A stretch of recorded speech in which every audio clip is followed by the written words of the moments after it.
Chapter 1. Young man, you possess a wasteful mixed root, lacking the qualifications for cultivation.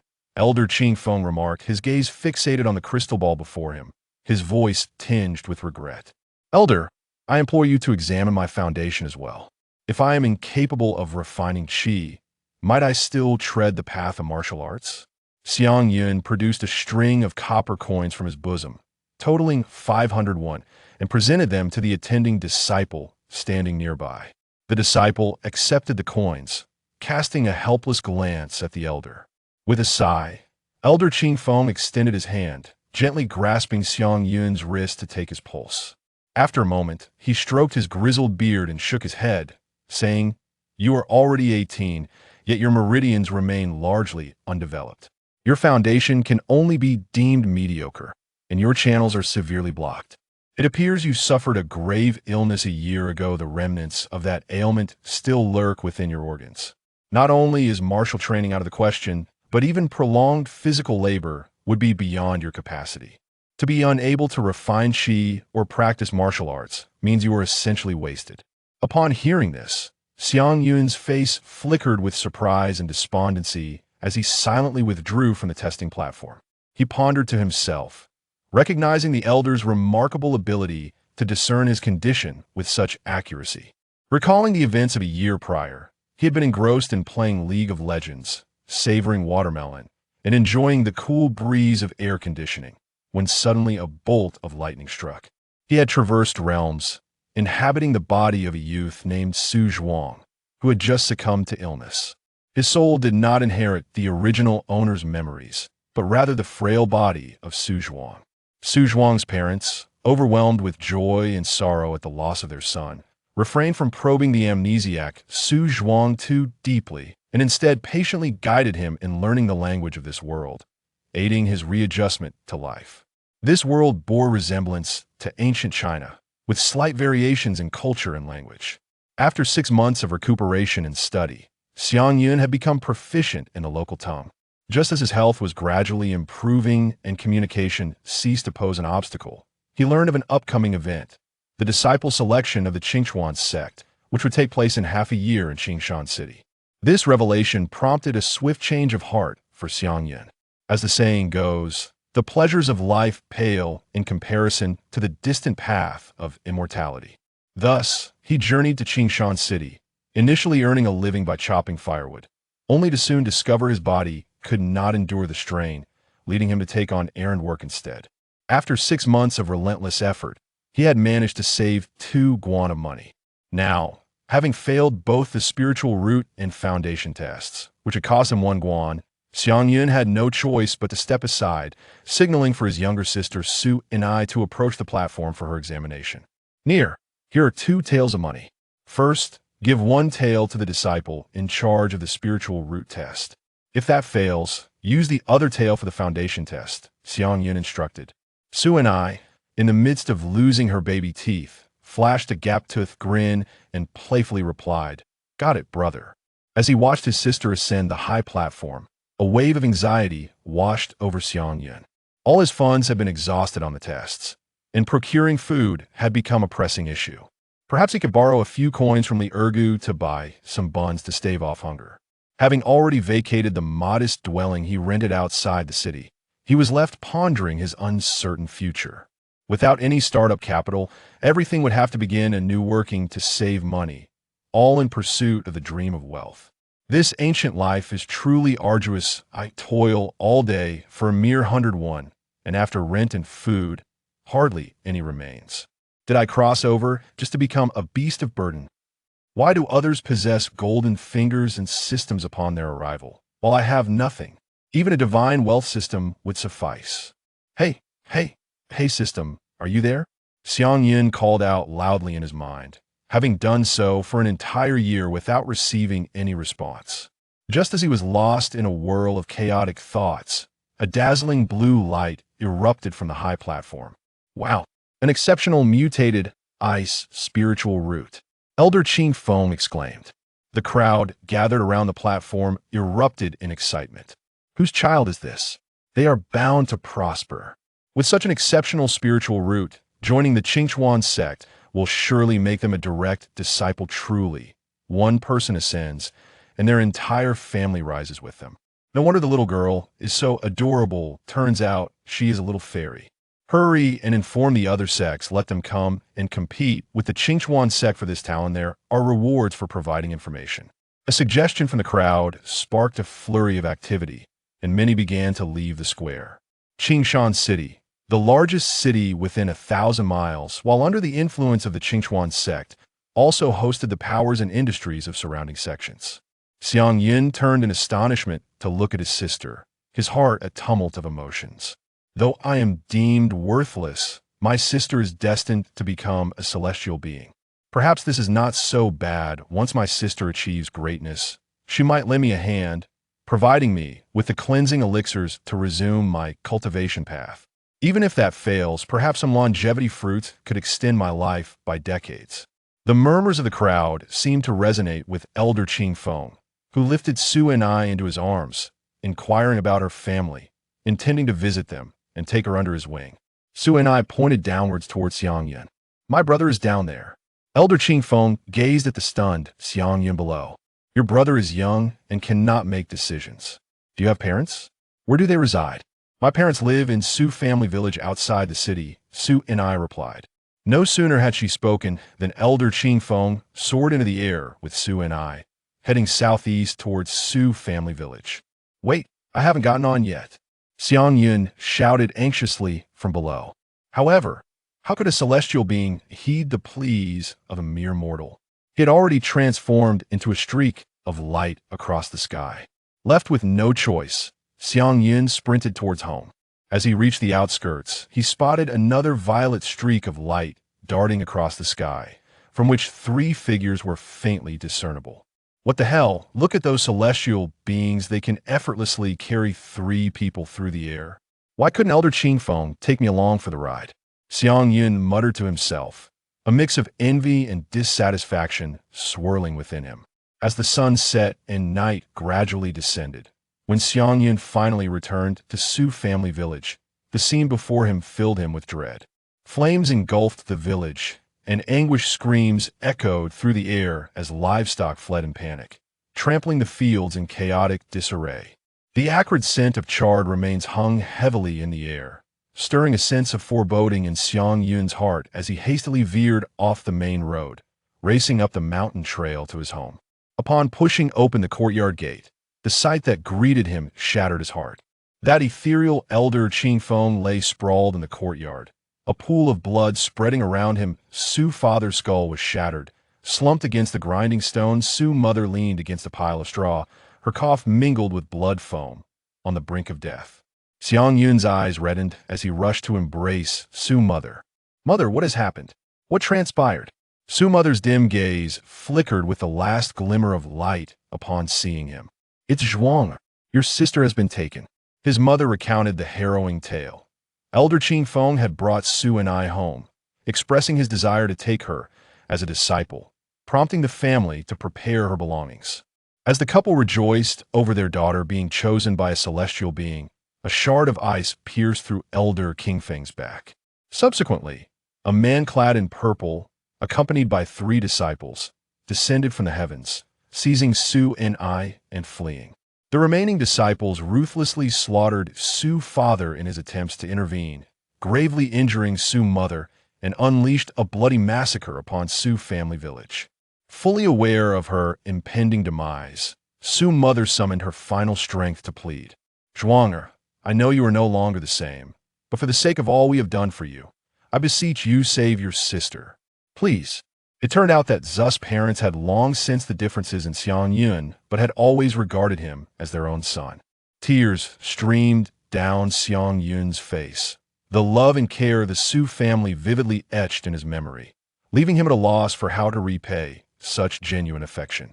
Mother, I will definitely bring my sister back, I promise. Upon hearing this, Su mother peacefully closed her eyes. Suppressing his grief, Xiang Yun carefully wrapped the bodies of his parents, preparing to dig a grave in the yard for their burial. At that moment, a cold voice echoed from behind him. Senior brother, I have one as I said, it is written in the novels. After the extermination, There will certainly be survivors returning to the scene. This one cannot be left alive. Cold sweat trickled down Xiang Yun's back as he turned to find two young men clad in black. What greeted him was a swift kick that sent him sprawling to the ground. Lost my bet. It seems I'll have to scrounge up some gold and silver to cover my gambling debts. Junior brother, hurry and dispose of him, said the other, striding directly towards the Xu family home. Xiang Yun struggled to rise, but a foot pressed him firmly into the earth, the mounting pressure on his head becoming unbearable. Blood flowed from his eyes, nose, and ears. His skull felt as though it would burst. They treated him as if he were an ant, intent on crushing him beneath their heel. The young man showed no concern for Xiang Yun beneath him, casually continuing the conversation. Senior brother, you cannot shirk your responsibility. Furthermore, the spoils must be divided equally, and the winning wager shall be deducted from your share. The young man in black, brimming with arrogance, believed he could effortlessly conclude Xiang Yun's life. However, as Xiang Yun turned his back, he deftly retrieved a machete from his waist, swiftly carving a gash on the opponent's heel. In an instant, the youth was struck by excruciating pain, his other foot precariously perched upon Xiang Yun's head, unable to maintain his balance, causing him to stagger and crash to the ground. Seizing this fleeting opportunity, Xiang Yun sprang up, his machete slicing through the air with decisive precision, severing the young man's throat. Blood gushed forth like a fountain as he clutched his throat, letting out a howl of defiance. Staring in disbelief at Xiang Yun, he found it hard to fathom that he had been slain by one who appeared utterly powerless. It dawned on him that even practitioners could succumb to a simple throat cut. Xiang Yun sighed, and at that moment, a system notification echoed in his mind. You have gained 100 experience points for defeating an enemy. Player level has risen to level 1, and the League of Legends hero system is now activated. Current skill points: 1. You may choose to learn skill. After a year of anticipation, at this critical juncture between life and death, Xiang Yun finally encountered the long-awaited golden finger. He felt a mixture of relief and indignation, throwing his head back in a howl. System, why did you not arrive sooner? Damn it, why are you howling? To deal with a mere mortal, you make such a fuss. It's quite bothersome. The young man in black, clutching a pouch of coins, impatiently exited the room, intending to scold, only to be met with the sight of his lifeless companion. And there stood Xiang Yun, drenched in blood. Wiping the congealed blood from his face, Xiang Yun turned and glared at him fiercely. System, I wish to learn the Q skill of the sword demon. Congratulations, player, you have acquired the Shadow Blade. As night descended and the moonlight waned, a young man in black stood proudly, his eyes filled with disdain for his opponent. Such a mere ant dares to glare at me with such insolence? His words dripped with contempt. Do you think that by eliminating a trifling distraction, you can sway me? Xiang Yun's resentful gaze had indeed frightened him, igniting a sense of shame and anger. With a flick of his wrist, he discarded the pouch of coins and swiftly drew his sword, darting towards Xiang Yun like the night wind. He chuckled inwardly. A mere machete, with a little caution, could hardly serve as a lethal weapon. For someone like Xiang Yun, oblivious to the greater world, he would have to exert himself as if hunting a lion for a rabbit. He would tear him apart. Xiang Yun raised the unassuming machete, a surge of power coursing through him as he activated the skill he had just mastered, Shadow Blade. In an instant, a swirling shadow of black and red enveloped the machete, transforming it into a colossal sword spanning 8 feet. The blade was as dark as the night, while the body gleamed a fiery crimson, adorned with strange, vein-like patterns, exuding both ferocity and majesty. Confronted with this sudden transformation, the young man in black momentarily froze, his gaze shifting to the pitiful sword in his hand, his throat constricting involuntarily, instilling a sense of retreat. Yet in this perilous moment, any hesitation could prove fatal. The massive black-red sword descended from above, and the young man barely managed to evade it, receiving a grievous wound across his chest. What the hell is this? Where did you get such a weapon? His astonishment was overshadowed by disbelief. However, Xiang Yun had no intention of engaging in words. He immediately executed the second strike of his skill, sweeping horizontally. The colossal sword swept through the waist of the young man like a tempest, cleaving him in two, blood gushing forth and staining the courtyard. Though the upper half of the young man still bore signs of life, he lay on the ground, terror filling his eyes. My brother is a formidable master of the Qi refinement stage. If you kill me, he will never let you go. You should direct that statement to those whose lives you have extinguished, Xiang Yun coldly retorted, bringing down the third strike like a divine being descending from the heavens, obliterating the remnants of his opponent's body, blood and flesh scattering. You have gained 100 experience points for killing an enemy. As the final blow landed, the shadow of the giant sword gradually dissipated, returning Xiang Yun's weapon to the ordinary machete. He silently dug a grave, laying the couple from the Su family to rest. Kneeling before the hastily constructed grave, he pressed his forehead to the ground, deeply bowing. Father, mother, I have avenged you by taking the lives of those two vile scoundrels, serving as a small interest on our family's blood feud. Please believe me, I will find my lost sister, so you may rest in peace. Xiang Yun's voice resonated heavily in the stillness of the night, each word imbued with profound hatred and an unyielding vow. After making his solemn pledge, Xiang Yun rose, casting one last glance at the freshly turned grave before resolutely turning away, stepping onto the path leading deeper into the village.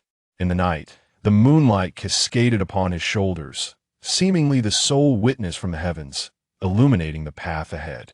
In Xiang Yun's heart, alongside the profound sorrow, there burgeoned an unwavering resolve. He realized that from this moment forth, he was no longer the carefree youth he once was, but rather a vengeful avenger, burdened with the blood feud of his family, sworn to ensure that all perpetrators would face retribution. The village lay in ruins, with raging flames illuminating the night sky and charred bodies strewn about. Those familiar alleys that once brimmed with warmth and the lively chatter of neighbors were now devoured by the fires of war, leaving only the remnants of what was once a home. Contemplating this, the fury within Xiang Yun blazed even more fiercely. He vowed to exact justice upon the last of the murderers. Approaching the outskirts of the village, he discovered that the surroundings remained desolate, the houses blackened, and the thatched roofs nearly consumed by flames, leaving only crumbling walls and a solitary watchtower standing tall. This watchtower, standing 10 meters high, had been erected for the village's defense against coyotes and bandits, allowing one to survey the entire village and sound alarms in times of danger. Xiang Yun resolved to ascend the tower in pursuit of the final villain. As he progressed, a faint cry for help reached his ears. Brother Zhuang, Brother Zhuang, do not approach. The voice appeared to emanate from a nearby water vat. Xiang Yun, momentarily unable to discern the source of the sound, glanced around. Ultimately, he discovered the silhouette of a small boy, curled up within a large water tank, his head pressed against the lid, with only his pair of eyes visible as he urgently called out to him. This was the village's little troublemaker, Fu Xing, an energetic and lively child who delighted in climbing trees to raid bird nests and splashing in rivers to catch fish. Moreover, during his bouts of illness, Fu Xing would often bring wild fruits to visit him, and he cherished this little friend dearly. Little did he expect that this clever boy had managed to use the water tank to evade the enemy's attack, a stroke of remarkable fortune. However, just as Xiang Yun felt a flicker of relief, a fireball descended from the heavens, striking the water tank with tremendous force, accompanied by a deafening explosion.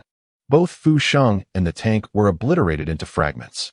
Xiang Yun stood stunned for a moment, then abruptly turned, his gaze fixed upon the source of the fireball. High atop the watchtower, a figure flickered into view, standing resolutely against the wind. Trembling with rage, he roared, "Beast, scoundrel! He is merely an innocent child. What crime has he committed? You shall pay dearly for this." Consumed by fury, Xiang Yun charged towards the watchtower, showing no intention of evading the enormous fireball hurtling towards him. Instead, he summoned a colossal sword and executed a fierce vertical strike, cleaving the fireball in two. Sparks flew, illuminating his blood-red eyes in a striking contrast. The enemy atop the tower, clearly taken aback by this spectacle, hesitated for a moment before unleashing another fireball with a piercing howl. Xiang Yun approached the watchtower, wielding his colossal sword in a sweeping motion that shattered the fireball. He then delivered a powerful strike to the base of the tower, the 8-foot-long sword forcefully severing the supporting structure. The watchtower teetered on the brink of collapse. while the enemies atop acted swiftly, leaping down along the slanted edge and landing firmly before Xiang Yun. The individual who stood before him was none other than the instigator of the calamity in Su family village, who had exploited the height of the watchtower, collaborating with two others to drive the villagers from their homes, while he himself rained down fireballs from above, methodically eliminating his targets. The young man in black, noticing the disappearance of the colossal sword from Xiang Yun's grasp, lowered his guard slightly and inquired with curiosity, "Is the colossal sword you summoned a manifestation of innate talent or a magical artifact?" Facing his adversary, Xiang Yun's emotions shifted from fury to an unusual calm. What is the essence of innate abilities? What are magical artifacts and spiritual tools? The young man appeared somewhat astonished. "You are entirely oblivious to these matters. It seems you have just transcended to a higher realm, inadvertently glimpsing the secrets of the heavens, thus awakening formidable powers. Why not consider joining our esteemed star sect?" As soon as he spoke, he felt a pang of regret. "Oh wait, that's not right. I just slaughtered your village and took the lives of your loved ones. I should eliminate any remnants of hope. Apologies, I have been overly indulgent, granting you a sliver of hope." With that, the cloaked youth unleashed another fireball. Xiang Yun's aura surged dramatically, and with a mere thought, a resplendent giant sword manifested from thin air, resembling a divine weapon descending from the heavens, exuding an unparalleled ferocity. He wielded the colossal sword with ease, effortlessly shattering the fireballs hurled at him by his opponent. Subsequently, as the sword's tip touched the ground, he skillfully executed a forward somersault, utilizing the rebound force. In midair, the blade swept horizontally once more in a move known as the lion slash. This technique seamlessly connected the first two phases of the dark blade's attack, instantly closing the distance between him and the cloaked youth. The sword's tip grazed perilously close to the youth's nose, abruptly interrupting his spellcasting, causing him to fall to the ground in shock, his complexion ashen. "How can you unleash such formidable powers in succession?" The youth gasped in disbelief, perceiving Xiang Yun merely as a recent breakthrough to the refinement stage, yet he exhibited a fierceness surpassing that of a seasoned chi refinement practitioner. "Do you think I am engaging in idle conversation with you? I am merely awaiting the cooldown of my skills. What are you waiting for?" Xiang Yun's words carried a hint of mockery, revealing that the previous conversation was merely a ruse to buy time, awaiting the cooldown of the Shadow Blade's abilities.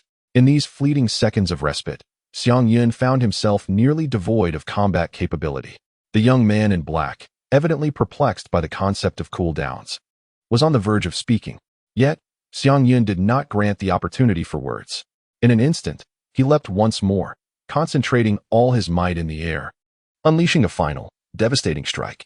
The colossal sword descended from the heavens like a hammer of judgment, imbued with the fury of vengeance and an unstoppable momentum, crashing down upon him with ferocity. The heavily laden body disintegrated into dust beneath the weight of the giant blade. Everything had come to an end. A system notification resonated. Enemy defeated, earning 150 experience points. Player level ascends to level 2, then to level 3. Current skill points total 2. After enduring 3 harrowing battles for survival, Xiang Yun surveyed his surroundings. The once warm and inviting home now lay in ruins, a desolate landscape of scorched earth and ash. The tautness of his emotions suddenly shattered, transforming into 2 streams of scalding tears that silently traced down his cheeks. His body felt as though it had been drained of all strength, soft and limp, unable to bear the profound fatigue that resided deep within his soul. Xiang Yun's consciousness gradually faded into obscurity, leading him to lose consciousness. After an indeterminate period, a chilling sensation pierced through to his core, rousing him from his slumber. He jolted awake, and the scene before him began to crystallize. 2 middle-aged men stood before him. One was tall and imposing, while the other was somewhat rotund. The heavier man held a basin of water, while the taller one sat composedly. Meanwhile, Xiang Yun found himself curled up in the corner of the room, his hands and feet bound by iron chains. They were clad in the signature sky-blue robes of the Qingchuan sect, a sight all too familiar to Xiang Yun. The tall middle-aged man spoke first, his voice imbued with authority. "You must be Xu Zhuang, am I correct? We are inner disciples of the Qingchuan sect. I am Lan Peng, and this is Zhang Dawei. What transpired in Su family village? How did Elder Qing Feng meet his demise? And where is your sister, Su and I?" At this moment, Xiang Yun nodded, affirming his identity, and then slowly recounted the tragic events of the previous day, artfully concealing the secret of his extraordinary abilities. He explained that the 2 disciples of the Dixing sect in the courtyard had been felled by Elder Qing Feng in his dying moments, and he merely delivered the fatal blow. As for the enemy before the watchtower, he claimed the man had fallen and was struck down by a stone. Thus, he implored the two celestial masters for assistance, pleading for the rescue of his sister, who was also a member of the Qingchuan sect. In response to Xiang Yun's account, the two exchanged glances and engaged in a hushed discussion before presenting their doubts. The deceased disciples of the Dixing sect bear 2 wounds evidently inflicted by a blade. How can you claim they were killed by a stone? You possess no sword other than that woodsman's axe. Zhang Daoi's gaze was sharp, his words imbued with an undeniable force. Confronted with their inquiries, Xiang Yun steadfastly guarded his secret, shaking his head and insisting that he was unaware of the circumstances. The two celestial masters exchanged another glance, and Lan Peng promptly exited the room. Zhang Daowei shifted to a chair, contemptuously kicking Xiang Yun in the chest, and sternly demanded, "You rascal, do not attempt to deceive me. Su and I has not formally become our disciple and has no ties to the Qingchuan sect. Speak plainly, how did those two meet their demise?" A fire of indignation ignited within Xiang Yun as he retorted, "Are you suggesting that the immortal master cares not for my sister's fate? It is precisely because our sister garnered the attention of your esteemed Clear Spring sect that it has attracted the ire of rival sects, resulting in the calamity that has befallen the entire Su family village. And now you assert that Su and I has no connection to you?" Zhang Daowei scoffed derisively, a smirk laced with a hint of menace upon his lips. "You possess an audacity most remarkable to speak to me in such a manner. There are numerous doubts surrounding this matter. I could easily suspect that you conspired with bandits to plunder Su family village, deliberately inciting a conflict between our Clear Spring sect and the Duxing sect, all to obscure your own transgressions." Faced with this egregious distortion of truth, Xiang Yun widened his eyes, suddenly perceiving the absurdity of the situation before him, an amalgamation of farce and tragedy. Consumed by wrath, he suppressed his fury, allowing his gaze to turn increasingly frigid. The more enraged he became, the more he recognized the necessity for composure. He meticulously analyzed the current predicament. The stewards of the Clear Spring sect were evidently reluctant to provoke the Duxing sect. Even at the cost of losing their esteemed disciple and the death of an elder, they sought to avoid direct confrontation, a testament to the possibility that the Duxing sect's strength may far surpass that of the Clear Spring sect. As for himself, he was perilously close to becoming a sacrificial pawn in the conflict between the two great sects, a mere piece to be discarded at any moment. Ha ha ha.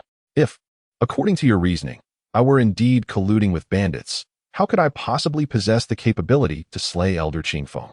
Is this not a contradiction in itself? Should you fear offending the Duxing sect, simply confess your trepidation. There is no shame in being weak, but it is indeed disgraceful to delude oneself. Xiang Yun employed a provocative strategy, his words brimming with challenge. Zhang Daowei was momentarily rendered speechless by this barrage, his indignation boiling over as he retorted, "Are you truly speaking the truth?" "I have already divulged all that I know," came the reply. "Very well, since you remain obstinate, brace yourself.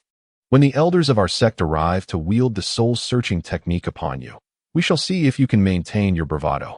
With a sweeping gesture of his sleeve, Zhang Daowei departed the room without a backward glance. Xiang Yun surveyed his surroundings, realizing he was in a room at an inn in Qishan City.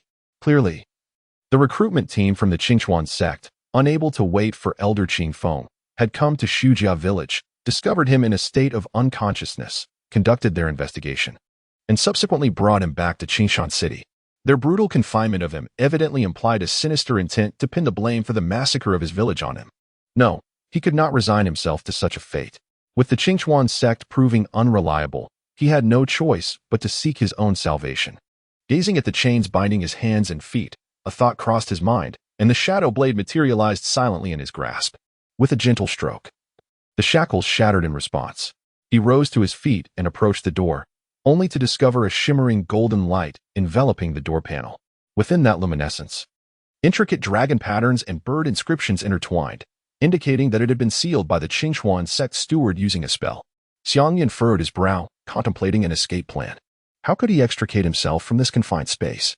As he sank deeper into thought, a crucial realization struck him. After vanquishing my final opponent, my level had astonishingly surged by 2 ranks, bestowing upon me 2 invaluable skill points.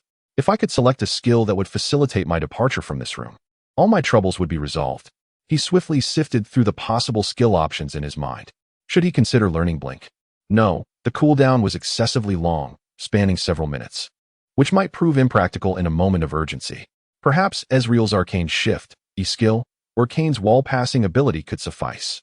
Yet, it seemed there was a skill even more suitable. It would not only allow me to teleport instantly, but also render me invisible, and most importantly, it had a shorter cooldown. Resolute, Xiang Yun stood at the threshold of the guest room, inhaled deeply, and felt the power surging within him. A swirl of colorful mist enveloped him, and in an instant, he seemed to transcend the constraints of space, silently appearing outside the room, cloaked in complete invisibility. Seizing this unexpected freedom, he cautiously advanced, acutely aware of the faint sounds around him, and stealthily approached the door of another room. Pressing his ear against the wooden door, Xiang Yun began to listen intently to the happenings inside. The members of the Dixing sect were a motley crew, rife with the audacious and unscrupulous, willing to eliminate anyone they desired. Do you know how terribly Xu Zhuang was coerced? Zhang Daoi's voice was tinged with indignation. An ordinary person, why do you concern yourself so much? The Dixing sect wields immense power. Aside from Xu Zhuang, we possess no concrete evidence. None of the 3 deceased men in black bore items that could directly implicate the Dixing sect. Confronting them without irrefutable proof would only provoke a sect war. Do you understand the consequences? Lan Peng analyzed dismissively. Thus, Elder Qingfeng perished in vain, and Su and I, a rare mutated ice spirit root, if she could join our sect, would undoubtedly become a significant asset in the future. Zhang Daowei appeared somewhat reluctant. Lan Peng scornfully articulated his stance. An unproven talent cannot be deemed a true genius. As for Elder Qingfen's demise, that is a matter for the elders and the sect leader to worry about. We are merely humble stewards responsible for recruiting disciples. Such significant matters are beyond our purview. What shall we do next? Push Xu Zhuang forward and leave the dilemma for the sect leader to ponder. In the aftermath, if the sect seeks vengeance against the Dixing sect, Xu Zhuang will serve as a witness. If they desire to quell the matter, he will be the scapegoat. But such decisions lie with the higher-ups. We need only report these 2 possibilities, and the rest is not our concern, Lan Ping stated coldly. Yet, I feel a profound sense of guilt. Xu Zhuang, so young, has suffered the calamity of his clan's annihilation. If we cast him aside, claiming he colluded with bandits, the sect will likely adopt this narrative and execute him. Zhang Daowei appeared hesitant. Guilt? A mere mortal, with a lifespan of a few decades. How many of us cultivators have not lived beyond a century? Zhang Daowei, I believe your concern lies not with Xu Zhuang, but rather with the fear that Su and I, upon flourishing within the Dixing sect, might trace her way back to us. Lan Peng remarked with a hint of sarcasm. Brother Lan Peng, you are indeed astute. I do harbor such concerns. Do you not worry while in my company? Zhang Daowei scratched his head, awkwardly admitting. Worry about what? That is the Dixing sect's dilemma. Su and I is not yet 10. She is easily misled. A mere charm spell could erase her memories of the past. Moreover, with the passage of time, how would she remember Su Jia village and that Xu Zhuang? Lan Ping appeared entirely unconcerned. At that moment, Xiang Yun, hidden in the shadows, listened intently, his gaze sharpening, his heart brimming with discontent. How could these cultivators be so shameless? The Dixing sect kills deceased disciples, annihilating clans and villages. Meanwhile, the Clear Spring sect distorts the truth, framing the innocent. Is there no longer any justice in this world? In a fit of anger, Xiang Yun slammed his palm against the ground. The 2 individuals in the room, alerted by the sound, simultaneously exclaimed, "Who is there?" They forcefully flung open the door, only to witness a swirl of colorful smoke gradually dissipating, clearly indicating that someone had just employed a covert means to escape. Lan Ping, possessing a perfected cultivation at the Qi refinement stage and endowed with keen perceptive abilities, immediately discerned the faint sound of footsteps in the corridor, signaling the presence of another. He spoke in a hushed tone. Junior brother, you employ the clarity technique, while I will utilize the listening technique. At his words, the 2 exchanged a tacit nod. Lan Peng brushed his eyelids, and his pupils instantly gleamed with a golden radiance, resembling 2 miniature suns, bright and piercing. I cannot see him, Zhang Daowei murmured, straining to listen, as he detected the sound of Xiang Yun's footsteps. With a furious shout, he declared, I found you, sneaky fellow. With a mere wave of his hand, Zhang Daowei summoned crackling arcs of electricity into his palm, poised to deliver a fatal blow to Xiang Yun. Xiang Yun was struck with profound terror, for he understood that if he did not act immediately, he would soon be met with a lethal spell strike. Regrettably, his deception magic had not yet cooled down, rendering him unable to cast it again to obscure the situation. In this moment of peril, he swiftly made a decision to utilize his 3rd skill point to learn the W skill of the Time Elder, traversing the future. a skill that would conveniently reset the cooldown of his deception magic. Without hesitation, Xiang Yun turned around and cast the deception magic once more against the wall behind him, vanishing from his original position. Almost simultaneously, the arc unleashed by Zhang Dawei shot through the lingering colorful smoke, striking the wall with tremendous force, causing it to crack and debris to scatter. As he traversed through the wall, Xiang Yun found himself in a bustling street at dusk, teeming with people, alive with activity.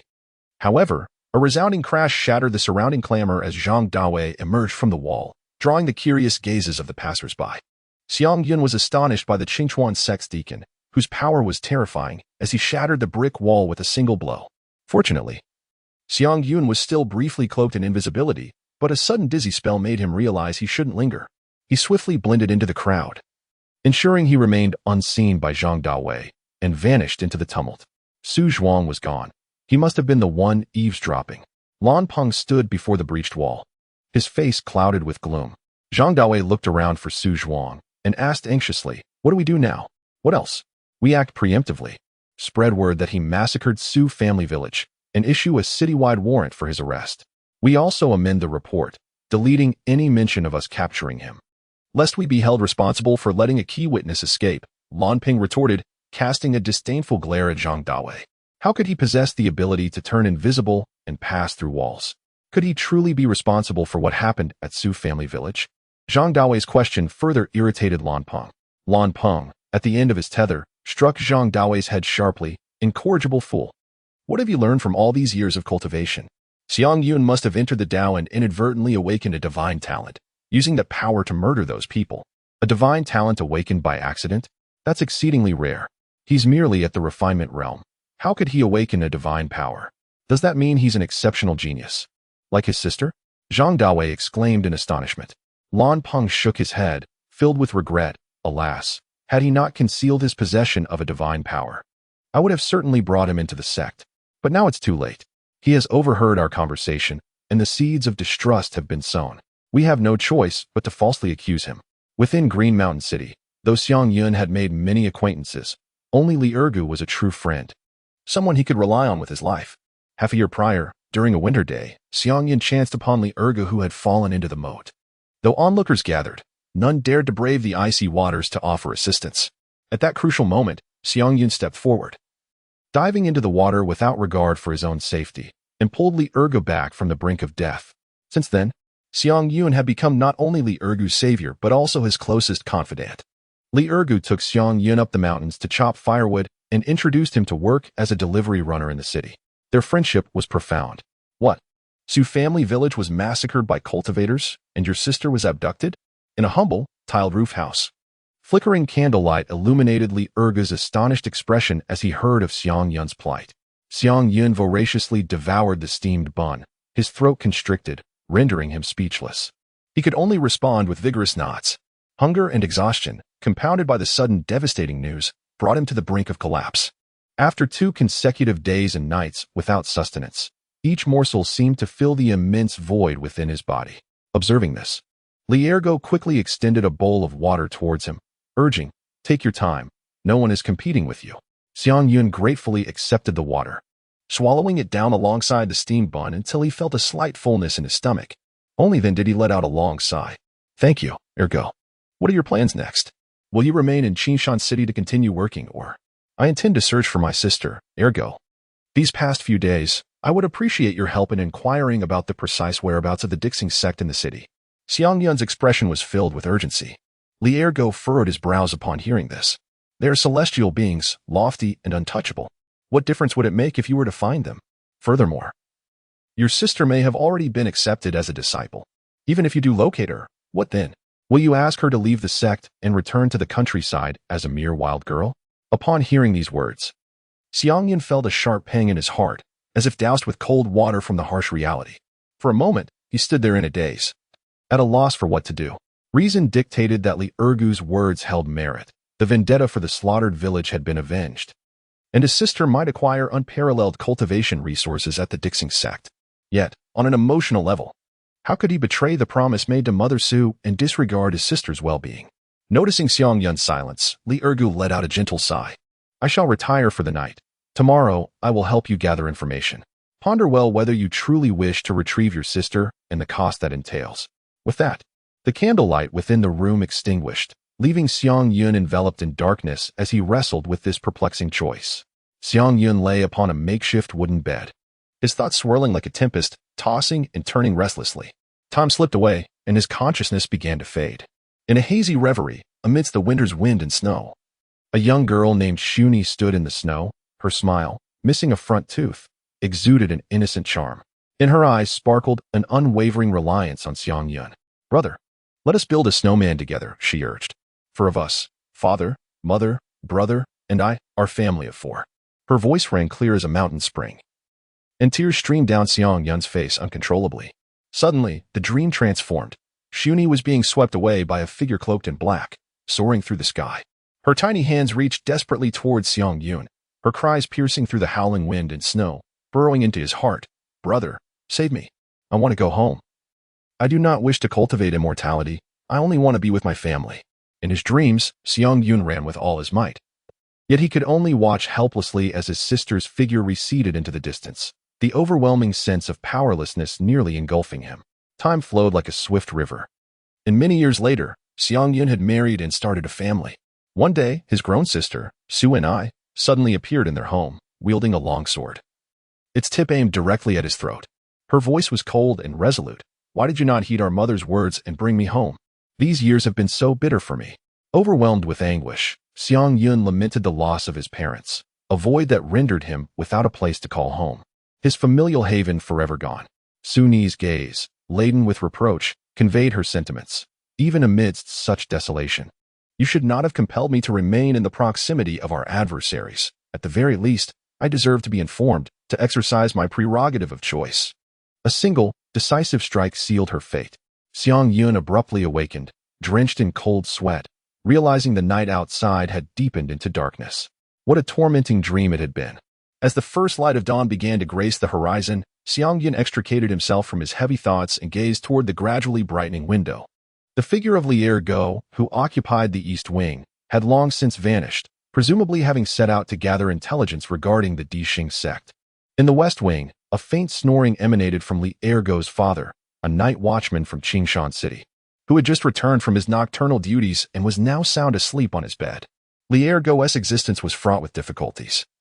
His mother had passed away early, and his father worked nights, resting during the day while also indulging in gambling. Their home was a chaotic mess, and Xiang Yun felt a pang of sympathy for Lier Go, who was ensnared in such a single-parent household, far removed from the warmth and happiness of his own family of 4.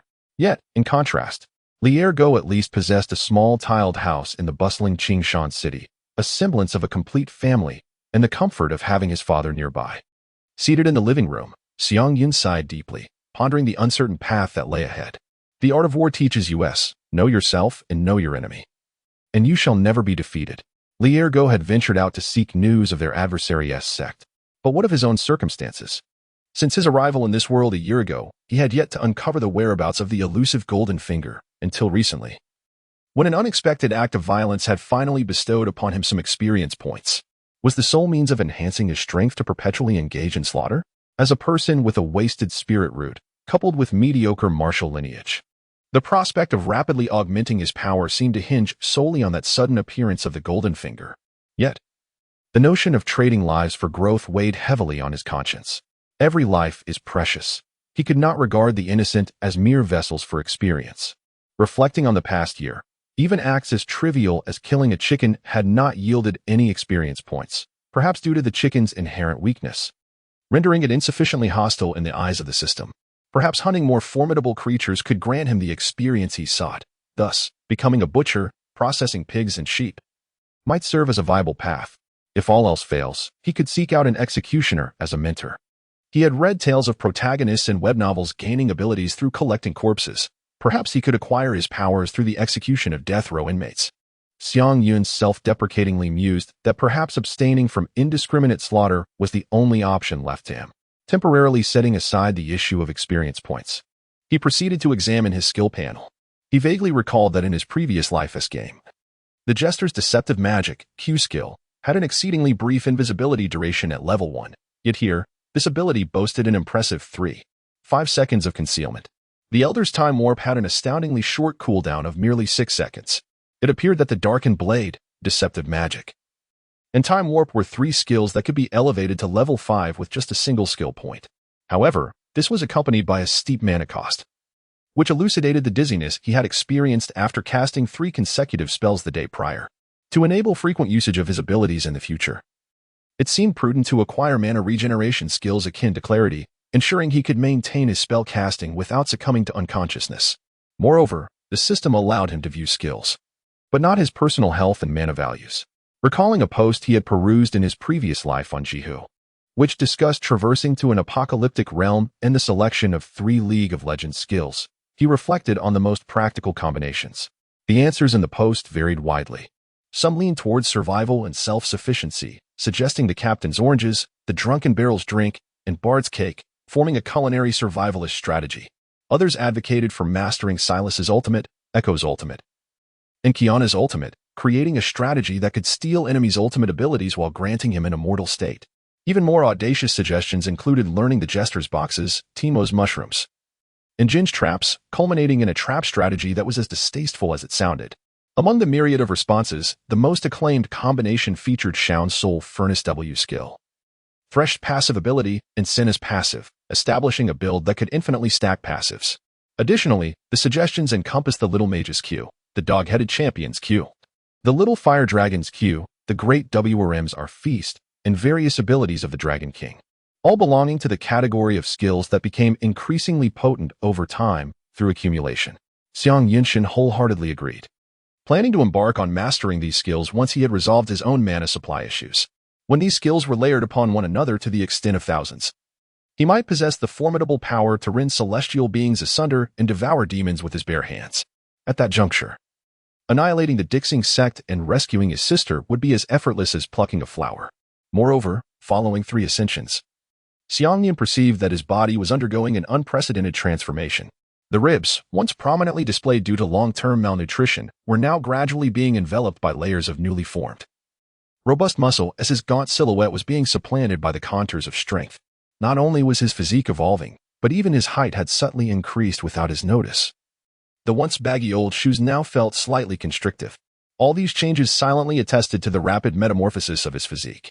A surge of indescribable excitement welled up within Xiang Yun's heart. Did this signify that with the continual elevation of his rank, he could not only acquire skills but also enhance his physical constitution? As for his innate talent for cultivation, during midday, Li Ergu appeared, carrying several oil paper-wrapped delicacies and a small jar of yellow wine. "Have you gathered any news?" Xiang Yun inquired eagerly. As Li Ergu unwrapped the food, he responded, "After considerable effort, I have finally managed to uncover some information." While he spoke, he showcased the food in his hands. The Dixing sect is reputed to be the foremost grand sect in Arjiazhou, nestled in the Jialong mountain range along the southeastern coast, approximately 3,000 miles from Arqingshan city. Xiang Yun retrieved the bowls and chopsticks from the cupboard, contemplatively remarking, "No wonder the Qingchuan sect dares not provoke them lightly." The power of the Dixing sect is evidently far more formidable. Indeed, the Qingchuan sect is merely a small sect within our Qingsong mountain range, with jurisdiction limited to Qingshan city and the surrounding 1,000-mile radius. In contrast, the territory controlled by the Dixing sect is considerably more extensive. It is said that along the Jialong mountain range, there are 10 large cities akin to Qingshan city. Li Ergu unwrapped all the parcels, laying out 3 delicacies on the table: a succulent roasted chicken, aromatic braised beef, and a plate of salted peanuts. "Thank you, Ergu. Call your father to join us for the meal," Xiang Yun said, filling a bowl with yellow wine. "Wait, hold on before you summon anyone. There is an amusing tale I must share with you." Li Ergu mysteriously produced a yellow paper from his bosom. Unfolding it, they beheld a portrait of Xiang Yun, meticulously rendered with a brush, accompanied by a line of text below.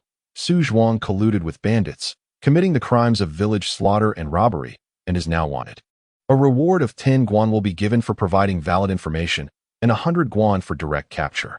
The document bore the joint seal of the Qingchuan sect and the Qingshan city government.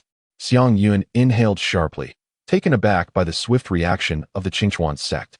"How despicable. It seems I am indeed quite valuable, Brother Ergo. Are you planning to use this meal to pocket the bounty of 10 guan on my head?" Xiang Yun remarked, half in jest. "Damn it, if I were truly motivated by money, I would not be conversing with you, but rather getting you intoxicated and selling you off for that 100 guan. Why would I be sitting here drinking with you? Liergo, aware that Xiang Yun was jesting, chuckled softly as he sipped his drink. Xiang Yun raised his wine bowl, laughter tinged with a hint of self-mockery. Ah, are you still dissatisfied with 10 taels? It took me half a year of chopping wood to save just 2 taels, and yet you look down upon it. It is not merely a matter of money. You are my brother. Come, let us drink to that. Li Ergu lifted his cup, his eyes brimming with gratitude. Compared to the icy waters of the city moat on that fateful day, the indifference of bystanders felt even colder. Li Ergu cherished the warmth of Xiang Yun's timely assistance, the life-saving grace that he had never forgotten. He picked up a slice of beef and jested, moreover, the portrait on that wanted notice is hardly accurate. And they don't even know your name in the underworld. How do they expect to capture you?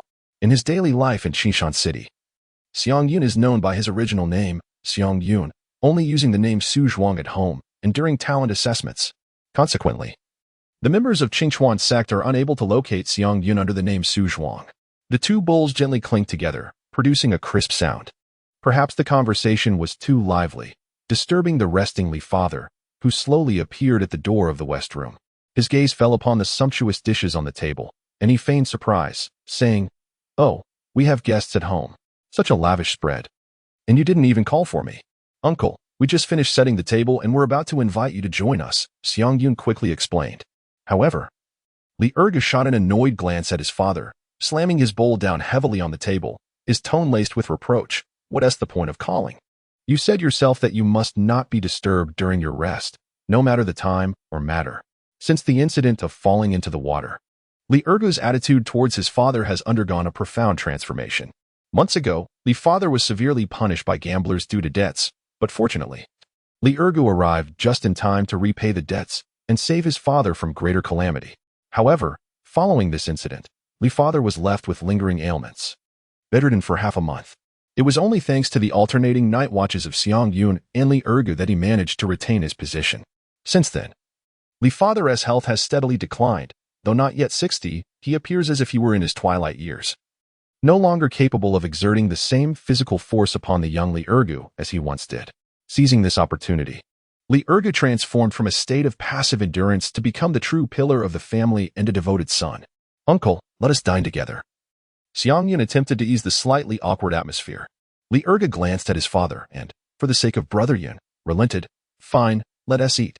With the son as permission, Li father then sat down at the table with a forced smile, tearing into a large chicken leg, skin and all. In the afternoon, Li Ergu languidly rested on the bed, while Xiang Yun busied himself in the courtyard with laundry and bathing. Meanwhile, the wanted notice had mysteriously vanished from the tabletop.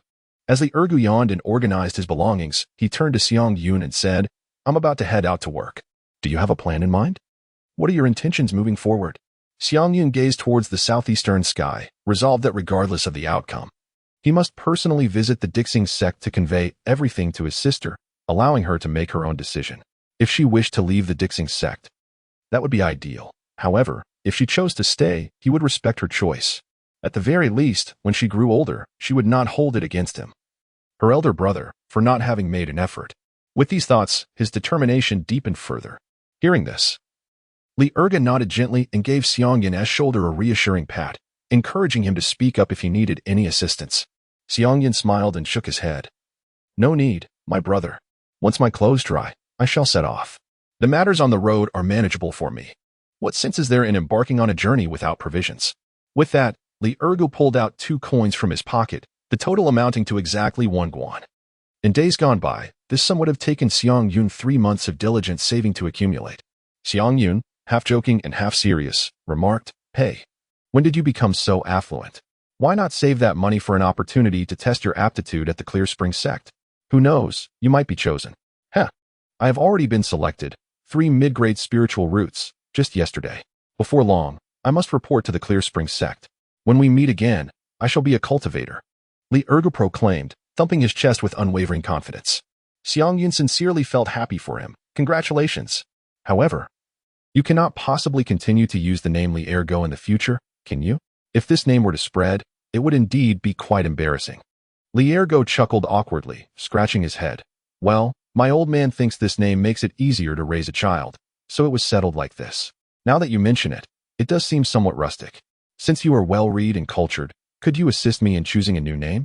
Xiang Yun's eyes suddenly sparkled, and a smile graced the corners of his lips. Li ergo, dog. Go. In a flash, he recalled a renowned scholar from the Three Kingdoms era named Sun Yu, who was often playfully referred to as Dog Goods. What are you laughing at? Ergo inquired. Filled with curiosity, Xiang Yun chuckled and said, from now on, you shall be called Li Sun. Sun, how is this character written, and what does it signify? Li Ergu inquired, his face a picture of confusion. Xiang Yun bent down to pick up a branch, gently tracing the character Sun on the ground.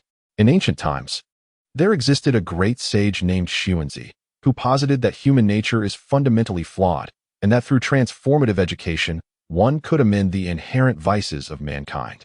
However, this is not the crux of the matter. Rather, it is noteworthy that among his descendants was a remarkably esteemed figure, Sun Yu. Though many commonly misinterpret his name phonetically as Dog Goods, Xiang Yun's eloquent narration may have been overly profound for Li Ergu, as it touched upon concepts such as transformative nature and the intertwining of family and state. Although Li Ergu found himself perplexed by these lofty terms, he could sense the earnest intentions of Xiang Yun, along with a profound hope that he might one day emulate the greatness of ancient sages. This sentiment was truly invaluable. Well then, I shall henceforth be known as Li Sun. Li Sin, formerly Li Ergu, laughed heartily. Very well, brother Li Sin, may your name shine like the stars. Illuminating your future, Xiang Yun replied earnestly. I shall take my leave now, brother Xiang Yun, Li Sin stated with solemnity. Ha ha ha, Xiang Yun bid him farewell with laughter. Watching as Li Sin's figure gradually faded from the courtyard, a ripple of emotion stirred within him, pondering whether they would ever meet again after this parting. Regardless, the name Li Sun had become a testament to their friendship. Just as the echoes of their conversation subsided, the courtyard door creaked once more. Xiang Yun initially thought Li Sun had forgotten something and returned in haste. However, what came into view was not the familiar figure of Li Sin, but rather four shadowy figures clad in the garb of constables. They gripped sharp weapons, their expressions stern, akin to messengers of justice. Yet in truth, they were the infamous four tyrants of Qishan City. Emerging from the Qingchuan sect, they had once been outer disciples and, after retiring, wielded their influence in Qishan City, often oppressing the townsfolk and exercising their power over the weak. Wherever they patrolled, be it in secluded alleys or bustling commercial streets, chaos would invariably ensue. Xiang Yun, Li Sun, and their other companions in errands dread encountering these four individuals the most. During a fateful journey to deliver a family letter, Xiang Yun encountered four individuals, resulting in the cruel shredding of the correspondence and the theft of his cherished copper coins, turning days of labor into mere illusions. Faced with the sudden arrival of the constables, doubt surged within him. Had Li Sun betrayed him? Just as uncertainty gripped his heart, an unexpected figure emerged behind the officers. It was Li's father, his voice cutting through the courtyard like a duck's quack, laden with sycophancy. Sir, this man is Xu Zhuang, known in Qingshan City as Xiang Yun. Thus he is being pursued under the name of Xu Zhuang. With these words, a glimmer of greed flickered in Li's father's gaze. Among the constables, a burly man wielding a heavy broadsword cast a glance at the wanted notice in his hand and nodded slowly. There is indeed a strong resemblance. The leading constable frowned at this ambiguous statement, clearly displeased. Not just a resemblance. He is unequivocally Xu Zhuang. His words exuded an undeniable authority. The other constables echoed his sentiment, leaving Xiang Yun no room for rebuttal, as a stifling atmosphere enveloped the courtyard. It appeared that it was not Li Sun, but rather Li's father who had betrayed him. This chapter is not yet complete. Please turn to the next page to continue savoring the captivating narrative. Facing four fierce constables, Xiang Yun exhibited no sign of panic. He calmly retrieved his slightly warm garments from the clothesline and methodically dressed himself. Ah, still a man of refinement, one constable, wielding a tiger-headed knife, remarked mockingly. Stop babbling and apprehend him swiftly. The news has already reached Qingchuan's sect. If we delay, that 100 coins reward will slip away. Another, visibly anxious, expressed his dissatisfaction at the prospect of lost gains. I was counting on that money for some indulgence at the brothel. A sullen-faced constable muttered, his eyes gleaming with avarice. My lord, please do not forget my hard-earned few coins, Li Fu interjected from the side, unwilling to allow his interests to be overlooked. But you, the night watchman, are knee-deep in debt at my gambling house. Those coins can be considered as payment, the leading constable replied with indifference, clearly having factored in Li Fu's debts. Upon hearing this, Li Fu hastily countered, Captain Wang, you are mistaken. I only owe 301. The excess can be regarded as interest. Captain Wang waved his hand dismissively, noticing that Xiang Yun was now fully attired. He drew a pair of black iron handcuffs from his waist and urged, "Put these on and come with us." Xiang Yun smoothed his sleeves and inquired, "May I ask, what are the respective cultivation realms of you four gentlemen? Why do you spout so much pointless drivel, boy?" The morose constable retorted impatiently, brandishing his scabbard as if to deliver a lesson to Xiang Yun. Xiang Yun effortlessly grasped the scabbard of the blade that was swung toward him, a meaningful smile curling at the corners of his lips. "I am merely curious, wishing to ascertain how much experience I can glean from you." "Experience points?" The four constables exchanged bewildered glances, utterly perplexed by Xiang Yun's words. Just then, an unforeseen transformation occurred. A massive shadow of a sword appeared in the air without warning, piercing through the body of the sullen-faced constable, plunging the scene into an eerie silence. An atmosphere of incredulity enveloped the surroundings, leaving everyone stunned by this abrupt revelation. "Third brother. Third younger brother." The voices of the three constables intertwined, filled with disbelief and shock. Why is there only 60 experience points?" Xiang Yun chuckled softly, sweeping his foot to kick aside the lifeless body of the fallen constable, and then drew forth his shadowed blade. He intended to pave his path to ascension to the fourth tier with the blood of these four nefarious constables. "Scoundrel, return my brother's life." The young constable wielding the horse-slaying sword was the first to charge forward, consumed by rage. Xiang Yun wore a sardonic smile, having long heard of this constable known as the horse-slaying Tang. Among the four, this individual possessed the most robust physique and exceptional martial prowess. Despite being the youngest, he harbored a penchant for subduing others through violence, often threatening his adversaries by striking their faces with the horse-slaying sword, thereby extorting their valuables. Unexpectedly, this uncouth fellow proved to be the most audacious of the group. As their swords clashed, the horse-slaying sword collided with the shadow blade, producing a deafening sound. The tremendous force momentarily numbed the constable's grip, causing his sword to nearly slip from his fingers and fall helplessly to the ground. How could Xiang Yun let this golden opportunity slip away? He soared into the air, raising his formidable sword with a force reminiscent of thunder, and brought it crashing down with tremendous might. "Fourth brother, flee." Captain Wang, sensing the impending danger, swiftly grasped the collar of Zhang Matang, pulling him away from the perilous zone. Meanwhile, a constable wielding a tiger-head knife attempted to step forward to block and shield his comrade. But the power of the giant sword was overwhelming. Not only did the blade embed deeply into his scapula, but it also shattered his right shoulder blade. Remarkably, he still remained standing. Xiang Yun was taken aback that his opponent could withstand his third strike. After 3 blows, the dark blade gradually faded away, and seizing the moment, Xiang Yun delivered a powerful kick to his adversary's chest, sending him flying across the distance, before retrieving the Zhanma sword from the ground. Xiang Yun looked up and saw Captain Wang charging towards him with an imposing presence. In his hand, the embroidered spring knife danced like the wind, its blade gleaming fiercely. Each movement and cut contained an overwhelming force, advancing relentlessly. Xiang Yun sought to test the limits of his own prowess, relying solely on his innate abilities without the aid of any heroic skills. Consequently, he emulated the techniques of the dark blade, gripping the horse-slaying sword with both hands.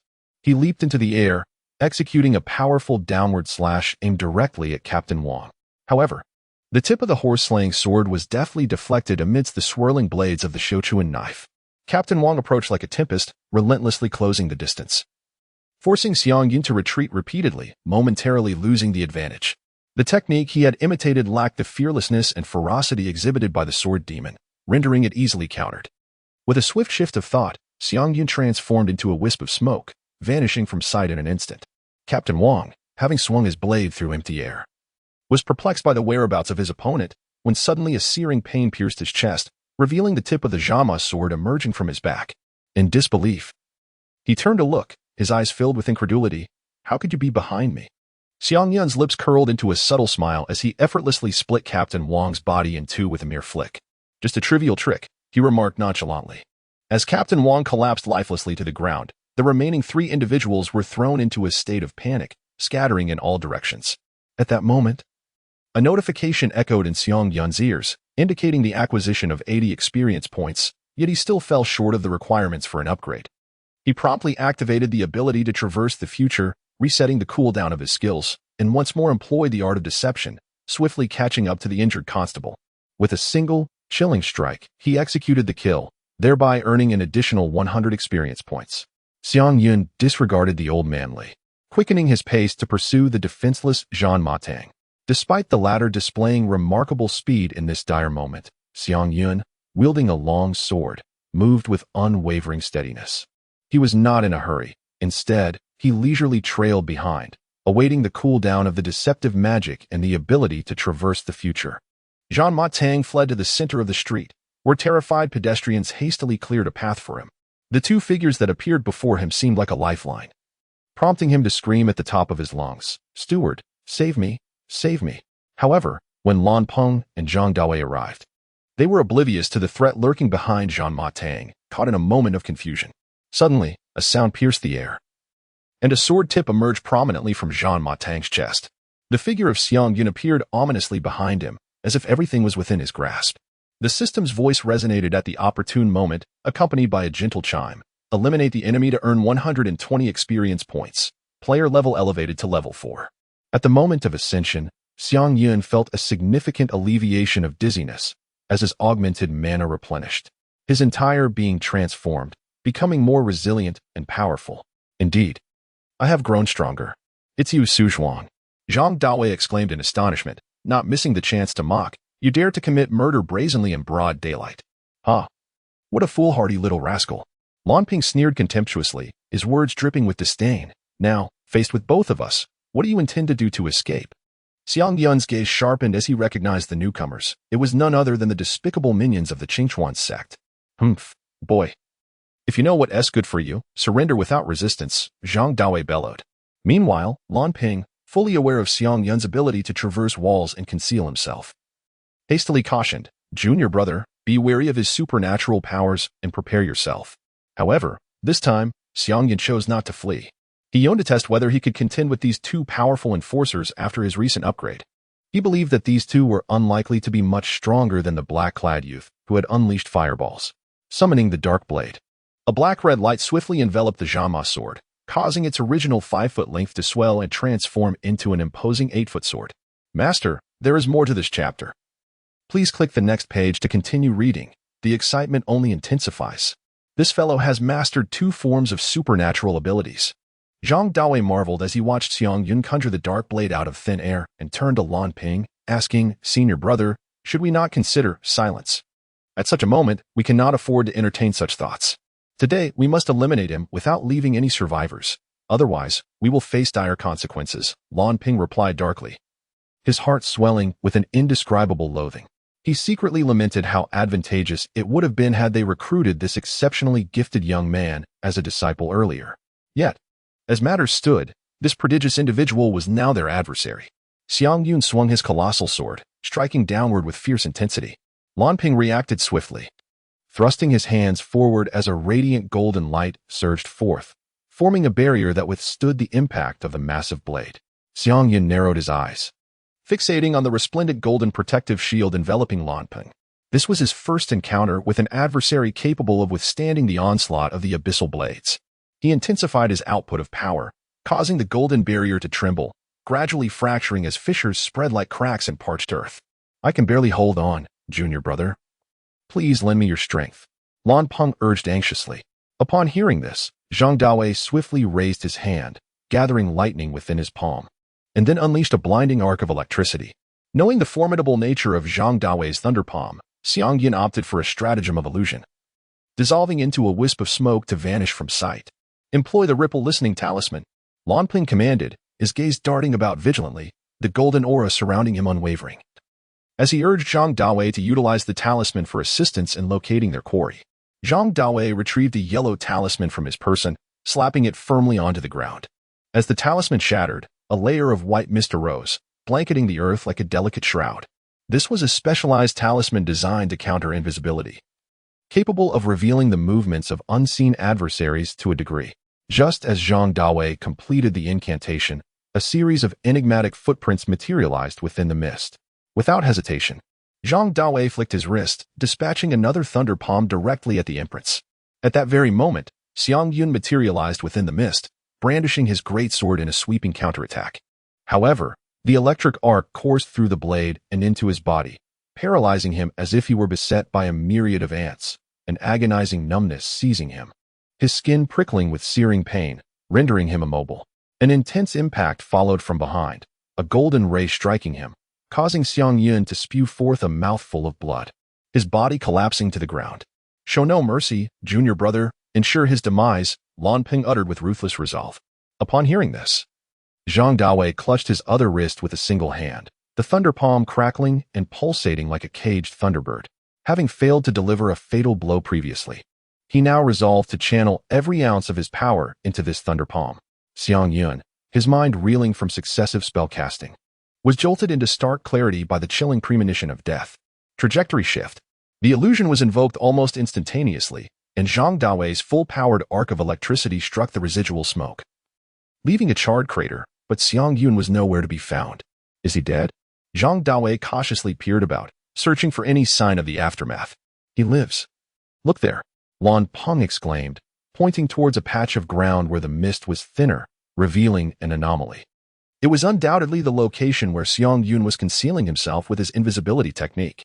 Unexpectedly, a peculiar radiance erupted from that spot. A cascade of vibrant cards materializing as if from thin air, swirling and aligning before abruptly vanishing. As this spectacle unfolded, both Lan Ping and Zhang Dawei were seized by an inexplicable sense of dread, as if something were watching them from above, sending shivers down their spines. When they snapped back to their senses and looked up, the mist had uniformly settled, erasing any trace that might have betrayed Xiang Yun's position. The ground was as placid as a still lake, devoid of any disturbance. Lan Ping and Zhang Dawei stood solemnly in the bustling marketplace, each grappling with their own thoughts. Zhang Dawei murmured in disbelief. Could it be that he truly commands a third divine ability? Lan Peng vehemently shook his head, a glint of determination in his eyes. Impossible. Utterly impossible. He must have been rescued by a powerful entity. Otherwise, where did that sensation of divine scrutiny come from? How could a mere chi refinement cultivator possess divine sense? Faced with the prospect of Xiang Yun, a prodigious talent with 3 awakened divine abilities, becoming an adversary, Lan Peng preferred to believe that a powerful figure was manipulating events from behind the scenes, rather than accept that Xiang Yun was capable of such feats on his own. Even if he was rescued, our situation remains precarious. Could other clandestine sects within Green Peak City be meddling? Zhang Dawei's brow furrowed, his mind awash with uncertainty. A flicker of cunning crossed Lan Peng's eyes. That's plausible, but we can exploit this opportunity to escalate matters. We'll claim that other sects incited Xu Zhuang to collude with bandits and massacre Su family village, prompting the sect to intensify the manhunt, leaving Xu Zhuang with nowhere to hide. Zhang Dawei nodded in agreement, clearly endorsing the scheme. At that moment, an elderly man, Li, approached them, his voice tinged with anticipation. "Esteemed Immortals, it was I who reported Xu Zhuang. Might I receive the reward?" Lan Ping and Zhang Dawei, engrossed in their conspiracy, were startled by the sudden interruption, their faces betraying their surprise. Lan Ping's gaze darted between Li and Zhang Dawei, silently questioning whether the plan had been leaked. Zhang Dawei responded with a wry smile, conveying through telepathic communication, "Brother, next time we discuss sensitive matters, let's find a more secluded spot. Look, now all sorts of people are daring to interfere and seek rewards." Lan Ping's expression darkened, while Zhang Dawei feigned friendliness, placing his arm around Li's shoulders. "Come, old man, I'll take you to claim your reward." With that, he led Li into a narrow alleyway. Moments later, a piercing scream echoed from the depths of the alley. Concurrently, Xiang Yun appeared in a desolate field outside Green Peak City. He knelt, coughing up blood, his complexion draining of color, turning ashen. The sudden golden ray had not only inflicted grievous bodily harm, but had also wreaked havoc on his internal organs. The numbness in his back left him devoid of sensation. In that moment of mortal peril, he had awakened and mastered a 4th ability, the Grandmaster of Card's ultimate ability, Destiny. As the ability activated, he gained a godlike perspective, surveying the landscape from above, encompassing all within a radius of dozens of kilometers. Without hesitation, he selected the furthest teleportation distance, 5,500 meters outside the city, and in an instant, he had escaped the perilous street. The setting sun cast a crimson glow upon the winding ridges of the fields, where farmers could be seen returning home after their day's labor. However, Xiang Yun dared not seek their assistance. Li's betrayal had plunged him into dire straits. The incident involving Xiang Yun and Xu Zhuang is likely to spread swiftly throughout the entire Qingshan city. Coupled with his errands within the city and the multitude of acquaintances he has, should he seek assistance, he may once again find himself in peril, becoming a target for others to report for a bounty. He has a profound understanding of the malevolence inherent in human nature. In light of this, he must rely solely on himself. Fortunately, it is autumn, and the chill of the night is not yet lethal. Xiang Yun grasped the horse-slaying sword, wielding it as a makeshift cane, as he turned to gaze back at the dimly lit Qinshan City. Qinshan City, Li Sun, a farewell for now. After a fit of violent coughing, he suppressed his discomfort and, with arduous steps, resolutely ventured deeper into the wilderness, one step at a time. Days later, in the wilderness, Xiang Yun brandished his sword, and with a swift motion, an unsuspecting hair was precisely cleaved in two. Immediately, a familiar yet indifferent system notification resonated in his ears. Experience points gained. 1. Xiang Yun's countenance mirrored the ominous gathering of dark clouds, and his spirits plummeted to an abyss. For several consecutive days, he had struggled for survival in this desolate land. Day by day, his strength waned, sustained only by the meager foraging of insignificant berries and the morning dew. Today, after exhausting half his energy setting numerous traps and employing his skills to surround and capture, he ultimately succeeded in slaying a wild rabbit. Yet the experience points gained were negligible. Past battles had profoundly illuminated his vulnerabilities. In terms of offense, he could still dispatch lower-level practitioners with a single strike, but when faced with opponents wielding even a modicum of magic, penetrating their defenses proved exceedingly difficult. Defensively, a minor oversight had left him grievously wounded, an injury that had yet to heal. He understood that he must swiftly acquire skills to restore his vitality or enhance his defenses.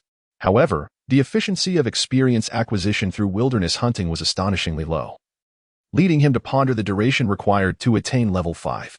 Perhaps hunting larger beasts would yield greater rewards? Yet, upon reflection, even the pursuit of a mere rabbit had left him utterly exhausted.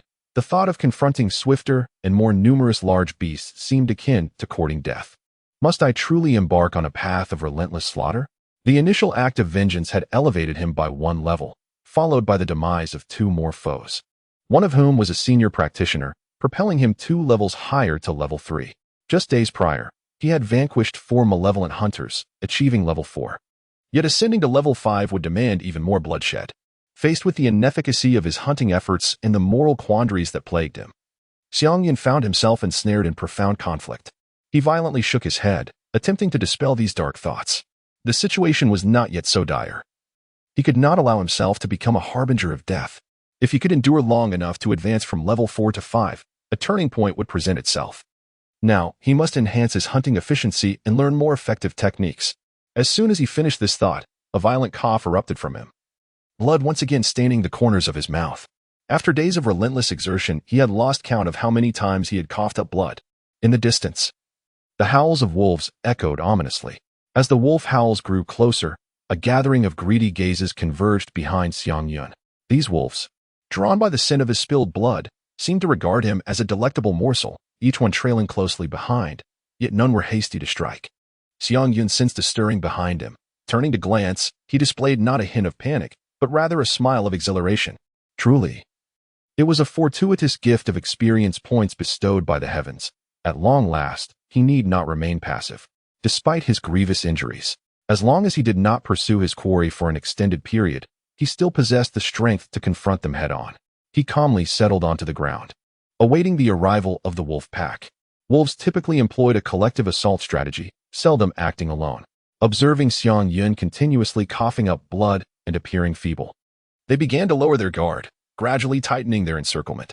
A few bolder wolves even ventured closer, curiously sniffing the air. Xiang Yun's gaze was as sharp as that of an eagle, swiftly honing in on the alpha wolf concealed within the pack. Amidst the assembly of gray and white wolves, the alpha stood out with its striking black and white fur and its peculiar blue-black irises, resembling a husky that had strayed into the midst of wolves. Yet, the aura of sovereignty it emanated was not to be underestimated. Xiang Yun deliberately issued a challenge with a ferocious roar towards the alpha wolf. Unable to withstand the provocation, the alpha swiftly rallied the pack to charge forth.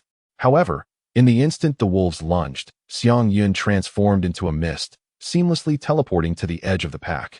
Brandishing a colossal sword, akin to a deity of war descending upon the battlefield. Upon vanquishing foes, he accrued 30 experience points. Upon slaying another, he gained 20 points. And yet another brought him 35 points. The gleam of his sword flickered as the wolves howled in despair, the sound of experience notifications ringing incessantly. With each swing of his blade, the blood of numerous wolves stained the ground. In merely 2 rounds, the pack was utterly disbanded, fleeing in all directions, leaving him unable to unleash the 3rd form of his ultimate technique, the Dark Blade. Do not flee so hastily, my precious experience. Xiang Yun did not pursue. Instead, he kindled a bonfire on the spot, meticulously tending to the wolf carcasses, preparing to indulge in this feast bestowed by nature. Although the experience gained was insufficient to elevate him to level 5, he had already devised a plan in his mind. Once satiated and re-energized, Xiang Yun activated the Destiny Trace to the wolf pack, teleporting once more to continue his hunting expedition. After a brief bout of slaughter, the wolf pack scattered again. This group of wolves had become Xiang Yun's stepping stone to level 5. He intended to relentlessly exploit them until their demise. The Jialong mountain range, the largest in Jiaozhou, sprawls along the eastern coast of the continent, perpetually shrouded in a delicate ethereal mist, reminiscent of a dragon's breath, thus earning its name. The mountains stretch for thousands of miles, adorned with towering peaks, numbering in the hundreds, each possessing its unique spiritual veins, attracting countless cultivators to establish sections. Within this vast mountain range, the Dixing sect stands proudly among the highest and most spiritually vibrant peaks, its architecture harmoniously integrated with the terrain, resembling stars embedded in the night sky, hence the name Dixing. At the foot of the Jialong mountain range lies a tapestry of villages inhabited by mortals. Among them, Kaishan town in the northeast is particularly prominent, serving as a vital hub for the Dixing sect's exchanges with the outside world. The townsfolk predominantly sustain themselves by foraging rare medicinal herbs from the mountains and hunting wild beasts. Some disciples of the Dixing sect also reside in Kaishan town, tasked with patrolling the sect's periphery or periodically descending the mountain to procure supplies, fostering a subtle symbiotic relationship with the mortals. As early spring arrives, the snow melts. The mountains shed their wintry silence, and life gradually awakens under the gentle sun, filling the forest with vibrant energy. This season is eagerly awaited by herbalists, who should ideally migrate like migratory birds, traversing the mist-laden mountains in search of precious herbs. However, this year's spring breeze carries an unusual chill. A ferocious tiger has emerged, shattering the tranquility of previous years. It roams the forests, mercilessly reaping innocent lives. Within days, dozens of herbalists have perished in the mountains. As night falls, the town of Kaishan is disturbed by spine-chilling roars, white flags raised in alarm, and ominous clouds of sorrow envelop the entire town. When the mountain lord appears, unrest brews for miles. An ancient proverb has transformed from mere legend into whispers among the townsfolk, becoming the haunting specter preventing their sleep. Once bustling streets have turned desolate, doors and windows tightly shut. The forests that were once a source of livelihood have now become a dreaded forbidden zone. The hunters, having interrupted their respite, embark on their journey earlier than usual. Seasoned hunters lead a band of passionate youths, vowing to slay the beastly mountain lord and restore past peace. On a moonless night, the hunting party bravely steps into the unknown, initiating their pursuit. Remember to wear the mask on the back of your head. Tigers prefer ambushing from behind. Old Yang's voice resonates with authority as he imparts meticulous advice to the younger hunters. Keep your spear shouldered. If you are knocked down, use it to brace yourself. It may save your life at a critical moment. Grandpa Yang, why can we only save half of our lives? A young hunter inquired, curiosity evident in his tone. Foolish child, tigers are exceedingly fierce. Surviving is already a stroke of luck. Who can expect to retreat unscathed? Then can I go home now? Unease tinged the young man's voice. Of course, tigers prefer to target those who wander alone, Old Yang replied, puffing his pipe, his demeanor nonchalant. The youth chuckled ruefully, shaking his head. Forget it. I'll stay with everyone. 10 hunters journeyed together along the winding mountain path. Suddenly, a thunderous roar erupted from the depths of the forest, shattering the prevailing calm. Instantly, the group tensed, spears in hand, scanning their surroundings. In that tense moment, a hunter at the edge of the group was abruptly dragged into the nearby dark thicket by a shadow. They barely had time to react before a blood-curdling scream echoed through the woods. Quick! Over there, we must swiftly pursue the tiger. Old Yang pointed toward the direction of the scream, his expression grave. The remaining 8 brandished their torches, rushing toward the sound without hesitation. However, the sight before them was heart-wrenching. On the blood-stained ground lay a once vibrant companion, now with a twisted neck, eyes rolled back, and flesh mangled, held together only by a thin strand of muscle. Nearby, a broken spear lay, its tip pristine, a testament to the tiger's ferocity. To claim a life in an instant, This tiger must have attained an unnatural prowess, a formidable foe beyond their means. Today, they had encountered grave peril. Old Yang contemplated the grim scene, his heart heavy with foreboding. The forest reverberated again with a roar, closer this time, as if proclaiming dominion over its territory. Old Yang decisively ordered, "Do not pursue. Retreat in the opposite direction of the roar. It has marked us as prey." The group obeyed, racing towards safety. Yet, in their flight, the formation began to falter. And another scream pierced the night, further diminishing their ranks. Each person felt the chilling presence behind them, too fearful to look back, focused solely on their escape. Old Yang directed the remaining hunters to form a circle, spears outward, cautiously descending the mountain. However, they had not gone far when a voice cried out from behind. "Wait for me. I'm not dead. Don't leave me behind." In the flickering light, the supposedly lost hunter emerged, bloodied, a chunk of flesh missing from his shoulder. Gasping for breath, having narrowly escaped the clutches of death. "Uncle Hu, I thought I would never see you again." The young hunter's voice trembled, tears of joy mingling with relief as he approached. Yet, what awaited him was not the embrace he envisioned but the cold steel of a spear, which mercilessly pierced his throat. The group was paralyzed with horror, their faces drained of color. Why did he kill him? Fear and confusion spread among the ranks. Xiao Hu has become a vengeful spirit. Scatter and flee. Save whoever can. Old Yang's voice was hoarse with desperation. He recalled the tales from his youth of the Dixing sect disciples discussing the tiger's selection of prey, transforming the dead into vengeful spirits. He never imagined he would face such a fate today. The flickering flames cast eerie shadows as the hunters scattered in panic, the torches serving as their sole beacon in the darkness, yet also beckoning danger. The cries of anguish echoed, each one a tolling bell, heralding another life extinguished. Old Yang noticed the flames extinguishing one by one, realizing the encroaching threat. He hastily discarded his torch and plunged into the darkness, blindly forging ahead. In the pitch black, he stumbled, barely avoiding a fall. "Who lacks manners and stepped on me?" a voice complained. Startled, Old Yang regained his balance, only to confront a grayish-white wolf head. "Wolf demon!" he shrieked in terror. Yet, as the head lifted, it revealed a bearded face, Xiang Yun, donning a wolf's head hat. "You are the wolf demon. This is merely a hat. Old man, why are you wandering around in this darkness?" Xiang Yun yawned lazily. At that moment, the sound of hurried footsteps echoed around them. 3 fierce-looking hunters, their bodies marred with wounds, approached menacingly. Their eyes burned with an eerie red light, spears in hand, and sinister grins twisting their lips. Old Yang instantly recognized them as the hunters who had fallen prey to the tiger demon earlier. Now, they had transformed into vengeful spirits, serving as the demon's minions. "Come to reclaim lives. Run, young man, run," Old Yang urged, breathless. "We're all dead, Old Yang. Do you still have the audacity to return alive?" As chilling words escaped their mouths, 3 spears shot towards the two like lightning. In a critical moment, Xiang Yun reacted swiftly, pulling Old Yang behind him. Instantly, a dark red barrier materialized around them, effectively thwarting the lethal assault. The spear tips glimmered with cold light but halted abruptly upon contact with the sanguine shield, producing a dull thud. The 3 distorted spirits stared in astonishment, their attacks thwarted. After a brief moment of confusion, the spirits renewed their assault, but Xiang Yun, undeterred, harnessed the protective shield to boldly confront them, crashing into each one with force. Seizing the opportunity, he swiftly drew the horse-slaying sword from his back. With a flash of the blade, the head of the nearest spirit was severed, soaring through the air in a bizarre arc.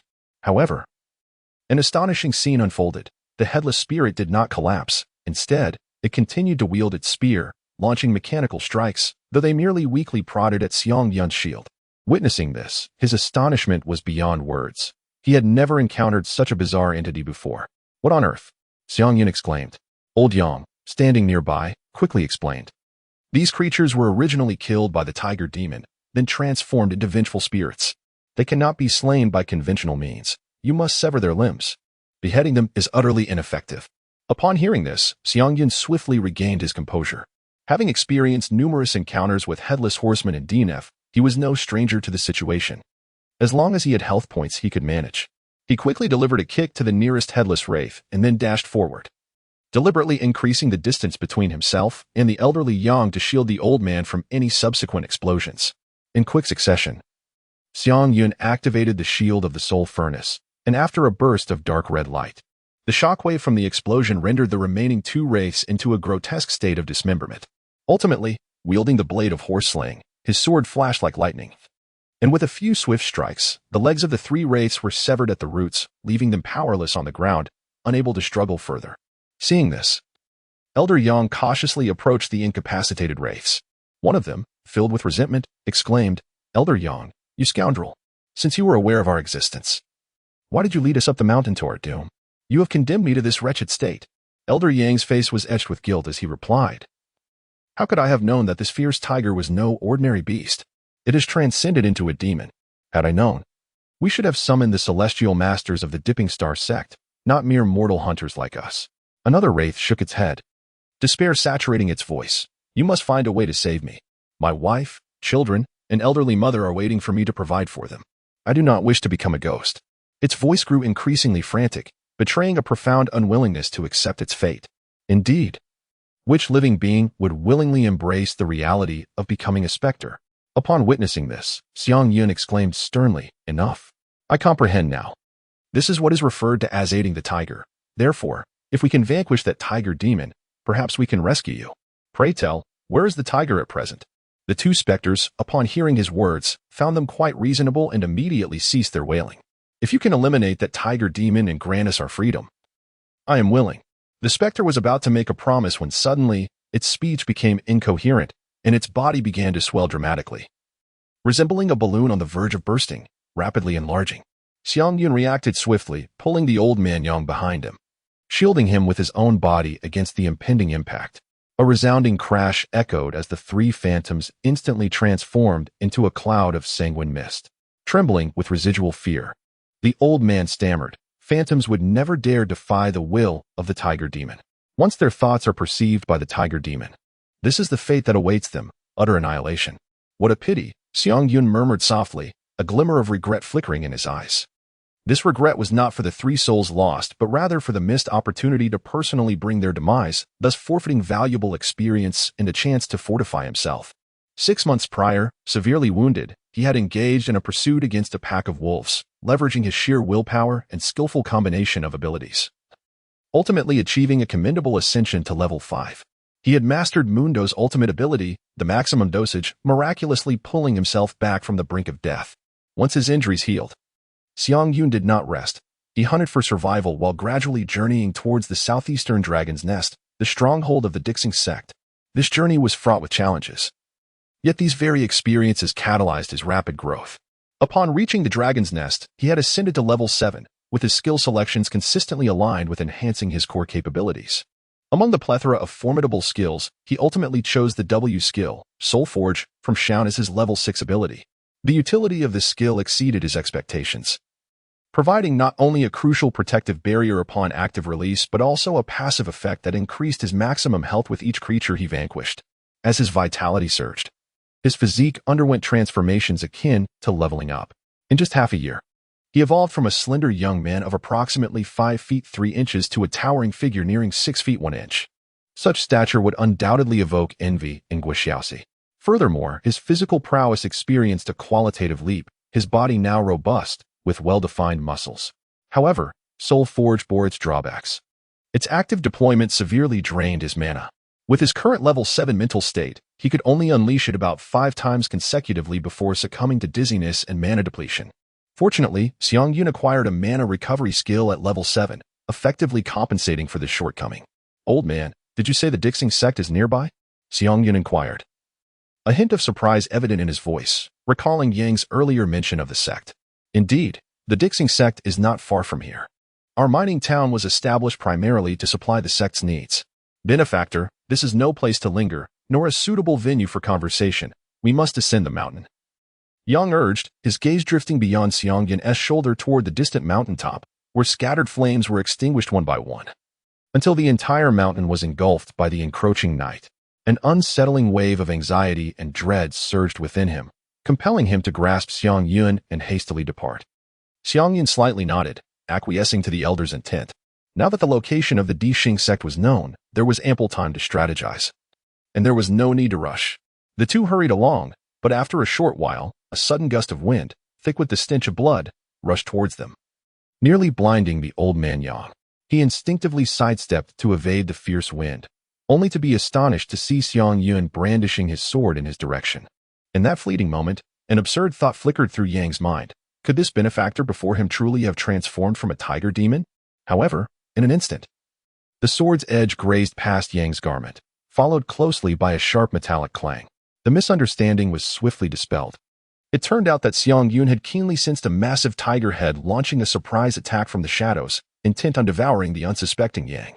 With lightning speed, he struck the fearsome tiger's fangs with his sword, thus saving the elder just in time. Xiang Yun suddenly tugged, shielding the old man Yang behind him, stepping forward to confront the awe-inspiring beast directly.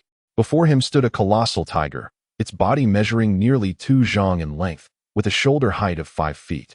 Resembling a giant in stature, its yellow coat adorned with crimson stripes shimmered with a dim glow against the night backdrop. Those eyes, resembling yellow gemstones, were fixed intently on Xiang Yun, while its massive jaws parted slightly, revealing chilling fangs from which droplets of blood dripped slowly, saturating the air with a heart-stopping scent of iron.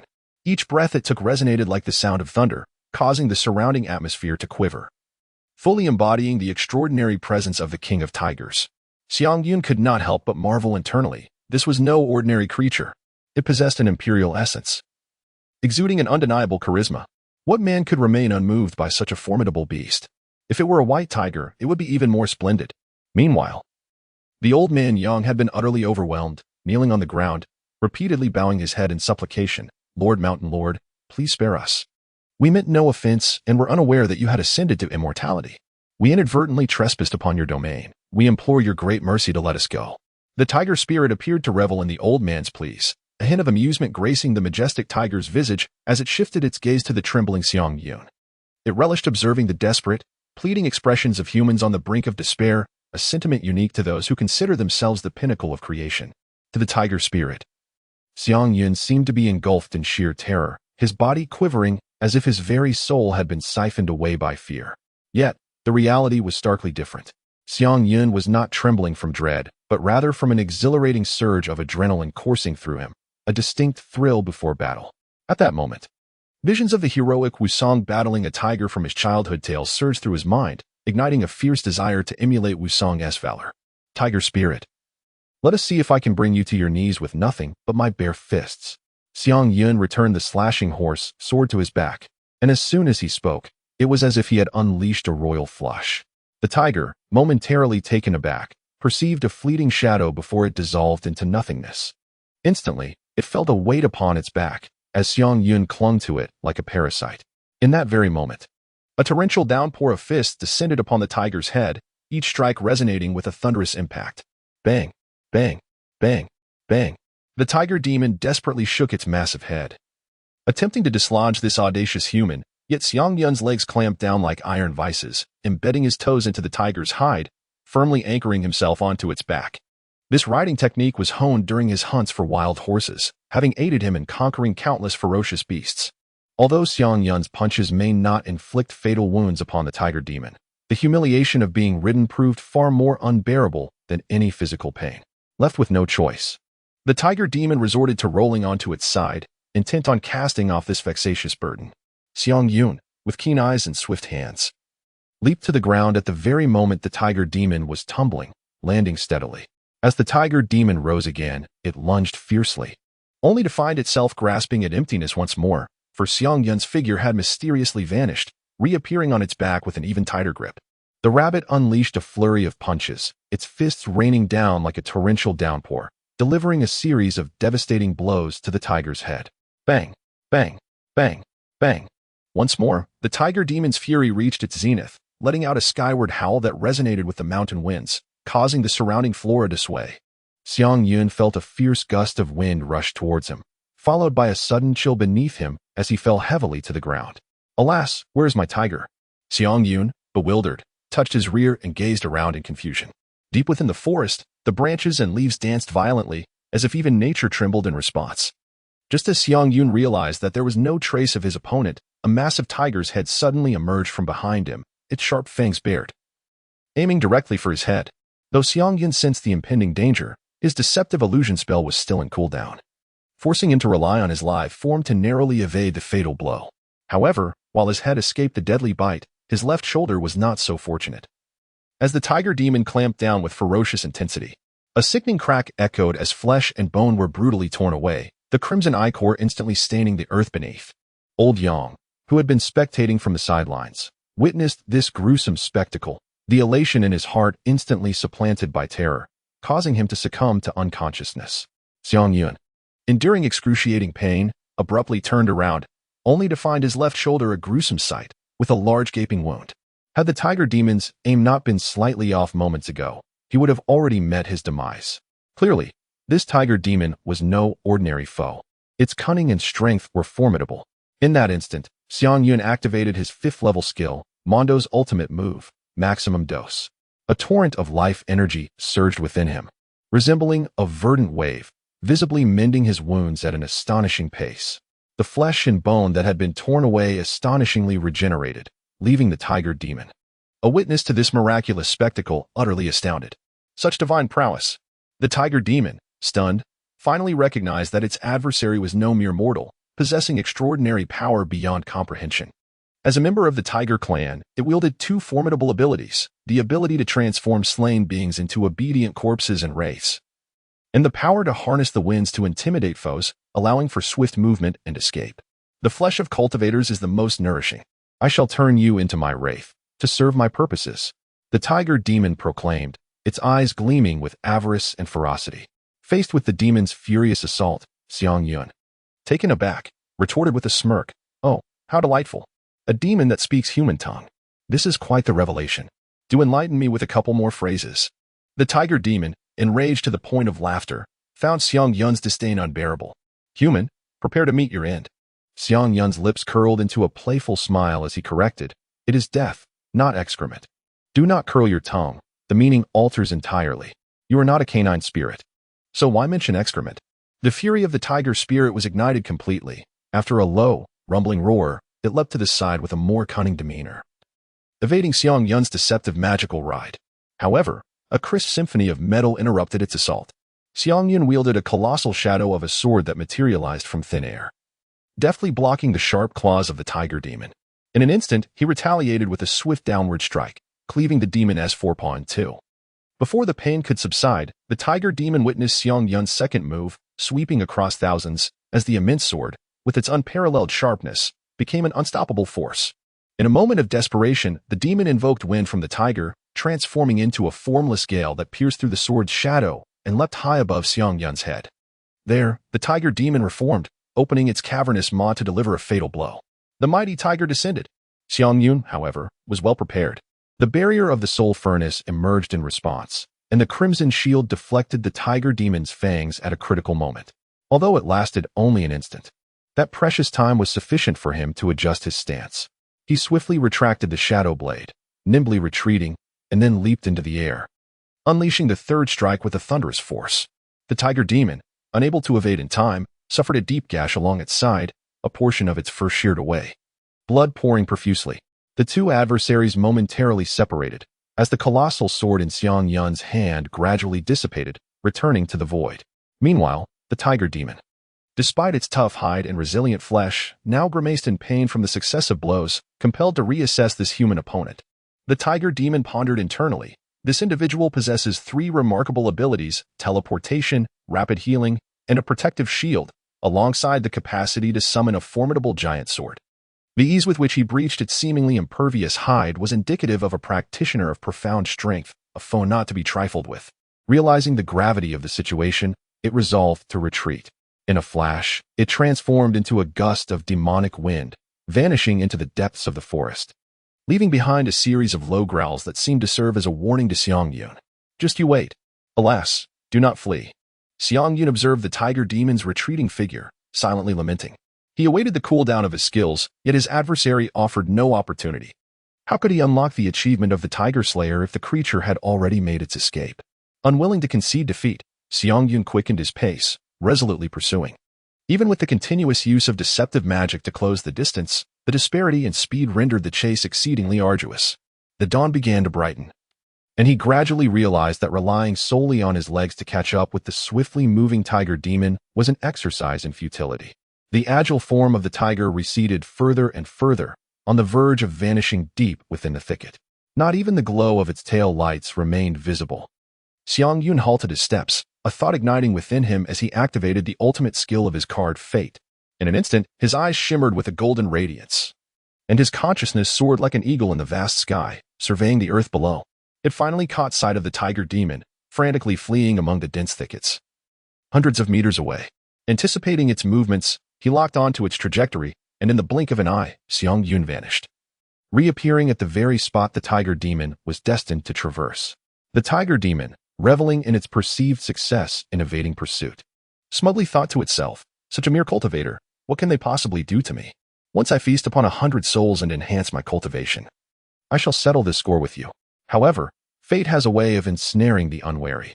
As it navigated through a thicket, a familiar wolf-headed hat unexpectedly emerged from the foliage. How did he get here? The tiger demon's heart filled with uncertainty. Yet it could only watch as Xiang Yun's fingers twitched, causing a square talisman to flicker at his fingertips, blue, red, and gold rotating in a mesmerizing dance. The golden talisman seemed to come alive, soaring directly toward it.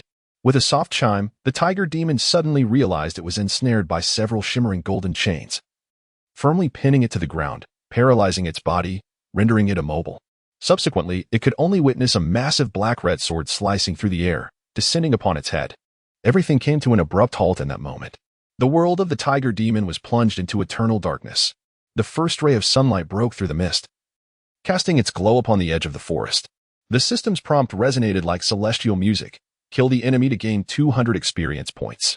Xiang Yun stood in a moment of stunned silence, before a bittersweet smile crept across his lips. Over the past 6 months, he had trekked through the wilderness, battling the forces of nature. Each successful hunt of formidable beasts such as wild boars and wolves yielded a meager 20 experience points. As for the smaller creatures, like rabbits, they barely contributed a couple of insignificant points to his growth. With his level gradually ascending, these minor beings could no longer assist in his development. Indeed, he mused, such paltry rewards make me more suited to be a knight-errant who slays demons than a mere hunter. Not far away, an elderly man known as Old Yang slowly awoke from his slumber, the remnants of dreams still clinging to his consciousness. In his dream, he had witnessed the rampage of a tiger demon, with countless hunters falling prey to its wrath. Blinking in confusion, he rubbed his eyes, striving to discern reality from illusion. Suddenly, he turned and was left speechless by the sight before him. There stood Xiang Yun, laboriously dragging the massive corpse of a tiger with a yellow and red pattern. The tiger's head was a gruesome mess, but Xiang Yun persisted in hauling the enormous beast toward him. Wow, so this is no dream. Old Yang marveled, quickly regaining his senses and rushing to lend a hand. Young man, let me lend my old bones to this effort. The body of this tiger demon is no light burden. In Kaishan Town, a place usually steeped in tranquility, the streets suddenly erupted in a fervor that shattered the usual calm. Amidst the lingering sorrow of many who mourned their lost loved ones, an unexpected wave of celebration stirred the populace, drawing them out into the streets to uncover the cause of the commotion. At the heart of the crowd, Old Yang led the way, accompanied by the young man adorned in peculiar attire. Xiang Yun donned a wolf-headed hat and a vibrant red sash, exuding an air of heroic vigor. Behind Xiang Yun trailed a lively procession, with 2 individuals at the forefront proudly hoisting a placard inscribed with the words Hero of Tiger Slaying, Guardian of the Mountain Folk. Following closely was a band composed of swona and gongs, their jubilant melodies resonating throughout the air, infusing the atmosphere with a festive spirit. At the rear of the procession, 2 robust men pushed a flatbed wooden cart, upon which lay the lifeless body of the formidable tiger that had instilled terror in the hearts of the townsfolk. Residents gathered along the route, drawn by the sounds, creating an impenetrable throng in the streets. Among them, some were moved to tears, expressing their deepest gratitude to Xiang Yun. Thanks to the hero's intervention, we have been liberated from this looming threat, allowing us to live in peace. Pray tell, what is the esteemed name of this hero? We shall forever remember it. He is Xiang Yun, our great hero, who has already made this known multiple times. Let us not trouble him to repeat it. Is he not from our town? He is a hunter whom Master Yang encountered during his travels, truly a fortuitous blessing. It was said that Master Yang's hunting party had nearly met their demise, and it was only through the intervention of Hero Xiang that their lives were spared. Amidst the crowd, a wail pierced through the joyous atmosphere. Were they all lost? My old who was among them, sob sob sob. The emotions of the people surged like a tide. Some wept tears of joy, others mourned deeply, while yet others rejoiced exuberantly, showcasing the myriad facets of human experience. Nevertheless, The pall of fear that had long shrouded the land was now utterly torn asunder. The mountains and forests once more opened their arms to the people, whether for gathering, hunting, or logging. Life must go on. Uncle Yang, I am truly feeling weary. How much further must we travel? As Xiang Yun spoke, he gently rubbed his cheeks, which ached from the incessant smiling, although his steps showed no signs of fatigue. Exchanging pleasantries and expressing gratitude to the enthusiastic villagers along the way had indeed consumed a considerable amount of his energy. After all, how could he allow his expression to appear indifferent in the face of the warm smiles of these sincere residents? Soon, very soon, after traversing 3 more streets, we shall dine at the governor's residence. Old Yang responded, while cheerfully waving to acquaintances on the street. Xiang Yun inquired with confusion. Why must we visit the governor's office instead of returning directly to your home? Old Yang, with a sly smile, replied, Young man, are you not filled with intrigue regarding the Dixing sect? This presents a perfect opportunity to introduce you to the governor through the heroic tales of our tiger hunt. Thus, should you wish to join the Dixing sect in the future, it will be considerably more convenient. His tone brimmed with confidence, having already discerned Xiang Yun's thoughts. Xiang Yun displayed a hint of astonishment and retorted, How did you know I wish to join the Dixing sect? The old man sighed softly, a flicker of nostalgia gleaming in his eyes. It is because I, too, came to Kaishan Town in my youth with the aspiration of joining a sect. Back then, this place was merely a small village, and in the blink of an eye, it has transformed into a thriving town. Although I failed the assessment, my apologies for digressing. To return to the matter at hand, it is almost self-evident that the youth in Kaishan Town, if not engaged in trade, predominantly seek to immerse themselves in the ranks of a sect. Xiang Yun nodded silently, refraining from any rebuttal. Indeed, entering the Dixing sect was a desire nestled deep within his heart. In the heart of Kaishan Town, within the opulent residence of the chief steward, a lavish banquet unfolded with exuberance, the celebratory atmosphere nearly spilling over in the intricately adorned hall. Flickering candlelight illuminated the scene, where jewels sparkled brilliantly as gentry and family elders donned resplendent attire, gathered in unison to extol the return of a hero, Xiang Yun, the valiant soul who single-handedly repelled a fierce tiger, restoring tranquility to the town. The air was infused with joy and reverence for the hero, with conversations in every corner revolving around Xiang Yun's awe-inspiring feat. Young Master Xiang, truly a youthful hero, with a single sword determining the fate of the realm and saving Kaishan Town from peril. Your presence is a blessing for us all, exclaimed an elderly clan leader, his white hair a testament to his years, raising his cup in a toast, his gaze filled with admiration and respect. Little brother Xiang Yun, your name has now become the pride of Kaishan Town. Your courageous actions that night were reminiscent of the legendary hero who subdued tigers from ancient texts, inspiring profound respect, echoed another gentry clad in brocade, his words imbued with sincere esteem. Xiang Yun sat amidst the gathering, calmly facing the flood of praise and admiration that surged towards him, a humble smile gracing his features. He had shed his wolfskin cap and beast pelts, donning instead a simple blue robe. Esteemed elders, you overstate my deeds. All I have done is merely respond to injustice as it arises. The true heroes are the hunters who protect our elders and fellow villagers. They boldly venture into the mountains, fully aware of the lurking dangers. Were I aware of tigers in the hills beforehand, I would have certainly refrained from entering. Thus, I raise this cup in honor of those brave hunters who stepped forward. His words were gentle yet powerful, devoid of excessive modesty or a hint of arrogance, attributing the merit to those sacrificial hunters. Hearing this, the old man Yang beside him felt his eyes welling with emotion. Master Xiang speaks with reason. The heart of a hero resides within us all, yet only those who translate this sentiment into action can truly reveal their heroic essence. An eloquent gentleman responded, his words eliciting thunderous applause and a wave of resonance throughout the hall.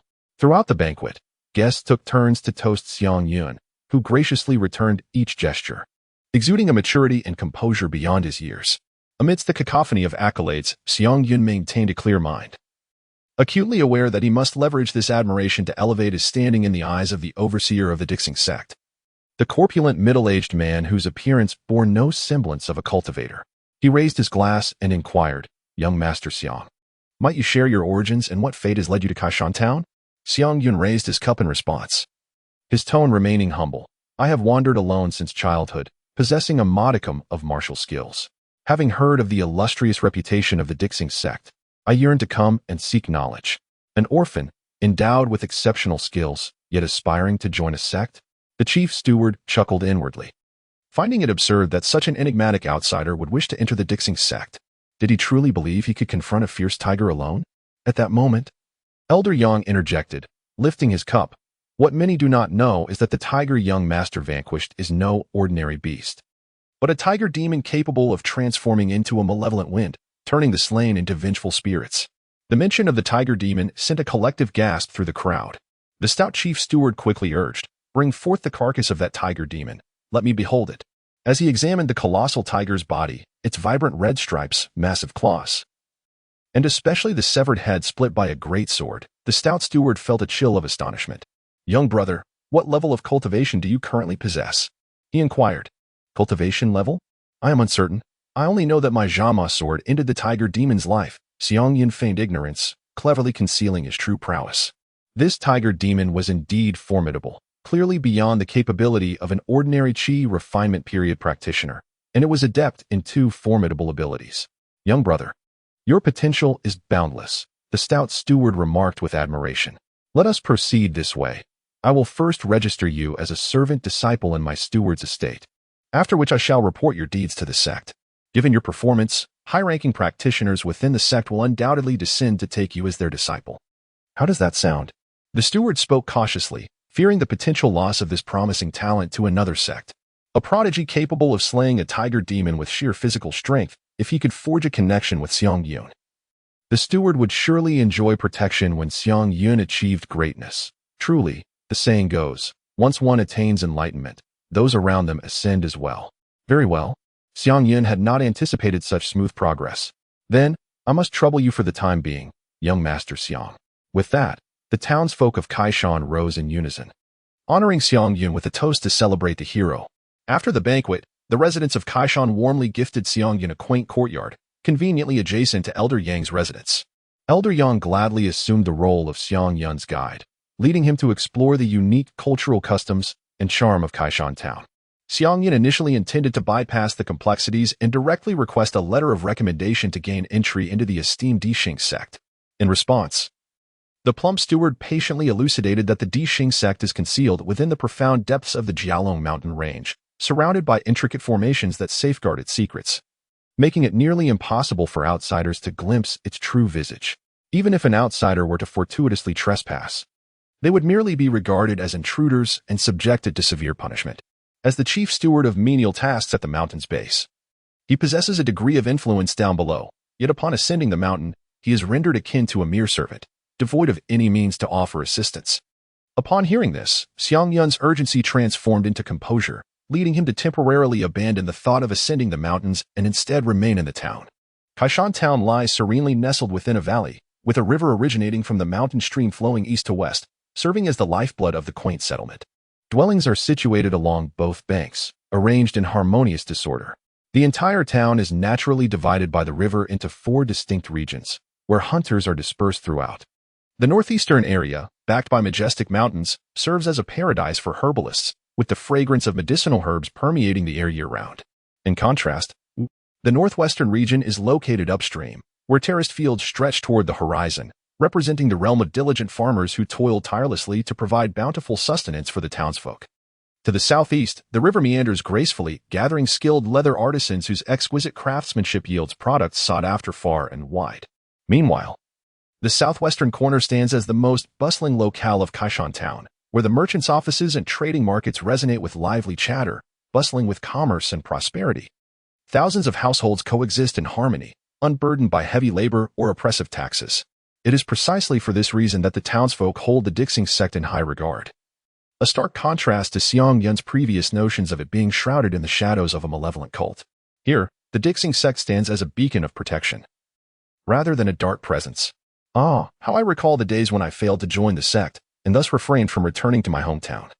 For the outside world was firmly under the dynasty's control, characterized by frequent conscription and heavy taxes that suffocated the populace with various burdens.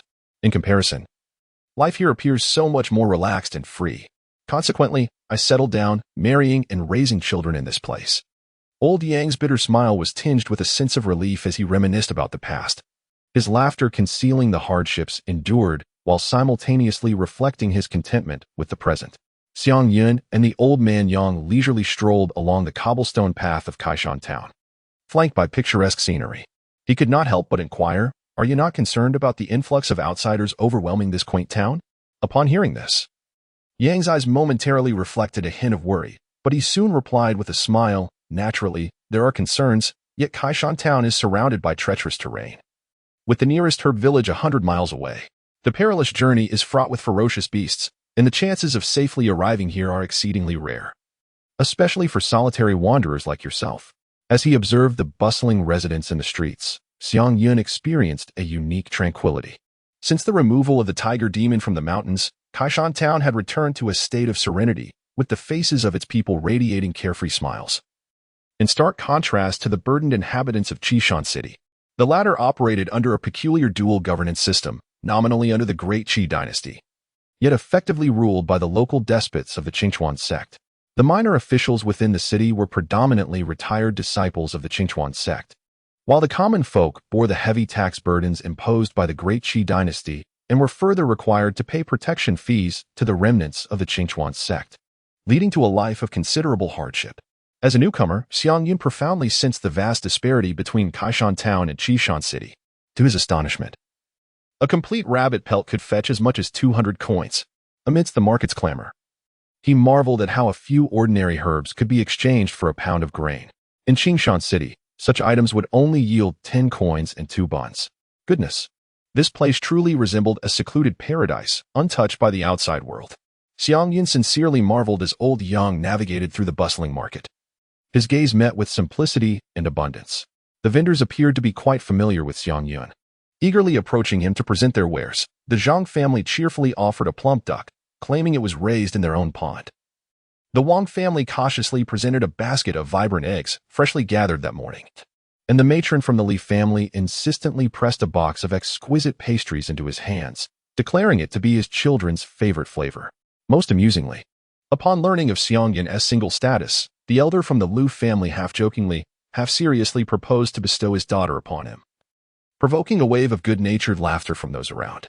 Amidst this unexpected warmth and generosity, Xiang Yun couldn't help but feel a twinge of confusion and reflection. Observing the sincerity and gratitude shining through the simple smiles, he contemplated, could the Dixing sect truly be as malevolent as he had believed? As the sun dipped below the horizon, casting a warm glow on their return journey, Xiang Yun walked alongside old Yang, his heart still tumultuous. Half a month swiftly passed. "Young Master Xiang, allow me to introduce you to the steward of our Dixing sect's 100 Beasts Peak, Brother Wang Fu."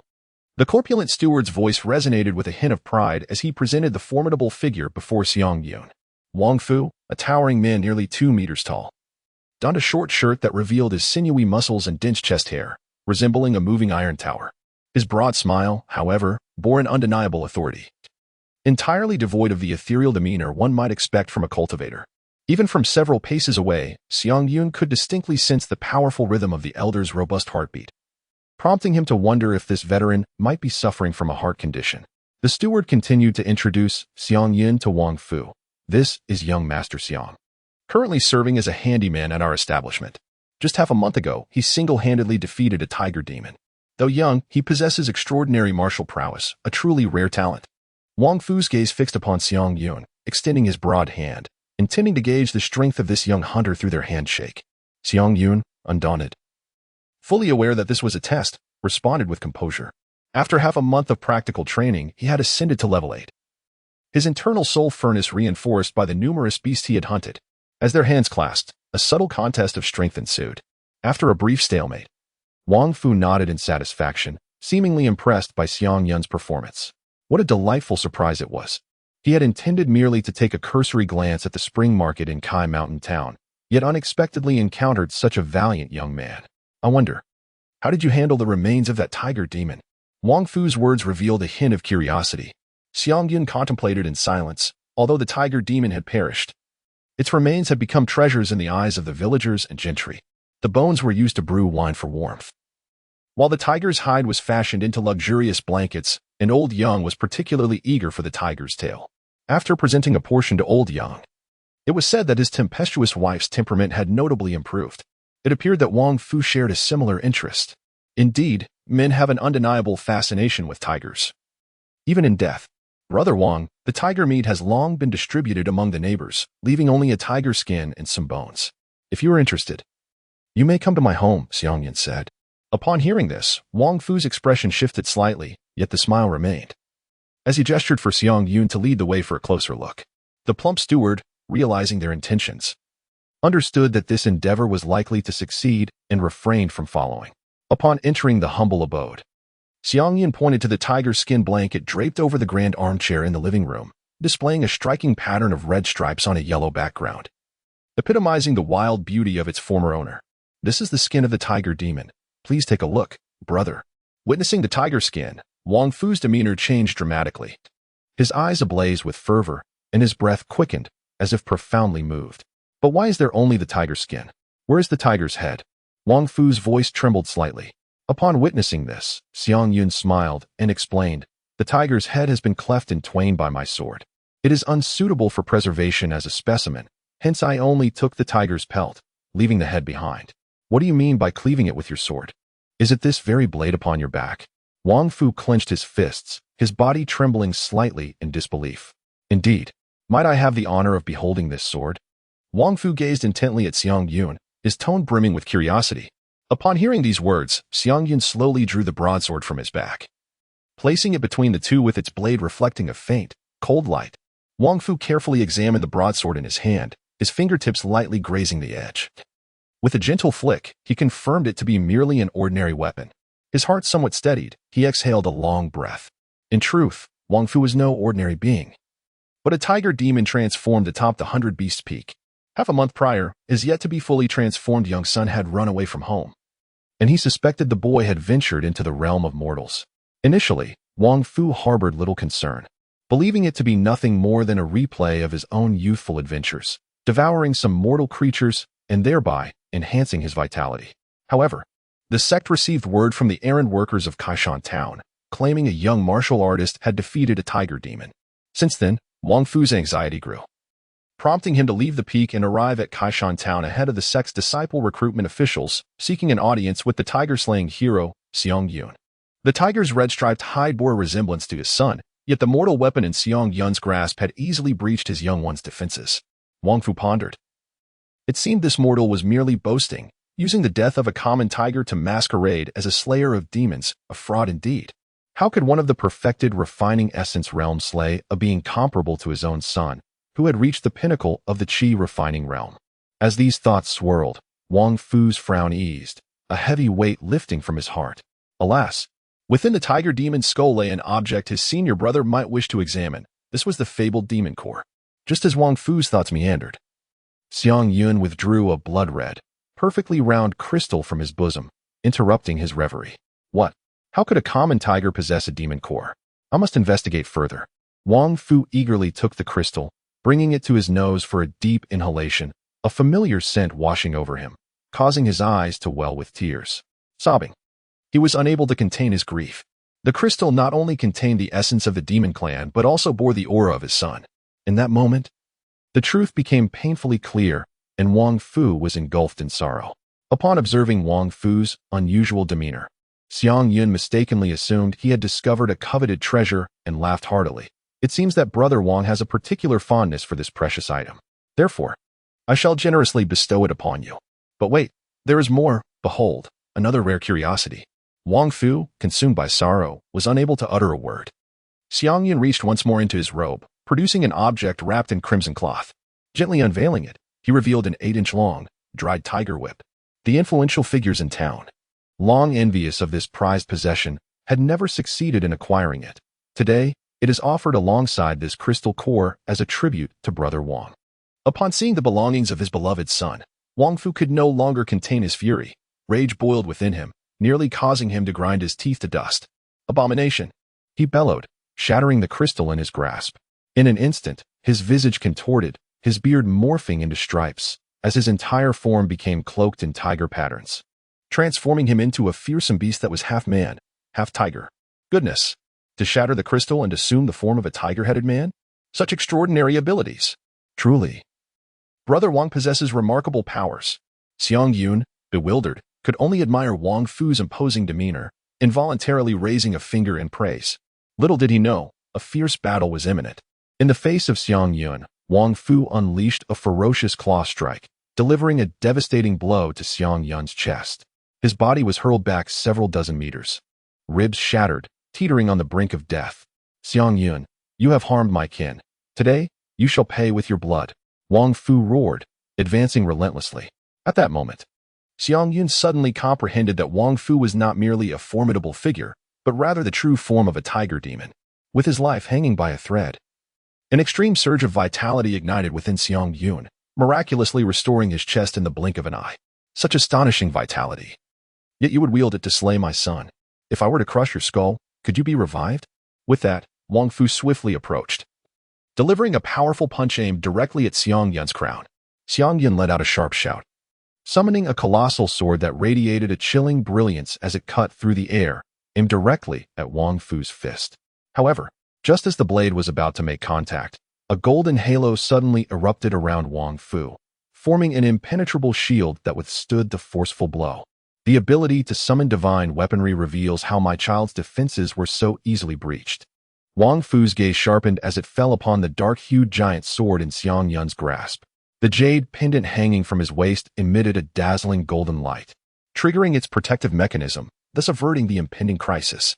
With the attack thwarted, Xiang Yun swiftly retreated, increasing the distance between himself and Wang Fu. Pondering inwardly, yet another adversary skilled in sorcery, this is quite troublesome. Wang Fu, however, offered no respite, positioning himself on all fours, encased in the golden bell shield, and charged towards Xiang Yun with astonishing speed. Xiang Yun swung his sword in a sweeping motion, once again colliding with the golden bell shield. The jade pendant, unable to withstand the pressure, shattered upon the ground, and the golden bell shield subsequently dissipated. Although Xiang Yun was propelled backwards by a tremendous force, Wang Fu, seizing the moment of Xiang Yun's retreat, once again exhibited his astonishing speed. With a swift motion, he unleashed a claw strike aimed directly at Xiang Yun's abdomen. Xiang Yun felt as if his internal organs were tumultuously churning, blood gushing forth, and tracing a sorrowful line through the air. Steadying himself, he wiped the blood from the corner of his mouth, a confident smile curling upon his lips. Under the protection of his maximum dosage skill, even a fatal injury could be alleviated within a few deep breaths. Before him stood Wang Fu, the strongest adversary he had encountered since his arrival. Yet it was precisely such a formidable opponent that ignited the fervor deep within him. Engaging in battle proved to be unexpectedly exhilarating. In his heart, Xiang Yun mused as he wielded his colossal sword, its blade aimed fiercely at the heavens. Wang Fu, on the other hand, wore a sneer of disdain, mocking his opponent for lacking the understanding of weapon range. Yet, in the next instant, Xiang Yun's figure dissipated like smoke, reappearing abruptly above Wang Fu. Possessing the divine abilities of the tiger demon, Wang Fu, as the son of the Tiger King, was not to be outdone. He transformed into a gust of demonic wind, penetrating Xiang Yun before manifesting again, his tiger claws descending with ferocity. However, Xiang Yun was no ordinary adversary. Traversing the future, he employed his deceptive sorcery once more, instantaneously relocating to a position above Wang Fu, where the third strike followed suit. You press me, and I shall press you. Wang Fu's heart quivered in astonishment as he noticed the sudden emergence of sword shadows on the ground. He was baffled as to how Xiang Yun could continually wield his divine powers until the colossal sword fell. Splinters flew as the sword struck down, revealing merely a wooden puppet beneath. Wang Fu's figure inexplicably appeared dozens of meters away in an open space, his heart aching for the substitute puppet gifted to him by his master. Anger overflowed from his demeanor as he cupped his hands in a trumpet shape, inhaling sharply, his wide mouth aimed at Xiang Yun. Tiger roar bomb. Xiang Yun felt an urgent alarm ringing in her heart as she swiftly bent down to evade the impending danger. The deafening roar of the explosion resonated from behind her, while the walls crumbled instantaneously under the force of the powerful shockwave. Wang Fu did not relent. He took a deep breath once more, ready to unleash a second tiger howl shell, this time with a more precise target locked in his sights. The colossal sword in Xiang Yun's grasp quietly dissipated, replaced by a more agile horse-slaying sword. Without hesitation, he thrust the blade directly at Wang Fu. Amidst a thunderous roar, the tiger howl bomb collided with the blood-red barrier hastily erected by Xiang Yun, shattering it in an instant, while the horse-slaying sword took the opportunity to pierce into Wang Fu's mouth. A sharp pain surged through his throat, prompting Wang Fu to instinctively close his mouth. Biting down fiercely on the blade, The tip of the sword had begun to puncture his oral cavity, and Xiang Yun, unwilling to relent, exerted further force. However, the tiger demon's teeth were immensely resilient, producing a jarring sound of friction between the two. Ultimately, the horse-slaying sword, unable to withstand the strain, shattered with a crisp snap. Seizing the moment, Wang Fu unleashed a punch, and Xiang Yun hastily drew his sword to block, only to be sent flying several meters away by the immense force. Nonetheless, this strike did not inflict any substantial harm upon Xiang Yun. It merely forced him to retreat. Wang Fu spat out the sword tip, blood spilling from his mouth. His throat injured, rendering him incapable of continuing to cast the Tiger Howl Bomb or any spell requiring incantation. To conquer Xiang Yun, he had no choice but to engage in close combat, yet he harbored a deep-seated fear of that sharp colossal sword. Apprehensive that his opponent might summon it once more in a moment of carelessness. In light of this, Wang Fu made a decision akin to that of his son: retreat. Xiang Yun had previously battled the tiger demon and had a rough anticipation of his opponent's next move. With his hands clasped behind his back, he silently activated the W skill of his card. Despite being battered and bloodied, Wang Fu remained defiant, coughing and spluttering. "Cough, you will pay for this." He then unleashed his signature technique, his form becoming indistinct as he prepared to transform into a demonic wind and flee the scene. Xiang Yun, however, remained unperturbed, casually releasing a card. With a soft snap, a blue light suddenly flared. Wang Fu felt a brief sting, yet soon experienced no further anomalies, leaving him perplexed. Was that all? In an instant, a malevolent wind surged forth and soared into the sky, leaving Xiang Yun with a bittersweet smile. In the past, he had often erred in selecting cards while playing. Now, he found himself making the same misjudgment in choosing whom to retain.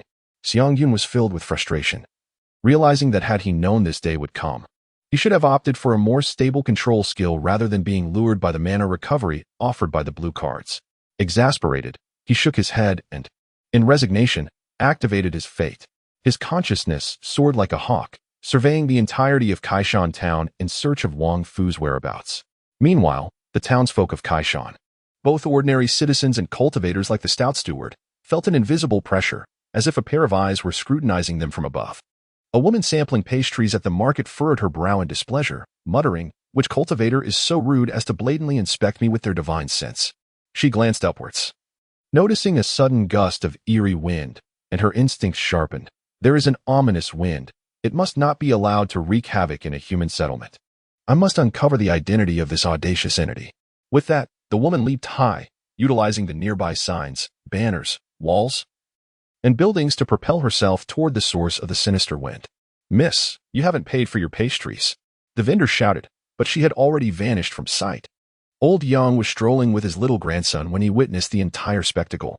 The boy's eyes sparkled with wonder as he pointed into the sky, exclaiming, "Grandpa, look! It's a fairy."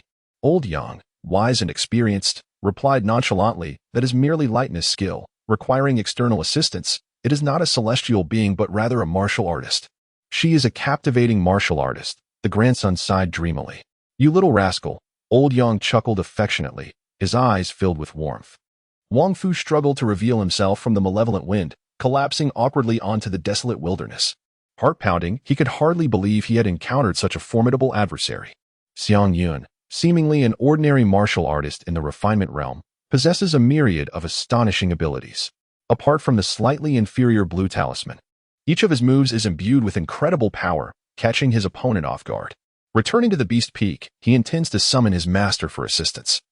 Determined to deal with this prodigy, Wang Fu gritted his teeth in silence, turning to flee into the depths of the forest, devising a plan for revenge in his mind.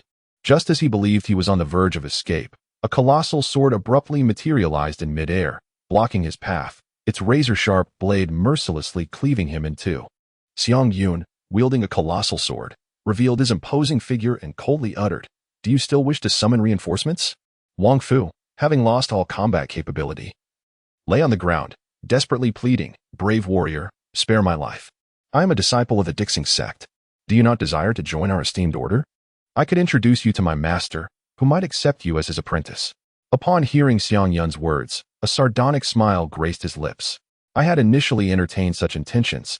However, having discerned your monstrous nature, how could I possibly venture into such a demonic den? This is all a misunderstanding." The Xing sect is no den of demons or realm of. Only our 100 Beasts Peak houses disciples.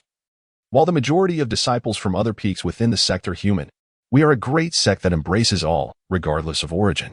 Wang Fu hastily explained, his voice laced with entreaty. I beseech you, spare me. Oh, embraces all, is it? I see. Then, how shall your son's capital offense of slaughtering mortals be addressed? Xiang Yun pressed, his gaze piercing. My son brought it upon himself. His death is well-deserved. Wang Fu conceded somberly, his tone tinged with resignation. The son's misdeeds reflect the father's failings. And what of you? Having attempted murder, how am I to trust you? Xiang Yun's intent to kill was palpable. I can swear. Wang Fu's words were cut short as Xiang Yun's sword descended, severing Wang Fu's head. Wang Fu's corpse convulsed violently before transforming into a massive tiger carcass. Confirming his true nature as a tiger, Xiang Yun retrieved Wang Fu's storage bag, which had been dislodged during the transformation. A system notification chimed in. Just as Xiang Yun was immersed in the elation of gaining 300 experience points from the kill, a puzzled female voice interjected, curious. Where did you conceal that great blade of yours just now? Xiang Yun stood amidst the forest, enveloped by a delicate fragrance of blossoms. Having just emerged from a perilous confrontation, a lingering trepidation still residing within his heart. Oh, where did you conceal that massive blade of yours? Just as he was about to depart, a soft exclamation shattered the tranquility. Is someone there? Xiang Yun gazed around in astonishment, only to witness a graceful figure descending gently from the treetops. It was a woman, her silhouette as elegant as that of a delicate swallow. Her long, raven-black hair was casually tied back in a ponytail, swaying lightly with her every step. Dressed in a flowing long robe, the fabric fluttered in the breeze, exuding both beauty and freedom of movement. Her legs, long and powerful beneath the robe, showcased smooth, well-defined muscle lines, each inch of her skin radiating a harmonious blend of strength and grace. Whether she was descending or strolling, she emanated an effortless poise and relaxation. Particularly, her long legs evoked memories of a hero, Steel Shadow. As she approached, Xiang Yun was finally able to discern her features. Her skin was as pale as jade. Delicate and smooth, her brows and eyes were artistically defined, with willow-like brows framing a pair of crystal-clear eyes reminiscent of tranquil azure waters. Her nose was elegantly refined and petite, while her lips bore a natural, soft pink hue. Standing beneath a tree adorned with blooming spring flowers, the woman was breathtakingly beautiful. Xiang Yun could not help but gasp in astonishment. Faced with such a captivating woman, he found himself at a loss for words. To kill her? That was out of the question. He considered himself no villain, and besides, the only creatures he had slain were mere tiger demons, not innocent beings. My lady. The adversaries I have vanquished are monsters, not humans, Xiang Yun explained. The woman smiled faintly, her tone unassuming yet strikingly profound. I overheard your conversation. That creature. Is it the king of beasts, brother Fu Wang from the 100 Beasts Peak? I am quite curious. Where have you concealed your colossal sword? It hardly appears to be a magical artifact. Xiang Yun furrowed her brow, acutely aware of the gravity of the situation. It would be disastrous if the members of the Dixing sect were to witness my brutal slaughter of fellow disciples. I must not linger here any longer. Xiang Yun contemplated silently, and shortly thereafter transformed into a wisp of smoke, vanishing from the scene. The woman was momentarily taken aback, but then a sneer escaped her lips. Her ears twitched slightly, keenly detecting the direction in which Xiang Yun had fled. Without hesitation, she strode forward in pursuit, her speed suggesting she had anticipated Xiang Yun's movements all along. Xiang Yun instantaneously transported himself into the depths of the dense forest, utilizing the 5 seconds of invisibility.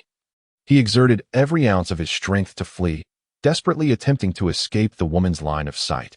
However, as the invisibility effect waned, he cast a glance behind him, only to be astonished to find the woman merely several dozen meters away, as if she had never strayed far at all. How did you discover me and catch up so quickly? Xiang Yun inquired, astonished. The sound of your footsteps was rather heavy.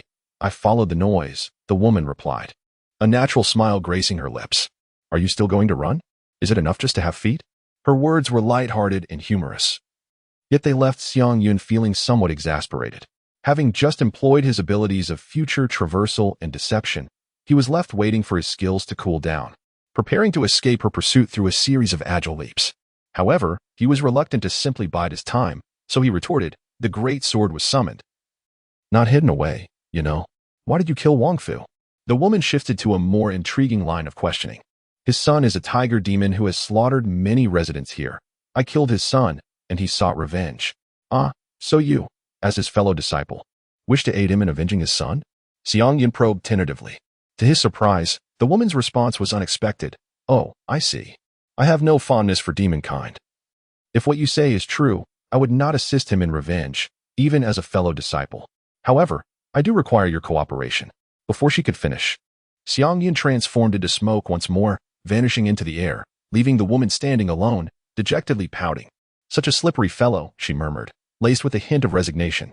Xiang Yun once again employed his teleportation and invisibility skills, covering a distance of several hundred meters in just 2 swift movements.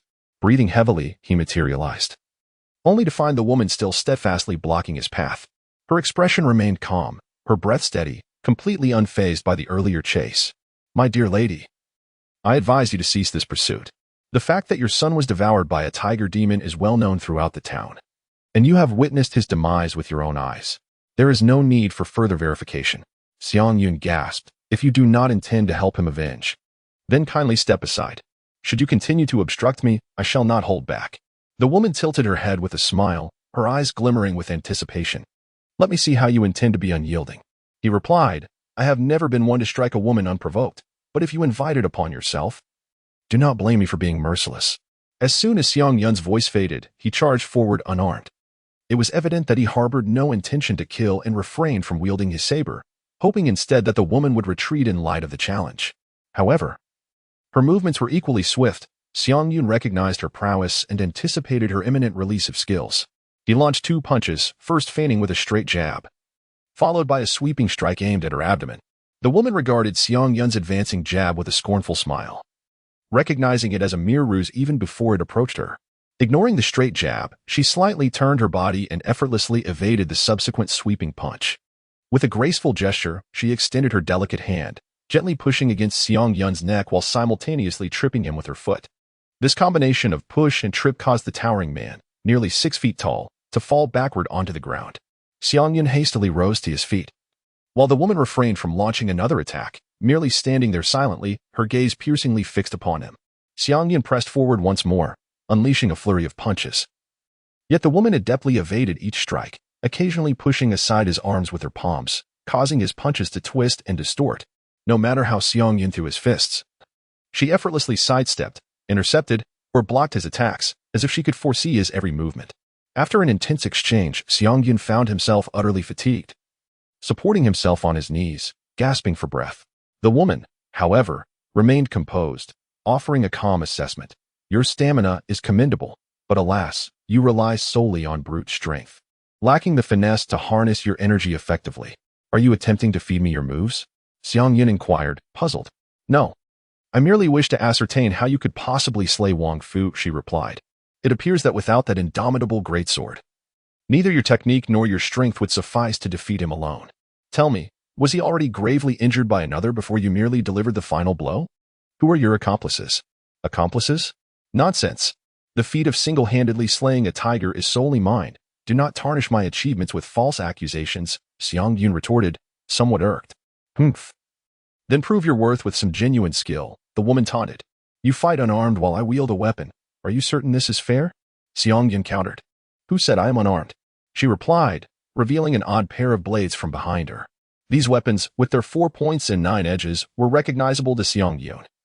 They were known as the Mandarin duck axes.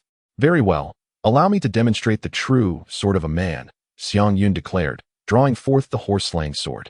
Its tip devoid of a blade. Although the horse-slaying sword did not rival the immense 8-foot dark abyss blade, its 5-foot length was nonetheless formidable. He thrust forward, but the woman bent low, gliding along the edge of his blade, suddenly appearing before him, the sharp edge of the Mandarin duck axes nearly grazing his neck. In a moment of peril, Xiang Yun's quick thinking summoned a crimson barrier, deflecting her assault. Utilizing the momentum from his turn, he swept the horse-slaying sword horizontally. The woman bent backward, skillfully evading the blade's edge, prompting Xiang Yun to swiftly adjust his attack and slash downward. She pivoted around her body midair, once again eluding the blade. Upon landing, she rapidly slid behind Xiang Yun, her blades leaving a trail of scratches upon the crimson barrier, causing ripples to dance across the shield. Xiang Yun attempted to pivot and counterattack, only to discover that no matter how he turned, the woman remained steadfastly locked behind him, rendering him incapable of launching an effective strike. As the Crimson Shield neared its dissolution, Xiang Yun was compelled to roll forward, striving to escape her assault range. Before he could touch the ground, he hastily invoked a card skill, releasing a red card that struck the woman. Upon contact, a burst of red light enveloped the surroundings, ensnaring her in a lethargic force that diminished her gliding speed. Seizing this opportunity, Xiang Yun conjured an illusion, propelling himself to a distant location, and swiftly activated his fate skill, pinpointing a spot to prepare for teleportation. Despite being slowed, the woman's velocity remained astonishing. She quickly honed in on Xiang Yun's position and lunged towards him. Yet, Xiang Yun was already in the throes of teleportation, materializing before her and waving a farewell. Farewell? Beauty, haha. To his astonishment, the woman's form suddenly blurred, and in the next instant, she was before him, delivering a kick that sent him sprawling. Abruptly interrupting his teleportation skill, Xiang Yun stumbled slightly and looked up, perplexed, asking, "How can you also teleport?" "This is not teleportation.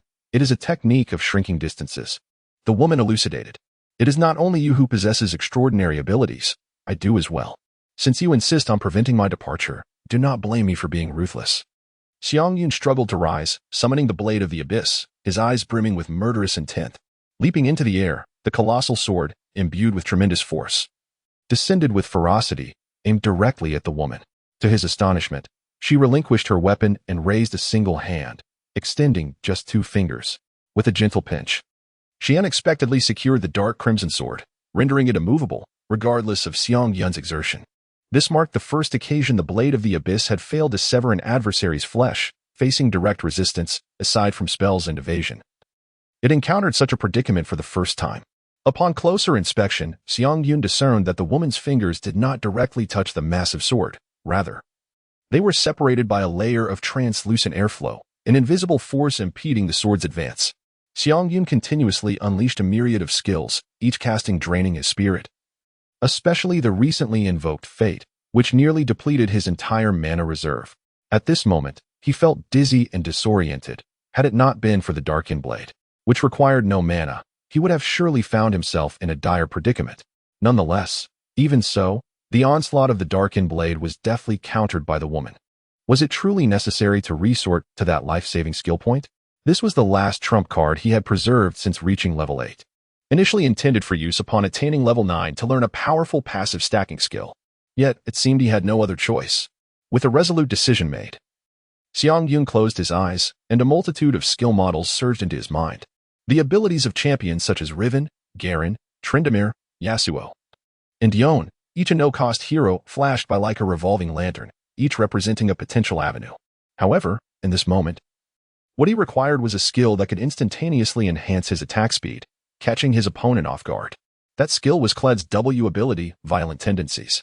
Once learned, this skill would be at maximum level. With a cooldown of merely 5 seconds, it allowed for 4 strikes, sustaining for 4 seconds after the first hit and providing an impressive attack speed increase of up to 150. The final blow even inflicted damage based on a percentage of the opponent's health, making it potentially lethal. As the ethereal shadow of the Darkened Blade quietly dissipated, Xiang Yun seized the fleeting moment when his weapon transformed from large to small, drawing forth the cutlass and unleashing a flurry of strikes. The woman's brow furrowed as she sensed the sudden acceleration in Xiang Yun's attack speed. Each slash was executed with precision and decisiveness, the momentum drastically altered, as if he had undergone a transformation from calm to tempestuous fervor. In light of this unexpected shift, the woman hastily channeled the chi within her body, and a series of crisp sounds resonated clang, clang, clang as she struggled to parry Xiang Yun's rapid 3 strikes with her arms fortified by chi. The air was thick with the lingering echoes of their metallic clash, and a glimmer of gravity shone in the woman's gaze. Xiang Yun sheathed his sword, gathering all his strength to deliver one final strike. The woman felt that the vital energy in her arms had been nearly exhausted from their previous 3 clashes, leaving her no time to replenish it. In this critical moment, a thought crossed her mind, summoning the essence of the dragon seizing fist from the war god. Instantly, a muscular figure radiating golden light appeared around her, crossing its arms to block Xiang Yun's 4th sword strike. However, despite the protection of the war god's fist intent, the woman still experienced a violent tremor as a force penetrated her defenses and struck her directly. Blood trickled from the corner of her mouth, and as she steadied herself, she forcefully swallowed the rising metallic taste. just as she prepared to exert her full strength to eliminate this adversary, whom she had always underestimated. She was taken aback to find Xiang Yun staggering, his steps unsteady. Before she could act, he collapsed, falling into unconsciousness. The woman stood frozen in place, momentarily at a loss before ultimately crossing her arms and scoffing in resignation. As she leaned down to scrutinize Xiang Yun's features, she cautiously lifted his eyelids for inspection. His pupils were intact, indicating he was alive, likely having exhausted himself after using some secret technique. She murmured to herself, astonished that a young man at the pinnacle of the Mingjing realm could inflict injury upon her, a master of artistic conception. A complex light flickered in her eyes. Indeed, the waves of the Yangtze River push the waves ahead, each generation surpassing the last. This youth is teachable. Time passed, and gradually, Xiang Yun awoke, his eyes opening to meet a pair of dark eyes curiously fixed upon him. The sudden gaze startled him, causing him to spring up from the bed like a startled fish. Upon closer inspection, he realized he was in the home of Old Man Yang. The old man's grandson, Yang Xiaomu, was sitting at the edge of the bed, looking at him with an innocent expression. At merely 5 years old, he embodied the age of innocence, eliciting both annoyance and affection from others. "Little brat, you nearly scared me to death," Xiang Yun complained. "Uncle Xiang, you're finally awake," Yang Xiaomu exclaimed excitedly. "Call me brother," Xiang Yun corrected him. "You're so tall, and you still want me to call you brother?" Yang Xiaomu looked up at Xiang Yun, standing on the bed and nearly touching the ceiling. "Height doesn't diminish the fact that I am your brother. It is rude to call someone old," Xiang Yun retorted with a slight irritation as he surveyed his surroundings. "Indeed, I have no injuries," he noted. "How did I end up in your house?" "I found you on the road," Yang Xiaomu replied. "Huh," Xiang Yun said, perplexed. "Just like I found Wang Kai, I brought you back from the road," Yang Xiaomu clarified. "You little rascal, are you likening me to a dog? You're asking for a beating." Xiang Yun pretended to lunge at him. Yang Xiaomu hurriedly dashed out of the room, only to peek back in with a grin, saying, "By the way, when I found you, there was also a letter right by the bed." "A letter?" Xiang Yun gazed curiously at the pillow beside him and indeed discovered a letter. The envelope bore the inscription, "Di Xing Sect, Qiongwu Peak, Lin Qinghan, for Xiang Yun's eyes only." Upon opening the envelope, he read, "We have heard of your solitary battle against the tiger demon in the mountains, your name now resounding across the land, embodying the spirit of a true hero, which commands our utmost admiration. The Di Xing sect has always sought out talent with fervor, valuing the gifted as treasures. Upon learning of your remarkable deeds, we are filled with yearning and have thus dispatched this letter with the intention of inviting you to become our disciple. Our sect boasts a long and illustrious history, rich in tradition. The lineage of Qiongwu Peak stands as the pinnacle of the Di Xing sect, with disciples who excel in martial arts, particularly in swordsmanship and boxing. Should you wish to join us, you will undoubtedly acquire unparalleled martial skills and engage in profound exchanges with heroes from all corners of the world, together striving to reach the zenith of martial prowess. We await your arrival at Qiongwu Peak. Upon your entry, a dedicated individual will be there to welcome you. If you are inclined, you may carry this letter as proof. The mountain gates are always open. Why not take a chance, O hero?" At the end of the letter, there was a delicate postscript, the ink still wet, clearly added later. "API call failed with status code 429. Error. Code. For 29. Message. Resource has been exhausted. E.g. Check quota. Status. Resource exhausted." Xiang Yun comprehended the entirety of the situation. As for Wang Fu, he must have come to investigate for the sake of his son. Xiang Yun stroked his chin, lost in contemplation.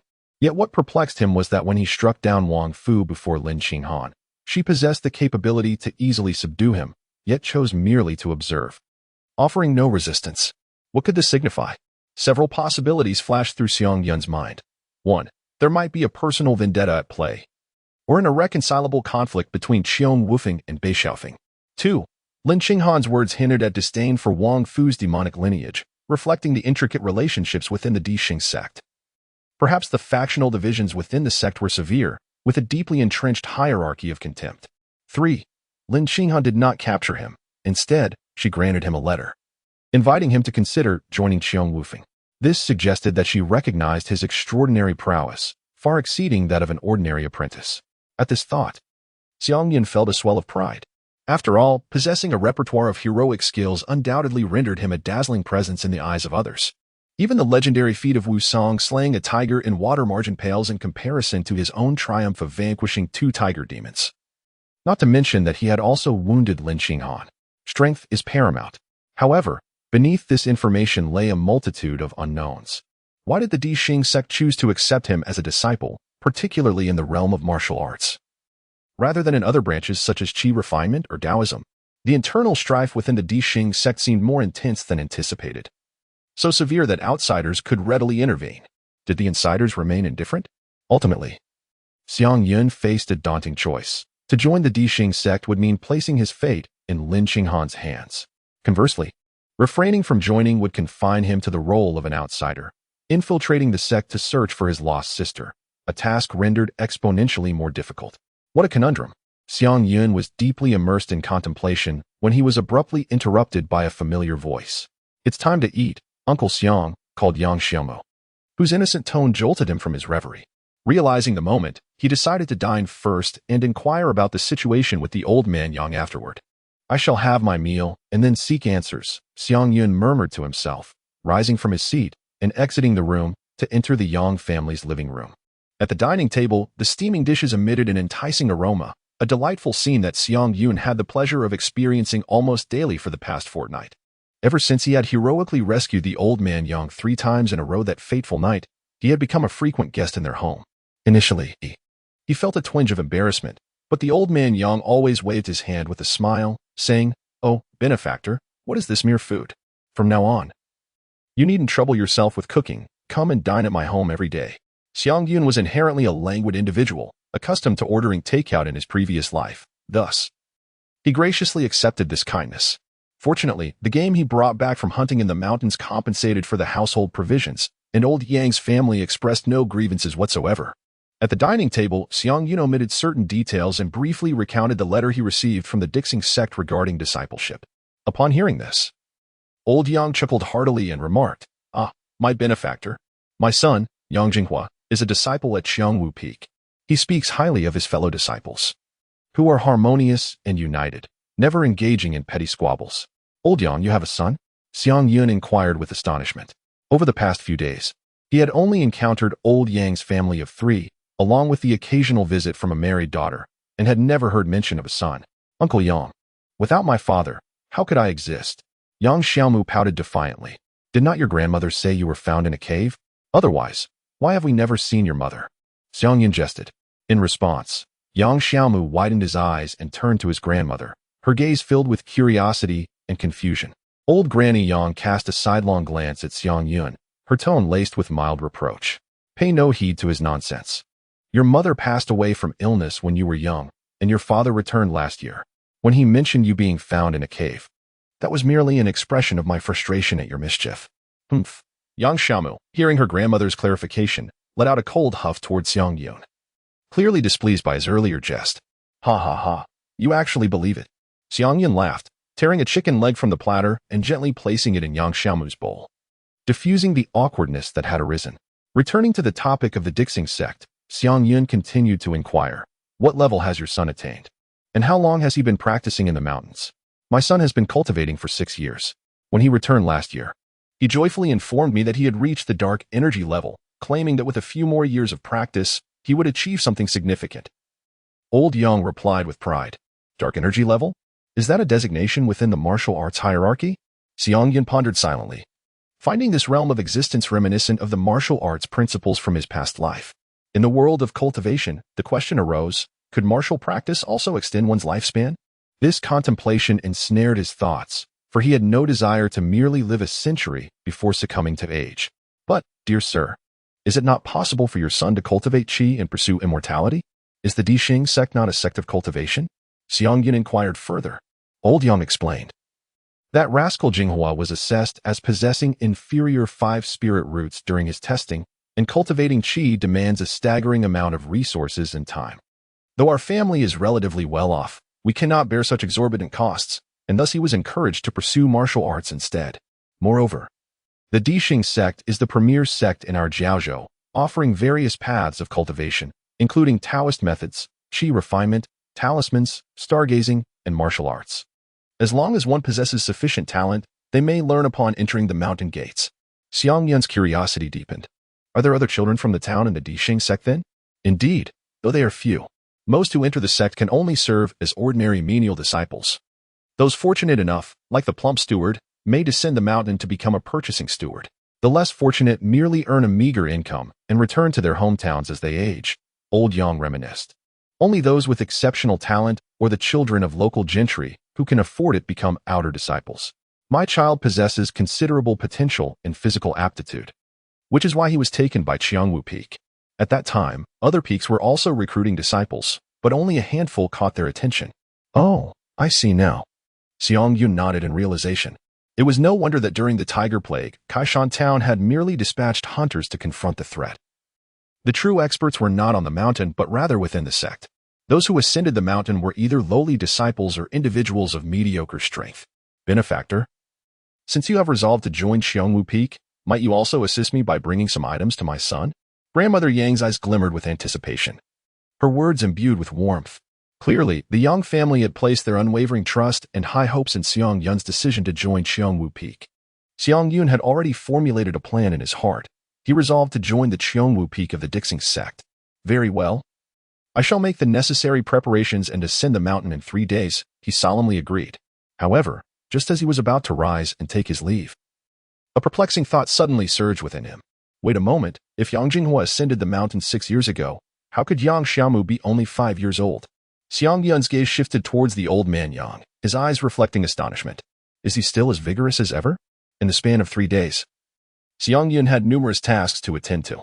Primarily, he needed to sell all the furs and beast products he had acquired from hunting over the past fortnight, particularly the treasures associated with the tiger demon. The tiger skin was gifted to the corpulent steward as a token of gratitude for his unwavering support and discreet assistance. Most of the tiger bones were sold to the apothecary, with the remainder distributed among his fellow hunters. As for the most significant item, the tiger whip, Xiang Yun initially intended to sell it to the local gentry for a substantial profit.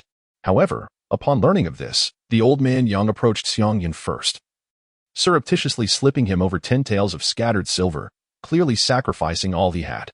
Moved by the sincerity in the elderly man's eyes, Xiang Yun resolved to abandon his original plan and generously bestow the tiger whip upon Yang. After all, they were both men and had shared a bond of life and death as old brothers. It was only fitting. Perhaps this gift might even grant Yang Xiaomu an additional uncle, or perhaps even a younger brother. Xiang Yun had once contemplated selling his house. Yet upon gazing at the courtyard, complete with a well and surrounded by houses, along with a neighbor who generously offered meals, he ultimately relinquished this notion. After all, this abode was far more comfortable than the old residence in Su family village, and in the future, he could bring his sister to live with him. After a thorough sorting, the assorted items fetched a total of 120 taels of silver, with 100 taels exchanged for silver notes, while the remaining funds were earmarked for the restoration of his Zhama sword. Is the tip of this sword gnawed off by a dog? The blacksmith jested as he examined the blade. How do you discern that it was bitten off? Xiang Yun inquired with curiosity. The bite marks reveal it. The blacksmith replied after a meticulous inspection, adding, moreover, this sword has evidently struck something formidable. The blade is riddled with fine cracks. If you were to swing it with force, it is likely to shatter. It appears irreparable. Perhaps it would be better to melt it down and forge a superior sword with additional materials, Xiang Yun suggested.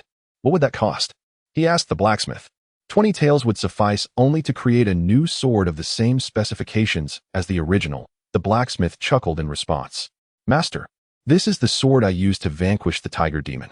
Would it be possible to enhance it with a few more materials and craft a superior blade for me? Xiang Yun implored. In this realm, 1 foot is approximately equivalent to 26 centimeters in the past world, and the dark blade spans a remarkable 8 feet, exceeding 2 meters. In contrast, the Zhama sword measures over 4 feet in length, with the hilt bringing it close to 5 feet, nearly 1.5 meters. Xiang Yun had long grown accustomed to the transition between these two weapons, particularly after the phantom of the dark blade dissipated. The shift from 8 feet to 5 feet had become second nature to him.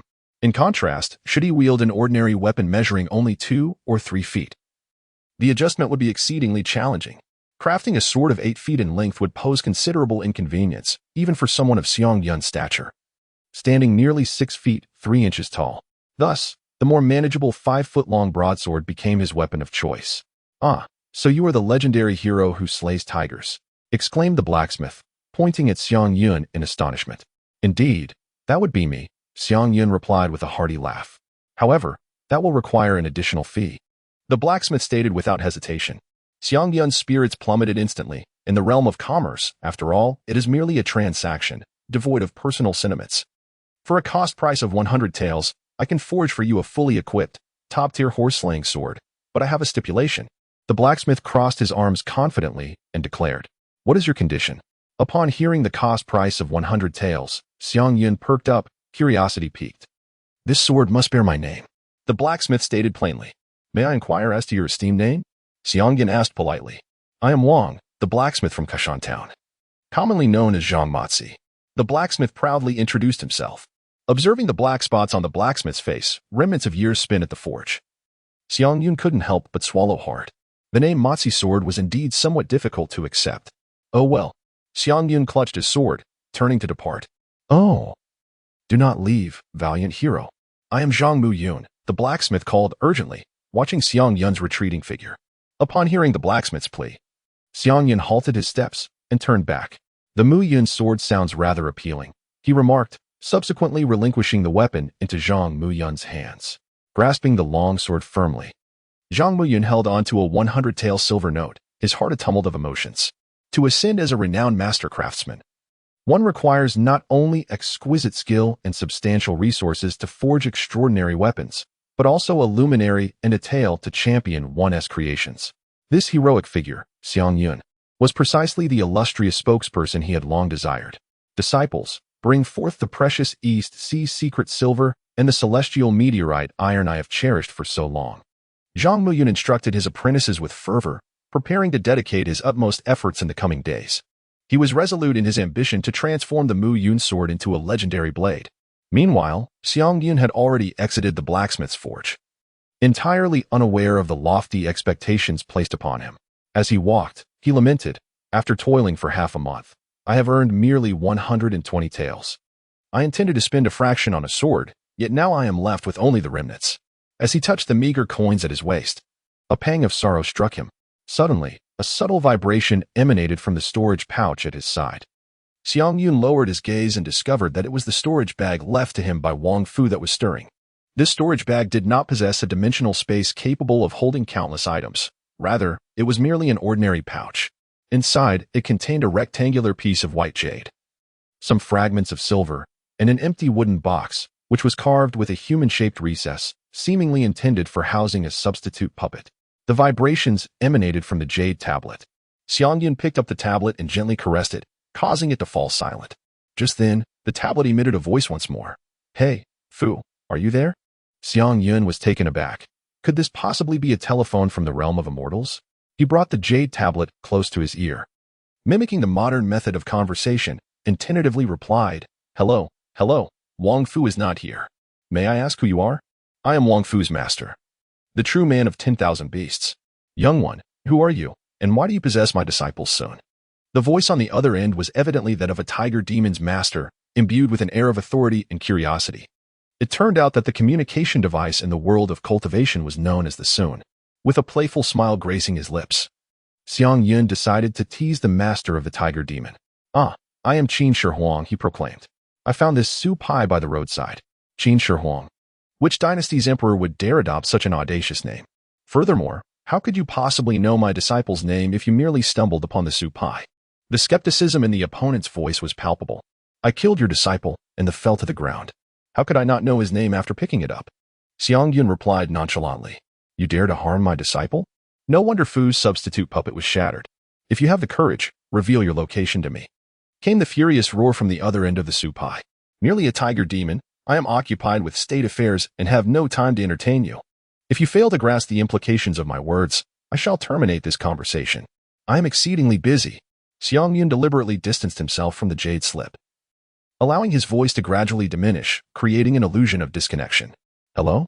Hello? Do not hang up. If you have the courage, reveal your true name." The anxious voice on the other end called out, but could only perceive the increasingly faint sound. "True name?" With a swift flicker of his eyes, Xiang Yun devised a clever plan, whispering almost inaudibly, "Brother Lan Pong, Brother Zhang Daowei, I am profoundly grateful for your assistance. It is thanks to you that I am able to." Before he could finish his sentence, he abruptly crushed the jade slip in his hand. At the other end of the communication device, a hirsute elder furiously discarded his jade slip, muttering incantations. Lan Ping, Zhang Dawei, is it? He barked a stern order. Summon someone immediately. Dispatch agents to investigate every county in Jiazhou. We must track down these two scoundrels. 5 days later. After a delay of 2 days, Xiang Yun finally received the meticulously crafted Zhama sword from Zhang Yun. The blade was adorned with swirling cloud patterns, reminiscent of ethereal clouds drifting across the sky, which at first glance seemed like mere engravings by a skilled artisan. In truth, these unique metallic textures were the result of countless hammerings and temperings by Master Zhang and his fellow blacksmiths, each circle of cloud pattern embodying the wisdom and toil of the craftsman. Only near the hilt were the deliberately inscribed characters Mu Yun. What a splendid sword! What a magnificent sword! Xiang Yun was filled with admiration, and soon, under the farewell of old Yang's family, he embarked on the journey to Dixing's sect. At the pinnacle of the town's tallest building, Lin Qinghan and the corpulent steward silently observed Xiang Yun's departing figure. This young man had caused quite a stir over the past few days. He had finally set off for the mountains. If he didn't leave soon, I would have lost all patience. Lin Qinghan murmured softly to herself, her gaze reflecting both relief and anticipation. Since that day, she had remained in Kaishan town, awaiting Xiang Yun's decision on whether he wished to apprentice under the esteemed Qiang Yufeng. Should he choose to join the sect, it would indeed be a cause for celebration. However, if he opted to depart, steering clear of Dixing's sect, Lin Qinghan would be compelled to seek vengeance for Wang Fu of the Beast Peak. After all, it was intolerable for those within the sect to suffer at the hands of outsiders. Fortunately, Xiang Yun ultimately chose to become her future junior brother, which eased Lin Qinghan's concerns. She turned to the stout steward beside her and solemnly declared, "Junior brother Wu, I must reiterate, should anyone inquire about Wang Fu's whereabouts, you must not divulge a single word." "Understood, senior sister," the steward replied, bowing his head in compliance. "What if they threaten you with death?" Lin Qinghan pressed. "Then I shall face death without hesitation, in gratitude for the life-saving grace you bestowed upon me years ago," the steward replied resolutely. "Excellent. That is the best course of action. Xiang Yun, possessing extraordinary talent, is likely to surpass me in the future and become the chief steward of Qiang Yufeng." Xiang Yun embarked upon the winding mountain path, where the surrounding scenery gradually transformed into a lush and profound green. Expanses of forest resembled a verdant ocean, layered and boundless. Sunlight filtered through the dense foliage, casting dappled shadows that imbued the tranquil woods with an air of mystery and vitality. As he ventured further, he gradually distanced himself from the familiar hunting grounds of Kaishan town, where the evidence of human activity became sparse and indistinct. At one point, the trail abruptly vanished, giving way to untamed, primordial landscapes. Beneath his feet lay soft earth and fallen leaves, occasionally accompanied by the distant growls of wild beasts. The air was infused with the refreshing essence of soil and vegetation, intertwined with the gentle murmur of a distant stream, creating a vivid and primal tableau of nature. Xiang Yun treaded with utmost caution, ever vigilant against the potential perils that lay in wait. The map bestowed upon him by the venerable elder Yang depicted 2 routes leading to Qiangwu Peak. The first path wound along the sinuous ridgeline, ensuring that travelers would not lose their bearings amidst the dense forest. However, this route was fraught with treacherous terrain, uneven and arduous, particularly at the towering summit that pierced the heavens. The second route, a legacy from the town's ancestors, meandered through the majestic mountains, occasionally requiring ascents and water crossings, traversing bridges and marshlands. Although this path was considerably longer, it cleverly circumvented the treacherous locales in the territories of wild beasts, offering a relatively safe passage for those who dared to tread it. Yet, Xiang Yun's gaze did not linger on these prescribed paths. After a moment of contemplative reflection, he seized a piece of charcoal and decisively sketched a straight line on the map, connecting his current peak with the distant Qiangwu Peak. Thus, he conceived his third route, a direct shortcut through the sea of clouds, leading straight to his destination. Detours? Ascents? Such notions held no sway over him. A subtle smile graced Xiang Yun's lips, his eyes shimmering with resolve and confidence. He had his own methods. He invoked the grand ability of his card, Destiny. This skill granted him the freedom to traverse between the mountain summits without the fear of losing his way, nor the trepidation of the arduous trails. Should a single teleportation prove insufficient to reach the pinnacle of the second mountain, then he would simply teleport twice. Xiang Yun has currently attained the 8th level. Provided he is granted ample rest and maintains a clear mind, His magical energy will suffice for him to utilize his ability, Destiny, consecutively 5 to 6 times. This not only significantly enhances his speed while traversing the mountains, but also miraculously reduces what would typically be a grueling journey of 7 to 8 days to a mere 3 to 4 days.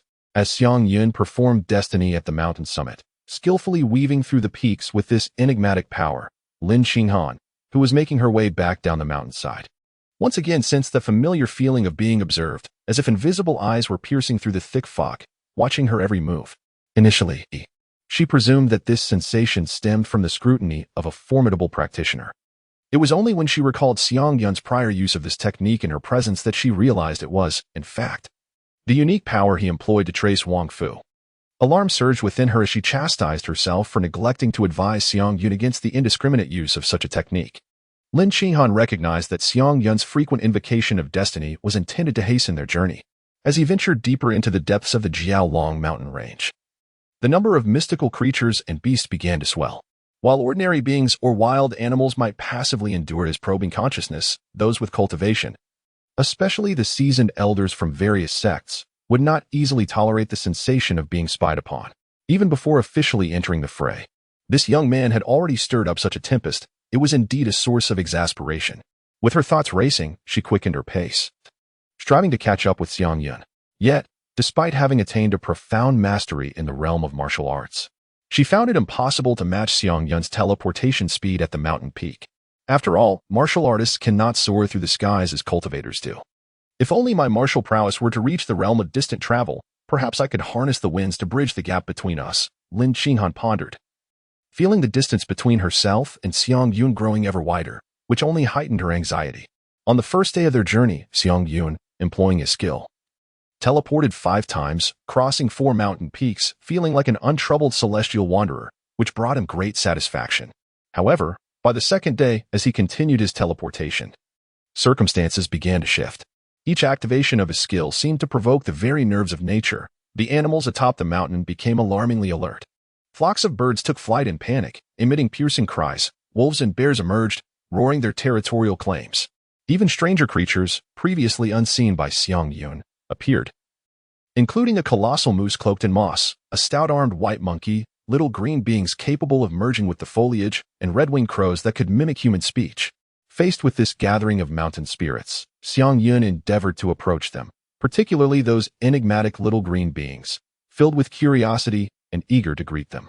Yet, the little green beings kept their distance, scolding him in a language he could not comprehend, and from their expressions and gestures, he discerned their hostility. Most irksome were the red-winged crows, who circled overhead, incessantly defecating while hoarsely chanting, "Intruder, intruder." Though Xiang Yun wielded a massive sword, he refrained from attacking, opting instead for a strategy of evasion, compelling him to hasten his pace to escape their clutches. Thus, he continuously activated his blue card skill to replenish his magical energy, teleporting unceasingly. Although each new mountaintop brought forth a different array of mystical creatures, as long as he teleported swiftly enough, they could not keep pace with him. In this manner, during his relentless teleportation, by the break of dawn on the 3rd day, Xiang Yun found himself at the foot of Qiongwu Peak. Here lay a quaint village with fewer than 100 households, nestled by the mountains and water, where the villagers had carved out numerous terraced fields in the mountain's embrace, creating a scene of tranquil pastoral beauty. Xiang Yun patiently awaited the arrival of the first light of dawn, contemplating his venture into the village to seek sustenance once daylight broke.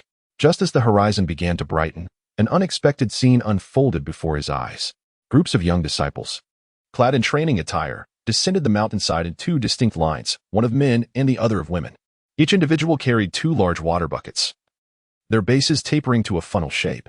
They made their way directly to a crystal-clear stream beside the village, bending to draw water. Then, with arms outstretched, they sprinted along the path through the fields, the clear water cascading from their buckets, creating slender trails upon the ground. Subsequently, they navigated the winding stone steps up the mountain, the water flowing behind them, completing multiple round trips. Observing this spectacle, Xiang Yun could not help but scratch his head. The scene bore an uncanny resemblance to the martial training of Shaolin disciples he had once seen in films. As the day brightened, the villagers commenced their daily labors. Households gradually opened their doors, and along the road leading to the mountain, several eateries and snack shops began their operations. With thin wisps of smoke rising and the enticing aroma of food wafting through the air, Xiang Yun decided to first visit a restaurant to satisfy his hunger. Xiang Yun settled down in a modest noodle shop, ordering a steaming bowl of yangchun noodles accompanied by 2 fragrant meat buns, relishing his breakfast with satisfaction. Before long, the disciples who had just completed their water-fetching tasks, including several children from the village, gradually arrived at the scene. They set down their water buckets and gathered around a few rustic wooden tables, savoring the rare moments of leisure. Observing this, Xiang Yun casually approached a young boy clad in training attire and inquired, "Are you a disciple of Xiongwu Peak?" The boy looked up, slurping his noodles heartily, and replied, "As for me, I am not yet a formal disciple, merely a registered apprentice." Xiang Yun inquired with curiosity, "What distinguishes a registered disciple from an official disciple?" The youth swallowed a mouthful of noodles and elucidated, "A registered disciple represents a preparatory phase established for us youths whose meridians have yet to be opened.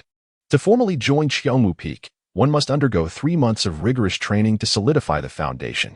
Only upon passing the final assessment can one become a true disciple and formally enter the sect." Xiang Yun nodded slightly, then candidly revealed his situation. "Young man, I too have been recommended here. Must I start from the foundational techniques like you? Where should I report?" Upon hearing this, the youth and his companions instinctively scrutinized Xiang Yun. He wore a wolf-headed hat and donned a coarse linen robe, with a long sword slung diagonally across his back. Standing at approximately 1.90 meters, he exuded a certain chivalrous charm. The youth shook his head and replied, "If you possess a letter of recommendation, you may accompany us to the mountain and report to the formal disciples. As an adult, if you have not activated your fascia, it may be too late. However, if you have, there is no need to practice the foundational techniques." Addressed as uncle once more, a wry smile crossed Xiang Yun's face. To express his gratitude, he generously settled the bill for the young men.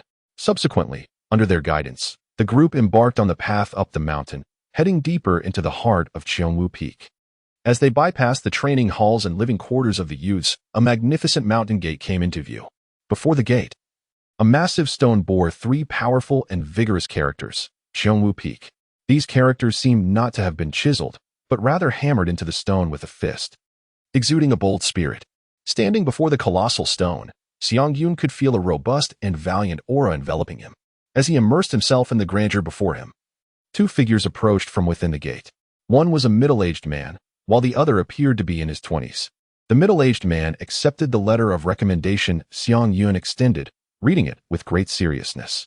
The somewhat slender young man's gaze remained fixed on Xiang Yun, his eyes brimming with curiosity, standing a head shorter than Xiang Yun. Xiang Yun also noticed the familiar demeanor of the young man, whose mannerisms bore a striking resemblance to those of old Yang, stirring an innate curiosity within him.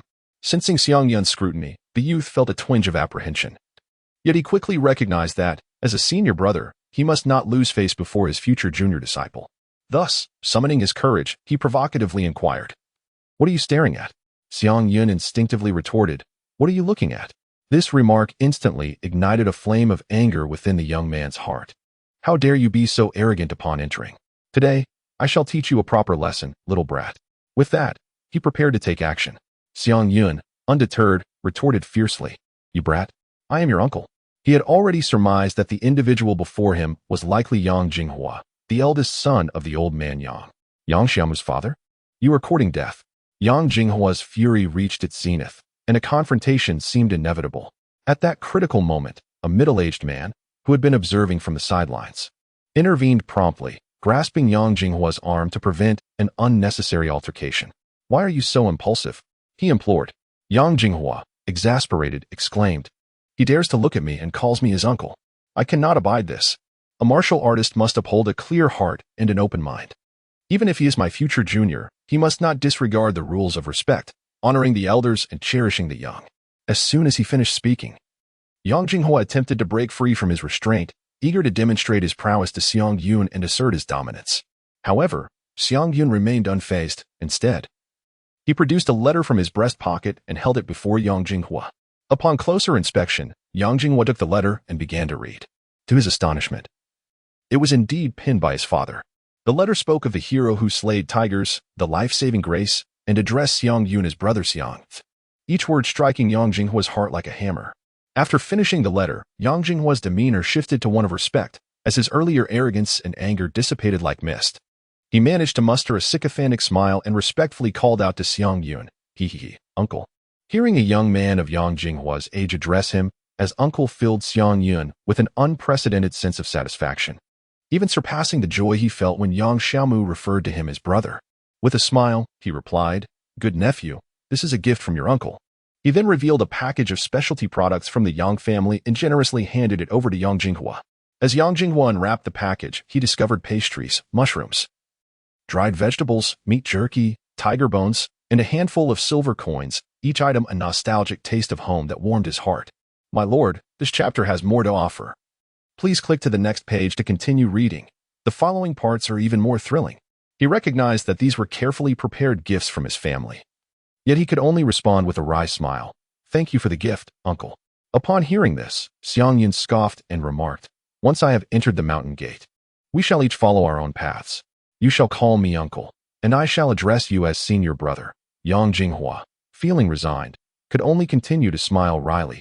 "Very well, uncle." Xiang Yun maintained a cheerful demeanor as he replied, "Be good, dear nephew." At that moment, the leading middle-aged man stepped forward and clasped his fists, saying, "I am in Yuan. I have reviewed the letter, and it indeed belongs to our esteemed senior sister. Congratulations, Xiang Yun, for joining our Qiongwu Peak. Please, follow me inside." Subsequently, under In Yuan's guidance, Xiang Yun, along with Yang Jinghua, entered the mountain gate of Qiongwu Peak. They first toured the various structures on the mountain, which included the dining hall, the library, the training rooms, the martial arts arena, and the relaxation pavilion featuring hot springs. Along the way, they encountered several senior brothers and sisters practicing their martial arts. The disciples at Qiongwu Peak were few in number, counting in Yuan and Yang Jinghua. There were only 19 in total. Among them, there were merely 4 female disciples, 2 young girls, a teenage girl, and a middle-aged woman, with the remainder being male. Xiang Yun is affectionately referred to as Old 21 here, while Yang Jinghua holds the 14th position, and In Yuan ranks 3rd. In Yuan enjoys a status equivalent to that of the deacon disciples and Lin Qinghan. After the tour, In Yuan led Xiang Yun to a small courtyard situated near the summit, adjacent to the Grand Hall of the Ancestor. The courtyard faces south and comprises a row of 3 main rooms facing north. The surroundings are tidy, with Yang Jinghua busily transporting bedding supplies in preparation for Xiang Yun's accommodation. Meanwhile, In Yuan discreetly pulled Xiang Yun aside and softly reminded him, "Junior brother Xiang, you forgot to tear off the end of your letter." Upon hearing these words, Xiang Yun suddenly recalled the additional content in Lin Qinghan's letter regarding assisting him in disposing of Wang Fu's corpse. He swiftly turned to In Yuan, expressing his apologies. "I am truly sorry, I completely forgot. Is everything all right, senior brethren?" In Yuan's gaze was grave as he inquired. "While most of our fellow disciples at Qiongwu Peak are trustworthy, you haven't shown this letter to anyone else, have you?" Xiang Yun immediately became alert, realizing the gravity of the situation. He replied, "I haven't shown it to the 4th person." A sense of unease crept into his heart. If this information were to leak, would not the 100 Beast Peak seek retribution against him? Wang Fu was a disciple of the 100 Beast Peak, favored greatly by the Peak Master, Master Wan Shou, and now he had met his demise at the hands of a mere novice like himself. Such carelessness filled him with a twinge of guilt. In Yuan seemed to perceive Xiang Yun's apprehension and consoled him, "That is for the best. In the future, do not reveal this to the other senior brothers of Qiongwu Peak. The heart of man is inscrutable. I shall keep this matter confidential for you. When our senior sister returns, you may inform her that I am aware of it." With In Yuan's assurance, Xiang Yun's anxious heart finally found solace. He bowed to In Yuan, expressing his gratitude. "Thank you, 3rd senior brother." In Yuan then posed a question. "However, why did you return before our senior sister? She left less than 15 days ago, yet you arrived at the sect so soon?" Xiang Yun scratched his head and explained, "I traveled at an exceptionally swift pace, arriving in merely 3 days. Senior sister Lin must have matters to attend to outside and has yet to return." In Yuan nodded in acknowledgement and replied, "Ah, then do take a moment to rest. This evening, there will be a grand ceremony at the sect's main peak. Let us convene at the Martial Arts Plaza during the afternoon's 3rd hour and set off together." Curious, Xiang Yun inquired, "Is there a significant event taking place at the grand ceremony?" And Yuan chuckled, "It is hard to say. Several major affairs are being consolidated into this grand occasion, making it exceptionally solemn. You are indeed fortunate to encounter such a grand spectacle right upon entering the mountain gates, a splendid opportunity to broaden your horizons." "Very well, senior brother. After clearing away the accumulated fallen leaves in the courtyard, Xiang Yun filled the water tank with well water, just as he prepared to take a brief respite. The voice of Yang Jinghua summoned him to report to the martial arts arena. At the arena, led by Yuan, 20 formal disciples of Qiangwu Peak were already equipped and ready for departure. And Yuan assigned 2 senior brothers to guard the mountain gate, and then led the remaining disciples on their journey. Walking at the rear of the group, Xiang Yun shed his wolf-headed hat and beast skin attire, donning the uniform of Qiangwu Peak. This transformation rendered him from a rugged wild figure to a handsome and imposing young man, attracting the frequent glances of the female disciples within the group. Among them, 3 young sisters, Xie, Kai, and Yi, slowed their pace and approached him. Sister Xie and Kai, both in their early 20s, radiated youthful vitality, their years of martial training endowing them with graceful curves and a unique charm. Sister Yi, although only slightly younger than Xiang Yun, appeared to have just traversed the threshold of girlhood into the blossoming stage of young womanhood. Junior brother Xiang, how old are you this year? Sister Xie was the first to speak, her eyes sparkling with curiosity. Greetings, sister. I have just turned 19, Xiang Yun replied candidly, a hint of shyness evident in his voice. 19 years old and already so tall. The youth of today are truly remarkable, Sister Kai marveled, unable to resist the urge to lightly caress Xiang Yun's firm chest muscles. Have you taken a wife yet? Sister Xie pressed on, a playful grin illuminating her face. Not yet, Xiang Yun shook his head, his expression slightly awkward. Is there someone you admire in your heart? The curiosity of the sisters intensified. Xiang Yun shook his head once more. Among the 3 of us, who do you find most pleasing to the eye? Sister Xie, with a hint of playful teasing, pulled Ying, who stood behind her, to the forefront. Ying appeared somewhat bashful, unlike the assertiveness displayed by Sister Xie and Sister Kai. Her curiosity was piqued as she sought to discern what charm this new junior brother possessed. Faced with such an unexpected question, Xiang Yun found himself momentarily at a loss, never anticipating that he would be required to make such an assessment upon their first encounter. Among the trio, Sister Xie exuded a certain boldness, while Sister Kai appeared daringly open, yet it was Sister Ye's shyness that struck him as the most endearing. Just as he was about to articulate his thoughts, Yang Jinghua beside him quickly signaled, gently pinching his waist to draw his attention. Xiang Yun suddenly felt a sharp pang, realizing the intricacies involved. This was not a matter to be taken lightly, for a careless choice could easily offend someone. How could I possibly evaluate this? Each of the 3 senior sisters possesses unique and captivating charms. Sister Xie is ethereal and graceful, bringing a sense of comfort upon first glance. Sister Kai not only boasts striking beauty but also exudes a generous and forthright demeanor, while Sister Yi resembles a gentle bird, radiating warmth and tenderness. Each one of you is equally delightful in my eyes. Xiang Yun skillfully navigated this dilemma. Sister Xie and Sister Kai exchanged knowing glances, beginning to understand this new junior brother. He was not like the others on the mountain, either obsessed with martial arts or blissfully ignorant. Instead, he was perceptive of human sentiments and worthy of further exploration. If you encounter any difficulties in the future, remember to seek out your senior sisters. Sister Xie said with a beaming smile, whether it's a martial arts challenge or personal hardships, I am here to assist you. Sister Kai patted Xiang Yun on the shoulder, playfully squeezing his muscles, her eyes glimmering with admiration. Junior brother Xiang, this new outfit looks exceptionally handsome on you. Sister Yi remarked softly, her gaze lowered, yet her sincerity was palpable. Just as the conversation flowed among them, a sudden brilliance streaked across the sky, dazzling and radiant, resembling a meteor shower in its splendor. Xiang Yun's gaze was instantly captivated by the breathtaking spectacle before him. He lifted his eyes to the sky, where beams of light intertwined and raced across the horizon, showcasing the magnificent sight of cultivators soaring through the air. Some rode their swords, the glimmering blades resembling silver dragons piercing the void. Others stood upon a myriad of mystical artifacts, each more peculiar than the last, radiating powerful fluctuations of spiritual energy. And still others commanded ethereal steeds, these divine creatures drawing opulent carriages as if celestial beings were embarking on a journey. These shimmering visions appeared dreamlike, continuously gliding across the celestial expanse, their ultimate destination the majestic Tianxing Peak of the Dixing sect. As the group pressed onward, a sense of perplexity arose within Xiang Yun. In contrast to the airborne cultivators, their band of martial artists from Qiangwu Peak seemed rather meager, devoid of resplendent artifacts and the ability to ride the winds. Relying solely on their feet to make their way towards the summit, Yang Jinghua perceived Xiang Yun's disheartenment and quickly offered words of solace. Junior brother, we are distinct from the cultivators. They practice the celestial arts, while we pursue the martial path, naturally traversing different roads. Xiang Yun nodded. Yet a sense of curiosity lingered within him. Could a martial artist truly contend with a practitioner in the chi refining stage? This inquiry piqued the interest of his senior brothers. And Yuan, with a smile, elucidated. Martial artists and chi refiners each possess their unique strengths. In the early stages, martial artists can only surpass chi refiners in close combat.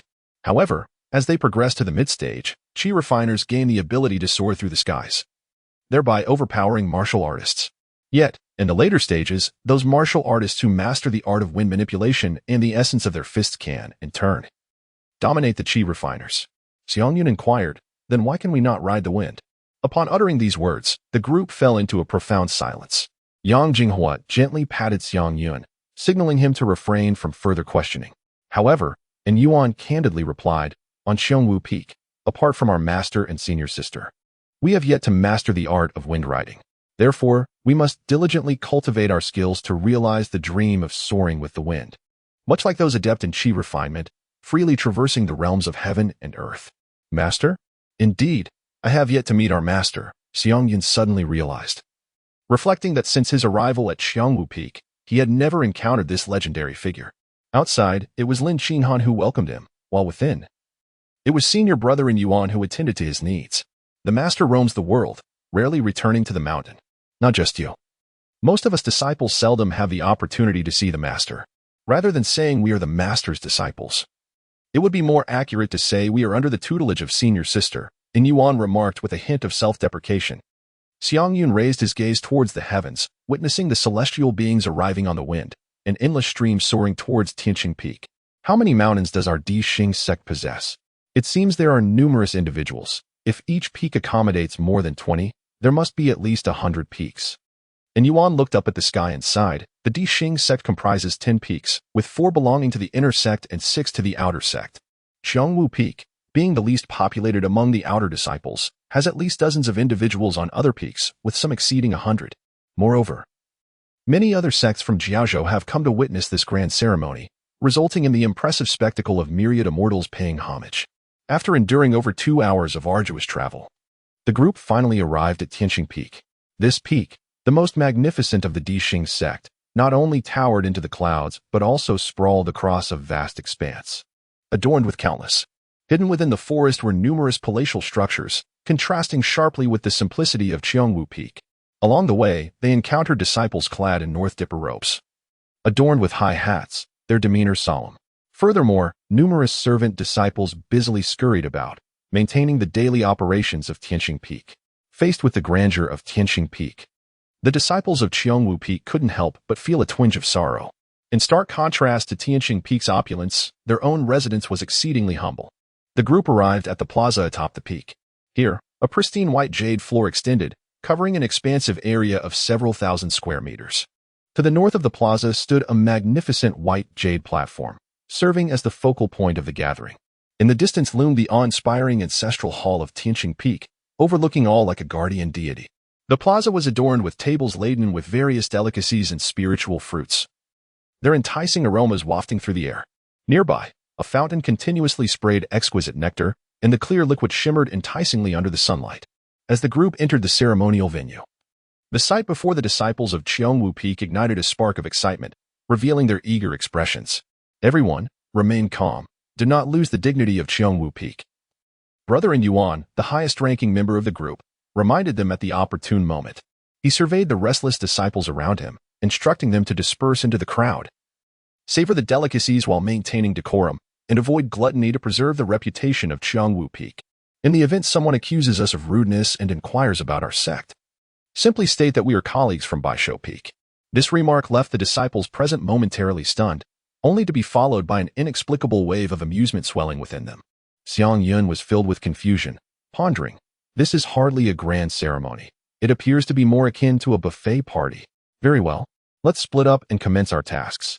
Within Yuan's authoritative command, a dozen disciples scattered like arrows released from a bow, swiftly blending into the bustling crowd. Yang Jinghua, Meanwhile, grasped the still-dazed Xiang Yun and strode confidently deeper into the plaza. "Why are you dawdling? Let's indulge," he exclaimed with palpable excitement. "Is the standard of our Qiongwu peak too low?" Although Xiang Yun feigned disdain, his gaze was already captivated by the enticing spiritual fruits. "Are you foolish?" Yang Jinghua chuckled, giving Xiang Yun's shoulder a playful pat. "This grand ceremony occurs only once in many years. These spiritual fruits and celestial brews are lavish offerings by the sect to create an impressive spectacle. Look at this Zhu fruit. It would fetch at least a couple of silver coins at the market, a potent tonic for replenishing a warrior's vitality. And this snow lotus, renowned for nourishing the skin and enhancing one's aura, is a superior spiritual fruit that cannot be purchased with mere silver." Upon hearing this, Xiang Yun could not help but silently scoff. Only one or two, he had anticipated it would be worth at least a spirit stone. However, he was soon captivated by the surrounding atmosphere. As he glanced around, he observed a myriad of cultivators, some feigning sophistication as they savored delicacies, while others indulged gluttonously without restraint.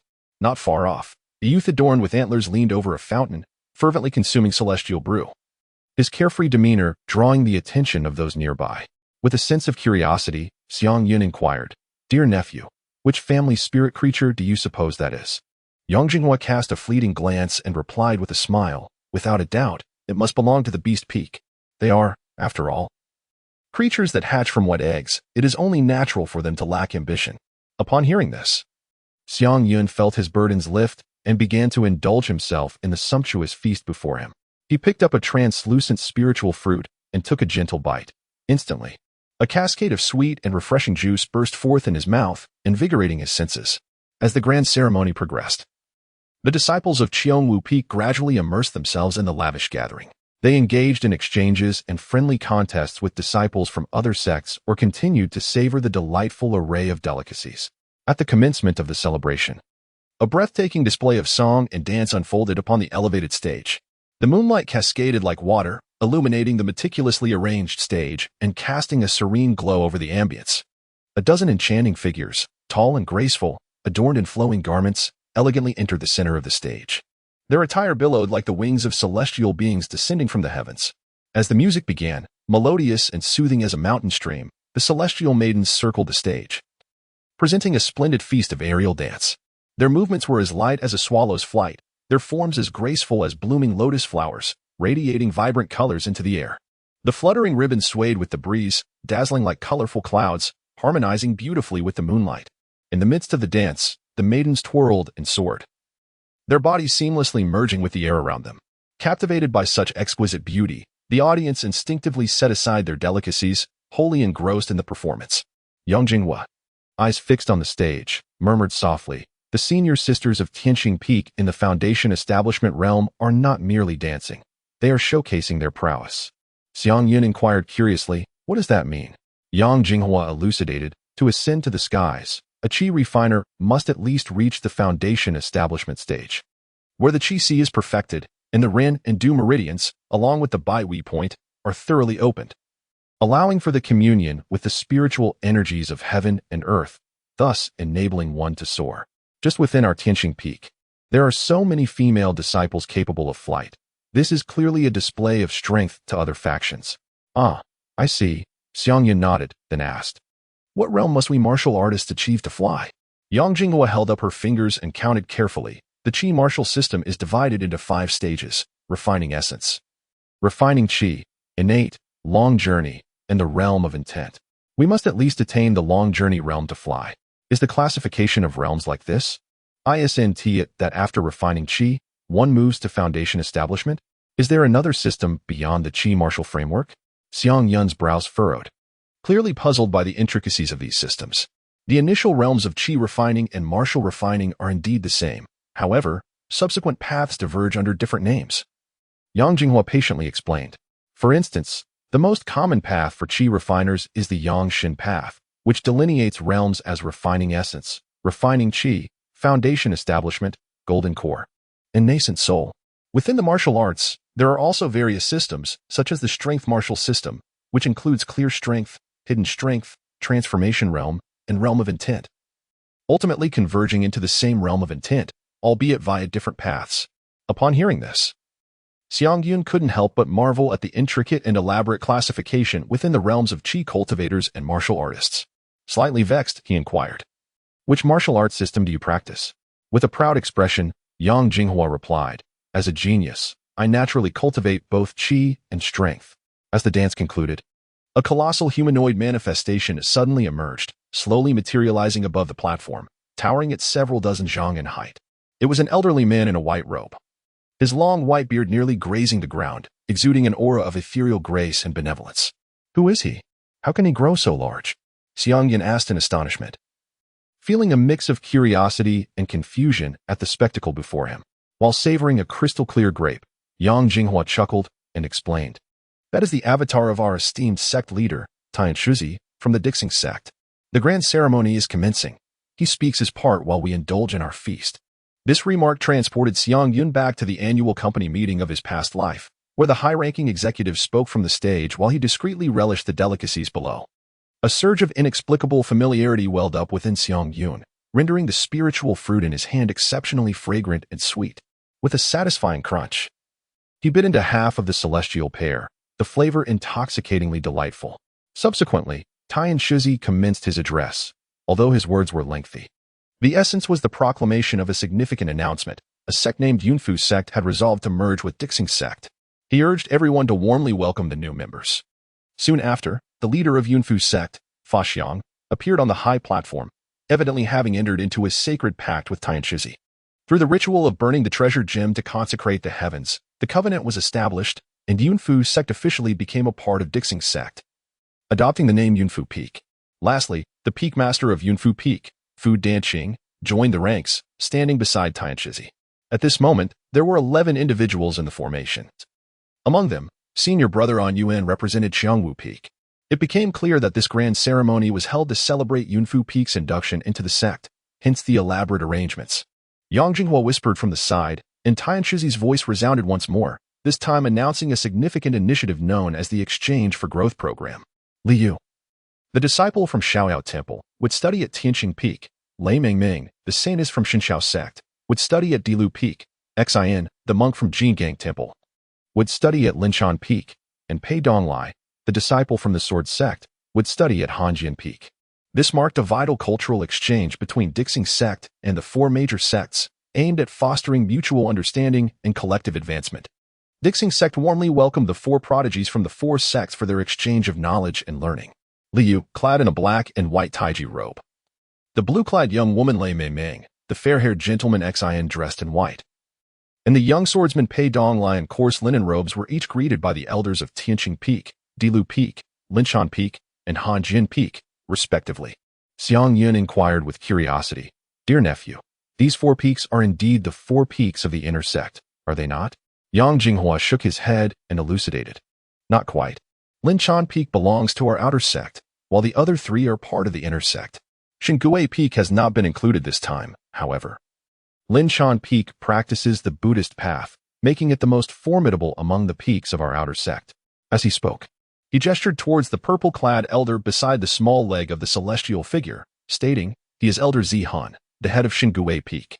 Xiang Yun observed the elder of the purple soul with keen attention, feeling an inexplicable familiarity with the hue of purple that enveloped her. As the exchange student ceremony reached its splendid conclusion, the resonant voice of Tian Shuzi once again reverberated through the skies, heralding the grand finale of this momentous event, the disciple initiation ceremony. For disciples, under the watchful gaze of the multitude, ascended the high platform that symbolized glory and future. The first 3 disciples hailed from illustrious families renowned for their cultivation prowess. They were not only scions of pure bloodlines but also possessed enviable high-grade spiritual roots and extraordinary intellect. From a tender age, they exhibited remarkable talents, mastering several arcane arts during their youth, their accomplishments sufficient to draw the attention of the world. However, to Xiang Yun, such introductions seemed overly formulaic, reminiscent of the tedious recitations of student achievements during childhood school ceremonies, monotonous and protracted, lulling him into a state of drowsiness. Just as Xiang Yun felt himself on the verge of succumbing to fatigue, teetering between the realms of dreams and wakefulness, the appearance of the final prodigious disciple struck like a bolt of lightning cleaving through the night sky, instantly illuminating his eyes. She was a mere 10 years of age, bearing the name Zibingha, Xiang Yun's heart raced violently within his chest, his gaze fixated like a beacon upon the figure of the young girl atop the high platform. Despite Zibing's regal attire, her features and certain subtle expressions strikingly mirrored those of his long-lost sister. She was indeed the sibling he had tirelessly sought, Su and I. Xiang Yun's gaze was fixed upon the high platform with the intensity of a hawk, wholly engrossed in every utterance of Tian Shuzi. When the name Zibing was mentioned, his heart jolted violently. This young woman, endowed with an extraordinary mutated ice spirit root, was not only the cherished treasure of Elder Zihan but was also set to become a direct disciple under the esteemed Mu Yaohua of the Dilyafeng. A familiar figure, guided by Elder Zihan, approached slowly, performing a respectful bow before the ethereal white-haired female cultivator. It was Su and I, his beloved sister, who, in this moment, appeared even more graceful than he remembered, her face aglow with a radiant smile, and her eyes sparkling with genuine happiness, a joy that emanated from the depths of her heart. Far from being mere pretense, a surge of complex emotions welled up within Xiang Yun. The elder who had once abducted Su and I was undoubtedly Elder Zihan. He had roughly pieced together the events that had transpired, yet he found himself perplexed as to why his sister appeared so exuberant. Could it be that Su Mu's words were not entirely truthful, or perhaps Su and I remained oblivious to the fact that she had once been taken? Numerous questions swirled in Xiang Yun's mind, but he resolved that, regardless of the circumstances, he must seek an opportunity to approach his sister and inquire about the truth personally. Just as his thoughts raced, Tian Shuzi announced the successful conclusion of 3 significant matters, heralding the commencement of a grand feast. Inviting all fellow Taoists and disciples to indulge in the delightful array of culinary offerings. Simultaneously, on the high platform and throughout the square, a dazzling array of performances and elegant games unfolded in succession, creating an atmosphere of jubilant celebration. Xiang Yun raised his wine glass, yet his gaze remained steadfastly fixed upon Su Ni's figure. He understood that all the answers lay concealed behind that radiant smile, and he was determined to unveil the truth, regardless of the challenges that lay ahead. Indeed, our Dixing sect is truly formidable this time, first, with the incorporation of the Yunfu sect, expanding our mountain gate and territorial reach, then, forging alliances with the other 4 major sects, cultivating valuable friendships, and finally, welcoming 4 exceptionally promising disciples. Such a display of strength, who could possibly rival us? After this grand ceremony, Dixing sect will undoubtedly secure its position as the foremost sect in Jiaozhou. Yang Jinghua's voice brimmed with excitement, his eyes sparkling with boundless aspirations for the glorious future of the sect. He remained unaware that he was now alone. Xiang Yun anxiously navigated through the throng, striving to pinpoint the figure of his sister, Su and I. However, the square was inundated with a sea of people, and any obstruction caused him to lose sight of his target. In a moment of agitation, he steeled himself and resolved to invoke his destiny. In an instant, his pupils shimmered with a golden light, and his consciousness seemed to transcend the confines of his corporeal form, ascending to a lofty vantage point from which he surveyed the bustling square below. At that moment, Lin Qinghan, soaring through the skies near Tianqing Peak, suddenly sensed a familiar presence observing her, which sent a jolt of alarm through her heart. This was troubling. Xiang Yun had the audacity to employ such powers in this setting, complicating matters considerably. She hoped fervently that he would remain undiscovered. Instinctively, she quickened her flight. Within the expansive Tianqing Peak Square, thousands simultaneously felt the weight of this invisible gaze, halting their activities and displaying expressions of bewilderment. The upper echelons of the Dixing sect were particularly affected, experiencing a sense of displeasure. Tian Shuzi furrowed his brow and spoke in a grave tone. Which esteemed individual dares to behave so rudely as to openly employ spiritual probing during our grand ceremony? This disrupts our decorum and disrespects the Dixing sect. Upon hearing this, the prominent figures from various peaks were engulfed in indignation. Duan Haoyan from Hanjin Peak summoned multiple flying swords, encircling the assembly in a vigilant stance. The deputy sect leader, Mu Yaohua, transformed into a half-human, half-ice deity, exuding an imposing aura. Elder Zitan from Xingu Peak, an expert in the path of the Yin spirit, noted the tense atmosphere among the leaders yet sensed that the probing consciousness bore no malicious intent. Strange, why is there no subsequent action? This consciousness may not be aimed at us, but rather at those disciples, he remarked in confusion. Tian Shuzi nodded in response. Elder Zitan, your expertise in spiritual matters is commendable. Please, investigate the source. Elder Zitan complied, closing his eyes to concentrate.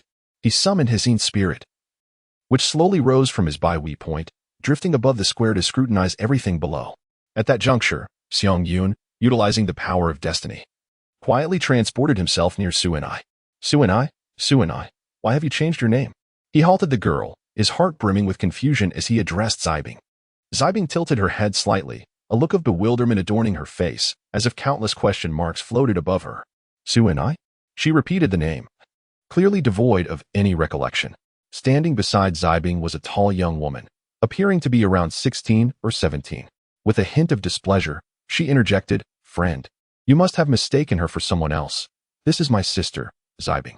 Xiang Yun furrowed his brow, directing his gaze toward the woman who identified herself as Xingha. "Who are you?" he inquired, perplexed. "I am Xingha from the Divine Ghost Peak. May I ask your esteemed name?" She replied, scrutinizing the sudden visitor with keen interest.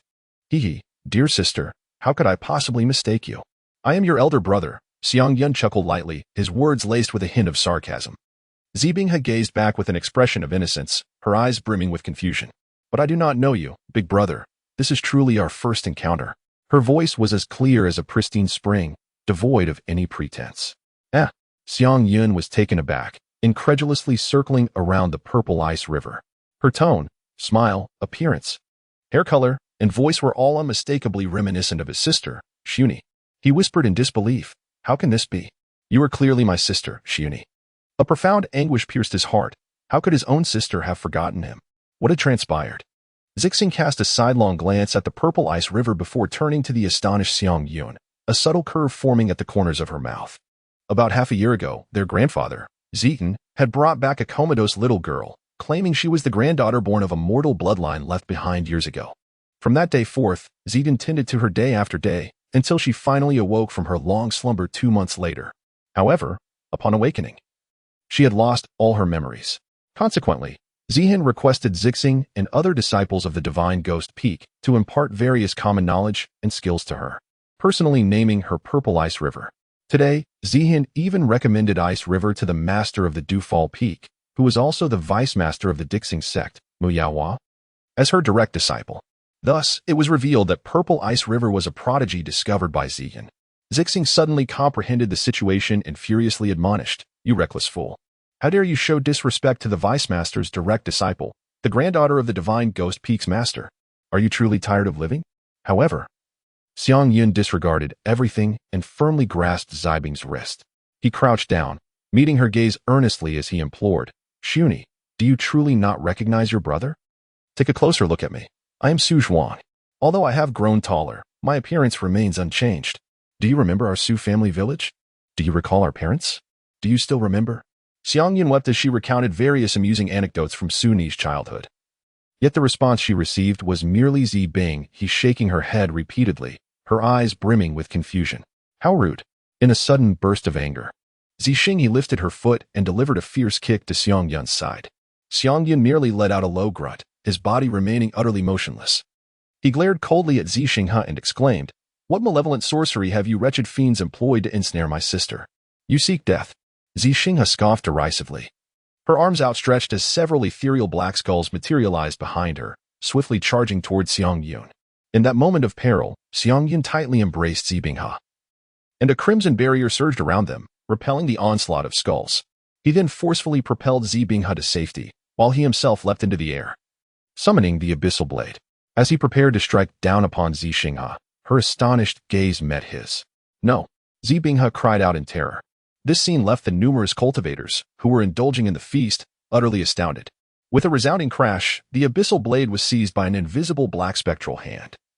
Its grip so powerful it seemed capable of rending the fabric of reality. The intruder was none other than Elder Zihan, in his shadow spirit form. He had been searching for that elusive thread of divine consciousness when he inadvertently witnessed the breathtaking spectacle below, his granddaughter, Xingha, wielding her sword against a young man, whose counterattack not only effortlessly neutralized her assault but also, with a swift backslash, left Xingha momentarily paralyzed with shock, forgetting to evade. Elder Zihan's shadow spirit descended instantaneously, akin to a fierce tiger protecting its cub, intercepting the potentially lethal strike. His gaze was piercing as he scrutinized the young man before him, his tone imbued with a blend of scrutiny and dissatisfaction. "Which family does this lad hail from? He possesses considerable strength and fervor."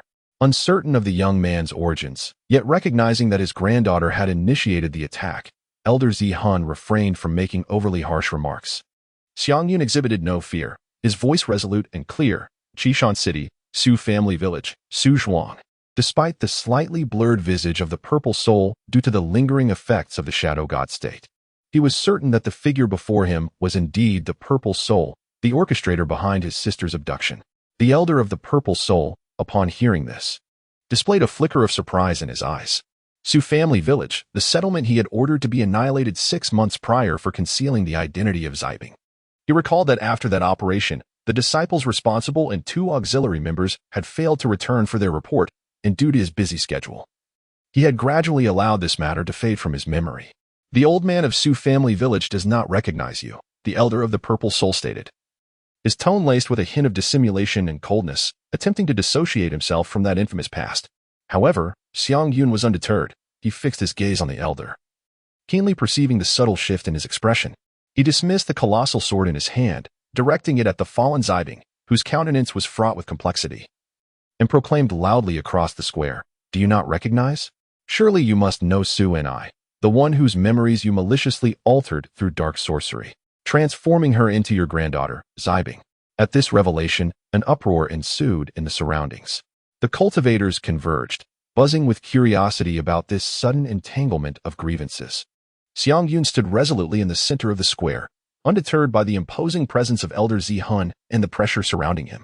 He vowed to unveil the truth to the public. Elder Xihan's expression was as dark as the depths of water. He surveyed the crowd, feeling the weight of countless scrutinizing gazes. Anger surged within him, yet he was compelled to maintain his dignity, forcefully suppressing his wrath. "You scoundrel, do not utter slander. My sister, Xu and I, a pure and innocent maiden, was discovered by the Qing sect due to her exceptional talent, having tested positive for the rare mutated ice spirit root. What was initially a blessing for our family soon became the harbinger of disaster."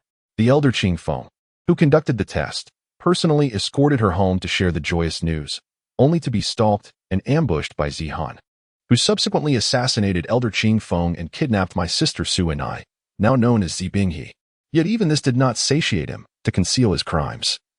He dispatched his disciples to massacre the Xu family village. "I bear witness to all of this." Xiang Yun's voice trembled with fury.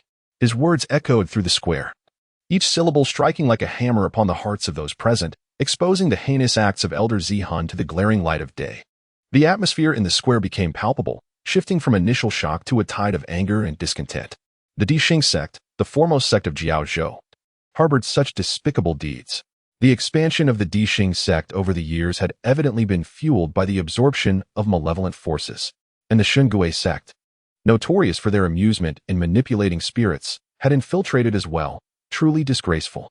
That old scoundrel Xihan, during the sect wars, would slaughter city after city, specifically targeting the families of rival sections. Do not speak recklessly. Believe not this enigmatic fellow's fabrications. Fabrications? This gentleman dons the garb of your Dixing sect, and yet you blame us for your own troubles? What a spectacle! The first sect of Jiaozhou is embroiled in internal strife. Is the Qingquan sect present? Summon them forth to magnify this farce. Of course, I know the Qingquan sect. I shall fetch them immediately. Yet, some attempted to defend the Dixing sect. Do not heed his nonsense. How could our Dixing sect be so wretched? Just because he wears the robes of the Dixing sect does not guarantee his virtue. He could well be a spy from another sect. Faced with the accusations and doubts of the crowd, Elder Xihan's expression darkened ominously. He understood that if the matter at hand was not handled with finesse, not only would his reputation be tarnished, but the Shengui peak would also suffer repercussions. I shall not allow this brat to continue speaking, he thought grimly. If he seeks death, I shall grant it. Elder Xihan's voice turned cold and resolute. A thick, dark aura swirled around him, coalescing into a formidable black specter.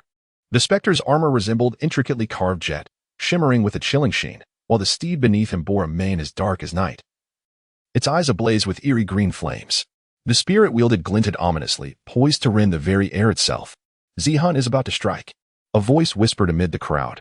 He seeks to eliminate all witnesses. Should we intervene? Another hesitated to ask. Intervene? What folly? Came a scornful reply. His god path has reached the peak of the incense fire realm. How many here could withstand even a single blow? Everyone, flee. Do not become collateral damage. As the words left his lips, chaos erupted, and the crowd scattered in fear of being swept into the maelstrom. Yet, Amidst the turmoil, Zibingyi steadfastly positioned herself before Xiang Yun, her eyes shimmering with trust. Grandfather, please do not strike. This elder brother seems familiar to me. And he just protected me by shielding me from an attack. He cannot be a villain. Let him clarify the matter. Though my memories are hazy, I believe you, grandfather are a good person. Elder Zihun's heart quivered slightly at her words, and the specter's movements faltered. However, in that moment, familial ties did not sway his resolve. After all, Zibingyi was not his flesh and blood. How could he easily show compassion? With a hardened heart, Elder Zihun commanded the specter to attack. The black steed surged forward like an arrow loosed from a bow, charging directly at Zibingyi as the air thickened with the scent of death. An ire. With a furious roar, Xiang Yun swiftly pulled the girl standing before him behind him, shielding her in a place of safety. His original plan had been to provoke the purple spirit, leveraging the chaos of the crowd and his deceptive magic to make an escape. However, his sister's actions filled his heart with warmth. Since he could not flee with her, he decided there would be no escape at all. Activating the W skill of his card, he lightly tapped his fingers, and the first card revealed was a radiant golden metal.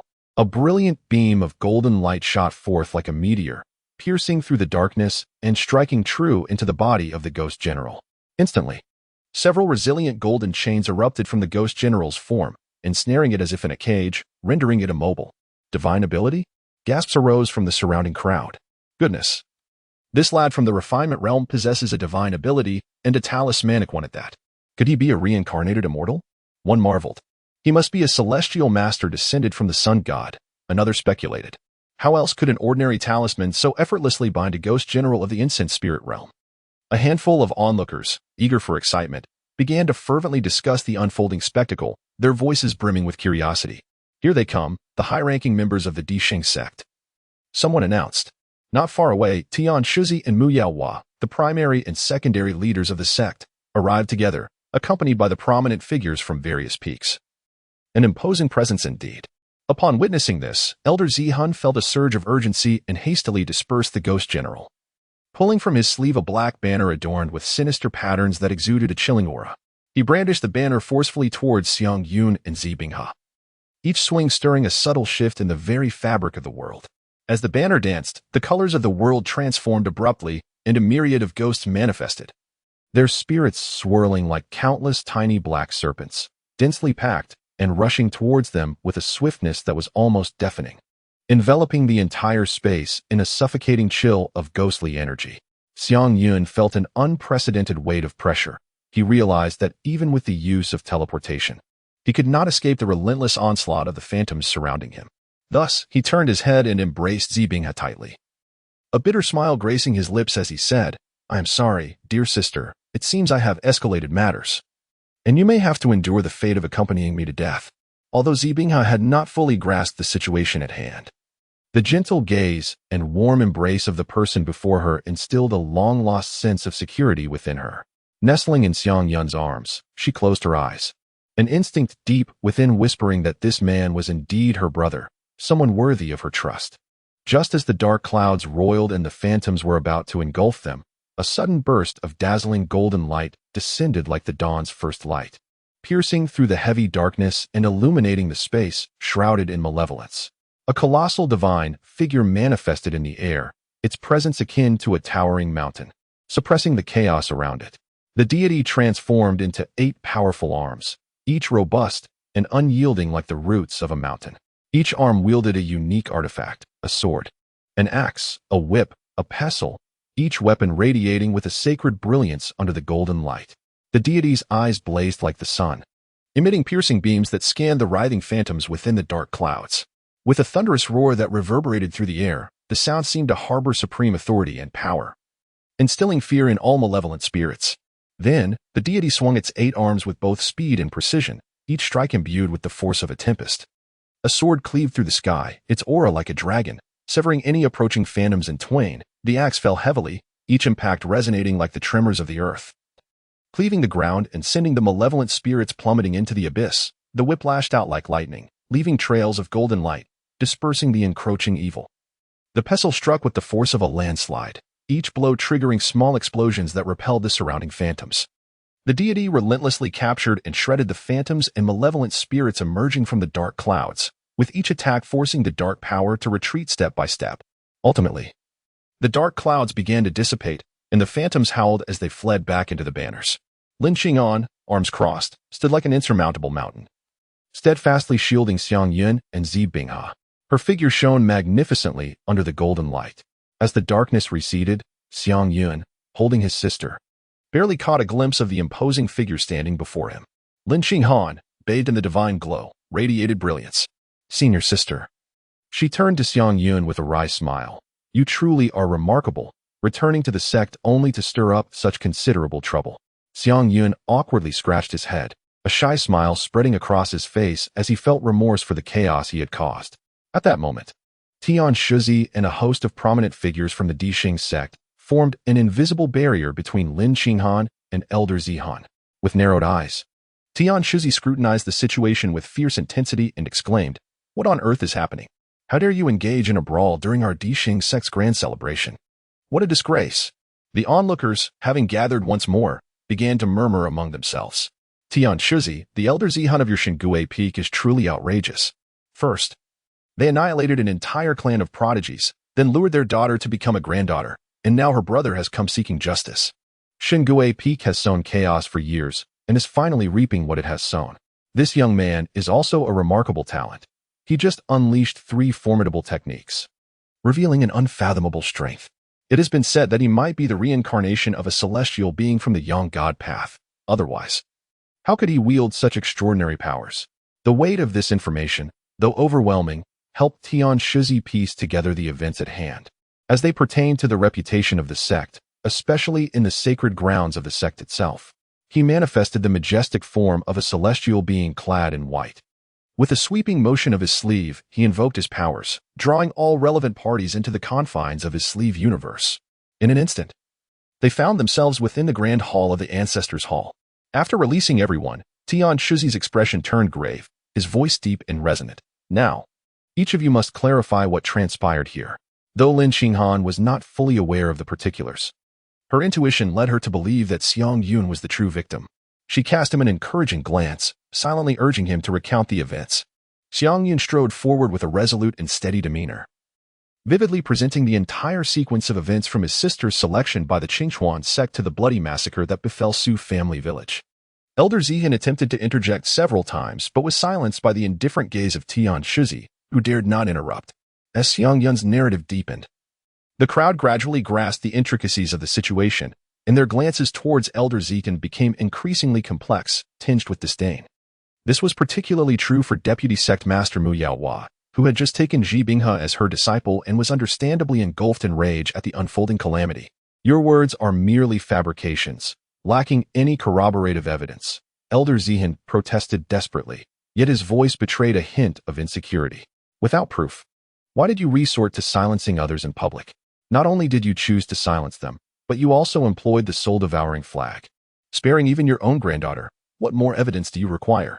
Clearly, you are the one who feels guilty," Lin Xing'an retorted mercilessly, her incisive words striking at the core of the matter.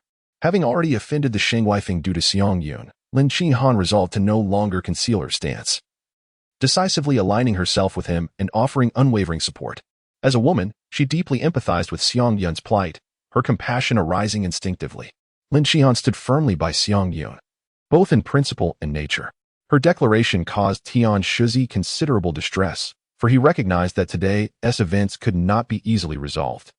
As a faction devoted to the path of Yin spirits, Shengweifeng had previously engaged in questionable activities, which Tian Shuzi often chose to overlook. Given its status as one of the 4 inner sect peaks and a vital component of the Dixing sect. However, with Lin Xing'an, the authority of the outer sect Xiong Wufeng, siding with Xiang Yun, the nature of the situation had dramatically shifted. Internally, this impacted the unity of the sect. Externally, it concerned the sect's reputation, particularly among the guests in the square, who would undoubtedly disseminate the tale. It was imperative to address the matter justly and persuasively. "Is there anyone from the Qingchuan sect present?" Tian Shuzi inquired. The elder responsible for hospitality promptly replied, "Indeed, an elder from the Qingchuan sect is visiting the mountain. I shall send someone to summon them at once." Tian Shuzi nodded. With the presence of a third-party witness, a significant portion of the issue would be resolved. He scrutinized Xiang Yun once more, a multitude of questions swirling in his mind. Curiously, he asked, Xiang Yun, what is your current realm? And how many divine abilities have you awakened? Upon witnessing this, Xiang Yun respectfully performed a bow and replied, I humbly report to the sect leader that I have only just stepped into the sect today and am still unfamiliar with the distinctions of cultivation realms. However, according to others, I am currently at the perfected stage of the refining essence realm. As for the divine abilities, I have awakened 4 doors. The mention of these 4 divine abilities left the esteemed members of the sect astonished, their exclamations echoing in the hall. It is known that typically, only when a mortal embarks on the path of cultivation or a practitioner breaks through to a higher realm, and if their foundation is solidly established, can they gain the favor of the heavenly Tao at the moment of their elevation, thereby awakening their innate divine abilities. Yet, Xiang Yun, upon entering the first realm of the path, had awakened 4 divine abilities, truly a prodigious talent, unparalleled throughout the ages. The atmosphere in the hall surged with excitement, filled with laughter and joy, while Elder Zihun's expression grew increasingly grim, akin to a sky laden with dark clouds. The chapter is not yet complete. Please turn to the next page to continue enjoying the captivating content. Tian Shuzi then inquired, could you elaborate on which 4 divine abilities you possess? Xiang Yun currently stands at level 8, yet he deliberately conceals the existence of 4 formidable skills: time travel, destiny, limit dose, and violent temperament. He replied, the 4 powers I have awakened are to avoid arousing undue suspicion. Xiang Yun demonstrated the active barrier effects of the Shadow Blade, card selection, illusionary magic, and soul forge. Congratulations, sect leader. How fortunate we are in the Starfall sect to have such a prodigy, exclaimed Lin Chanfeng, the master of Han Sword Peak, with palpable admiration. These 4 distinct powers are remarkable, particularly that sword summoning ability.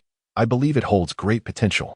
With guidance from our sword cultivators at Han Sword Peak, it could undoubtedly advance further, perhaps even summoning the true essence of a divine weapon.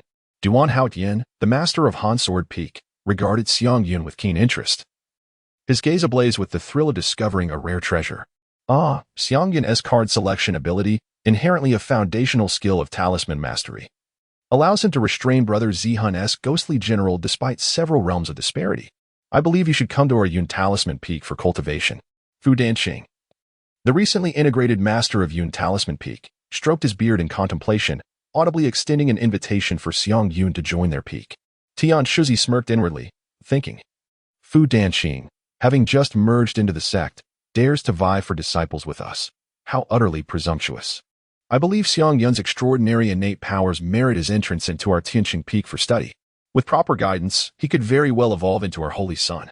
Xiang Yun, what do you think? Tian Xuanzi, a fellow disciple of Tian Shuzi, expressed his anticipation for Xiang Yun's potential. Faced with the fervent recruitment from the 3 great peaks, Xiang Yun couldn't help but feel both amused and exasperated. What connection do sword cultivators have with shadow blades? What relation exists between cards and talismans? If Tianqing Peak wishes to claim him as their future holy son, they should at least clarify his grievances first. Though he thought this in his heart, he found himself surrounded by prominent figures of the sect, none of whom he wished to offend. He was already a disciple of Chengwu Peak, having just bowed before the ancestral hall this morning and formally entered the fold. Furthermore, owing to the life-risking protection from senior sister Lin, it was imperative that he did not pledge himself to another peak. At present, he sought only to clear his name. All else could be set aside for the time being. Xiang Yun respectfully greeted Tian Xuanzi, Master Lin Jing, Duan Haoyin, and Lin Qinghan, conveying his heartfelt gratitude towards them. This display of humility and discernment undoubtedly endeared him to the many peak masters present, who smiled with approval and congratulated Lin Qinghan for having taken on an extraordinary genius as a disciple. Observing Xiang Yun's earnestness, Lin Qinghan felt a wave of relief wash over him, reflecting on the effort he had expended in defending the young man. The atmosphere gradually softened, and conversations blossomed around Xiang Yun's promising future. However, this harmonious ambience was abruptly shattered by a solemn announcement that resonated like thunder. Elder Qing Shui from the Qing Quan sect has arrived. The crowd turned their gaze towards the elder, clad in azure robes and with flowing white hair. After exchanging polite pleasantries, Tian Xuanzi swiftly addressed the matter at hand. Locking eyes with Elder Qing Shui. Elder Qing Shui, could you kindly inform us of Elder Qing Feng's whereabouts? Elder Qing Shui bore a striking resemblance to Elder Qing Feng. They were, in fact, fraternal twins. He had already gathered a general understanding of the situation from the idle gossip circulating in the square and had further interrogated the sect's investigating deacons, Lan Peng and Zhang Dawei, via sound transmission, thus comprehending the sequence of events. Yet, just as the assembly awaited Elder Qing Shui's response, he suddenly collapsed to the ground, wailing in profound anguish. Sect Master Tian Xian, you must seek justice for our Qing Quan sect. My brother Qing Feng met a most tragic end. Pierced through the heart by a blade, blood spilling at the scene. This unexpected sorrow stirred the hearts of all present, causing Tian Xuanzi to furrow his brow, a grave expression flickering across his features. The Qing Quan sect was merely a minor sect practicing the Yang God path within the Jiaozhou region. Occupying a single peak with a scant number of formal disciples, fewer than 100, and the sect leader had yet to attain the nascent soul stage. Typically, the Qing Quan sect maintained a respectful distance from the formidable Dixing sect, fearing even the slightest offense. Yet today, as calamity offered the Qing Quan sect a chance to seek recompense, though one could only wonder how many spirit stones would be required to quell this matter. Tian Xuanzi slowly rose, signaling for silence, and addressed Elder Qing Shui. Elder Qing Shui, please accept my condolences. We shall thoroughly investigate the circumstances surrounding Elder Qing Feng's demise and will not let this matter rest. However, from what you have described, we only know of Elder Qing Feng's unfortunate fate, yet remain ignorant of the identity of the assailant. Must we even speculate, Sect Master? A massacre has occurred in a mortal village, clearly not the work of ordinary mortals. It is highly likely that it was perpetrated by a disciple of Elder Zihan. Elder Qing Shui replied, his voice trembling with emotion. Do not utter such baseless accusations. Xiang Yun has awakened his innate divine abilities. He possesses the power to annihilate a village as well. Even if he bears no such intent, it could very well have been the doing of another cultivator. You cannot hastily declare it was my disciple. Elder Zihan retorted indignantly. And how did Xiang Yun's sister suddenly become your granddaughter? What defense can you offer regarding this matter? Elder Qing Shui exclaimed, his voice rising with fury as he pointed at the young girl hiding behind Xiang Yun, trembling. Who claims she is Xiang Yun's sister? She is undoubtedly my granddaughter, bearing the surname Zi, named Binghe. Binghe, come here to your grandfather. Elder Zihan called gently to Zi Binghe, attempting to bridge the gap between them. Yet, Zi Binghe only clung tighter to Xiang Yun, shaking her head repeatedly. Fear and anxiety etched across her face. The memories of Elder Zihan's earlier control over the ghostly generals and the fierce assault of the myriad souls left her shaken, extinguishing any trust she once held. Miyuwa approached Zi Binghe, gently stroking her hair, her voice soothing. Do not fear, child.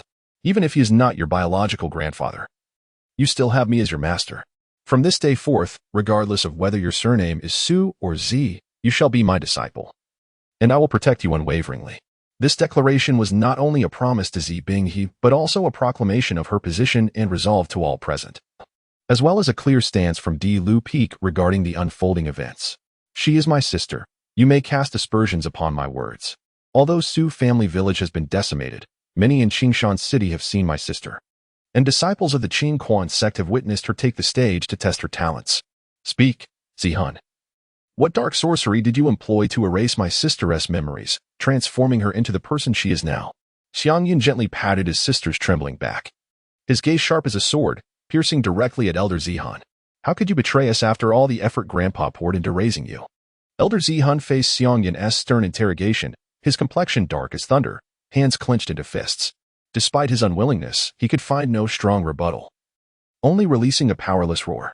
The truth of the matter had become largely clear, and a judgment had already formed in the hearts of the onlookers.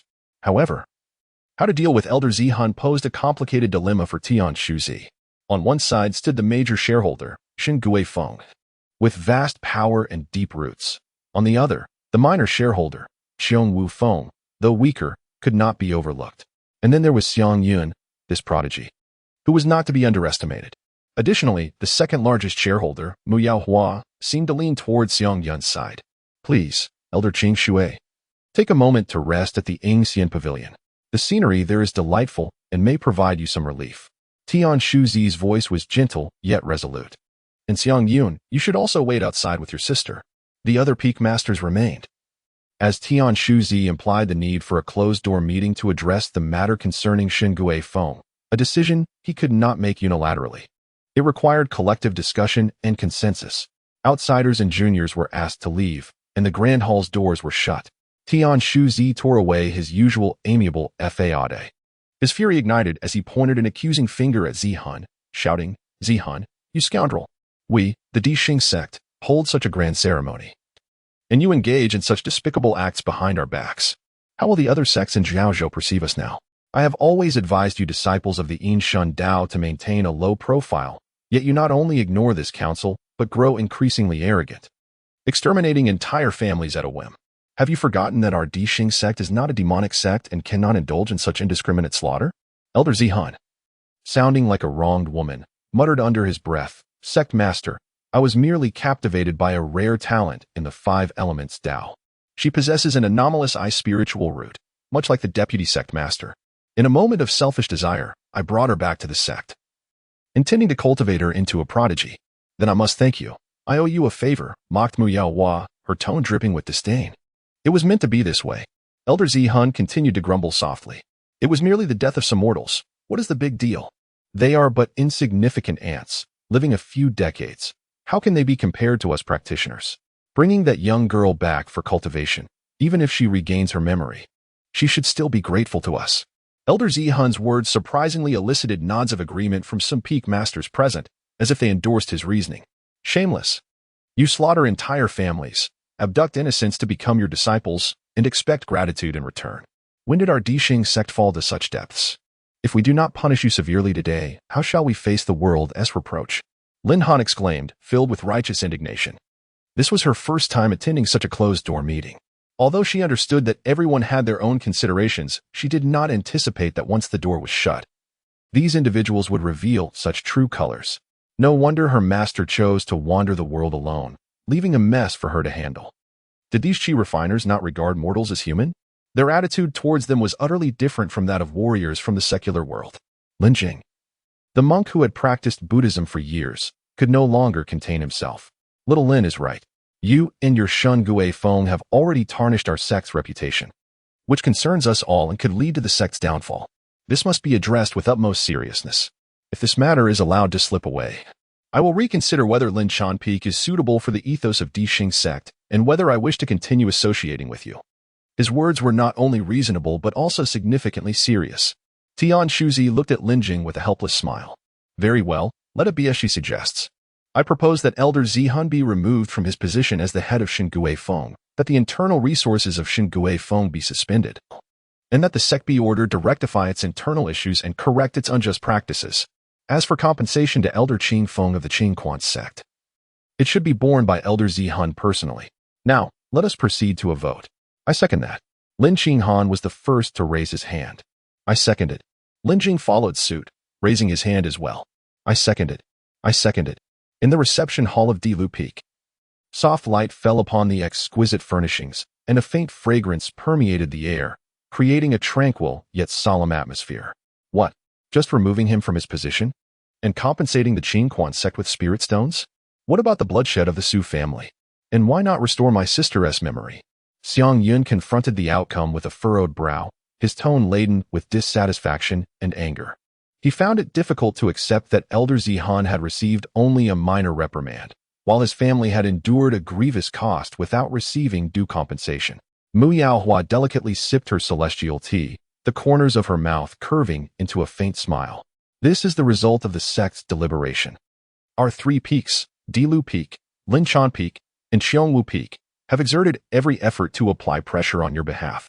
This is the utmost we could achieve for you." She paused, then continued, "Wasn't his disciple slain by you? You have avenged a portion of your grievance. As for Elder Zihun, it will be your responsibility to seek retribution when your own cultivation advances further. Do not expect us to act on your behalf, for we share centuries of camaraderie with Elder Zihun. It is a testament to our conscience that we have strived to uphold justice for you." Xiang Yun's heart still burned with indignation, wishing to argue his case, believing the judgment was unjust. At that moment, Lin Qihan gently nudged his waist with her elbow, silently signaling him to cease the dispute. "As for your sister," Mu Yaohua turned her gaze towards Zibing, her voice tinged with a hint of regret. "I suspect Zihin has long employed enchantments on her, completely erasing her memories. The prospect of restoration seems nearly impossible, unless she attains a certain level of cultivation in the future, gradually compensating for the loss of her spirit. which may allow her to slowly regain her past memories. Ziding's eyes dulled as she looked at Mu Yuhua and then at Xiang Yun, her heart a whirlwind of emotions. No matter how much she had once revered and adored her grandfather, the revelation of the truth rendered everything complex and burdensome. She had not only lost her sense of identity, but her past memories had also become obscured, plunging her into a profound state of confusion. Mu Yaohua discerned Zibing's embarrassment and distress, and she tenderly reached out, gently caressing her cheek. So your true name is Su and I. Yet it seems you have no recollection of it. The surname Zibing must feel like a disgrace to you. Perhaps it would be better to abandon it and simply be called Bingha. That is out of the question. My sister has a name. She does not require any concern from Sect Master Mu.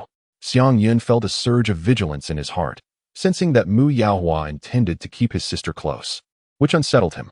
Lin Qinghan lightly coughed, breaking the silence. Junior brother, Sect Master Mu has made tremendous efforts for us this time, and she is also your sister's mentor. Given that your sister's memories have yet to be restored, it is only fitting that her master looks after her. Residing at Dilyafeng would greatly benefit her growth. Why can't she return with me to Yifeng? Xiang Yun longed to be by his sister's side for an extended period and was reluctant to part from her. All of us at Yifeng are mere martial men. What could your sister possibly accomplish there? Would it not be a waste of her innate talent? Indeed. She should stay with Sect Master Mu to learn and thrive. Lin Qinghan cast a reproachful glance at Xiang Yun, feeling that he was somewhat ignorant of the ways of the world. She then communicated with Xiang Yun through a secret method in this matter. Sect Master Mu has played an indispensable role. Had she not supported me, Zidane would likely still be at large. Dilyafeng's actions are entirely for the sake of a gifted disciple and your friendship. We cannot be too ruthless. Junior Xiang, you are now an adult. No gathering lasts forever. The people from Yifeng may be keeping a close eye on you. If you bring your sister along, you will become an obvious target. It would be wiser to settle her here, allowing her to focus on her studies. I assure you she will be treated as my own daughter, with her safety guaranteed. Whenever you have time away from Yifeng, you may visit Dilyafeng to see if Bingha is happy or if she has faced any grievances. This will not affect the bond between you siblings. Mu Yaohua sincerely proposed. Her words were well-reasoned, addressing Xiang Yun's concerns while also conveying Dilyafeng's care for his sister. Despite his reluctance, Xiang Yun ultimately nodded in resignation, agreeing to Mu Yaohua's suggestion. Meanwhile, in the secret chamber of Yifeng, the atmosphere was tense and oppressive. Elder Zidane struck Zixing across the face with a fierce slap, shouting in anger, if it weren't for your attack on them, this trouble would not have arisen. Zixing covered her reddened cheek, defiance flickering in her eyes as she retorted, Grandfather, how can this be blamed on me? It was that wild girl you brought back that was discovered. How is that my fault? You dare to argue back. Elder Zidane, seething with rage, was poised to strike again. At that moment, his junior, Mingpa, swiftly stepped forward, firmly placing himself in front of Zixing, urging, Senior brother, there is no need to direct your anger at Xingha. We must now consider the future of Yifeng. The resources and spirit stones of Yifeng will be downgraded to that of the outer sect, and it may be challenging to recover in the short term. Linshan Peak will likely take its place. Senior brother, you must devise a plan. Mingpa's voice was laced with concern. Elder Zihan slowly lowered his hand, revealing a hint of shame and helplessness in his expression. Junior brother, from now on, you shall be the master of Yifeng. I am merely a nominal elder. Henceforth, all within Yifeng will heed your command. Senior brother, you will always be my senior. The master has entrusted everything to you except the position of sect leader. You are our eternal leader. I care not for the opinions of outsiders. I will only follow your orders, Mingpa declared, kneeling in loyalty. Seeing this, Elder Zihan felt a surge of long-forgotten warmth and quickly helped Mingpa to his feet, sincerely saying, there is no need for such formality. As long as we work together, who leads the sect matters little. You shall fulfill the role of sect leader, while I retreat to the island to cultivate, striving to enhance my strength and become your firm support. We shall work diligently to restore Yifeng to the inner sect, and even replace Xingfeng and Dilyafeng, alternating the position of sect master. I shall obey your wishes, senior brother. Mingpa bowed respectfully in response. As for that Xiang Yun, keep a close watch on him, and seek an opportunity to eliminate him. I intend to control his soul, transforming him into a ghost general, rendering him unable to live or die, thus quelling my hatred. Furthermore, after my departure, you shall safeguard this Wanhun banner. Should anyone seek trouble with Yifeng, this will serve as a powerful artifact for defense. Elder Zihan spoke as he retrieved a banner from his bosom, one that had summoned spirits in the square. and solemnly handed it to Mingpa. Mingpa accepted the Wanhun banner, his eyes shimmering with gratitude and excitement, repeatedly thanking Elder Zikan. Thank you, senior brother, thank you. After spending 3 days at Dilu Peak, Xiang Yun returned to the familiar Qiongwu Peak. In a secluded corner of the martial arts training ground, where the shade of trees was dense and a gentle breeze wafted through, Lin Qinghan found him, ready to formally impart her martial skills. She first took Xiang Yun's pulse, and his previously cheerful mood plummeted to an abyss. How is this possible? Your meridians are obstructed, and your innate constitution is rather ordinary. Yet you have attained the consummate level of refining essence. How perplexing. Xiang Yun scratched his head, a look of bewilderment on his face. I am equally perplexed by the situation, he admitted. The obstruction of meridians implies that direct cultivation of qi is unattainable, leaving one stagnant in the realm of refining essence without the prospect of advancement. One must instead turn to the practice of Jingwu until it reaches the pinnacle of transformation, utilizing this phase of profound metamorphosis to eliminate bodily blockages, thus resuming the cultivation of qi, Lin Qinghan elucidated. I have previously heard senior brother Yang Jinghua mention both Jingwu and Kawux. What distinguishes these two systems, and what are their respective merits? Xiang Yun inquired with curiosity. Lin Qinghan began to pace within the martial arts arena, directing a fierce punch toward a wooden dummy. The force of her strike sent the dummy soaring, tracing a graceful arc through the air. This exemplifies Kawux, which harnesses one's true energy as both power and medium, enabling long-range assaults and vastly enriching the repertoire of attack methods and martial techniques. Additionally, the body experiences significant enhancement during the qi refining process.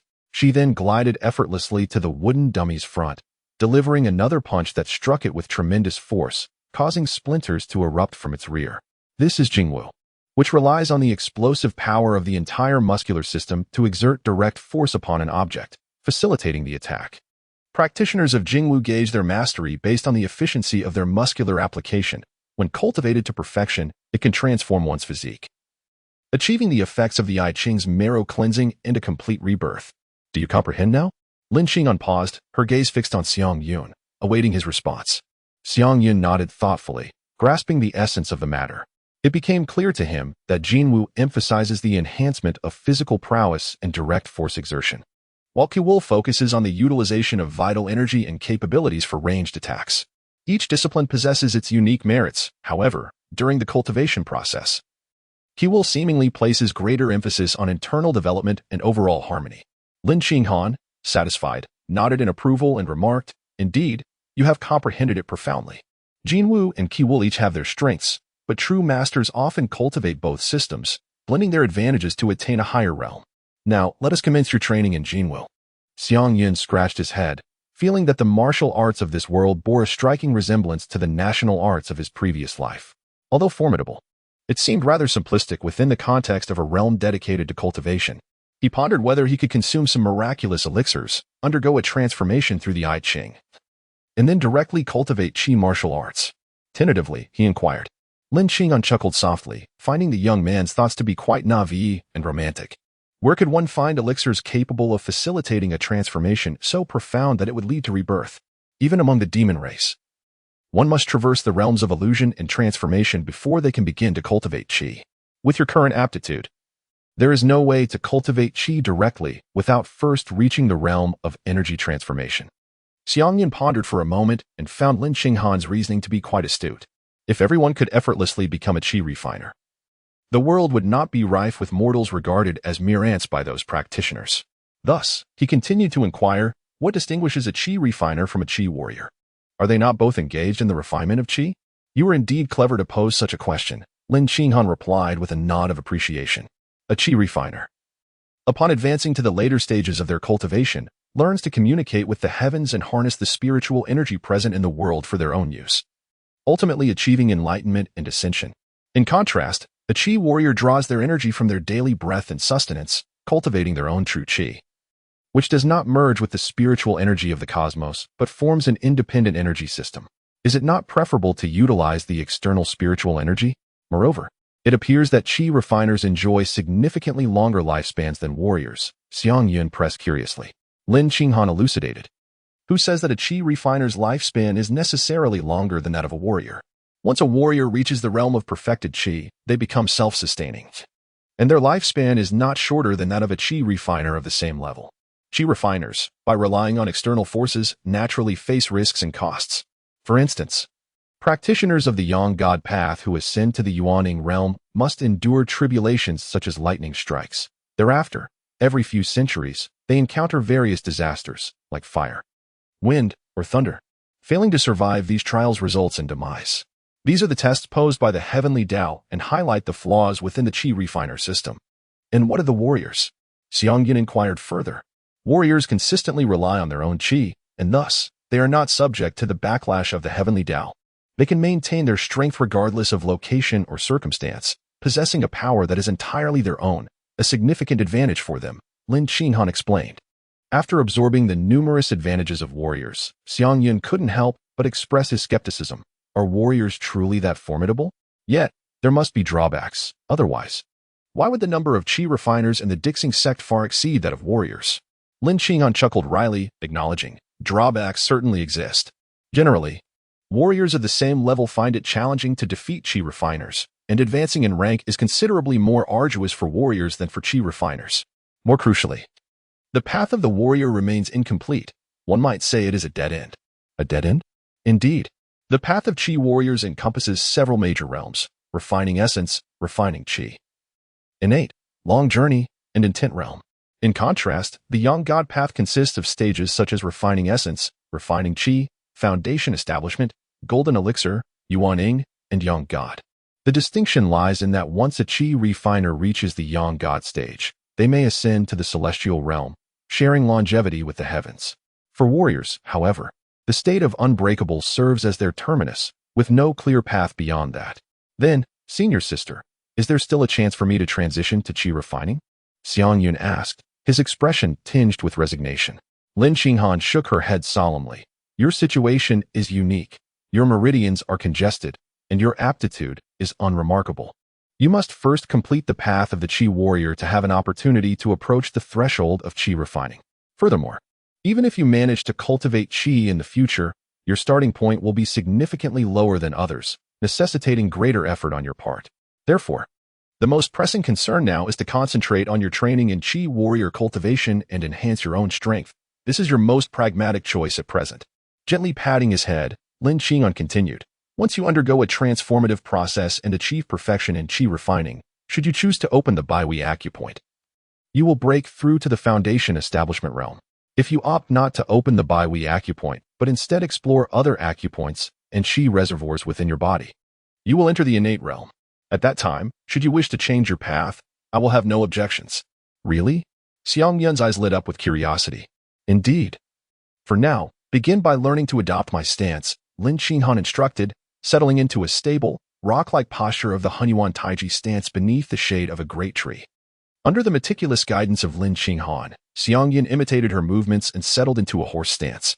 Nearly a quarter of an hour later, he felt his legs ache.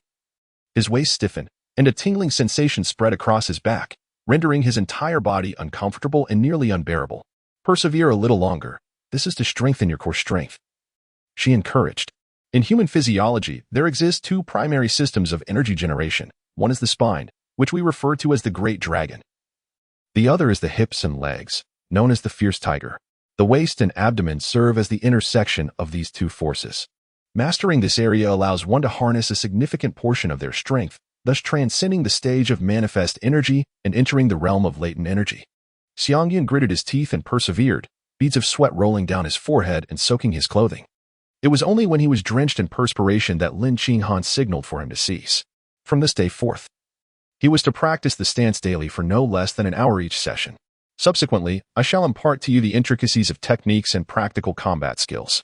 Thus, at this moment, Xiang Yun's journey as a martial artist officially commenced. On a certain afternoon 5 months later, the arena at Xiongwu Peak was adorned with swirling leaves. The essence of autumn palpable in the air. Yang Jinghua was sent flying, landing beside the arena, while Xiang Yun maintained a powerful punching stance, a smile gracing his face. Clearly satisfied with the outcome of the duel. At last, you have mastered the technique of unleashing hidden strength, Yang Jinghua remarked. Rising from the ground and removing his padded armor, his tone imbued with a mix of admiration and fatigue. In truth, it isn't so difficult. It merely involves contracting the pelvic floor, relaxing the spine, shaking the hips, closing the pores, and concentrating the force into a singular point. Xiang Yun, with a cheerful smile, gracefully passed a cup of cool tea from the stone table beside him, as if sharing his insights. Such a challenging endeavor, and yet you present it so nonchalantly. Condensing it into mere words, Yang Jinghua remarked with admiration. Reflecting on the past, he remembered that it had taken him several years to master the techniques of internal strength. While Xiang Yun had only been here for 5 months and had already acquired this skill, not only was he exceptionally gifted, but more importantly, he was remarkably resilient. This young man relentlessly sought out his seniors for sparring sessions, seizing any opportunity to practice daily.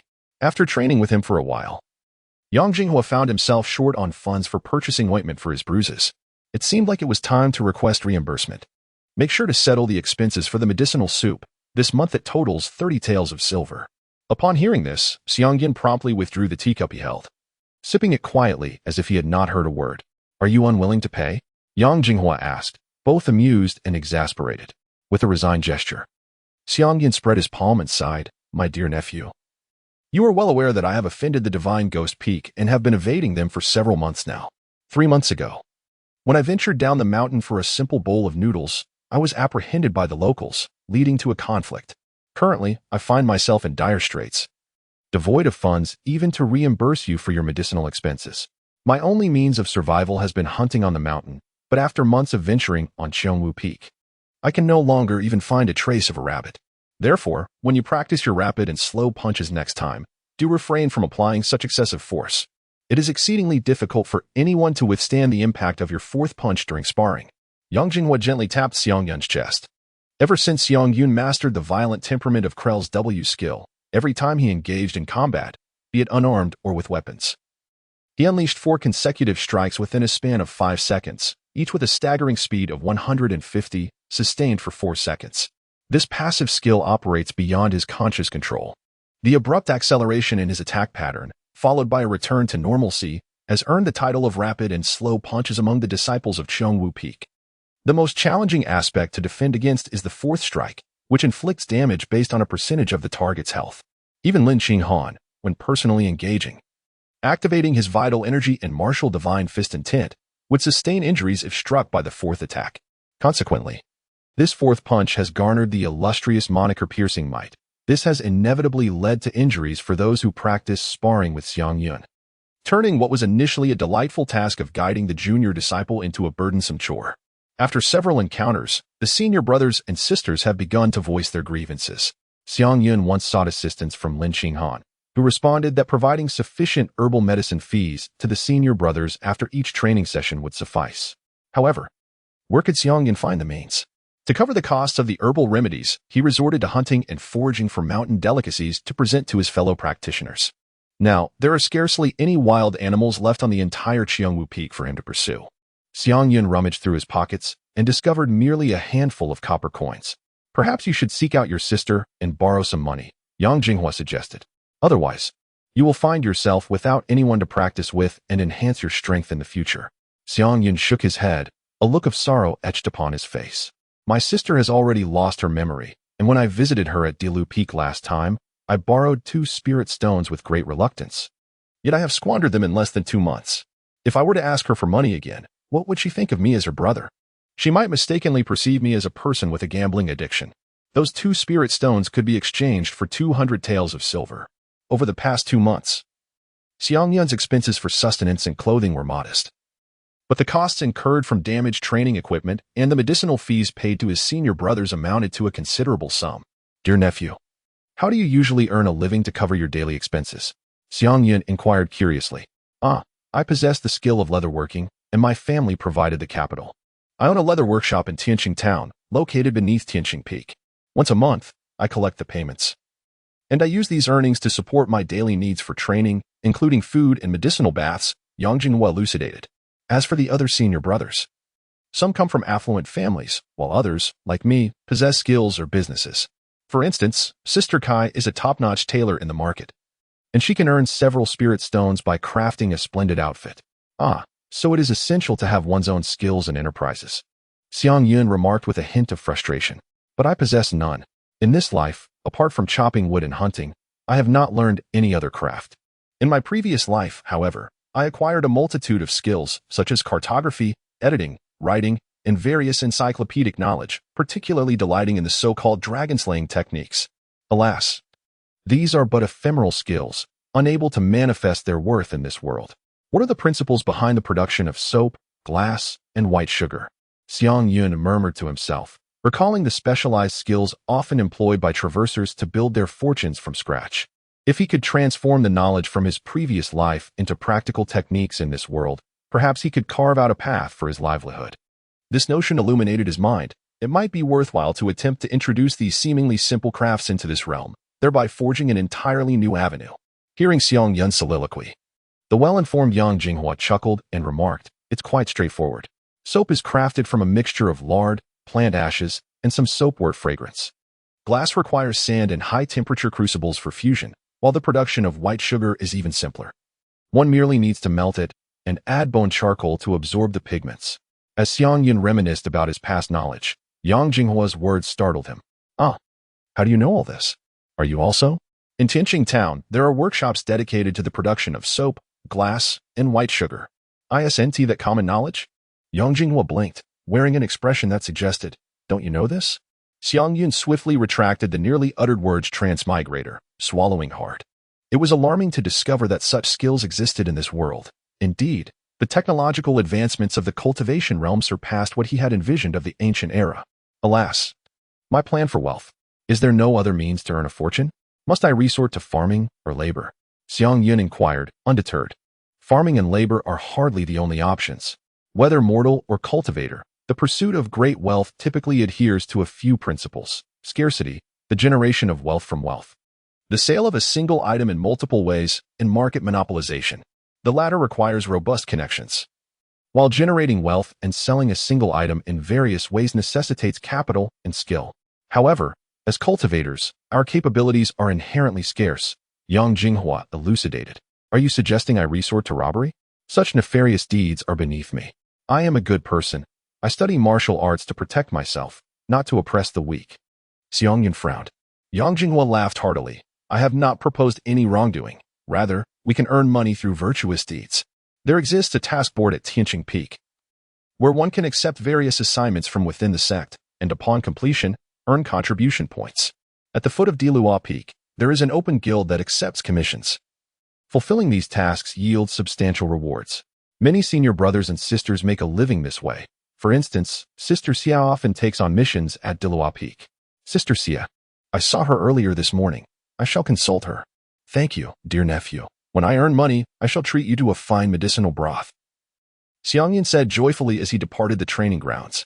A medicinal broth? How infuriating. Yang Jinghua muttered in dissatisfaction, though a smile lingered at the corners of his mouth. At the foot of Dilua Peak, the bustling village was alive with the sounds of chatter and movement. CFAU led Xiang Yun through the throngs of people until they reached the central hall of the village. CFAU produced an iron token from her bosom and handed it to the attendant at the counter, inquiring, might there be any tasks nearby requiring martial artist assistance? The female attendant, familiar with CFAU, accepted the token and then turned her gaze towards Xiang Yun, curiosity evident in her expression. Sister Xia. Are you teaming up with him for the task? CFAU replied, No, this is Xiang Yun, my junior brother. It is his first visit. Could you assist him in obtaining an identity token as well? The attendant then inquired, May I ask about this brother's martial arts level? Xiang Yun responded, Dark energy. Perfected essence refining. Very well, I shall attend to that immediately. The young attendant smiled as she departed from the counter, making her way to the back to process the request. Seizing the moment of anticipation, Xiang Yun surveyed his surroundings, observing the myriad of individuals passing by. He beheld ethereal fairies, seemingly unbound by the laws of gravity, gently hovering in the air, adorned in garments embroidered with enigmatic patterns, a young man clad in black, his wide-brimmed hat shadowing his face, with a sharp flying sword levitating beside him, exuding an air of mystery. There were even creatures of a half-human, half-beast visage, shouldering heavy wolf-toothed clubs while riding peculiar spirit beasts, and some petite girls, gracefully seated atop colossal puppets, commanding mechanical behemoths with an imposing presence that left onlookers in awe. Xiang Yun turned to CFAU and inquired, Sister Xia, are all these individuals affiliated with our star sect? Following Xiang Yun's gaze, CFAU gently nodded and elucidated. The majority are indeed practitioners of our star sect, though some hail from nearby minor sects or are solitary cultivators. They have congregated here to seek commissions or engage in trade. And what about this one? Xiang Yun queried, pointing to a practitioner suspended midair. That is a senior from the Cold Sword Peak, CFAU clarified. They maintain their levitation on flying swords to perpetually hone their sword mastery, enabling a deeper connection with the essence of the sword. What of the orc riding the spirit beast? Xiang Yun then gestured towards a robust warrior mounted on a peculiar creature. That is a disciple from the 10,000 Beasts Peak, CFAU responded. They train alongside spirit beasts, capable of commanding various ferocious creatures. Their combat prowess is formidable. And the girl seated upon the automaton? Xiang Yun asked. Oh, that is a puppet warrior, CFAU corrected, a junior from the Iron Puppet Peak. They specialize in the art of puppetry, adept at manipulating various mechanical constructs to assist in combat or execute intricate tasks. That one appears to be a senior from the Heavenly Transformation Peak. Skilled in arranging complex formations, CFAU continued to elaborate. As Xiang Yun beheld such a multitude of practitioners, he was overwhelmed with emotion. The scene before him profoundly revealing the vastness of the cultivation world and the diversity among its practitioners. After a while, the female attendant at the counter returned, bringing with her 2 items, an iron token and a thick stack of booklets. She instructed Xiang Yun to drip a drop of blood onto the token while handing the booklets to CFAU. Upon contact with the iron token, an inscription materialized on its surface. Dingy. As CFAU perused the booklets, she explained, this is the employee rank token of the Yaxiang, categorized into 4 grades, A, B, C, and D. The higher the rank, the more substantial the rewards for accepted tasks. Junior brother. Since your current cultivation level is only at the dark energy and refining essence stages, your rank has been established at the lowest, D grade. Xiang Yun nodded, yet inwardly mused, is it merely a novice level? I shall inevitably ascend to the esteemed grade 10. Look at these commission tasks. Choose one that suits you. As CFAU spoke, he handed the booklet to Xiang Yun. Xiang Yun took the booklet and began to read it attentively. The booklet enumerated a diverse array of tasks, ranging from escorting merchant caravans to investigating peculiar occurrences, from searching for medicinal herbs to exterminating monstrous beasts, each task accompanied by a specified reward and a recommended cultivation level. However, the requirements predominantly stipulated a level of C or higher, with very few tasks classified as D. One such task involved assisting Mr. Zhang from Zhangjia village in cultivating 20 acres of wasteland, with a deadline of 5 days and a reward of 20 taels of silver. Xiang Yun swallowed hard, pondering why it was necessary to enlist the assistance of cultivators for such tasks. Surely, one could simply employ oxen and horses for the plowing of fields. A notice read, assist Grandma Li in Lulu Town in locating her missing old cat, with a reward of 5 taels of silver. Aid in the construction of an ancestral hall in the family village, spanning 3 days, with provisions for food and lodging. Specifically stating the necessity for cultivators or martial artists to independently transport the heavy beams, with a reward of 10 taels of silver. Help in controlling the rabies outbreak among the villagers of Mo Pan Town, with a deadline of 7 days, offering a reward exceeding 100 taels. Xiang Yun scratched his head, feeling that these entrusted tasks appeared rather trivial. Why were they all mundane matters? Was there not a more chivalrous assignment involving escorting goods, guarding a courtyard, or ridding the world of nefarious villains? Even a task to confront slimes or goblins would suffice. Senior sister, is there not a more standard task available? Xiang Yun asked, somewhat helplessly. CFAU, familiar with the contents of the booklet, couldn't help but chuckle softly. As a newcomer, the guild certainly will not assign you higher-level tasks. Start with these small matters. Just observe how I handle them. Xiang Yun gazed at the booklet in CFAU's hand. On the 15th of this month, a task was assigned to escort the daughter of Li Yuanwei from Moshen County to the mountain for incense offering, with a reward of 1 spirit stone. There was also a team commission for the Dragon Serpent Monster Grave, requiring a Chi Refinement Realm warrior skilled in stealth, offering a remuneration of 5 spirit stones. Additionally, a Dark Force warrior was needed to accompany Lin Yuga's son, Lin Tonglu, for 7 days of training, with a reward of 300 taels of silver. Sister, what level of commission do you hold? I am at the C9 level. Oh. Xiang Yun felt an overwhelming sense of envy within. Although the disparity in strength was minimal, the difference in remuneration was staggering, amounting to dozens of times more. He realized that in order to secure tasks with higher rewards, he must elevate his commission level, which undoubtedly required a significant investment of time and effort. Hello. I would like to accept the commission for locating the villagers infected with rabies. Thank you for your assistance. In a moment of resignation, Xiang Yun opted for the task with the highest remuneration, despite not perceiving it as particularly alluring work. The clerk swiftly glanced at the information in the brochure, then retrieved detailed documentation and 2 commission contracts from behind the counter, presenting them to Xiang Yun. Xiang Yun pressed his fingerprint onto the contract, thus completing the signing process. He returned 1 copy to the young clerk and tucked the other into his bosom, preparing to journey to the entrusted location, Mopen Town, to deliver the contract to his employer. Junior brother, we shall part ways here. Should you encounter any difficulties, remember to use the Sunpai to notify me. CFAU said with concern. Understood. Xiang Yun nodded in agreement, bidding farewell to CFAU as he embarked on the road to Mopen Town. However, after Xiang Yun and CFAU departed, the young clerk picked up the Sunpai on the table and spoke to the person on the other end. Senior brother, I have seen Xiang Yun and handed him the special commission for Mopen Town. Well done, the voice on the other end replied. I will make arrangements immediately to ensure he receives an unforgettable welcome. A barely perceptible smile graced the clerk's lips as she ended the communication. After all, he has offended us at the Shengweifing. Mopen Town, as its name suggests, is renowned for its exquisite craftsmanship in millstone production. Nestled deep within the serpentine Jiaolong mountain range and built upon a robust granite layer, it is a clan town primarily inhabited by the Liao family. The town is home to over 1,000 households, each of which has inherited the art of millstone making through generations, lending an air of historical richness to every structure. In contrast to the bustling Kaishan town on the mountain's edge, Mopen Town appears sparsely populated and due to its remote location in the dense mountains, it is seldom visited by outsiders. After receiving a stern warning from Lin Qihan, Xiang Yun refrained from utilizing his fate skill for teleportation and opted for a journey on foot. After 3 arduous days, he finally arrived at this secluded town. As Xiang Yun set foot on the mountain path, the local children, upon spotting the unfamiliar traveler, erupted into curious exclamations, their voices echoing through the valley. However, the parents, disturbed by the children's exuberance, cast cautious glances from afar, swiftly gathering their little ones and firmly securing the gates and windows, fearful that an unwelcome visitor might bring unforeseen troubles. Initially, Xiang Yun believed this to be a reaction limited to a few families, but as he traversed the entire town, he discovered that nearly every household responded similarly, stirring a sense of unease within him.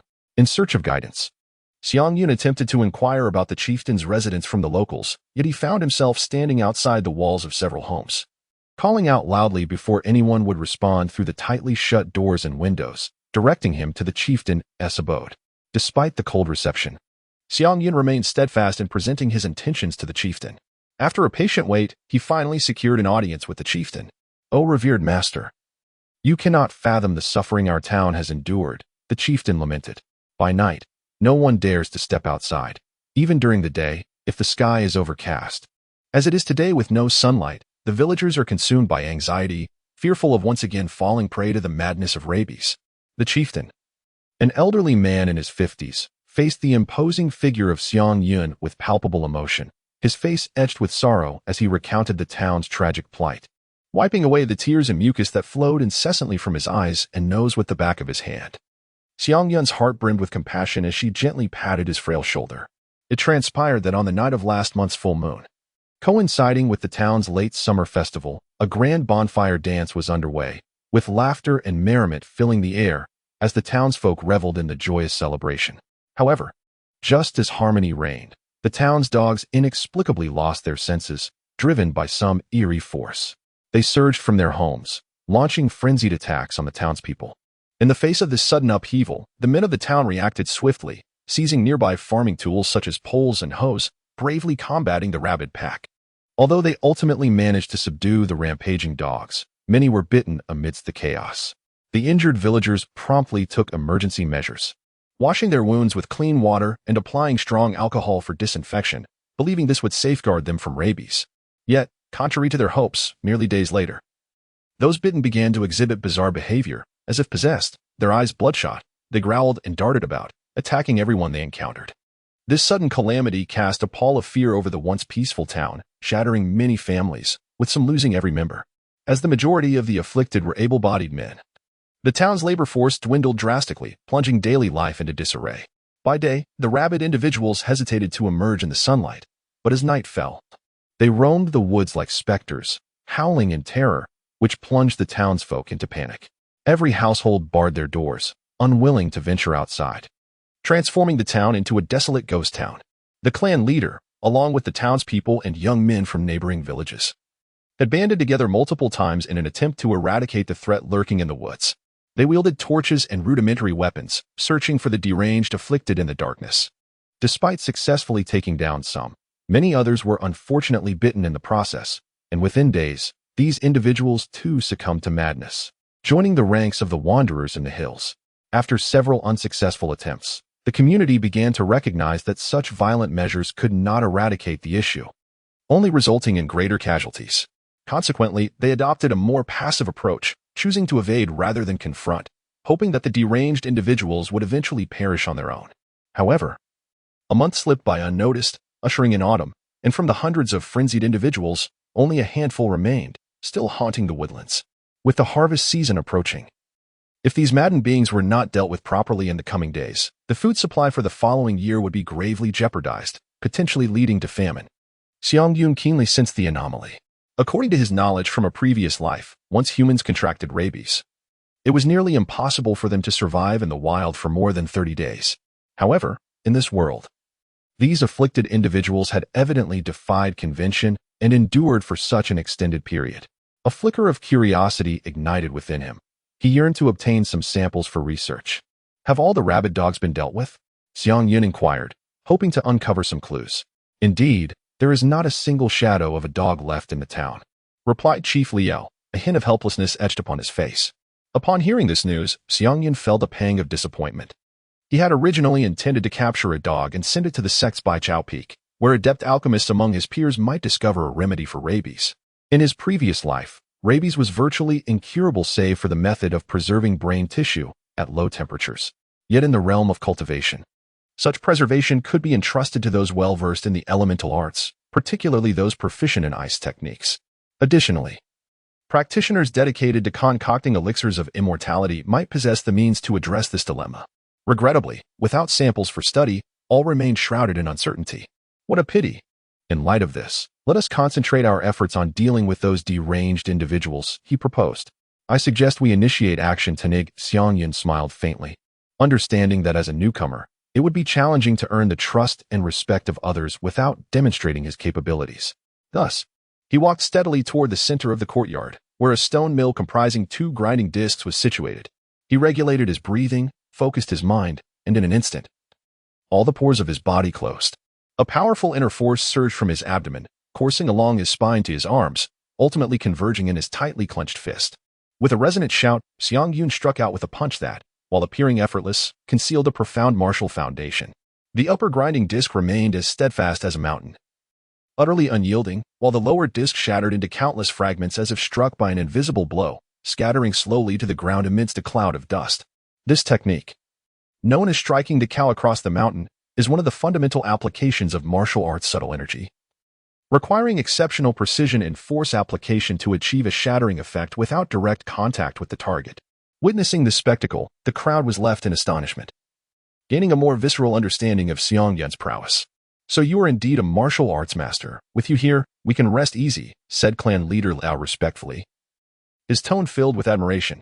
Sound the gong, gather the people. Tonight, we shall follow the valiant Xiang and resolve the issue of the rabid dogs, he proclaimed with fervor, his voice brimming with confidence. The entire town seemed invigorated by a newfound energy, and the atmosphere instantly became lively. People responded eagerly, striking the copper gong and rushing to spread the word. As night descended, silence enveloped the town, with every household firmly securing their doors and windows. The dim glow of lights inside casting a tense air. Understanding the bloodthirsty nature of the rabid dogs, Xiang Yun cleverly exploited this trait, slaughtering numerous chickens and ducks, gathering their fresh blood and flesh to serve as the core of the bait. He then directed the town's able-bodied youth to dig a series of pits around the bait, skillfully laying down mats and straw to create numerous concealed traps, awaiting the arrival of their quarry. Meanwhile, Xiang Yun himself wandered outside the town, holding a piece of cloth soaked in duck blood, acting as the lure. Before long, in the fields, the woods, and the valleys, countless pairs of blood-red eyes glimmered in the darkness, greedily fixated on the rich scent of blood. Xiang Yun sensed the stirring around him. halting his steps and turning to gaze into the darkness behind. In the inky blackness, he discerned several figures swiftly darting towards him, lunging directly in his direction. Xiang Yun focused his gaze, observing the disheveled beings before him, their garments tattered, bodies marred with wounds, hair in disarray, faces contorted with malice, and eyes bloodshot. Their gaping mouths foamed with white saliva, drool pooling at the corners, rendering them utterly devoid of humanity. Their condition was only marginally superior to the zombies depicted in films from his previous life, yet equally chilling. Fleeing was imperative. The sword strapped to Xiang Yun's back, stained with blood, urged him to run, while the frenzied, rabid individuals pursued him relentlessly, as shadows at his heels. Upon reaching a prearranged trap zone, Xiang Yun accelerated his sprint, bounding effortlessly over the pit with a graceful leap. However, the relentless pursuers, unable to halt in time, stumbled over the grass mats concealing the pit, plunging headlong into the abyss. The pit, more than a meter deep, was filled with a viscous sludge mixed with well water. Resembling a natural quagmire, the more one struggled, the deeper one sank, making self-rescue nearly impossible. With each madman that fell into the trap, the young men lurking nearby would swiftly emerge, shoveling dirt into the pit to ensure these rabid individuals remained ensnared. Thus, throughout the night, Xiang Yun navigated the town, successfully luring dozens of these deranged souls into the traps. When dawn broke, illuminating the sky with radiant sunlight, he finally paused his frantic efforts. The madmen possessed an instinctual aversion to light and water, hence their outdoor activities were scarce, regardless of whether it rained or shone. By midday, the young men of the town had successfully bound the captured individuals from the previous night with ropes, gathering them in the spacious courtyard of the clan leader's residence. Clan leader Liao wore a beaming smile, gratitude evident in his demeanor. "Hero Xiang, we are profoundly thankful for your assistance in apprehending these individuals. If we continue this way for a few more nights, we should be able to gain full control over the nearby rabid population." Xiang Yun nodded gently in response. "Please take good care of these patients and ensure they do not suffer from hunger.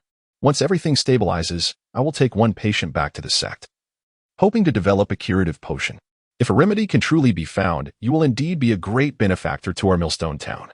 Clan leader Liao spoke with great excitement, subsequently leading the villagers in kneeling down to pay their respects.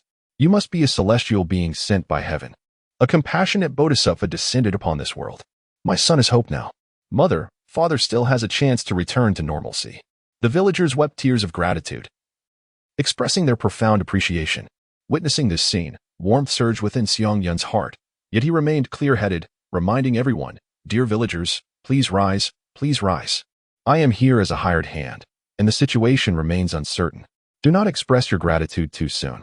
If, in the end, we cannot formulate the antidote, it would only lead to disappointment." "Sir Xiang, your goodwill is already more than we could ever thank you for," the villagers replied in unison. Subsequently, every household in the town brought forth their finest provisions, hosting a grand feast to honor and express their gratitude to Xiang Yun. By the time Xiang Yun finished his meal, it was already afternoon. This chapter is not yet complete. Please turn to the next page to continue enjoying the captivating content. He was arranged by clan leader Liao to rest in a tidy room. As Xiang Yun teetered on the edge of slumber, he was suddenly enveloped by something soft and warm, accompanied by a faint, alluring fragrance. Upon opening his eyes, he beheld a strikingly beautiful young woman with cascading long hair standing beside his bed. Her damp locks glistened, and her gaze was imbued with warmth and gratitude as she looked at him with deep affection. He quickly recognized her as the mistress of the household arranged by the clan leader, a widow named Yao Qingqing, whose husband had tragically succumbed to that dreadful rabid dog disease. "What are you doing?" Xiang Yun inquired in confusion, attempting to gather his thoughts. "Hero, you have done so much for our town. I can offer no recompense other than to dedicate myself to you," Yao Qingqing replied, a hint of shyness gracing her features, her voice low and resonant. The air was perfumed with a delicate floral scent, mingling with the refreshing aroma emanating from her damp tresses. Her hair cascaded over her shoulders, droplets of water gently sliding down the ends like pearls tracing the elegant curve of her collarbone, leaving behind glistening trails. In the soft, diffused sunlight filtering through the windows, her skin radiated a fine sheen, reminiscent of the finest porcelain, fair and translucent, exuding a vibrant health. Leaning closer to Xiang Yun, although he could not see her directly, the contact of their bodies allowed him to sense her graceful and harmonious form. Her raven locks fell casually, infused with a hint of languor, contrasting sharply with her clear, profound gaze. Those eyes seemed to possess an enchanting power, drawing one in and refusing to let go. Her lips, lush and softly closed, resembled two delicate petals. Unintentionally, droplets from the tips of her hair fell upon Xiang Yun's face, bringing not a chill but an indescribable heat. He scrutinized her intently, as his mouth began to salivate uncontrollably, and a soft swallowing sound escaped his throat. Ching, I engage in all this solely for compensation. You need not entangle yourself in it. Xiang Yun endeavored to maintain his composure, attempting to dissuade her. Do you not like me? Do you not desire me? Yao Qingqing sat upon him, unmoving, her voice laced with a playful tone, despite the overwhelming temptation he felt at that moment. With the comfort of his body intertwined with the yearning of his heart, he was acutely aware that any seemingly priceless gift often bore hidden costs. Such costs could manifest as an indulgence in desire, leading to a loss of self, as entanglements of interest, ensnaring one in an inextricable predicament, or as emotional bonds, causing one to struggle in the quagmire of sentiment, or perhaps merely as a fleeting romantic encounter. Lin Qinghan had solemnly advised him that while cultivating martial prowess, it was best to maintain one's purity before achieving an innate level of mastery, to avoid damaging one's essential energy and hindering the progress of cultivation. For Xiang Yun, who had yet to reach the transformative stage of refining energy, it was imperative that he uphold his integrity and avoid unnecessary distractions. Furthermore, as a true man, Xiang Yun despised passively accepting the whims of fate. He yearned to forge ahead on his own path in life rather than be swayed by external forces. He also believed that relationships devoid of an emotional foundation were hollow, lacking in resonance. Graceful maidens, noble gentlemen, such is human nature. I too harbor desires. Yet I am a warrior. My path of cultivation is destined to defy the heavens, Xiang Yun resolutely declared, then slowly rose to his feet, gently yet firmly pushing the beautiful young woman away from him. Xiang Daxia, Qingqing does not require you to bear any responsibility. My husband recently succumbed to rabies. And once the town's affairs settle, should there be no heirs, the Liao family will seize everything belonging to us. At that time, I may find myself homeless and destitute.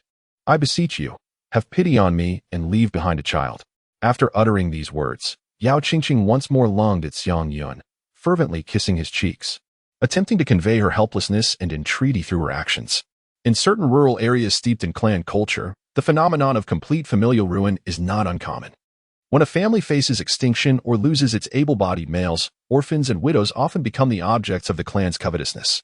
They may compel the family to host extravagant feasts, depleting all their savings until they are forced to sell their possessions, ultimately leaving them with nothing as their relatives greedily divide the remnants of their wealth. Confronted with Yao Qingqing's pleas, a torrent of complex emotions surged within Xiang Yun. He sympathized with her plight and comprehended her situation. Yet he was acutely aware that he could not be swayed by momentary impulses. Please, grant me a child. As long as there is a child, the Liao family will not dare to act against me. In the future, the child will bear your surname. All I ask is that you occasionally visit me and the child. There is no need for you to care for us or to be involved further. Yao Qingqing's voice was laced with desperation as she tugged at his garments, seemingly grasping at the last thread of hope. Nevertheless, Xiang Yun felt a wave of discomfort wash over him, and he once again pushed Yao Qingqing away. I will seek out the clan leader to address this matter and ensure that such tragedies do not befall you. You need not demean yourself in this manner. After being rejected for the second time, Yao Qingqing's eyes brimmed with tears, glistening as she stammered, "It is futile. This is the scheme the clan leader devised for me. He said that only by bearing your child can this family be preserved, preventing us from becoming destitute and reduced to the status of a harlot." Xiang Yun gazed at her gravely, questioning, "But how does your current behavior differ from that of a courtesan?" Yao Qingqing reacted strongly, shaking her head in denial. No. It won't be like that. If I bear your child, you will surely protect us. Won't you? Then you might consider this, Xiang Yun stated coolly. What if you cannot conceive? Or even if you were granted a few opportunities to bear my child, I am merely a transient figure in your life.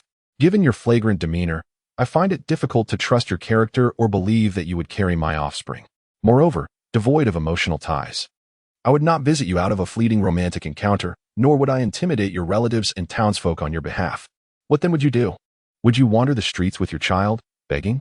Yao Qingqing's response was fervent. No, it won't be like that, Sir Xiang. You are not that kind of person. You possess a kind heart. Then perhaps you should test my kindness, came Xiang Yun's response, laced with a hint of indifference. Upon hearing this, Yao Qingqing crumpled to the ground before him, pleading, "Sir Xiang, I implore you to show me a path to survival." Faced with her entreaty, Xiang Yun's heart was a tumult of emotions. He understood that the predicament she faced was not solely her own doing, but rather a consequence of societal conditions and familial traditions. He sighed deeply, contemplating how he could assist this helpless woman without compromising his principles. "What skills do you possess?" he inquired, scratching his head as he sought a suitable opportunity for Yao Qingqing. "I can wash clothes, cook, farm, sew, write, and do arithmetic," Yao Qingqing answered, her voice tinged with uncertainty. "Very well, once this matter concludes, I shall take you away from this town to a place where no one knows you. I will provide you with some money to start anew. You can utilize these skills to open a small shop or engage in trade. What do you think? Do you have confidence in this?" Xiang Yun gently encouraged her, hoping to offer her a fresh beginning. "Yes, I have confidence.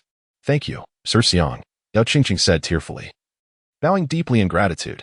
"Enough, enough. I cannot abide such servility. Do not do this in the future. Go fetch some tea," Xiang Yun consoled her. Wishing for Yao Qingqing to regain her self-esteem and cease belittling her worth, Xiang Yun let out a long sigh. The previous advances of the beautiful young woman, Yao Qingqing, had indeed stirred his emotions, but he had now resolved to assist her in rising once more. Throughout the afternoon, he engaged in discussions with her regarding future plans, and it was only when nightfall descended that their conversation drew to a close.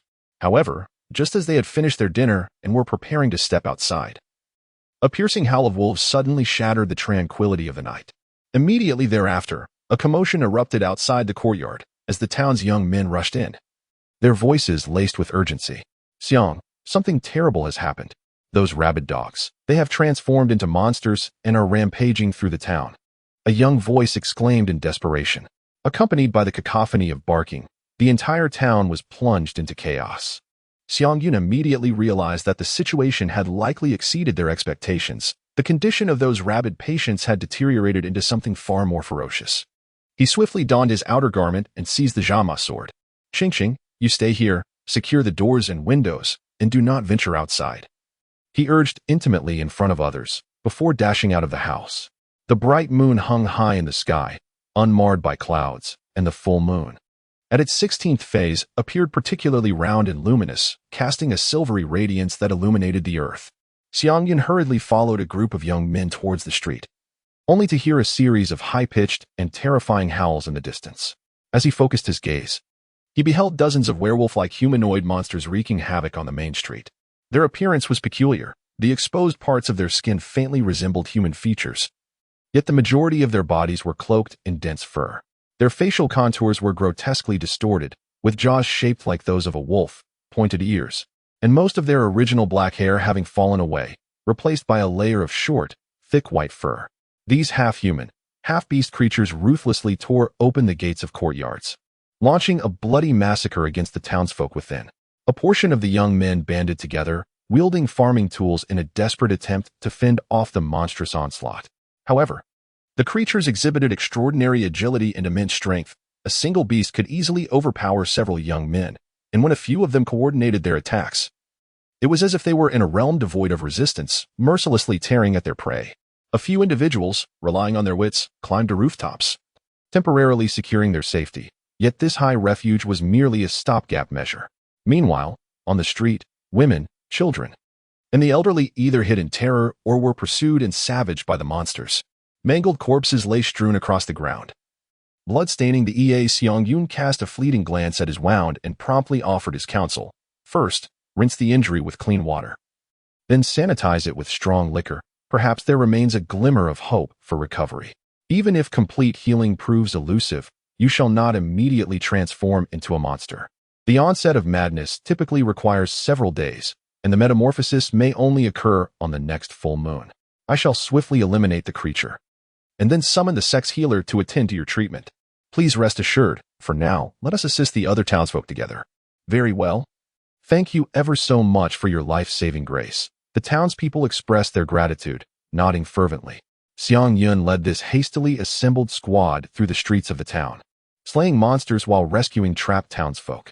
Wherever the glint of his sword passed, the creatures fell one after another, and the injured townspeople received preliminary treatment under Xiang Yun's guidance.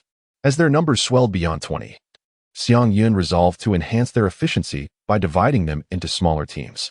He organized them into groups of 10, emulating the ancient formation known as the Mandarin Duck Formation, enabling these teams to tackle 2 to 3 werewolves simultaneously. Once the collective strength of a team surpassed that of an individual werewolf, the latter would opt to flee the vicinity. Given the monster's lightning-fast speed, ordinary townsfolk often found themselves unable to keep pace, although this strategy could not fundamentally eliminate the threat. It significantly improved the efficiency of both rescue and self-defense efforts. After all, this small town boasted thousands of households, with its intricately woven streets and a plethora of alleys and lanes, making it impossible for Xiang Yun alone to cover every corner. The organizational structure of the small teams proved remarkably effective. Typically, once the monsters in an alley were dispatched, the corresponding rescued individuals would emulate this, spontaneously forming a brigade armed with farming tools to continue their rescue efforts in other areas. In moments of panic, human beings often experience a drastic reduction in combat effectiveness.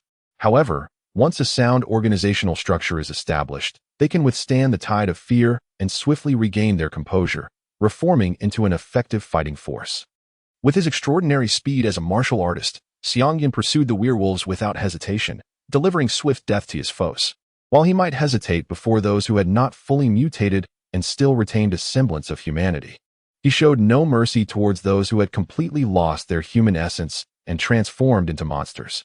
Each creature that fell before him granted him invaluable experience. When encountering formidable werewolves, Xiang Yun would activate his shield to avoid injury before executing the 12 basic sword techniques he learned at Xiongwu Peak. Lin Qinghan had not imparted complex sword routines, but had taught him 12 fundamental applications: thrust, chop, lift, slice, point, parry, entangle, strangle, flick, frame, draw, and sweep. She once conveyed to Xiang Yun that swordsmanship in the world is endlessly varied, with strengths and weaknesses, some graceful and ethereal, others plain and unadorned. Yet, only the sword technique most suited to oneself is truly the most powerful. This personalized swordsmanship cannot be learned but must be forged through continuous combat experience and understanding, resulting in one's own creation.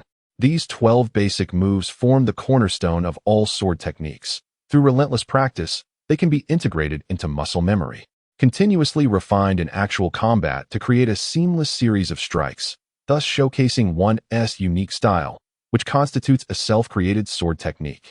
Xiang Yun relentlessly slayed the werewolf creatures, accumulating experience points while continuously honing his fundamental sword techniques, gradually discovering a combat style uniquely his own.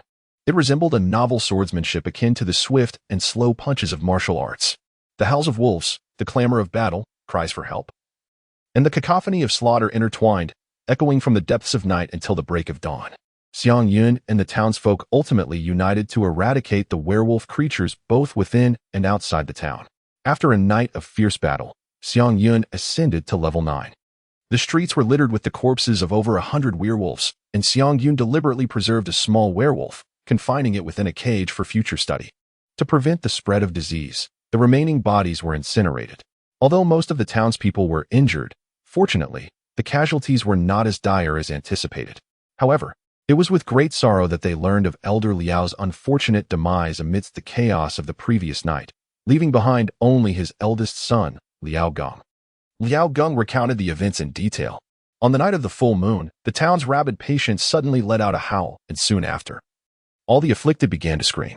Under the moonlight, they underwent a transformation, becoming half-human, half-beast, their strength surging as they easily broke free from their restraints. Subsequently, these creatures allied with the werewolves lurking in the wild, unleashing havoc upon the town. Xiang Yun was engulfed in profound guilt. Had he not persuaded Chief Liao to keep these patients, such a tragic event might have been averted. Yesterday, vibrant lives thrived, yet today, only cold skeletons and lifeless bodies remained. I shall unearth the source of the werewolf monstrosity and avenge Chief Liao and all the people of Mopin Town. Xiang Yun vowed silently, resolutely determined to uncover the truth. During the day, they buried the unfortunate townsfolk, and Xiang Yun utilized a swift communication device to contact Lin Qinghan, meticulously reporting the current state of Mopin Town. Senior sister, I kindly request that the disciples of Baichao Peak come forth. There are numerous individuals who have been bitten, far beyond the capacity of 1 or 2 to treat. I am already aware, came Lin Qinghan's clear voice through the device. I sense that there may be malevolent forces manipulating the events in Open Town. You must exercise utmost caution. Feeling the concern from his senior sister, Xiang Yun replied with a smile, rest assured, I have now mastered the dark energy and possess various mystical abilities. Should I encounter an ambush if I cannot fight back, I can still escape. You have witnessed my prowess in fleeing. Very well, I shall see you the day after tomorrow. As night fell, Xiang Yun dared not let his guard down in the slightest. He stood atop the highest watchtower of the town, surveying the patrolling townsfolk below. Should another incident occur, he would be able to reach the scene promptly to provide aid. That night, perhaps due to the overcast weather, the moon did not make its appearance. The first half of the night remained relatively tranquil, with no anomalies arising. At that moment, the figure of Yao Qingqing appeared beneath the watchtower, holding a delicate food box and waving to Xiang Yun. Xiang Yun leaped down from the watchtower and was greeted by the sight of the exquisite meal prepared for him by the enchanting young woman before him. A wave of warmth surged within his heart. Big brother Xiang, you have not eaten for an entire day and night, Yao Qingqing expressed, her tone laced with concern and tenderness. Xiang Yun did not decline, smiling as he accepted the food box. The box, crafted from black lacquer, consisted of 4 layers. The bottommost filled with fragrant, soft rice. Upon opening the box, 3 layers of dishes were revealed in succession: braised lion's head meatballs, stir-fried mushrooms with greens, and scrambled eggs with chives, each dish exuding an enticing hue and a mouth-watering aroma. The rice, a harmonious blend of glutinous and japonica varieties, possessed the rich stickiness of glutinous rice and the delicate lightness of japonica, with a subtle sweetness that lingered delightfully on the palate. Your culinary skills are truly remarkable, far surpassing those of typical chefs in restaurants. You could easily open a restaurant in our village beneath Chongwu Peak, and it would surely thrive, Xiang Yun remarked, savoring the delectable fare. Such praise is exaggerated. These are merely homely dishes, unworthy of grandeur. Moreover, it took me half a day to prepare these.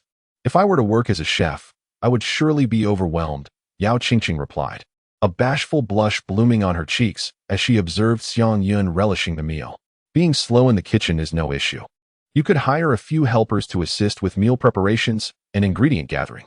You need only focus on cooking, which would naturally expedite the serving process, Xiang Yun suggested, delicately picking up a braised lion's head and savoring it, showering it with compliments. However, hiring help requires money, Yao Qingqing murmured. Her gaze lowered as she nervously fiddled with the hem of her garment, a hint of concern lacing her tone. Money is not a problem, once this matter is resolved. I will earn 200 taels of silver, which is more than sufficient for you to open a restaurant, Xiang Yun reassured her with a smile. But I cannot rely on your funds. After all, our relationship. Yao Qingqing looked at Xiang Yun, her eyes revealing an indescribable intimacy, and she spoke shyly. Xiang Yun felt a surge of warmth under Yao Qingqing's gaze, and he quickly waved his hand, gently advising, I promised you I would assist you. As for the money, you can repay me when you earn it later. It is too late now. You are not safe. Please return home. Then I shall take my leave. Yao Qingqing replied, I will rise early tomorrow to help you prepare bathwater. Remember to bring the food container back home. Seeing Xiang Yun so oblivious to her hints, she pouted and bid farewell. Her words carried a sense of domestic care, evoking a feeling akin to that of an old couple. As Xiang Yun ate, he mumbled to himself, feeling both foreign and familiar with this subtle sentiment. Once Yao Qingqing had distanced herself and entered the shadows, a voice emerged quietly. Senior sister Qingqing, has the meal been delivered? Has he eaten? Yao Qingqing replied coldly, of course. This fellow possesses no caution whatsoever. Whatever I send, he consumes. If I were to deliver a lump of excrement, he might even praise it as delicious.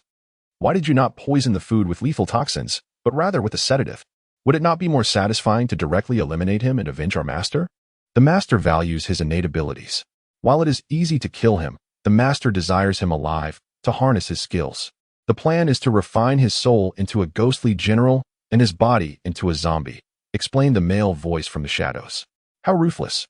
It seems this fellow has gravely offended the master, Yao Qingqing remarked with a hint of mockery. He is the root cause of our Chongwu Peak's demotion to an outer sect. A mere death would not suffice to quell our resentment. The male voice responded indignantly. Yao Qingqing exclaimed in surprise, what? Our Chongwu Peak has been reduced to an outer sect? I have only been away for a few years, and such a calamity has occurred. Does this mean my monthly allocation of spirit stones has diminished? Curse that Xiang Yun. He has certainly gained an advantage. After finishing his meal, Xiang Yun soon felt his eyelids growing heavier, having been occupied for 2 consecutive days and nights. He was utterly exhausted. Leaning against the watchtower, he quickly succumbed to a deep slumber, oblivious to the dangers surrounding him. Just below the tower, a shadowy figure quietly retrieved a small flag from his bosom. Had Xiang Yun been awake at that moment, he would have recognized that this flag bore a striking resemblance to the one Hun fan of Elder Zi Hun, both crafted from the same mold. The flag swayed gently, releasing tendrils of black smoke that carried ghostly apparitions, silently drifting toward the slumbering Xiang Yun. At that moment, Xiang Yun was deep in sleep. Viewed from the perspective of a practitioner of ancient Tao, one would observe that each of his breaths was accompanied by a faint crimson glow, forming an invisible shield that steadfastly protected him from external malevolent forces. This was a manifestation of a martial artist's vigorous blood energy and robust masculinity, showcasing the formidable vitality within him. The shadowy man, drenched in sweat and visibly frustrated, struggled to achieve his objective. Cursed martial artist, he lamented, such dense blood and energy. My soul banner cannot penetrate his being. His words betrayed a sense of defeat and resentment. Alas, it seems I must return to seek assistance from senior sister Qing.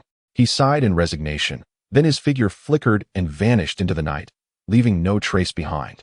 Time passed, and eventually, Xiang Yun gradually awakened from his hazy dream. As his eyes adjusted, he faintly discerned a blurred figure approaching him, leading a magnificent steed. The figure spoke to him. Hero Su, please follow me. Xiang Yun, in a state of bewilderment, followed the man and mounted the horse, traversing through the night until he arrived at a magnificent and imposing court. Upon the dais, 3 impeccably dressed officials sat in solemnity, exuding an air of gravitas. Below, 2 desks were arranged. One was occupied by a scholar, deeply engrossed in thought, while the other remained vacant, evidently reserved for Xiang Yun. The foremost official, clad in red, slowly addressed the assembly, his voice resonant and authoritative. Gentlemen, please take your seats and prepare for the examination. Those who succeed shall ascend to the role of city god and bear significant responsibilities. Xiang Yun gradually regained consciousness. His mind awash with confusion. He inquired, why am I here? The official replied, brave warrior, you have departed from this world. However, in light of your virtuous deeds during your lifetime, and considering the vacancy for the city god position in Hebei, you are granted the opportunity to partake in this selection examination. Should you exhibit exceptional talent, you may be spared from the cycle of reincarnation and ascend to the role of a city god in the underworld, presiding over the order of yin and yang. Xiang Yun blinked in disbelief, pondering the absurdity of the situation. Yet I am alive and well, a martial artist endowed with various mystical powers. How could I possibly meet my demise? The Yama official retrieved a ledger of life and death from his sleeve, perusing its contents for a moment. In your noble endeavor to save the people of Mopen Town, you were attacked by a werewolf demon and succumbed to its venom, tragically passing away in your sleep during the night. The revelation of his death from werewolf poison left Xiang Yun in a state of confusion and resentment, for he remained utterly unaware of such a fate. Now that you have arrived, there is ample time for contemplation ahead. For now, please focus on answering the questions, the Yama official urged. Xiang Yun was left speechless and could only unfold the paper in preparation for his response. Before him, the exam paper boldly displayed the question, 1 person, 2 people, with or without intention. Xiang Yun scratched his head, for he despised examinations above all else. Even in his previous life, the mere thought of an exam would awaken a sense of anxiety within him. Now, having transitioned to this new world, he found himself plagued by the specter of examinations even in death, which only compounded his vexation. Nevertheless, in pursuit of becoming a civil servant in the afterlife, he resolved to continue writing. After a while, a fellow candidate beside him rose, submitted his paper, and departed. Xiang Yun continued to write fervently, crafting his response with great diligence. The official began to urge him, and only then did Xiang Yun reluctantly submit his examination paper. The official picked up the first paper and read aloud. To have the intention to do good, yet not receive reward for it. To have no intention to do harm, yet not be punished for it. Excellent, excellent, excellent. Song Tao, you possess the qualities befitting a city lord. The official praised repeatedly, evidently quite pleased with the candidate's response. Xiang Yun could not help but feel perplexed by the swift conclusion reached. Esteemed examiner, my paper has yet to be thoroughly reviewed, he protested. Upon hearing this, the official finally took note of Xiang Yun's examination paper, slowly extracting it and unfolding it for examination. A solitary individual exists, uniquely endowed with the essence of heaven and earth. Those with ambition discern the principles and virtues, cultivating self-discipline and family harmony, aspiring towards the sages. Whereas the indifferent indulge their desires, ensnared by worldly gains, ultimately leading to their own demise. When two individuals intersect, their bond is woven with emotion. Those of purpose collaborate harmoniously, while the indifferent breed incessant discord. May we steadfastly hold our intentions, approach the world with purpose, and reflect upon ourselves without desire, so that we may achieve lofty aspirations and a broad perspective, cultivating self-discipline, family harmony, governance, and peace across the realm.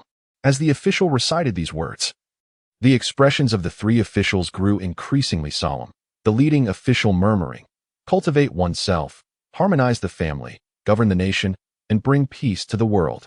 These four phrases struck like a hammer upon their hearts, awakening them to the extraordinary nature of the candidate before them. The three exchanged glances, their eyes revealing a tapestry of complex emotions, whispering amongst themselves. This individual possesses great talent. How has he fallen to such depths? A sage of his caliber, ensnared in the shackles of despair, reduced to a mere ghost. How lamentable, how pitiable. Are we not deserving of sympathy as well? Perhaps we should extend a hand to rescue him. No, we cannot intervene. If we do, how shall we ensure our own safety? Let us adhere to the original course of events and allow fate to decide his path. Ultimately, the leading official sighed deeply and announced, "Your essay, though intricate, is rich in meaning. However, it lacks focus in its discourse and is not as clear and concise as Song Tao's work. Therefore, the position of city god in Hebei shall be entrusted to Song Tao." Xiang Yun turned his gaze towards Song Tao, shaking his head, feeling a sense of despondency within. What, he pondered, awaited him if he could not become a civil servant in the underworld? Xiang Yun could not help but speculate. Song Tao rose, deeply bowing to the three officials, and earnestly expressed, "Esteemed sirs, I have an elderly mother who now faces the prospect of my sudden demise without anyone to care for her. I implore you to grant me permission to serve my mother until her final days before I assume the role of the city god in the underworld. Is that possible?" The three officials appeared troubled, hesitating in their deliberation. At that moment, one of the officials, adorned with a green hat, spoke up. This individual not only possesses commendable virtues and remarkable talent, but also demonstrates profound filial piety and exemplary character. He is indeed an exceptional candidate for the position of city god. Let us consult the Book of Life and Death to ascertain the remaining years of his mother's life. If her time is limited, it would not be unreasonable to accommodate his filial devotion. Upon hearing this, the chief official reopened the Book of Life and Death, examining it closely before stating, "Your mother has 9 years of life remaining. This time can be considered neither too short nor too long. However, the position of city god in the northern district cannot remain vacant for 9 years. What shall we do?" As these words were uttered, Song Tao's gaze turned towards Xiang Yun, and the three officials likewise cast hopeful looks in his direction. Xiang Yun blinked, pointing at himself, and couldn't help but mutter internally, "Am I to be a temporary worker for 9 years? What a jest! I absolutely despise being a temporary worker when things go awry. I bear the blame, yet when fortune smiles, it is never upon me. Xu Zhuang, how about you temporarily assume Song Tao's role as the city god of Hebei for 9 years? Proposed the chief official. Indeed. Assisting Song Tao in fulfilling his filial duty would be a virtuous deed, chimed in the official with the green hat, stroking his beard in agreement. Song Tao, overwhelmed with emotion, directly knelt before Xiang Yun, tears streaming down his face. "Brother Su, I beseech you, if you could lend me a hand in realizing my wish to serve my mother, I shall forever cherish your kindness, and in the future, there will surely be a bountiful reward." Faced with such a situation, Xiang Yun felt a tumult of emotions, torn between obligation and the reluctance to deny Song Tao's earnest plea. Observing Song Tao's tearful gratitude, Xiang Yun scratched his head, feeling quite conflicted. He yearned to agree and assist Song Tao in honoring his mother, yet an inexplicable unease lingered within him, causing him to waver. At that moment, the last official, clad in a blue robe, produced a contract and an ethereal brush from his sleeve, presenting them before Xiang Yun. "By signing this document, you shall become the temporary city god of Hebei," he stated in a neutral tone, yet the underlying hope was unmistakable. Xiang Yun took the brush and scrutinized the document closely. However, no matter how hard he tried, he could not discern the specific contents, only perceiving the characters as blurred, as if shrouded in a thin mist. A sense of unease grew within him. "Sign it," urged the official in blue robes. "Su, we are counting on you," implored Song Tao, his voice laced with desperation. "The city god has accumulated considerable merit over the years," added the official with the green hat. "In the next life, one might even be reborn as a noble, enjoying a life of leisure," he continued to entice. Listening to their words, Xiang Yun could not help but feel a surge of irritation. In this world of scarce resources, being an emperor seemed far less appealing than indulging in watermelon and playing League of Legends in the comfort of an air-conditioned room. He held no interest in the so-called rebirth into nobility. "What if I refuse to sign?" Xiang Yun raised his head, his gaze resolute as he inquired. "Refuse to sign? Why would you not? Do you not desire merit?" The official in blue appeared somewhat taken aback. "If you perform well, who knows? You might even be promoted to a minor official in the underworld," the green-hatted official continued to persuade. "My mother suffers from tuberculosis and can no longer work for long periods. Su, you would gain nothing but benefits from serving as the city god. I implore you to assist us." Song Tao repeatedly bowed before Xiang Yun, his forehead even bleeding from the impact. The three officials, witnessing this, exchanged solemn glances. Seemingly holding Xiang Yun silently accountable, should he refuse to sign, it would reflect poorly on his character. Xiang Yun furrowed his brow, finally grasping the sensation of moral coercion. "How absurd. I am already dead, yet you wish to bind me with these intangible notions. What I desire is a life of carefree freedom, with thoughts unencumbered and unrestrained. I am beyond the realm of the living. What more can you do to me? At worst, my soul shall scatter, and I shall simply perish once more." Xiang Yun possessed a broad-minded spirit, unafraid and resolute. "To hell with it. I shall not sign, and you may do as you please." Xiang Yun decisively tossed aside the document and brush he held, exclaiming in frustration, "One cannot teach a fool. What a heartless scoundrel you are, Brother Su. How could you be so callous? Thankfully, we did not elect you as the city god." The four were filled with ire, their gazes directed at Xiang Yun as if they could consume him whole. Yet, Xiang Yun perceived the surroundings growing increasingly indistinct, and suddenly, a powerful force yanked him upward, causing the entire world to whirl before his eyes. In a moment of disorientation, he jolted awake, discovering himself leaning against the railing of the watchtower, surrounded by familiar sights. He touched his cheek, sensing the warmth of his hand against his face, realizing he was indeed alive. The recent events had merely been a dream. In an unknown, shadowy corner, Yao Qingqing furiously hurled the flag she held to the ground, addressing her junior brother with indignation. "Did you not claim that this ruse to become the city god was foolproof? Why have we failed again?" Her junior's expression darkened. "In this endeavor, I employed allure, prestige, and emotion, deceiving countless heroic spirits into my banner. I never anticipated stumbling over this individual. Sister, shall I simply dispatch a ghost to devour him? Since we cannot acquire his soul, a living corpse should suffice. Surely Master will not fault us." With a resigned sigh, Yao Qingqing lamented, "What a waste of half a day's effort to aid your breakthrough in gathering the necessary protective energy. Alas, it appears we have no choice but to resort to this desperate measure." Rising to his feet, Xiang Yun stretched his limbs, his gaze sweeping across the distant hamlet. Yet, the soughing of the frigid wind assailed his ears, as if in an instant, autumn had surrendered to winter's dominion, the precipitous drop in temperature causing his skin to tighten. Abruptly, scores of dark specters materialized around the watchtower, and Xiang Yun, peering intently, was aghast to recognize them as the erstwhile rabid patients he had subdued. These beings, once human, had been transformed into lycanthropic abominations, their demise delivered by his own hand. "By the heavens, specters!" he inwardly exclaimed, a sense of foreboding gripping his heart. "You shall atone for my demise. Beyond the veil of death, there shall be no respite. I shall feast upon your flesh and imbibe your essence while you yet draw breath." The phantoms emitted eerie shrieks, their words laced with venomous spite. As they surged towards Xiang Yun was taken aback, hastily grasping the horse-slaying sword and swinging it wildly in circles. However, these phantoms lacked any corporeal form. The blade merely sliced through emptiness as the spirits effortlessly passed through the sword, colliding with Xiang Yun's body.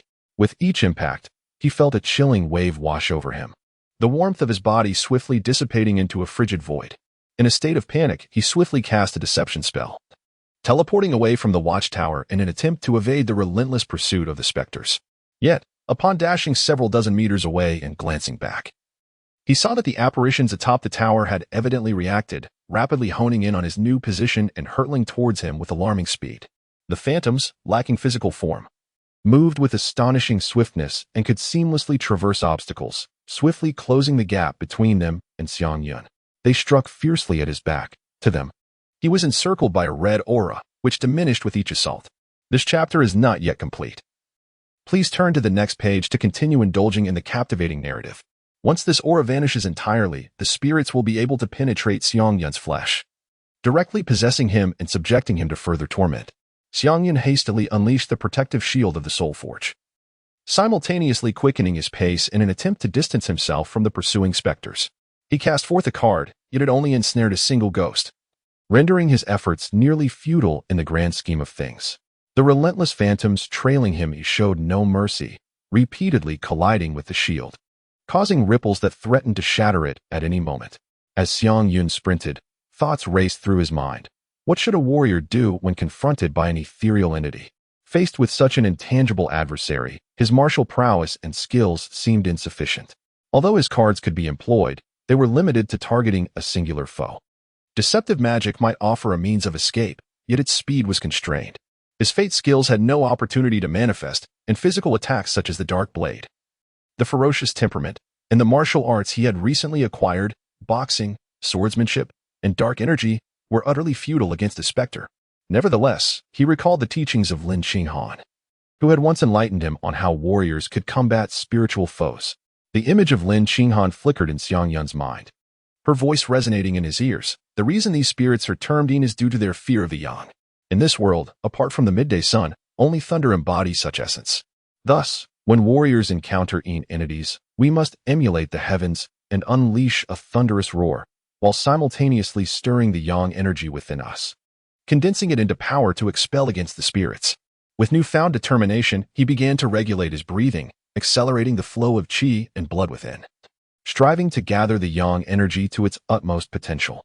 Xiang Yun's gaze was resolute as he pivoted and leaped, harnessing the strength of his legs against the ground. His body resembled a poised tiger, with power swiftly coursing through his muscles and bones, producing a thunderous resonance akin to the roar of a tempest. This sound reverberated through the realm of spirits like the spring thunder that reverberates across the heavens and the earth, with an energy so vigorous and pure that it stirred the very fabric of the surrounding space. In that fleeting moment, the onslaught of the specters was momentarily repelled, their forms becoming indistinct, as if on the verge of dissolving into the ether. Yet, from not far away, a voice echoed through the void. The bones resonate with thunder. This lad has reached the brink of transformation. By heavens, increase the intensity and unleash more spirits. Let us see if your body can withstand the drain of my numerous ghostly minions. Xiang Yun repelled a wave of malevolent spirits and was preparing to gather his strength and adjust his state when yet another surge of phantoms drifted down from the heavens. Reluctantly, he continued to shake his body, producing a thunderous sound reminiscent of cracking bones. The relentless onslaught of 3 successive waves left his body engulfed in an unbearable heat, with muscles aching as if they were being torn apart, and an all-encompassing soreness that was almost intolerable. His physical endurance had reached its zenith, teetering on the brink of collapse. As the 4th wave of spirits approached, Xiang Yun found himself too exhausted to unleash the thunderous resonance of his bones, resorting instead to expelling the pent-up heat from his mouth. This scorching breath shot forth like an arrow, traveling 5 to 6 meters, infused with the warrior's fervent yang energy, disintegrating the apparitions upon contact. Xiang Yun gently tossed his head, causing 7 or 8 phantoms to dissipate. However, this surge of warmth was but a fleeting breath, quickly rendered powerless. As he observed the multitude of spirits attacking him from all directions, an overwhelming chill enveloped his body, plunging him into a profound sense of helplessness. All his abilities and skills had been exhausted, yet none could effectively counter the onslaught of numerous ethereal entities. What was he to do? Wait. Spirits. There are ghostly heroes in League of Legends as well. In Xiang Yun's mind, images of Thresh, Yorick, the Scarecrow, Nightbringer Poppy, the Ruined King, and the Nightmare flickered. He also envisioned heroes capable of combating phantoms, endowed with the powers of sunlight and thunder, such as the Radiant Leona, the Archangel, and the Storm-Calling Ninja, Poppy Kinnan. Along with the Thunder Lord, the Wandering Mage, Xiang Yun summoned the system interface, anxiously examining the skills of these heroes in search of a powerful and sustainable means to combat the phantoms. The essence of life and death hinged upon this final choice of skill. In a shadowy corner, Yao Qingqing keenly sensed that Xiang Yun was nearing his limit. She urged, "Increase the intensity. He can barely hold on." Understood. The man in black tightly gripped the banner with one hand, while the other hand emanated a swirling black mist, propelling the banner to flutter ominously. Countless specters surged forth from its depths, surging towards Xiang Yun with relentless fervor. Xiang Yun was abruptly beset by an unprecedented sense of pressure. Among the skills available in the system, only 3 were at his disposal: the Wandering Mage's Pathway Leap, Kinan's ultimate ability, the Storm Prison, and Thresh's passive ability, the Hell's Curse, also known as the Soul Lantern. The Pathway Leap allowed for an instantaneous escape. Yet its limitation lay in its restricted range, making it difficult to evade the relentless pursuit of numerous phantoms for an extended period. The Soul Lantern could harvest the souls of fallen enemies, but he pondered whether the phantoms attacking him in this realm could indeed be classified as deceased foes. Kinan's ultimate unleashed a wide-ranging electrical assault. However, under the continuous onslaught of the phantoms, a single area attack would undoubtedly fail to eliminate all adversaries at once. Yet, Xiang Yun hesitated. Gazing at the impending swarm of phantoms, as if enveloped by a shroud of darkness, a fleeting memory of a hero illuminated his mind. He recalled the dark-skinned champion who pierced through the black mist, Senna, with her passive ability, Absolution, a remarkable technique specifically designed to absorb the essence of souls, amplifying her offensive prowess and range. Xiang Yunxin understood instantly. It was decided that it would be you. He swiftly selected the skill of Absolution within the system. And in that moment, a mysterious force surged within him, as if it were resonating with the surrounding space. Xiang Yun conjured a silver spear from thin air, aimed it at the ghost before him, and pulled the trigger, proclaiming loudly, "My lord, the times have changed." Instantly, the dark mist within the ghost was siphoned away by the spear, transforming into a grayish hue, appearing bewildered and perplexed. Subsequently, the ghost regained its composure, soaring freely through the air for a few moments before exclaiming in ecstatic joy, "I am free. I have escaped the control of the soul banner." Ha! At that moment, a notification sounded in Xiang Yun's ears. Purified a vengeful spirit, gained 10 experience points. Is there truly experience to be gained from this? Astonished, Xiang Yun pressed the trigger with increasing fervor. It was as though he were engaged in a shooting game. Every specter that approached him was met with a shot that expelled the dark mist from their essence, absolving their souls of negative energy and transforming them into neutral, ashen apparitions. Bang, bang, bang. With each gunshot, the pressure surrounding Xiang Yun dissipated entirely. The countless gray souls around him even aided in repelling the assaults from the black phantoms lurking behind and beside him, granting him ample space to react and retaliate. No longer in a passive defense, he took the initiative to strike. Each shot was accompanied by the wails of the spirits, their dark essence drawn into his firearm, becoming a part of Xiang Yun's burgeoning power. As time progressed, his offensive capabilities and range expanded exponentially, standing amidst the throngs of spirits like a war deity, impervious to opposition. In an instant, the tide of battle had turned. The man in black had already released all the trapped spirits within the soul banner and was remotely orchestrating their onslaught against Xiang Yun. However, he soon noticed that one by one, the spirits were severing their connection with him, a peculiar sensation that compelled him to delve into their perspective. What met him was an encirclement of gray, where he beheld Xiang Yun wielding a mysterious white artifact that shimmered with light. In that instant, his vision vanished. Damn it. My ghostly minions have been exorcised. This fellow possesses a sacred artifact, he muttered, realization dawning upon him. What? Then he cannot be slain tonight. Yao Qingqing exclaimed in disbelief. The man in black hastily urged the soul banner, commanding the remaining spirits to retreat, while declaring, "He is certainly beyond death. I too must flee. Should he discover my pursuit, I might lack the strength to confront a martial artist directly. Senior sister, you should also conceal yourself. Do not let him detect your presence." Xiang Yun incessantly employed the technique of absolution, as a steady stream of vengeful spirits was restored to normalcy under his purifying influence. The incessant chimes of experience points filled his ears, a relentless symphony of achievement. Surrounding him were an ever-increasing number of gray souls, among whom were familiar visages, the 3 esteemed officials and the scholar from his dreams, smiling warmly at him. Suddenly, everything became clear. The previous dream had merely been a cunning ploy orchestrated by an unknown adversary. In this moment, the tumultuous tide of dark spirits abruptly ceased, beginning to recede steadily. Xiang Yun would not let them escape. He clutched the sacred spear and pursued relentlessly, employing deceptive magic to close the distance while purging dozens of souls. However, the chasm between him and the tide of dark souls ultimately widened. In utter frustration, he resorted to activating his fate skill, gaining a vantage point from above to observe the situation in Mopen Town. At that moment, Yao Qingqing had already returned home, while the man in black, sensing the intrusion of divine perception, was engulfed in profound terror. Subsequently, he swept the Wan Hun banner around him, transforming into a dense cloud of black smoke. Soaring towards the sky in a desperate bid for escape, Xiang Yun locked onto the figure, anticipating its trajectory and teleporting ahead. Regrettably, the black smoke soared through the air, eluding the range of his card's attack, rendering him unable to immobilize it. He could only stand atop the building, watching helplessly as the black smoke drifted southward, gradually vanishing into the night. This battle, aside from extensively purging numerous vengeful spirits, also granted Xiang Yun a wealth of experience, enabling him to level up to 10 and unlock a crucial life-saving skill point. Before long, a multitude of gray souls gathered around him, led by a dignified figure in crimson robes, who bowed in reverence. "Benefactor, you have liberated us, these wandering souls, from the grasp of the Wandering Soul Banner. I am profoundly grateful," the official in red expressed. Faced with the gratitude of hundreds, or rather, countless spirits, Xiang Yun felt a twinge of unease.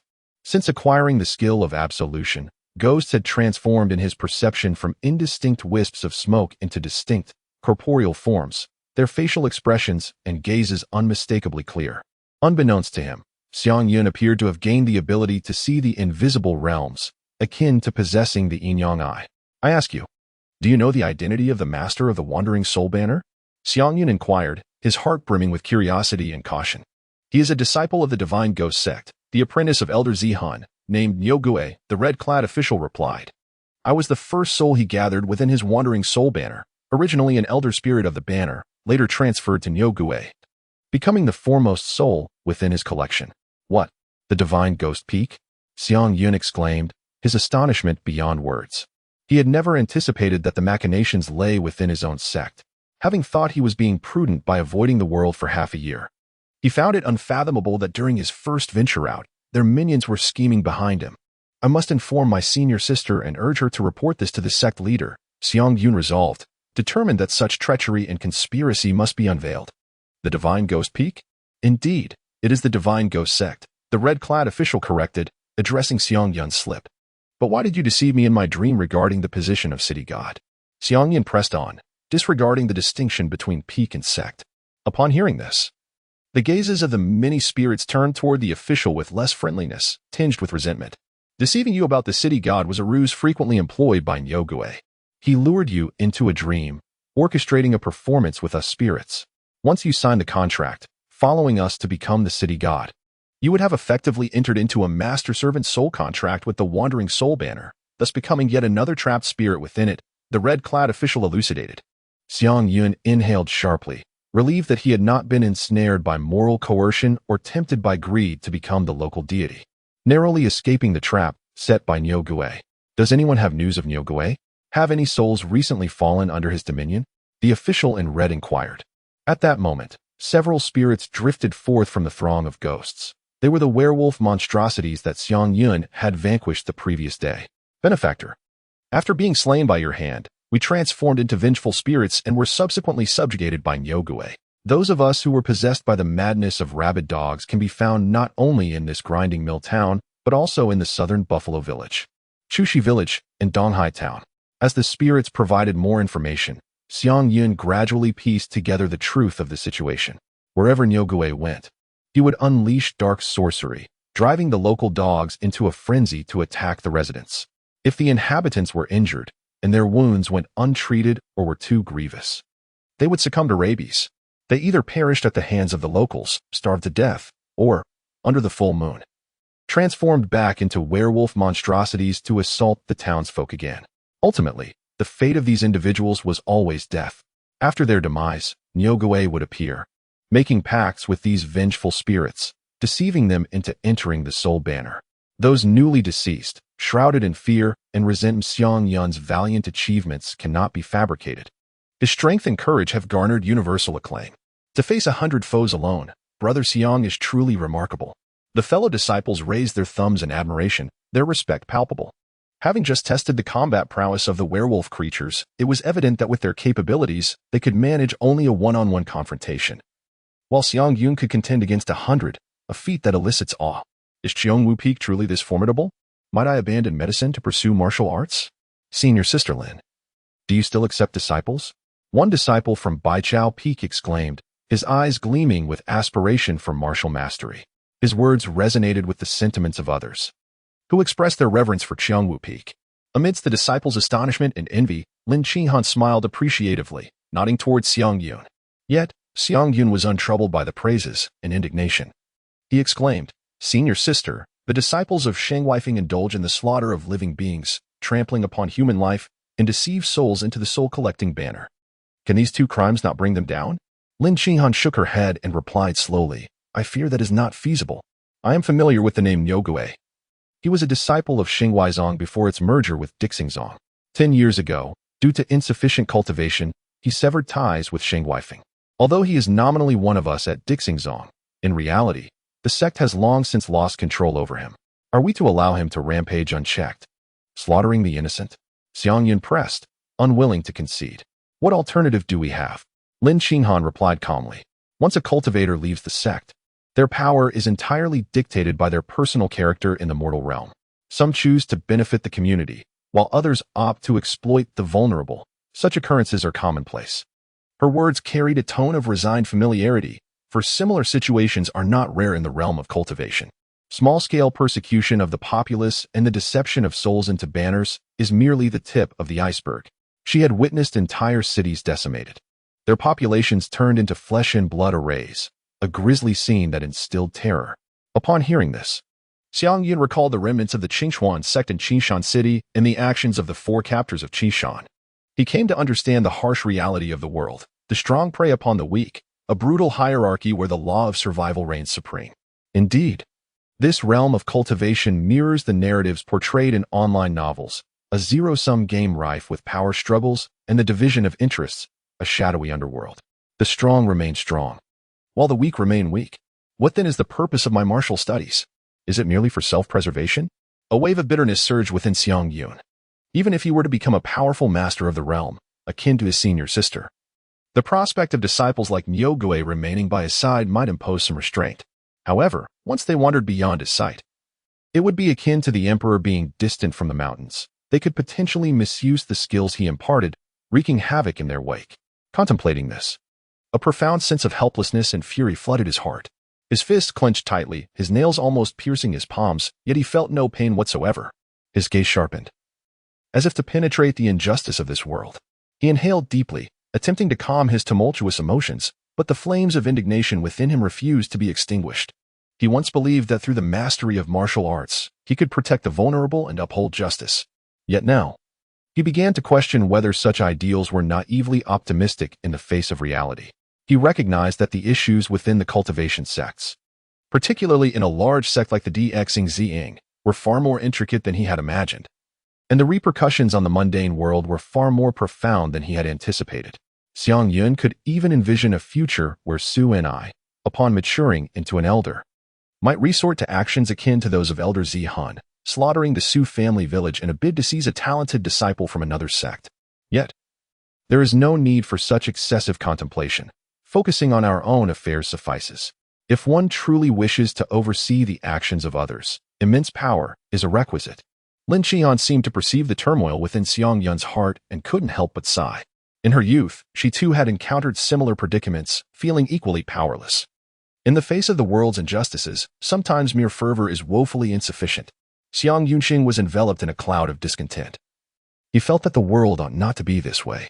He yearned for transformation in the prevailing circumstances, yet he understood that such change was not an instantaneous endeavor, requiring time for contemplation. At that moment, Liao Geng approached, bearing a tray brimming with gleaming silver coins. With heartfelt gratitude, he remarked, "Thank you, Sir Xiang. The healers have declared that the townsfolk bitten by the werewolf can receive treatment. This is your reward, beyond the previously agreed 200 taels. There is an additional 300 taels from the townspeople as a gesture of their appreciation." Outside, a multitude of townsfolk echoed their sentiments.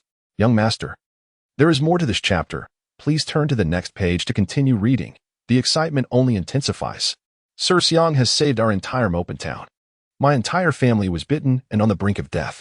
We are eternally grateful to the Dixing sect and Sir Xiang for their timely intervention. Please accept this small token of our gratitude. Listening to the praises and gazing at the heap of silver on the tray, Xiang Yun felt a profound sense of shame. He realized he had not genuinely aided them. Instead, he had merely offered a superficial solution to their plight, one that might resurface years later, perpetuating a vicious cycle. Mopen town resembled a fertile land, regularly harvested by the practitioners of the God sect, while the Dixing sect merely sent representatives to maintain order before reaping their share. Perhaps with other factions also involved. The townsfolk, akin to crops in a field, were left at the mercy of these formidable powers, unable to resist, and oblivious to the underlying reasons for their plight. Why, he pondered, should such honest and simple people not be allowed to live their lives in peace? Xiang Yun gazed at Lin Qinghan, resolutely determining in her heart, "Senior sister, one must use the wealth of others to resolve their misfortunes. I shall only take 1 ingot as travel expenses. The rest, please distribute among the brothers of Baichao Peak. I am determined to fulfill my promise to the townsfolk and eradicate the scourge that is Niu Gui, thus preventing a tragedy from recurring." Lin Qinghan, upon hearing this, smiled wryly and replied, "Go ahead. Should you find yourself in a predicament, do not hesitate to seek my assistance. Qiongwu Peak will always stand as your unwavering support, no matter the time or place." Xiang Yun hefted the Mu Yun sword and set off towards the southern part of the town. Not far away, within a dwelling, Yao Qingqing observed his departing figure with a hint of disdain curling at the corners of her mouth. She picked up the communication talisman and said, "Niu Shidi. Xiang Yun is coming after you." As soon as she finished speaking, an unexpected sensation washed over her. It felt as though someone within the room was watching her. Turning around, she spotted Lin Qinghan leaning against the wall, quietly observing her. The two had known each other for many years. Lin Qinghan spoke, "Sister Qingqing, it has been a long time. I trust you have been well. I never expected you to retreat to this small town after leaving the Xungui Peak. I heard that your husband has recently passed, leaving you a widow. Charming widow." Yao Qingqing narrowed her eyes, scrutinizing her old friend. "Ah, yet you seem rather carefree. Having ascended to the position of the chief at Xiongwu Peak, taking on disciples and presiding over a peak, you could attract as many fine young men as you desire." Coughing lightly, Lin Qinghan clearly took offense at her teasing. Since learning that Xiang Yun had been ensnared in a ghostly plot, Lin Qinghan understood that Mopen Town harbored more than one practitioner of the ancient Tao. A robust warrior, with vigorous vitality, exuded a scorching aura with each breath, requiring the assistance of 2 ancient practitioners to break through. These practitioners must possess considerable prowess, at least at the level of the Night Wanderer. After thorough inquiries, she discovered Yao Qingqing's residence, a charming widow. Even though Xiang Yun denied any involvement with her, maintaining his innocence, Lin Qinghan still felt uneasy and decided to visit, only to encounter her old friend, Qin Xing, from their days as teammates. Let us dispense with the pleasantries. Where is Niu Gui? Lin Qinghan directly cut to the chase. Will my life be spared if I tell you? Yao Qingqing repeated her question. All the affairs in Mopen Town were orchestrated by him. I merely stumbled upon him by chance and did not willingly assist in his wrongdoing. Can I have my life spared? What about Niu Gui's whereabouts? Lin Qinghan slowly approached her, repeating her inquiry. Seeing Lin Qinghan's unwavering stance, Yao Qingqing stepped back, then quickly changed tactics, caressing her belly. I am your shitty-ass wife, I am already with child, carrying the bloodline of Qiongwu Peak. You bear my shitty's child, yet conspire with outsiders to harm him. Do you think I am a fool? Lin Qinghan replied, her tone laced with undeniable firmness. Rest assured, I will not kill you, as a female cultivator. I understand the rules of the ancient Tao. Men play with ghosts, women cultivate the divine. Speak. With Lin Qinghan's assurance, Yao Qingqing finally breathed a sigh of relief. He is in Donghai Town. Did you hear that, little shitty? Lin Qinghan took out the communication talisman and directed it towards Xiang Yun. Understood, senior sister. Xiang Yun replied coldly. As your first love, the villain, taught you a lesson? Lin Qinghan chuckled. Senior sister, she is not my first love. While you have promised to spare her life, she remains an accomplice to a murderer. Might I trouble you to strip her of her cultivation? Xiang Yun suggested. Yao Qingqing seethed. To strip my cultivation, Xiang Yun, you have a cruel heart. Why do you not speak harshly to the deceased townsfolk? Need you say it? I had that very intention. Lin Qinghan concluded the conversation, ending the communication. She rolled her neck and flexed her wrists. Do not come near. No, please. Ah. A chilling scream reverberated throughout Mopen town. In the span of 3 days, Xiang Yun traversed from Shuangzhou village to Tsushi village, ultimately arriving at Donghai town. Along his journey southward, he inquired and learned that Shuangzhou village had experienced a similar mad dog incident 6 months prior, while Tsushi village had suffered a similar calamity at the end of the previous year. The loss of over 100 lives in both villages weighed heavily on Xiang Yun's heart, further solidifying his resolve to locate Nyogue, Donghai town. A place untouched by the mad dog incidents sparked another suspicion within Xiang Yun. Perhaps it served as a gathering place for the disciples of Xingue Peak, or even their stronghold. Nestled at the tail end of the Jiaolong mountain range, adjacent to the sea, Donghai town is a bustling port town. Despite being labeled a town, its population exceeds tens of thousands, far surpassing that of Mopen town, with numbers many times greater. Were it not for the limited usable area along the coastal marsh, Donghai town would undoubtedly be classified as a county-level city. The town's prosperity exceeded Xiang Yun's expectations. Shops lined the streets, and throngs of pedestrians filled the thoroughfares. The sounds of vendors' calls and laughter intertwining in a vibrant tapestry of life. The sea breeze, infused with a briny essence, caressed every inch of the land, bringing with it the unique scent of the ocean. At the docks, boats flitted to and fro, fishermen busily unloading their catches, a mountain of goods amassed, ranging from rare seafood to everyday necessities. As night fell, the brightly lit taverns and tea houses became favored spots for leisure and entertainment. The air filled with songs and laughter, showcasing yet another facet of Donghai town's charm. Xiang Yun incessantly inquired around the town, seeking information regarding the mad dog, the wolf demon, and the ghost, much like a headless fly stumbling in vain. When the townsfolk were questioned about these matters, they shook their heads in ignorance. Some even spoke to Xiang Yun with a hint of disrespect, their words laced with mockery. Had it not been for Xiang Yun's imposing stature and the formidable presence of the Mu Yun's sword upon his back, it is likely that someone would have dared to confront him. Xiang Yun inquired throughout the day, yet he gained nothing of value, failing to uncover any significant clues. Time and again, he contemplated activating his destiny skill to trace the whereabouts of Nyogue. However, having never encountered Nyogue in person, he had only observed him from afar as he wielded his magic. Despite the formidable nature of the destiny skill, without the opponent casting a spell, Xiang Yun found himself unable to discern any truths, leaving him in a state of exasperation. As he prepared to depart, he casually took a silver ingot from his reward, weighing approximately 10 taels. With this modest sum, he needed to procure sustenance, and he was uncertain if it would suffice for his future needs. Thus, he refrained from spending the night at an inn and opted for a life of exposure to the elements. That night, Xiang Yun sought refuge in a dilapidated temple. This forsaken edifice perched upon coastal rocks, with the tumultuous waves crashing in the distance. Judging by the stone statue enshrined within, it was once a sanctuary dedicated to a dragon king. However, in the town of Donghai, Xiang Yun observed that the local residents frequently worshipped the temple housing a statue of a middle-aged man named Xu Zhuang. Legend has it that centuries ago, Xu Zhuang captured a dragon by the sea, and since that time, the people ceased their veneration of the Dragon King, instead directing their devotion towards Xu Zhuang. That night, clutching the Mu Yun sword, Xiang Yun fell into a deep slumber. Suddenly, a faint sound emanated from the temple courtyard, shattering the tranquility of the night. Xiang Yun was abruptly roused, his senses heightened as he gazed toward the outside. In the dim glow of the moonlight, a towering specter stood resolutely in the courtyard, resembling an iron tower, brandishing a gleaming, formidable cleaver against a young Taoist. The boy's eyes shimmered with a golden luminescence amidst the darkness, akin to 2 resplendent stars illuminating the surrounding shadows. An azure arc of electricity danced around his form, crackling with energy, filling the air with a charred scent. Clutching a peachwood sword, which emanated a faint glow, he valiantly resisted the immense pressure exerted by the ghostly general's blade. Each clash of blade against blade resounded with a deafening roar, sparks flying like brilliant streaks of lightning across the night sky. As the ghostly general swung down with ferocity, the boy, sword held horizontally, exerted every ounce of strength to parry the blow, beads of sweat forming on his forehead, breath quickening, clearly enduring excruciating torment. Xiang Yun rubbed his eyes, realizing that he seemed to recognize the young man. It was the lad from the grand ceremony, the one who had studied at the Tianqing Peak, Li Yu from the Xiaoyao Pavilion. Although they were not of the same lineage, given that he was confronting the ghost general, Xiang Yun felt compelled to lend his assistance. Xiang Yun called out loudly.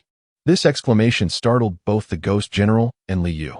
At this moment, Liu was already suffering from severe injuries, blood oozing from his 7 orifices.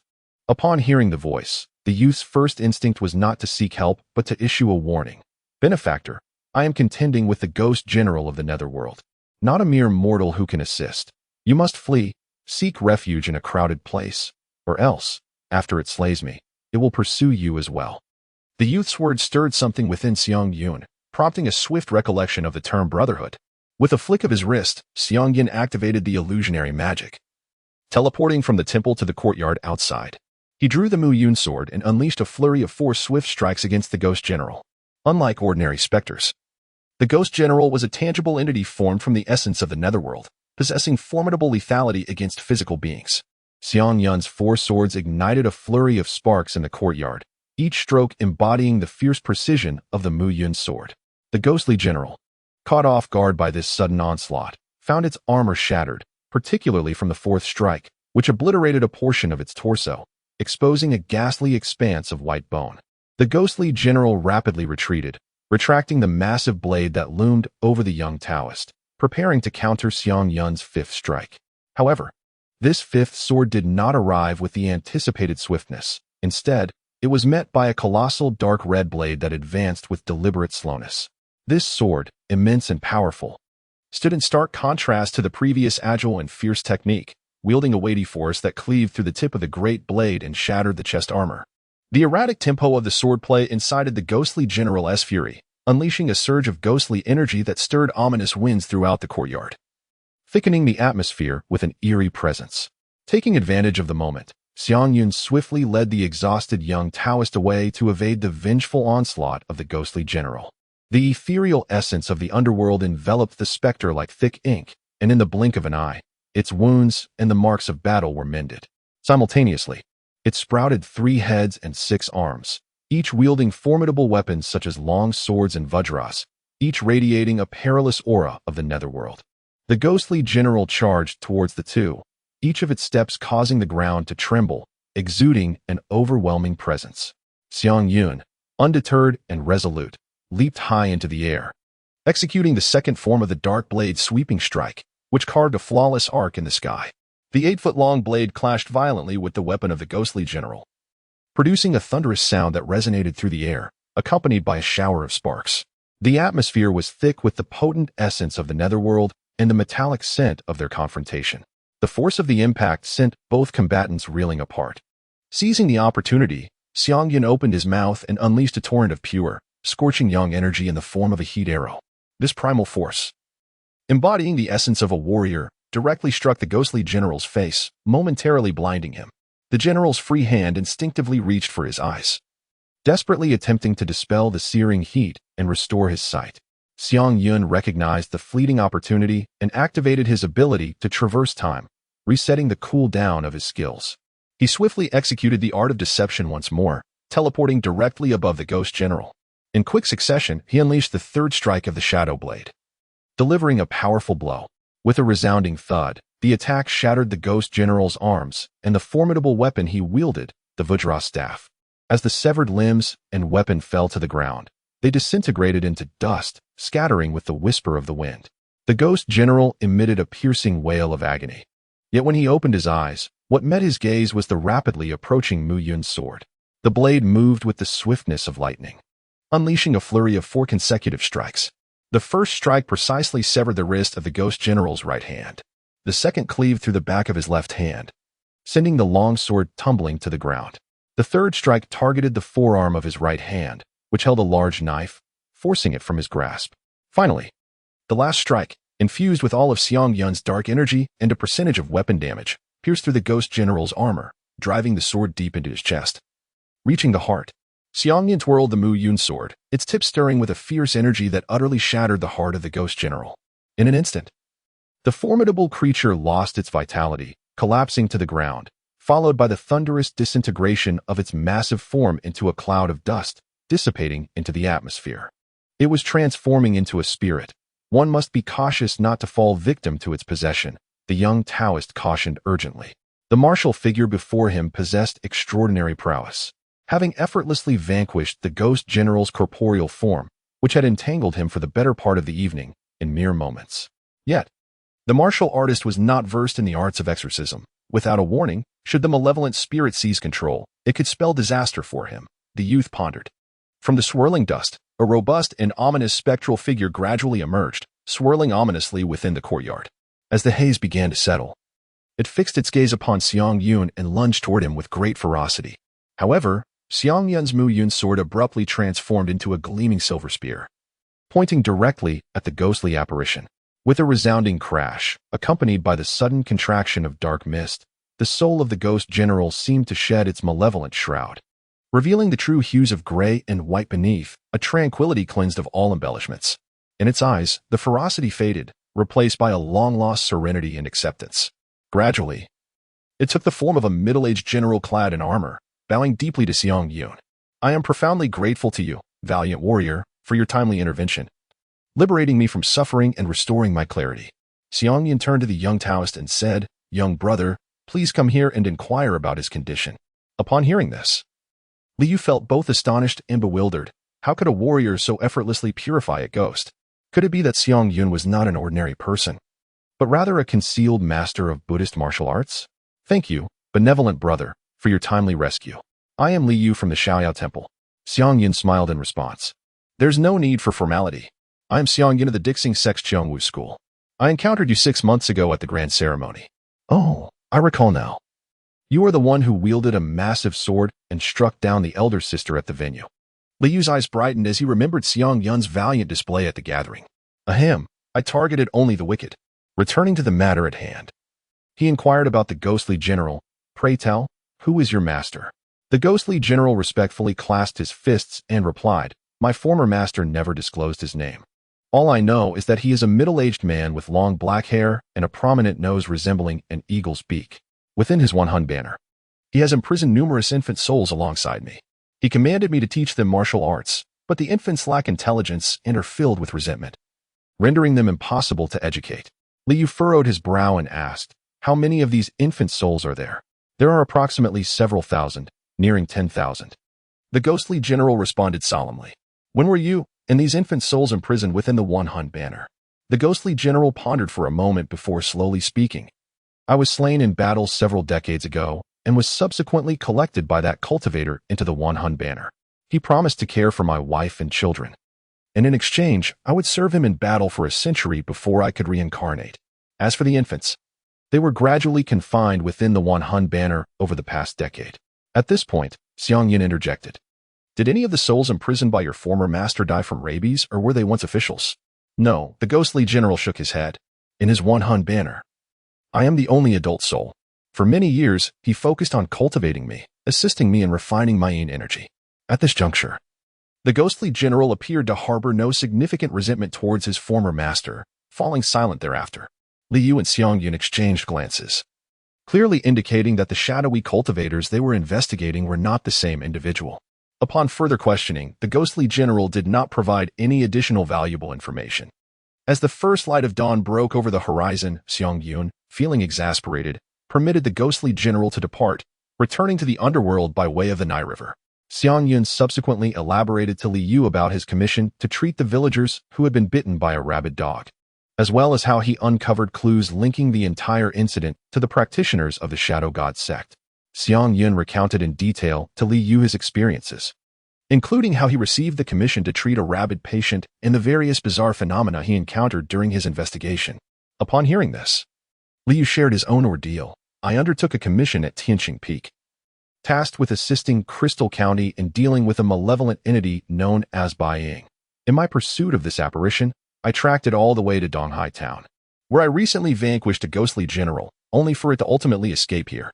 I have a companion who remains in Crystal County, diligently searching for other traces of Baiying." Xiang Yun inquired with curiosity, "Is this so-called 100 infants truly that formidable?" "It is indeed quite troublesome," Liu elucidated. "It is an amalgamation of the spirits of numerous infants and a female ghost, forming a maternal collective. Such spirits often masquerade as expectant mothers, luring unsuspecting passers-by into offering assistance, only to mercilessly slay the kind-hearted. At times, they may even assume the guise of children, approaching other youngsters and enticing them into desolate areas for brutal slaughter, thereafter claiming the souls of the children to augment their ranks as part of the 100 infants. in contrast to the direct force of the ghost generals. The peril of the 100 infants lies in its cunning and elusiveness. I nearly exhausted all my magical powers in pursuit of it, which ultimately left me vulnerable to the sudden onslaught of the ghost general, resulting in my defeat. Could it be that this malevolent entity was also conjured by those perverse practitioners of the Yin spirit path? Xiang Yun felt a wave of discomfort, his impression of the practitioners of the Yin god path increasingly deteriorating. No, the 100 infants are typically malevolent spirits that arise naturally, stemming from unfortunate women bearing multiple fetuses who meet untimely ends. However, according to the ghost general, the master possesses a myriad of soul banners, imprisoning the spirits of thousands of infants. This strongly suggests that the 100 infants may have been artificially created. I must investigate this matter thoroughly, otherwise, should they breach the towns inhabited by mortals, it would spell disaster. Li Yu's tone was laden with concern. Xiang Yun nodded in agreement to investigate the matter alongside Li Yu, harboring suspicions that Niu Gui and the creator of the 100 infants might be accomplices, potentially even members from the ghostly peak. However, Xiang Yun refrained from disclosing these conjectures to Li Yu, uncertain of his stance towards the ghostly peak. And being a member of the Dixing sect himself, he feared that mentioning it might provoke unwarranted suspicion. In the early morning, Li Yu and Xiang Yun sat in a noodle shop in the quaint town, relishing a steaming breakfast. Sunlight streamed through the window, casting a warm glow upon the table, enhancing the simple morning with a touch of coziness. With no leads, where should we commence our investigation? The young Taoist Li Yu pondered, scratching his head. Propping his chin on his hand, his brow furrowed in contemplation, Xiang Yun was entirely focused on the substantial bowl of noodles before him, adorned with an array of toppings. Since it was Li Yu's treat, he felt no need for reservation. He first devoured 2 perfectly boiled tea eggs, then requested the owner to add a chicken leg, generous portions of pork, and some pickled vegetables, relishing every bite. Xiang Gu, don't just indulge in your meal. Help me figure out what to do, Li Yu said, a hint of urgency in his voice. Xiang Yun slurped a mouthful of noodles, and then spoke. It is rather simple. We can inquire from each household, asking whether they have witnessed a significant number of infant deaths in recent years. After all, those infant spirits do not simply materialize. They undoubtedly arise from the cycle of birth and death. Are you not afraid of being met with hostility when broaching such a sorrowful topic with each family? Moreover, the efficiency of this approach is rather lacking, considering there are tens of thousands of households in Donghai Town. Li Yu recalled the experiences he had in Crystal County, where he often faced scorn and even physical confrontations when employing such methods. With a light chuckle, Xiang Yun showcased his sturdy arms and shook the enormous sword that rested on his back. I've inquired around Donghai Town. Who would dare to touch even a single hair on me? They might only bully someone as small as you. In truth, Li Yu is not yet 15. His physique still in the throes of development, presenting a slender frame akin to that of a bamboo pole. However, you make a valid point. I possess the eye of yin and yang. Let us venture to the cemetery tonight and directly consult the local spirits. Xiang Yun proposed a new plan. Li Yu's eyes sparkled with enthusiasm as he nodded in agreement. Excellent idea, yet we should wait for my companion to arrive. The 3 of us shall act together. Should we encounter a few ghost generals and 100 infants, we will be better equipped to handle the situation. After enjoying their breakfast, the 2 settled by the riverside, biding their time. As the sun ascended in the sky, they patiently awaited throughout the morning until the afternoon, when at last, Li Yu's companion emerged into view. A figure clad in coarse linen robes stepped forth, and Xiang Yun recognized him. He was Pei Donglai, the talented young swordsman from the sword sect who had left a profound impression during the grand ceremony. Though not yet 20, Pei Donglai stood tall, over 1.7 meters in height, with sharp, star-like eyes beneath his sword-shaped brows. A dragon spring sword of moderate length, clearly designed for single-handed use, was slung across his back. The 2 swordsmen, Xiang Yun and Pei Donglai, exchanged glances, each taken aback by the familiarity of the weapons they bore. Dixing sect, Kaiyong Yufeng, Xiang Yun. Xiang Yun greeted with a humble bow. Sword continent, sword sect, Pei Donglai. Pei Donglai reciprocated the gesture, a smile curling at the corners of his lips. Haha, can you wield such a lengthy double-handed broadsword, my friend? Xiang Yun discerned the underlying disdain and responded with a smile, wielding his dragon spring sword with one hand. Do you not find that excessively light, my friend? Oh, then let us engage in a duel. Pei Donglai's pupils widened, his face alight with excitement. Clearly eager for a contest, Li Yu stood between the 2, hands on his hips, attempting to intervene. What are we competing for? We 3 have pressing matters at hand. Brother Donglai, what was the outcome of your pursuit of that 100 infants creature? I dispatched it, Pei Donglai replied nonchalantly, his gaze fixed on Xiang Yun. Its speed was not particularly swift, and I swiftly overtook it while flying with my sword. Despite its myriad of attack methods, which were rather troublesome, I still managed to eliminate it with ease. As he spoke, he raised his chin slightly, continuing to provoke Xiang Yun. Flying on a sword? It seems that Pei Donglai is not merely a swordsman, but also a sword cultivator, possessing profound mastery over the art of controlling flying swords. Upon hearing these words, a ripple of intrigue stirred within Xiang Yun. Throughout his journey, he had only engaged in sparring with fellow martial artists and had yet to experience a duel with a renowned swordsman. This notion piqued his curiosity significantly. Liu recounted the events of the previous night to Pei Donglai, who nodded attentively. Upon learning that Xiang Yun had dispersed the Spectre General in merely 3 exchanges, Pei Donglai felt a renewed itch to test his skills. Meanwhile, by the riverbank, Xiang Yun was diligently polishing his Mu Yun sword with a piece of cotton cloth, occasionally raising the blade to reveal the exquisite and elegant cloud patterns adorning its surface. What a splendid sword! Although the one-handed sword was not Pei Donglai's forte, he couldn't help but concede that the design and aesthetics of the Mu Yun sword surpassed those of his own Feng Ming sword. Liu, you have my word. Wherever we must investigate tonight, be it the graveyard, the tombstone, or the potter's field, I must engage in a thorough spar with him, Pei Donglai declared, his tone brimming with eagerness as he gestured towards Xiang Yun. Hearing this, Xiang Yun offered a subtle smile and an inviting gesture. Liu glanced between the two, exhaling a resigned sigh. It seemed that these two brothers were resolutely determined to establish their pecking order this day. How tiresome. Let them fight. I shall not interfere. But remember, it is merely a contest of skill, not a matter of life and death. Liu finally relented, reminding them to hold back during their exchange. Pei Donglai slowly drew forth his treasured sword, the slender blade quivering gently in the air, producing a series of crisp and melodious notes, as if narrating its extraordinary tale. This sword, known as Feng Ming, measured 3 feet and 8 inches in length and weighed 7 pounds and 6 ounces. Pei Donglai's voice carried a hint of pride as he introduced this cherished companion of many years. API call failed with status code 429. Error. Code 429. Message. Resource has been exhausted, e.g. check quota. Status. Resource exhausted. Xiang Yun gently maneuvered his sword, accurately parrying the tip of Feng Mingjian. Initially, he intended to leverage the advantage of his long sword to suppress the short sword.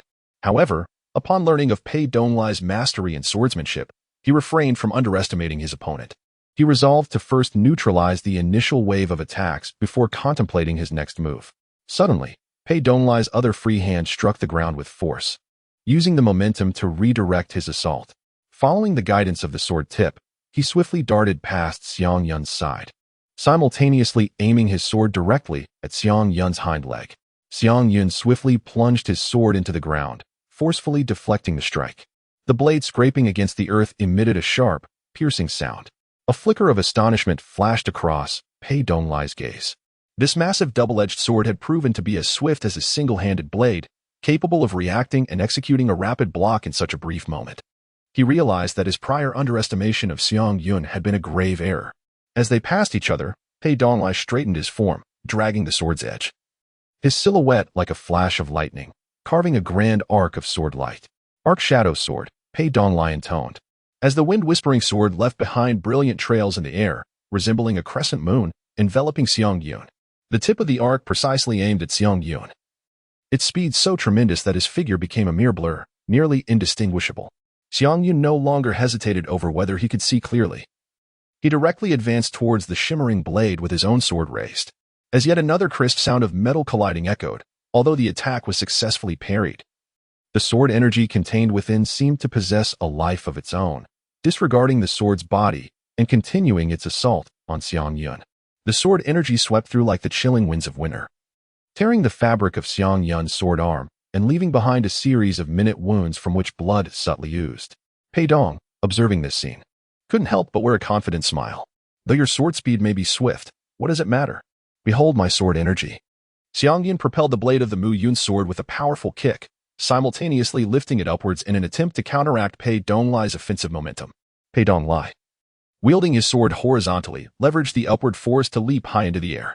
However, an overwhelming power surged through the sword, striking him with a force that left him internally injured. Blood gushed from Pei Donglai's throat. He struggled to swallow it down, his eyes betraying a flicker of astonishment. What if you wield sword energy? Witness my sword's might, Xiang Yun replied with a smile. The two adversaries distanced themselves. One side marked by the blood spilling from Pei Donglai's mouth, the other by Xiang Yun's arms, exposed and bleeding profusely. Wasn't this meant to be a friendly spar? Why has it turned serious? Remarked Liu, who was observing from the sidelines. Mind your own business, both Xiang Yun and Pei Donglai retorted almost in unison, their tones imbued with an unwavering determination. Once more, they declared in unison, their desire for battle undiminished. Pei Donglai struck first again, tracing an arc with his sword, its brilliance akin to a white flame igniting under the scorching sun. Yet, this strike met only the mists, as Pei Donglai sensed an oppressive force descending upon him from above. At this moment, Xiang Yun descended with a colossal sword measuring 2 meters in length, its blade aimed directly at Pei Donglai. With a single stroke, the ground trembled and the sand scattered in fragments, demonstrating formidable power. Did he strike true? No. He merely struck the shadow of Pei Donglai, whose corporeal form had already manifested several paces away. What do you call that move? Xiang Yun inquired, halting his assault out of curiosity. Sword chi manifestation, Pei Donglai responded, countering with a question of his own. And where did that elusive skill of yours and this massive sword come from? Innate divine abilities, Xiang Yun succinctly replied, clearly reluctant to elaborate further. Fascinating, let us continue. This time, it was Xiang Yun who took the initiative, launching a horizontal slash with his second strike, followed by a downward thrust for the third. Each of his attacks was deftly evaded by Pei Donglai, who employed his exquisite agility and the technique of sword chi manifestation with remarkable finesse. Moving like an elusive loach in water, Pei Donglai was also filled with bewilderment, pondering why Xiang Yun's speed had suddenly slowed. A stark contrast to the ferocity observed at the outset. However, he no longer dared to confront Xiang Yun's sword strikes head-on. The previous powerful blow had already left his internal organs grievously injured. Thus, Pei Donglai's movements grew increasingly rapid, the glimmer of his sword leaving behind countless afterimages. Circling around Xiang Yun like a phantasm, perpetually weaving in and out to attack. After executing the first 3 strikes, Xiang Yun reverted to the form of the Muyu sword. At this moment, the cooldown for the skill of his violent temperament had expired, allowing his sword's speed to surge once more.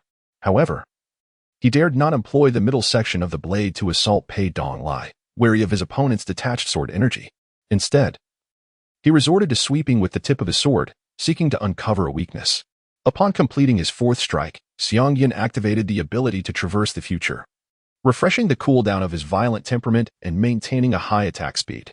Nevertheless, even with these advantages, he remained unable to reach Pei Donglai. The latter's form was elusive, accompanied by a flurry of sword energy shadows that rendered him difficult to grasp. This chapter is not yet concluded. Kindly proceed to the next page to continue enjoying the enthralling content. After executing 4 strikes once more, Xiang Yun's fighting spirit was thoroughly ignited, and he was unwilling to concede defeat. Thus, he transformed his sword intent, adopting a bold and expansive approach while entirely relinquishing defense to focus solely on offense. Soon, Pei Donglai keenly detected the openings in Xiang Yun's attack. After deflecting a strike, Pei Donglai arched the blade and planted it into the ground, using it to propel himself into a backflip. While in midair, he observed Xiang Yun charging forward with his sword, prompting him to vigorously shake the tip of his blade, unleashing a torrent of sword energy aimed directly at Xiang Yun's chest. However, all of this was anticipated by Xiang Yun. In an instant, he activated a crimson protective shield, successfully fending off the sword energy's assault without any detriment to his form. Seizing the moment of Pei Donglai's astonishment, Xiang Yun's sword suddenly descended with force, targeting the now closed Pei Donglai. As Pei Donglai felt the overwhelming pressure on his shoulder, the protective shield of Xiang Yun has been breached, and Pei Donglai's wind-whispering sword has slipped from his grasp, hovering ominously at Xiang Yun's throat. Ultimately, the two remain locked in a stalemate, unable to determine a victor. It is a draw. Liu clapped his hands in admiration, exclaiming, "Both of you exhibit remarkable skill. What a splendid duel," and it concludes in a tie. Pei Donglai summoned the wind-whispering sword back, a hint of regret flickering across his expression. "I concede, Brother Xiang. You have merely just entered the realm of transformation. Yet you can contend with me so fiercely. In the end, it was only my foundational mastery of sword control that allowed me to barely secure a draw. Had this been a true life and death struggle, I fear I would have already met my defeat. Therefore, In this sword contest, I admit my loss. Xiang Yun retracted the Mu Yun sword, clasping his hands in a gesture of humility, and said, "No, it is I who has lost. The only reason I was able to engage you so fiercely is due to the enhancement of my innate abilities. In terms of swordsmanship and agility, I am nowhere near your caliber, Brother Donglai. You initially restrained your strength, refraining from directly wielding your sword against me. Had you unleashed your full power on the battlefield, I fear I would not have even had the chance to graze you. Thus, I am the true loser. No, Brother Xiang, you are being overly modest. It is I who has lost." Pei Donglai shook his head in denial. "Brother Donglai, I insist I have lost," Xiang Yun asserted. "No, it should be I," Pei Donglai countered. "No, it is I," Xiang Yun insisted. In the tavern, Li Yu observed the two swordsmen indulging in their banter and could not help but shake his head. Xiang Yun had little silver in his pocket, and Pei Donglai was the sort who never carried money. After each exhausting duel, the cost of their meals invariably fell to Li Yu. "You two spar. Yet I am the one who ends up losing money," he remarked with a wry smile. Pei Donglai, chewing on braised pig trotters, mumbled reassuringly, "Little Yu, do not worry. I have dealt with that 100 infants, and when I have the opportunity to present the head to the client in exchange for commission, I shall certainly repay you for this expense." Xiang Yun was delicately wrapping crispy slices of roast duck in thin pastry when she heard Li Yu's words, prompting an awkward smile. Had she known this earlier, she would have refrained from being overly proud and taken more silver coins before departing. "Upon our return to Cheongwu Peak as guests, my brother will surely extend a warm welcome to you." Li Yu gazed down at the bustling streets of Donghai Town, taken aback by the vibrant throngs of people. What unique specialties does Donghai Town possess? Why are there so many merchants and such a flow of traffic converging here? Unlike the southern Crystal County, renowned for its East Sea crystals and sea salt, this place appeared rather exceptional. "Let us inquire with the waiter," Pei Donglai suggested casually, taking a sip of his drink. "Waiter, come here for a moment." Xiang Yun beckoned. The waiter, a young lad of 17 or 18, dashed over with a white towel draped over his shoulder. "What service do you require, esteemed guest?" he inquired. "Come, sit down and chat with us," Xiang Yun invited. "The shop is quite busy, and I do not have the leisure to converse with guests," the waiter politely declined. "It's perfectly fine to take a short break. After our chat, we will certainly order a few more dishes as a token of your reward," Li Yu said, producing a few pieces of silver from his pocket. Upon receiving the coins, the waiter's face lit up with a smile, and he gladly took a seat. "Curious," Xiang Yun inquired, "what accounts for the bustling prosperity of Donghai Town? It seems to be the liveliest place within hundreds of miles." The young attendant replied with pride, "Indeed. Merchants from the north and south choose our town as their hub for goods. The Jiaolong mountain range to the north creates a barrier, making overland transport difficult. Consequently, many goods must pass through our docks for maritime shipping. So, it is a port city," Xiang Yun mused, nodding in understanding. As he casually glanced out the window, he beheld a procession of young maidens adorned in vibrant attire, their heads crowned with intricately woven red flowers, resembling blooming peonies. They moved gracefully in a neat formation along the street, all approximately 17 or 18 years of age, in the prime of their youth, exuding vitality. The skirts of the girls fluttered gently in the breeze, their faces illuminated by shy yet hopeful smiles, some biting their red lips, others casting down their lashes, yet none could conceal the innocence and dreams that radiated from them. As these young women passed, they drew the attention of numerous onlookers. The eyes of men sparkled with admiration, while women wore expressions laced with complexity, a blend of envy and sympathy. "What custom are these ladies participating in?" Xiang Yun asked. The young attendant explained, "Ah, they are the flower girls, young ladies from distant lands. They parade through the streets each month, and if a passing merchant takes a liking to one, he may offer to purchase her. Should none find favor, they will embark on a ship mid-month, perhaps never to return to this continent. Where do they sail to?" "This sounds akin to human trafficking," Xiang Yun pondered. As Xiang Yun listened, an unsettling sensation grew within him, reminiscent of the abhorrent slave trades of the 18th century. The innkeeper poured himself a glass of wine, savoring a sip before continuing with fervor. "Of course, this is not a matter of human trafficking. These young women hail from respectable families, albeit from rural backgrounds. In this era, without the protection of a sect, the countryside is rife with malevolent spirits and monsters, prompting many to seek refuge in the cities. However, urban spaces are limited and cannot accommodate an influx of outsiders indefinitely. Thus, The overseas realms of Lingzhou and Yingzhou periodically dispatch ships to accept those willing to immigrate for free. Yet, in leaving their homeland, some young women refuse to resign themselves to a mundane existence.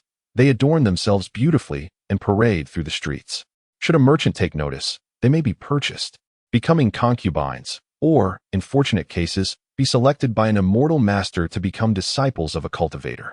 Is the prevalence of demons and monsters in the countryside truly as severe as this? Xiang Yun pondered quietly after absorbing the shocking information. His village, Xu family village, lay not far from Qingshan city, merely a few hours' journey away. Had it not been for the tragic massacre, Xu family village would have been a haven of tranquility. Indeed, the innkeeper continued, this land is blessed with abundant spiritual energy, nestled within the veins of the mountain ranges, yet it also attracts numerous sinister entities. To the north, the Great Qi dynasty maintains a dedicated agency for exorcising evil. While we rely on the sect disciples from the Jiaolong mountain range to patrol and ensure the safety of our countryside. However, this is not entirely disadvantageous. At least we are spared from oppressive taxes, allowing every coin earned to genuinely fill our pockets. Clearly, the innkeeper was quite content with his circumstances, a satisfied smile gracing his face. Xiang Yun turned his gaze towards Li Yu and Pei Donglai, seemingly seeking their perspectives. Pei Donglai remarked, our homeland, Jianzhou, stands in stark contrast to the circumstances here. The narrative is far from complete. Please proceed to the next page to delve into the captivating content that follows. In Jianzhou, sects abound, and the countryside seldom witnesses the presence of demons and monsters. Moreover, we are not burdened by the oppressive taxes imposed by dynasties. Is not Jianzhou a veritable paradise? Xiang Yun could not help but exclaim. Pei Donglai pondered for a moment before responding with a smile. Paradise? No, no, no. The people of Jianzhou venerate martial prowess and delight in swordsmanship. Friction often arises among the villagers, while urban dwellers frequently form factions, embroiled in continuous strife, often resulting in grievous injuries. Cannibalism is not uncommon in our land, albeit in different manifestations. Here, demons devour humanity, yet in Jianzhou, the malevolence of human hearts can rival that of the fiends. Which do you deem superior? Upon hearing this, Xiang Yun nodded slightly, seemingly enlightened. The three once again turned their gazes towards the silent Li Yu, awaiting his insights. Li Yu smiled and said, the Xianyo temple, where I reside, is situated in Yunzhou. And the cloud in Yunzhou refers to the vast and boundless Yunming Marsh.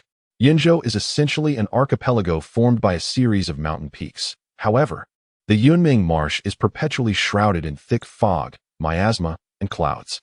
The peaks are obscured by a blanket of white mist at mid-elevation, rendering it impossible for outsiders to glimpse its true visage.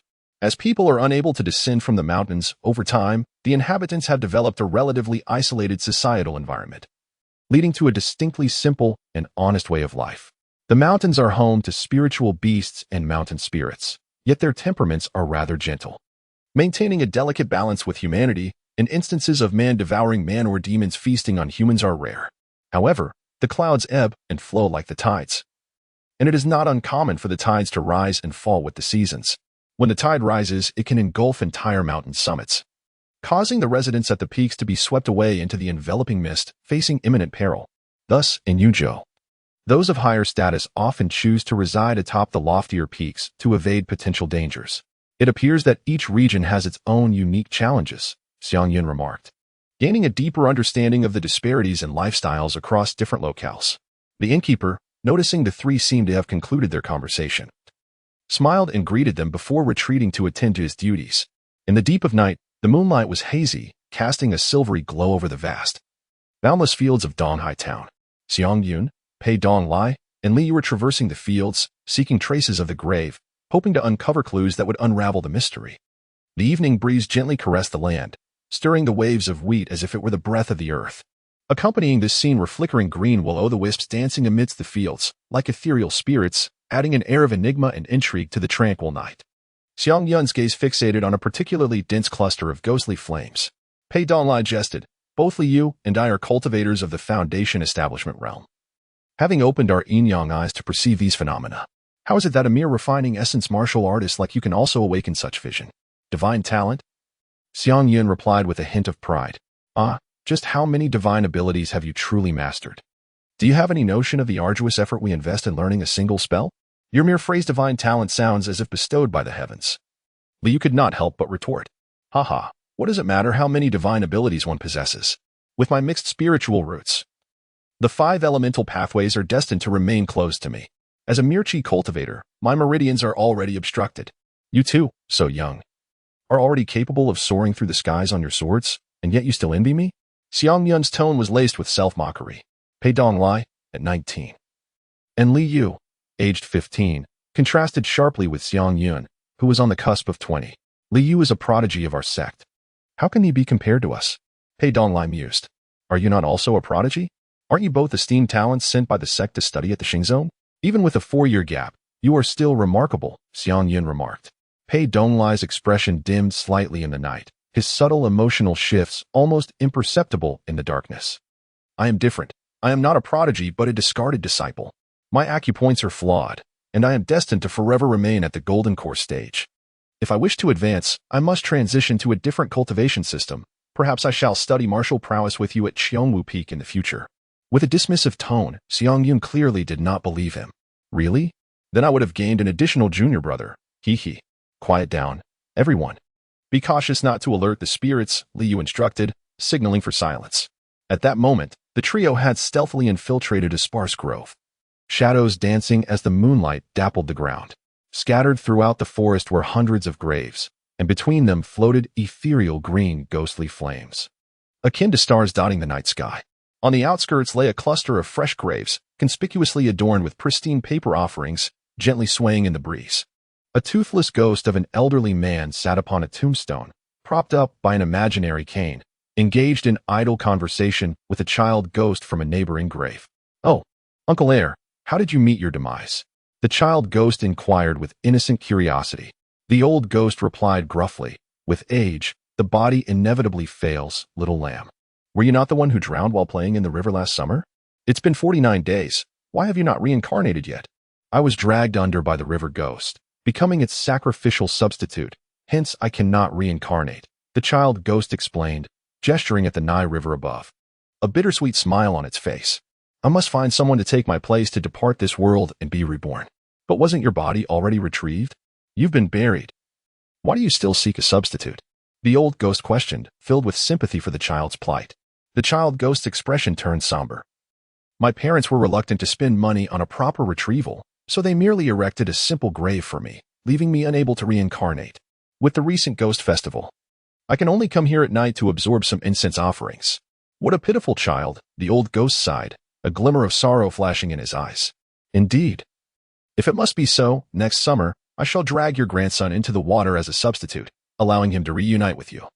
The child ghost suggested with a mischievous grin, proposing a macabre plan. You rascal!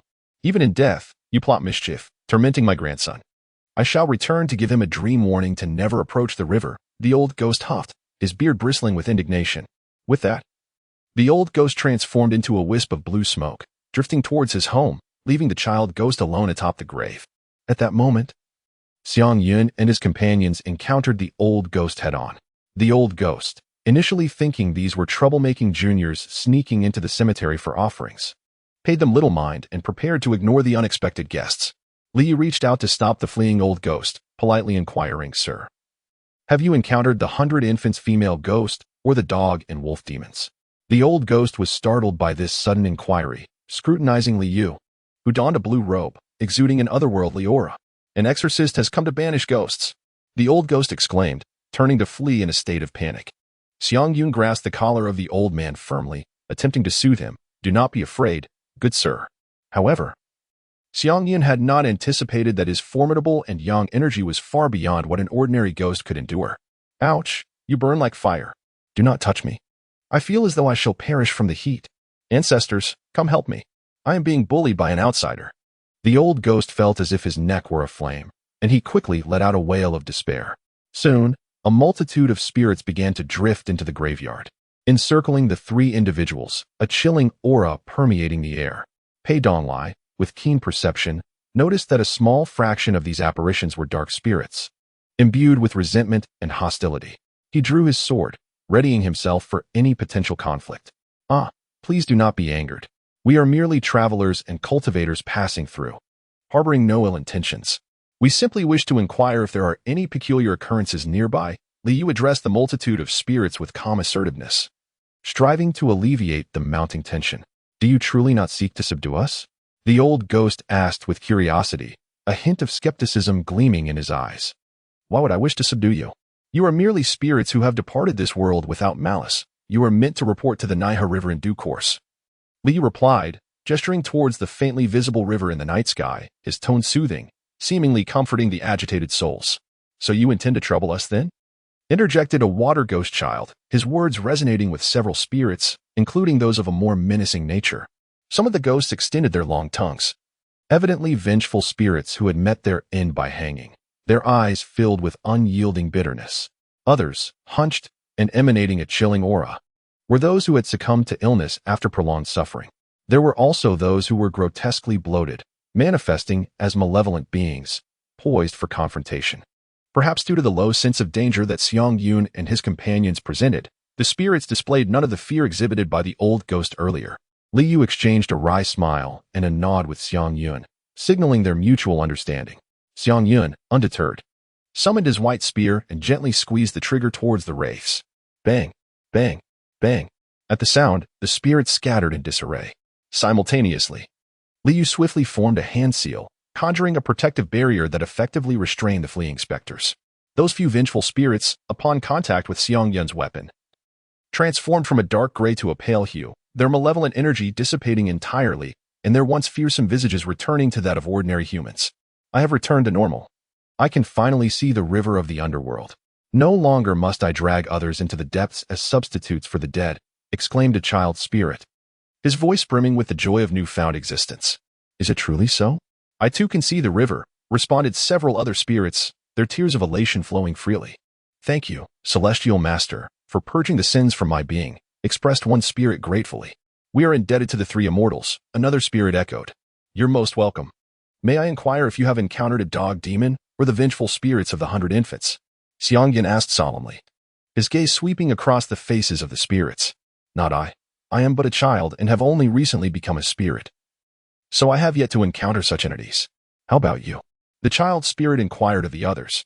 The spirit who had perished by hanging, now with a normal tongue, spoke clearly. Though I have not seen the monsters you speak of, I have heard that if one seeks vengeful spirits and demons, one should not come to our realm. In my life, I heard tales of a marshy valley to the east of the East Sea, where a mass grave lies concealed. That place is a gathering ground for malevolent spirits, and the elders of the town have long cautioned us to never venture there. Oh, a mass grave? Upon hearing this, Xiang Yun and his companions exchanged glances, their expressions revealing deep contemplation. At the eastern shore of the East Sea, a desolate valley conceals secrets unknown to the world. It serves as the intertwining boundary between the realm of the living and the realm of the dead, a forsaken mass grave nestled amidst dense marshland, where even the sun seems reluctant to linger, perpetually shrouded in a thick haze. The night was as dark as ink, the pervasive mist intermingled with faint notes of decay, and the air was heavy with a stifling gloom. The three individuals clad in gray robes, adorned with the lifeless talisman given by Liu, emanated an aura of profound death as they traversed through the dense mist, gradually perceiving the cacophony that surrounded them. In this murky environment, flickering will-o'-the-wisps danced like guiding lanterns, illuminating their path intermittently. They treaded cautiously, as if walking on thin ice, fearful of being recognized as living beings by the spectral entities. Occasionally, disembodied heads circled overhead, their eye sockets hollow, illuminated only by ghostly green flames that flickered within. They emitted wretched howls, dragging long, sinewy trails behind them, a sight both chilling and grotesque. What is that? Xiang Yun gently nudged the knowledgeable Liu with his elbow. Flying heads? No. It seems more like the remains of sorcerers who perished without mastering their craft, Liu replied, his brow furrowed in discomfort at the revolting scene. The flying heads were regarded as exceedingly malevolent beings, condemned as abominations by all. Soon, a cadre of black-robed sorcerers brushed past them, accompanied by throngs of skeletal warriors. The skeletal soldiers donned tattered armor and wielded rusted weaponry, shuffling forward as the clattering of bones echoed in the silent night, creating an eerie atmosphere. Undead shamans? Ghostly witches? It appears we have unwittingly intruded upon a realm rife with malevolence, Pei Dong remarked, instantly recognizing the identities of those around them, his tone laced with caution. As they ventured deeper, the surroundings grew increasingly surreal. The muddy terrain became scarce, replaced by solid ground, while the nearby scenery transformed from reed marshes to undulating hills and the distant shoreline.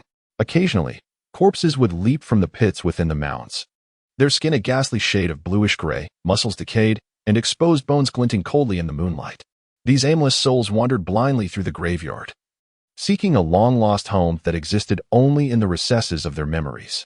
They were zombies, animated by the pervasive negative energy of the land, predominantly taking on female forms. Then, a colossal monster emerged, composed of countless decaying bodies amalgamated into writhing masses of flesh, exuding a nauseating stench. It moved slowly, devouring a wandering female corpse. The surrounding specters and phantoms showed no surprise, as if this abomination were merely the graveyard's undertaker, clearing away the remnants. A corpse-eating monster, Liu grimaced, his stomach churning at the sight of such a creature, typically confined to claustrophobic spaces, now manifesting here in the open. As they delved further, the chaotic graveyard transformed into a bizarre marketplace. A drunken cyclops and a fanged vampire clashed in the streets, roaring at one another as they vied for some coveted treasure. A hanged ghost dangled from a mast, its tongue adorned with a green lantern, while an elderly woman with silvery hair operated a dim tavern below. The air filled with raucous laughter and chatter. A tall monk, bedecked with a rosary of skulls, sat on the ground, surrounded by a small stall of assorted trinkets, enticing passing spirits to linger. Amidst this chaos, the very entity they sought, the 100 Infants ghost, walked gracefully through the market. She stood out, adorned with numerous umbilical cords connecting her to the spirits of over 100 infants, who encircled her like a mournful choir. She made her way towards a ship moored at the shore. The three quietly followed, preparing to approach, when they were halted by a black-robed practitioner. This area is forbidden. Guests of the ghost market may enter only with an invitation. The practitioner's gaze was icy, wielding a short blade that shimmered with an eerie light. Clearly unwilling to grant them passage, they were compelled to pause, and Liu spoke. "We are newcomers to the ghost market and are unfamiliar with its customs. We kindly ask for your guidance." The practitioner's features were shrouded in darkness as he softly explained, "This is a marketplace comprising ghostly cultivators, sorcerers, and various spirits within a radius of several thousand miles.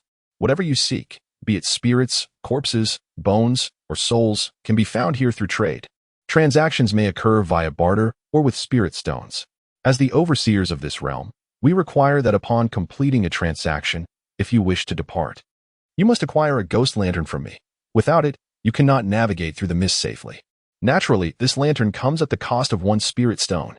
His gaze lingered on the three, evidently surprised by their presence in such a place. "However, if you travel together, you may share a single lantern." "Ah, understood. Allow me to exchange for a lantern," Liu replied, producing a spirit stone from his pocket and handing it over. The practitioner accepted it, retrieving a white lantern, and waved gently at the air. The previously floating will-o'-the-wisps immediately flew into the lantern as if drawn by an unseen force. Once they departed, the lantern could be discarded at will. Liu took the lantern, turning to his companions. "Let us explore this place thoroughly." Xiang Yun's lips curled into a cold smile. Faced with such an array of malevolent spirits, he truly wished to employ his formidable weapon to purify them. Rare ancient spirit children, available for worship at home, promised an influx of wealth for merely 20 spirit stones each. Fresh purple river carts, nourishing the primordial spirit, cost 8 spirit stones per pound. With a guarantee of quality and honesty, the 100-year-old zombie king, with hair as dark as night and skin harder than iron, is an experience not to be missed. Even the sharpest blade cannot inflict harm upon it, and the reality far exceeds description. Special price for the 5 ghost transportation talismans, only 10 spirit stones each, facilitating the effortless movement of heavy objects. We also offer high prices for pure elemental spirits, metal, wood, water, fire, and earth, all are essential. In wood, a talisman against evil spirits is available for just 1 spirit stone per pound, but supplies are limited, so act swiftly. The secrets of corpse raising are available for 5 spirit stones a volume. 3 individuals navigated the chaos of the ghost market, their ears filled with bizarre cries that sent a chill down their spines. Such unheard of commodities in the mortal realm had become commonplace transactions here. Pei Donglai furrowed his brow, murmuring, "The wares sold in this ghost market are indeed astonishing." Liu chuckled lightly, a glint of cunning in his eyes. "For us, these are treasures in the eyes of nefarious cultivators, seldom seen elsewhere. Enough of this chatter. My weapon grows restless. Let us take action and eradicate them. Xiang Yun was somewhat restless. To him, the creatures in the ghost market represented experience and skill points. Liu quickly grasped Xiang Yun's shoulder, advising, "Calm down, brother Xiang. Let us first ascertain the true nature of this ghost market before making any plans. Reckless actions will only alert the snake in the grass." Meanwhile, at a distance from the ghost market, the atmosphere was tense in a shipbuilding area by the sea. Sister Qing had been out of contact for some time. It was feared that her situation was dire. Niu Gui's voice was low and heavy. He had arrived here unnoticed. Qing, that self-proclaimed righteous cultivator, who is actually ruthless and thrives on extraction. She holds herself in high regard and looks down upon those of us who manipulate souls. If she has met with misfortune, it is her own doing. You need not concern yourself with her. The speaker had a gaunt face, sharp features, unhealthy waxy skin, deeply sunken eyes, and a pronounced dark circle, exuding an eerie aura. With sister in peril, I fear I may become the next target. That lad from Qiong Woofing is indeed sinister. Brother Cha Feng, please set sail and take me to the island. I seek refuge with the master. Niu Gui spoke with a hint of anxiety and pleading. Setting sail is not so simple. We must wait for the night of the full moon to pick up passengers before we can depart. As for that lad from Qiong Woofing, should he dare to come calling, I shall deal with him. Do not forget, this is a den of spirits and monsters. Conquering this place requires more than the strength of a small sect.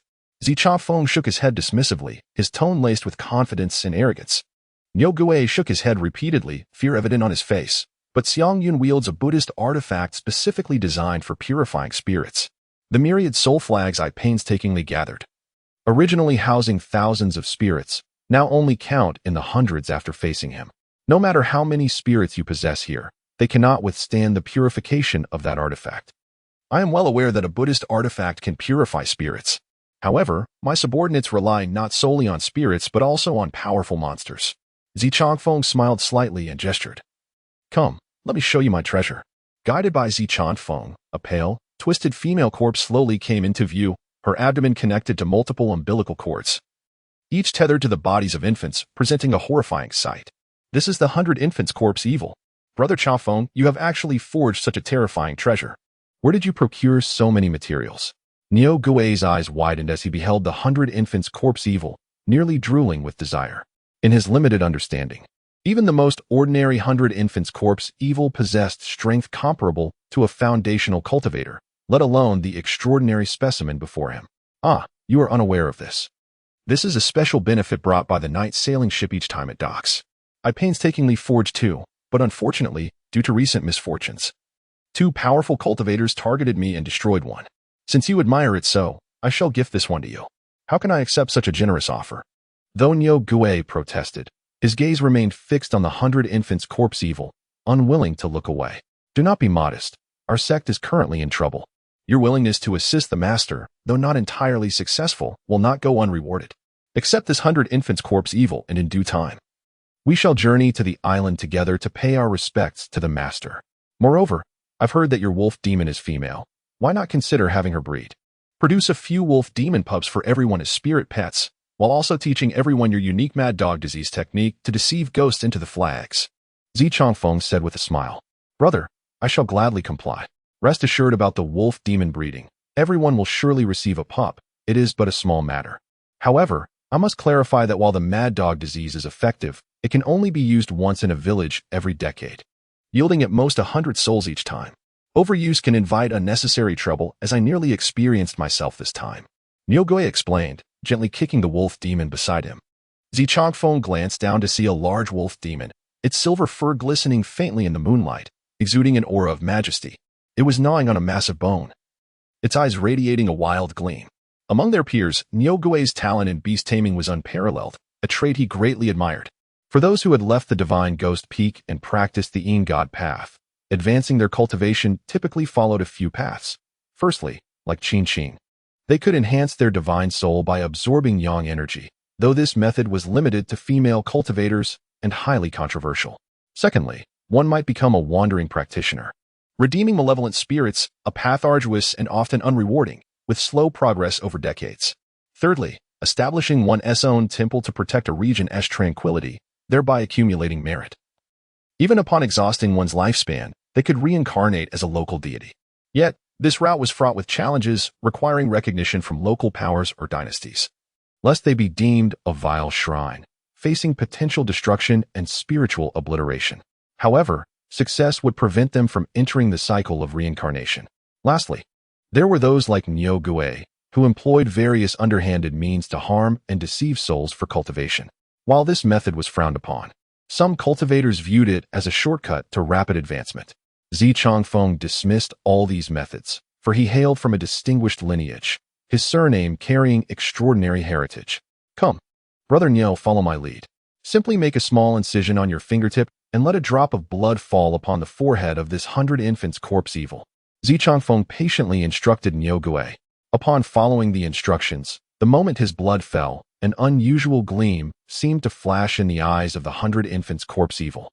After completing the ritual, Niu Gui's face was alight with joy. Brother Changfeng, your assistance has been invaluable. Is there anything I can do for you in return? Xi Changfeng waved his hand, laughing. There is no significant matter that requires your assistance. You are merely alleviating the worries of my master, who happens to be my esteemed elder. How could I allow you to toil without recompense? Master brother, do not say such things. Even if it is a trivial task, I am more than willing to assist you in any way possible, Niu Gui earnestly implored, fully aware of the principle that one should not accept rewards without merit. After a moment's contemplation, Xi Changfeng replied, in that case, I would like to ask you for a small favor. Please visit the Dragon King Temple in the nearby Dahai town. One of my subordinates lost contact while on a mission there, and I need you to investigate the situation. As he spoke, he produced a handkerchief adorned with intricate totems from his sleeve and handed it to Niu Gui to wipe away blood. Upon hearing that he was to go to the Dragon King Temple, Niu Gui's expression darkened. Master brother, I cannot venture there. Rest assured. The Dragon King Temple has long been abandoned, and Wenchang Laozu eradicated the dragon serpents of Jiao Island 5 centuries ago. There is no threat left, Xi Changfeng interjected, his tone imbued with reassurance. Though Niu Gui still harbored reservations, he felt it inappropriate to decline further. Very well, I shall do my utmost. Noticing his compliance, Xi Changfeng smiled again, adding, there is one more thing. Please leave your wolf demon here for the time being. I intend to find a male dog for it to mate with in the coming days. Niu Gui nodded in agreement. The three of them had quietly departed from the ghost market, clutching the ethereal lantern that emitted a ghostly glow, weaving through the layers of mist, until they finally stood upon a secluded hillside, gazing at the vast, insatiable marsh of fog that devoured all in its path. I estimated roughly. As Liu furrowed his brow, his voice low and somber, along those intricate streets roamed a myriad of malevolent spirits and monsters, their numbers surely exceeding 100. With at least half possessing strength surpassing the foundational realm, a force not to be underestimated. Hearing this, Pei Donglai's lips curled into a sly smile. So what? We can always summon reinforcements. Let the experts of the Star Droplet sect come forth to eradicate this den of evil.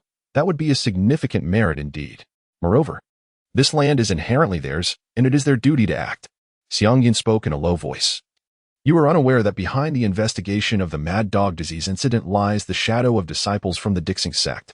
If we were to rashly seek assistance, we would only alert the enemy, allowing those fiends to escape. At that point, we wouldn't just fail to eradicate the ghost market. We might not even catch a glimpse of their shadows. Liu, upon hearing this, felt a surge of frustration. Are we to merely watch as they wreak havoc, harming innocent villagers? If I were to resign myself to this fate, how could the resentment in my heart ever be quelled? In the path of my cultivation, it would surely give rise to inner demons, obstructing my breakthrough to the yawning tribulation. Pei Donglai chuckled and shook his head, gently patting Liu's shoulder. Oh dear. You young lad, even before achieving the golden core, you are already fretting over the yawning tribulation and the clarity of your thoughts. It is truly amusing. Liu, unwilling to back down, retorted, I aspire to become an immortal. How can I be hindered by these mundane trifles? Donglai, as a sword cultivator, you ought to slay demons and eliminate evil with a pure sword heart. How can you allow these specters to rampage and torment the world? Pei Donglai's smile faded, and his expression turned serious. You are right. Although my path lies in the golden core and I have no need to ascend to the celestial realm, I must still pursue the sanctification of my physical form, and my Tao heart must remain pristine. I will take charge of this matter. If it truly becomes unmanageable, I shall return to my hometown in the Sword Continent and seek help from the Sword sect. Xiang Yun, what about you? Do you have a way to contact the Qiongwu Peak? To request assistance from Qiongwu Peak would be tantamount to directly inviting Master Brother Lin Qinghan, wouldn't it? Xiang Yun pondered silently.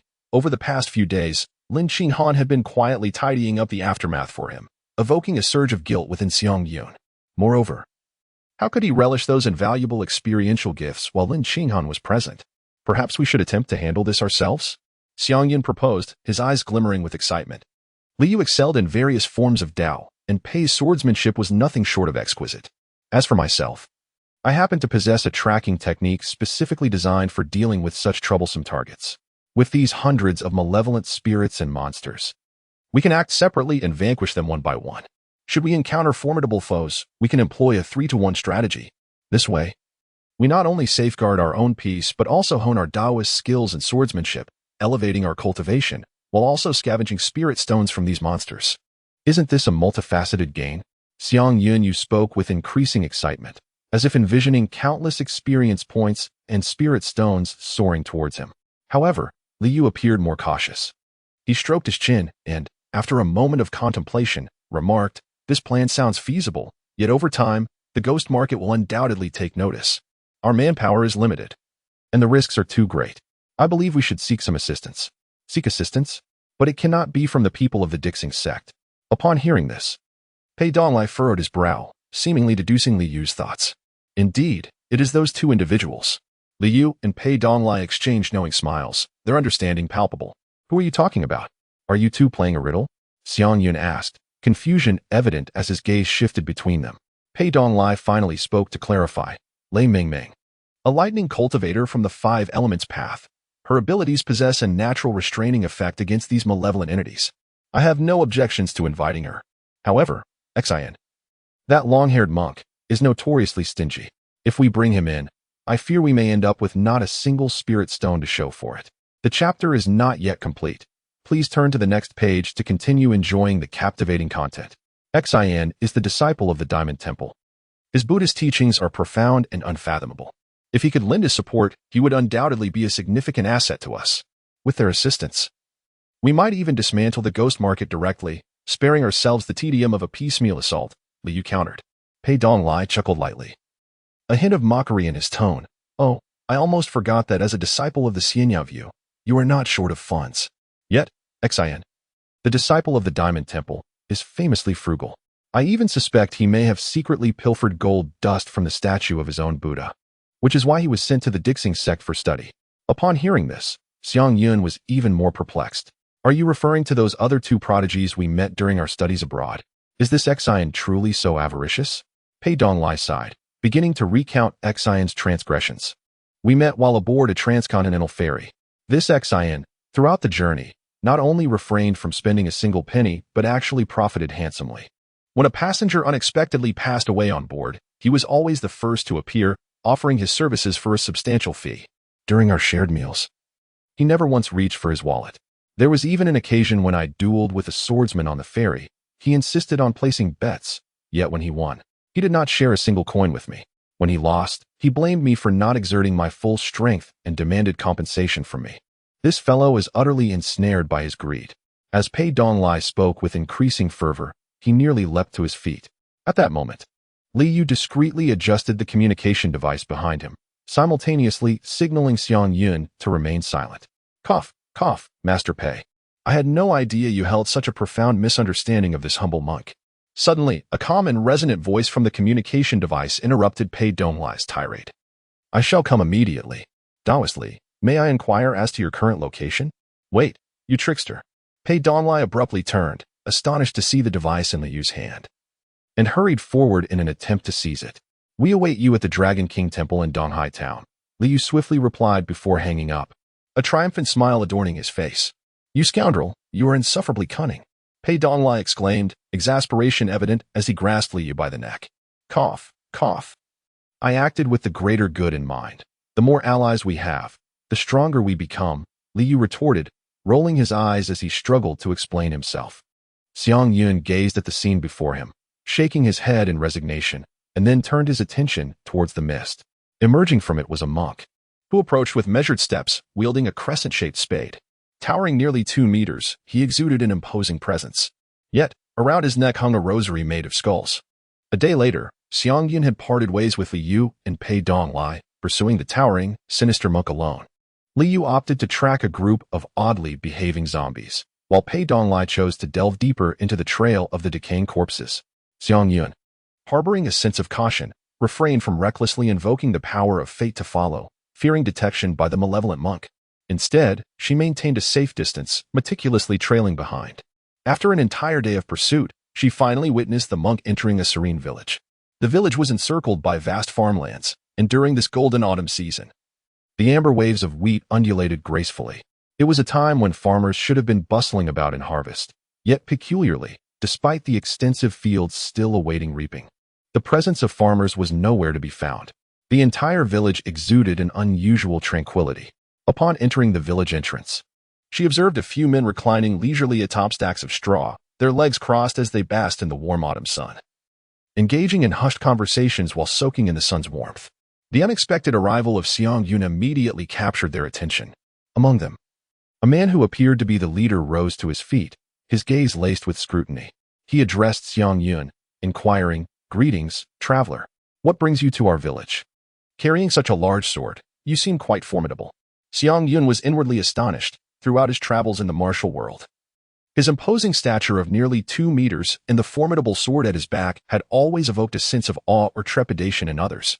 Yet, these villagers not only displayed no fear but spoke with an air of arrogance. He swiftly recalibrated his mindset, smiling as he cupped his hands in greeting, saying, "I am but a wandering hero, journeying through various lands. By chance, I find myself passing through your esteemed village, and my stomach is in dire need of sustenance. Might I inquire if this is Shin family village?" Upon hearing this, a man grinned broadly, revealing a hint of boisterousness. Bare-chested and with a straw dangling from his mouth, he appraised Xiang Yun from head to toe before responding. "This place was once known as Shin family village, but it has now been renamed Xingxian village. You have arrived at an opportune moment, for today, a sage graces our village, and the womenfolk are busily preparing a feast. You, dear wanderer, are most welcome to join us in the celebration." With that, the burly farmer in his 30s, along with his companions, leaped down from a pile of straw, warmly ushering Xiang Yun towards the village. Along the way, Xiang Yun engaged in lively conversation with Shen Long and his companions, their straightforward demeanor reassuring him of their benign intentions. Shen Long, the leader of the group, was a robust man with a cheerful countenance, while his brothers, Shen Hu, Shen Bao, and Shen Lang, each possessed distinct personalities yet shared a common warmth and hospitality. As they approached a dilapidated courtyard, a wave of melancholy washed over Xiang Yun at the sight before him. The small cottage had a partially collapsed roof, and the walls were weathered and deteriorating, clearly abandoned for an extended period. In front of the door stood a solitary old mulberry tree, its ripe fruits occasionally falling to the dusty ground. There, in the forlorn courtyard, a dark-skinned, frail child sat naked, with snot dangling from his nose, hunched over as he pecked at the fallen mulberries like a little chick, his face smeared with purple juice, appearing both pitiful and blissfully innocent. Noticing this, Shen Long halted, his voice gentle as he called out, "Xiao Tian, today there is a feast at the village chief's house. You should come along." The child, upon hearing this, immediately dropped the mulberries and beamed with delight. Running eagerly to Shen Long, eyes wide with anticipation as he asked, "Uncle Long, will I be able to have my fill today?" Shen Hu, seeing this, affectionately ruffled Xiao Tian's disheveled hair, while Shen Bao crouched down, playfully pinching the child's chubby cheeks, eliciting peals of laughter from him. Meanwhile, Shen Lang wiped the juice from the child's face. Shen Long chuckled as he patted Xiao Tian's head, saying, "You little rascal. Last time you missed the chance to ascend with your parents because you fell asleep out of mischief. But today, rest assured, not only will you have a hearty meal, but you might even see your parents again." Upon hearing this, the child's eyes widened in disbelief, and with a face full of yearning, he exclaimed, "Really? I haven't seen my parents in days. I miss them so much." Xiang Yun listened with growing curiosity and could not help but inquire, "Brother Shen Long, what do you mean when you say that Xiao Tian's parents have become immortals?" Upon hearing this, Shen Long's face broke into a smile that mingled pride and mystery as he explained, "Our village of Ascension is not named arbitrarily. Every 7 days, Heaven selects individuals blessed with fortune from our village, allowing them to ascend to the celestial realm and enjoy a life of immortality and freedom. Xiao Tian's parents were among the fortunate ones chosen last time. This is a source of pride for our entire village. As Xiang Yun listened to Shenlong's account, a sense of vigilance crept into his heart. He was acutely aware that the so-called ascension to immortality was shrouded in unspeakable secrets. The sinister monk, he suspected, was likely the mastermind behind it all. Simultaneously, Xiang Yun suddenly understood why Shenlong and the others regarded him with such fearlessness. They mistakenly believed him to be a deity descended from the heavens. In their worldview, the status of a celestial being rendered any formalities unnecessary in the realm of chivalry. However, Xiang Yun was well aware that the path to ascension was fraught with challenges, undoubtedly manipulated by the malevolent monk. Shen, who effortlessly hoisted Xiao Tian onto his shoulder, and the five of them strode briskly toward the tallest and grandest house in the center of the village. Ah, do you truly believe you can ascend to the heavenly realm without any cultivation? Xiang Yun inquired, his tone laced with confusion and curiosity. Shenlong turned back, his face radiating sincerity. Of course. The immortal teacher once said that our village was home to a celestial master who, after enduring numerous tribulations, finally ascended to the heavenly realm. Now, from his lofty position above, he reminisces about his hometown and loved ones, and we too have been blessed to ascend alongside him. Xiang Yun exclaimed in astonishment. So you have all forsaken the autumn harvest, idling away your days in leisure, merely indulging in food and drink while awaiting your turn to ascend? Meanwhile, Shen Bao, standing nearby, replied with an air of pride, Indeed, it is only natural. How could we, as immortals, continue to partake in the mundane fare of mortals? Once we reach the heavens, we shall indulge in endless delights of dragon's liver and phoenix's marrow, savoring the finest celestial nectar. Xiang Yun furrowed her brows, her concern deepening. Have you never questioned the true identity of this immortal master? Is his claim of ascension not somewhat too facile? Upon hearing this, Shen Hu burst into laughter. How could the immortal master possibly be a fraud? Before all of us, he facilitated the ascension of many. It is an undeniable truth that half of our village has already ascended. Xiang Yun, filled with anxiety, urged, In that case, please lead me to meet this immortal master. I am curious to see how a non-practitioner achieves ascension during broad daylight. Shen Lang, noticing Xiang Yun's fervent expression, reminded with a hint of displeasure. I can take you to see the immortal master, but do be cautious not to offend him. Otherwise, our entire village may suffer the consequences. Xiang Yun let out a cold laugh, responding with unwavering confidence, Rest assured, I am a practitioner from the Qiongwu Peak of the Dixing sect. Perhaps I even share a connection with your immortal teacher. I am eager to discover the true identity of this so-called immortal master. The group of 6 gradually stepped into the spacious courtyard of the village chief's home, which was bustling with activity and radiating a festive atmosphere. In one corner of the yard, 4 large earthen stoves stood in a row, flames dancing and steam rising. Several cooks donned coarse linen garments, wielding large spatulas as they busily sought at a variety of dishes at the stoves, the enticing aromas wafting through the air and tantalizing the senses. Not far away, numerous round tables were arranged with care, where a group of women busied themselves filling large bowls with food, meticulously portioning it into smaller servings to place on the tables in anticipation of the arriving guests. By the tables, the village men either sat or stood, their attire unkempt yet their faces adorned with smiles, engaging in games of dice and rock, paper, scissors, their laughter and cheers echoing throughout the courtyard. Children darted playfully between the tables, frolicking and enjoying their carefree antics. The main hall's large doors stood wide open, a beam of sunlight streaming through, illuminating the interior. A glance revealed 2 stately armchairs positioned at the front, where 2 individuals sat in low conversation. Among them was the sinister monk whom Xiang Yun had been tracking. At that moment, he was clad in an ornate robe, wearing an exquisite Buddhist crown, his demeanor benevolent, and his gaze warm, resembling a truly enlightened master.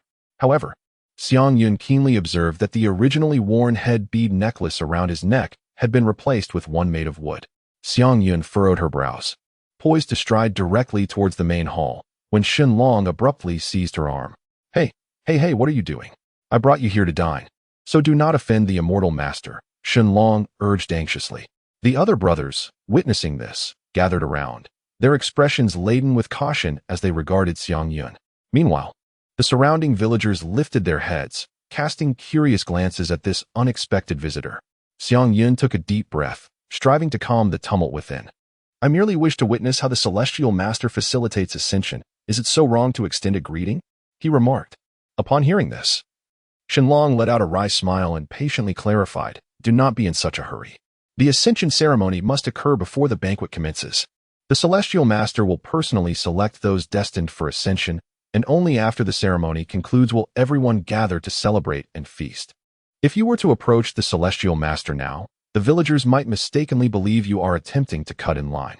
It is essential to understand that this opportunity for ascension arises only once every 7 days, and only a few are chosen each time, with everyone eager for a chance. As an outsider, you must adhere to the rules and remain here quietly. I will escort Xiao Tian inside shortly. Upon hearing this, Xiang Yun nodded slightly and, with a sense of resignation, remarked, "Very well, I shall wait here and observe the true nature of your ascension ceremony." With that, he chose a relatively quiet seat and fixed his gaze upon the malevolent monk in the main hall. Seeing this, Shenlong nodded in satisfaction and, taking Xiao Tian's hand, cautiously approached the main hall. Xiao Tian's face was alight with excitement as he frequently glanced back at Xiang Yun, his eyes shimmering with curiosity and anticipation. Meanwhile, the malevolent monk seemed oblivious to the unfolding events, continuing his jovial conversation with those at his side. After approximately half an hour, dishes began to arrive at the table, filling the air with delightful aromas that permeated the courtyard. Villagers gradually gathered, their laughter and chatter intertwining, making the atmosphere exceptionally lively. At that moment, the village chief emerged from the main hall alongside the monk. The monk slowly retrieved an ancient scroll from his sleeve, carefully unfurling it and presenting it to the village chief. With a solemn expression, the village chief read aloud, "Following 7 days of observation and selection, the celestial master has decided that the chosen individuals for ascension are Shun Zhaofeng and his family of 3, along with Shen Yutian, who missed the opportunity last time, totaling 4 individuals." As the village chief's announcement resonated, Shen Zhaofeng's family rose slowly from the table. Shen Zhaofeng, a humble farmer in his 40s, held the hand of his somewhat shy wife, and together they were accompanied by their young son, who was merely in his teens and bore a youthful countenance. As they made their way to the front of the main hall, the villagers beheld this sight with envious and congratulatory glances. Someone called out loudly, "Zhaofeng, who would have thought your family would ascend so swiftly? Do not forget to leave a fertile piece of land for your cousin in the heavens." "Certainly, certainly," Shen Zhaofeng replied with a hearty laugh.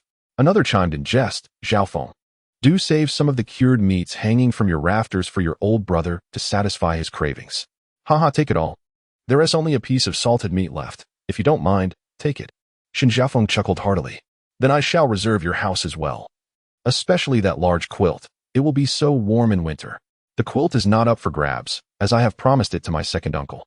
But you may certainly take turns staying in the house," Shen Zhaofeng replied, half jokingly, half seriously, eliciting a round of laughter from those around. The villagers and Shen Zhaofeng's family exchanged pleasantries for quite some time. Finally, the village chief raised his voice and solemnly inquired, "Zhaofeng, as you are about to ascend, do you have any words for all of us?" Shen Zhaofeng scratched his head, appearing somewhat anxious. His wife gently nudged him, and with newfound courage, he spoke. "My eldest daughter is married in the neighboring village. I wonder if it is possible to summon her to ascend with us?"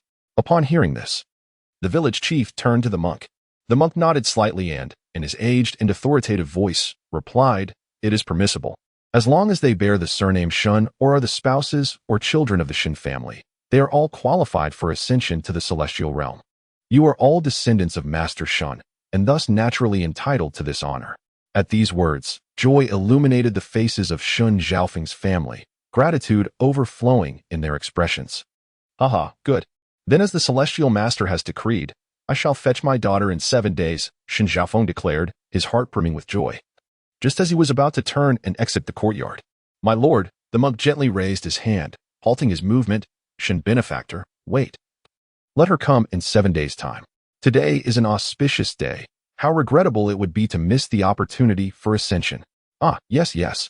Thank you for the reminder, Celestial Master," Shun Zhaofeng exclaimed, suddenly enlightened, and hurriedly expressed his gratitude to everyone present. "Then I shall trouble all you elders to remind me to bring my daughter here in 7 days." "No problem, no problem. We certainly won't take your house and grain for nothing," the villagers readily agreed. With that, Shen Zhaofeng's family of 4, under the watchful eyes of the villagers, followed the monk into the main hall, the doors slowly closing behind them, shielding them from all prying gazes.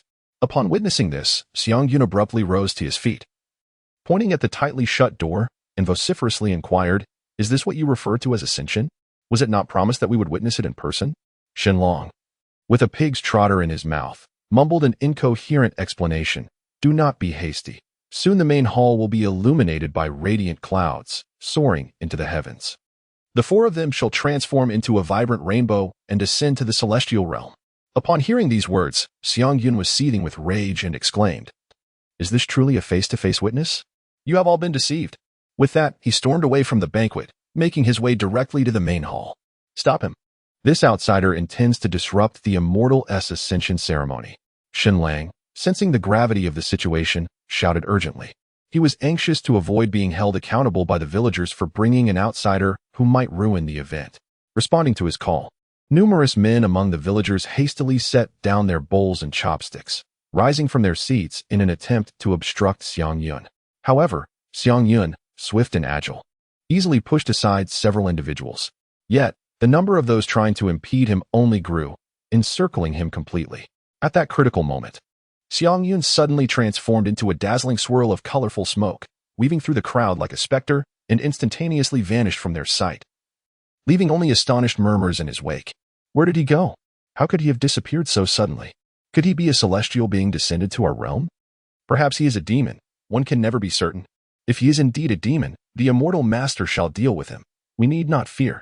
Yes, if he were a celestial being, he would naturally be seeking a reunion with the immortal master.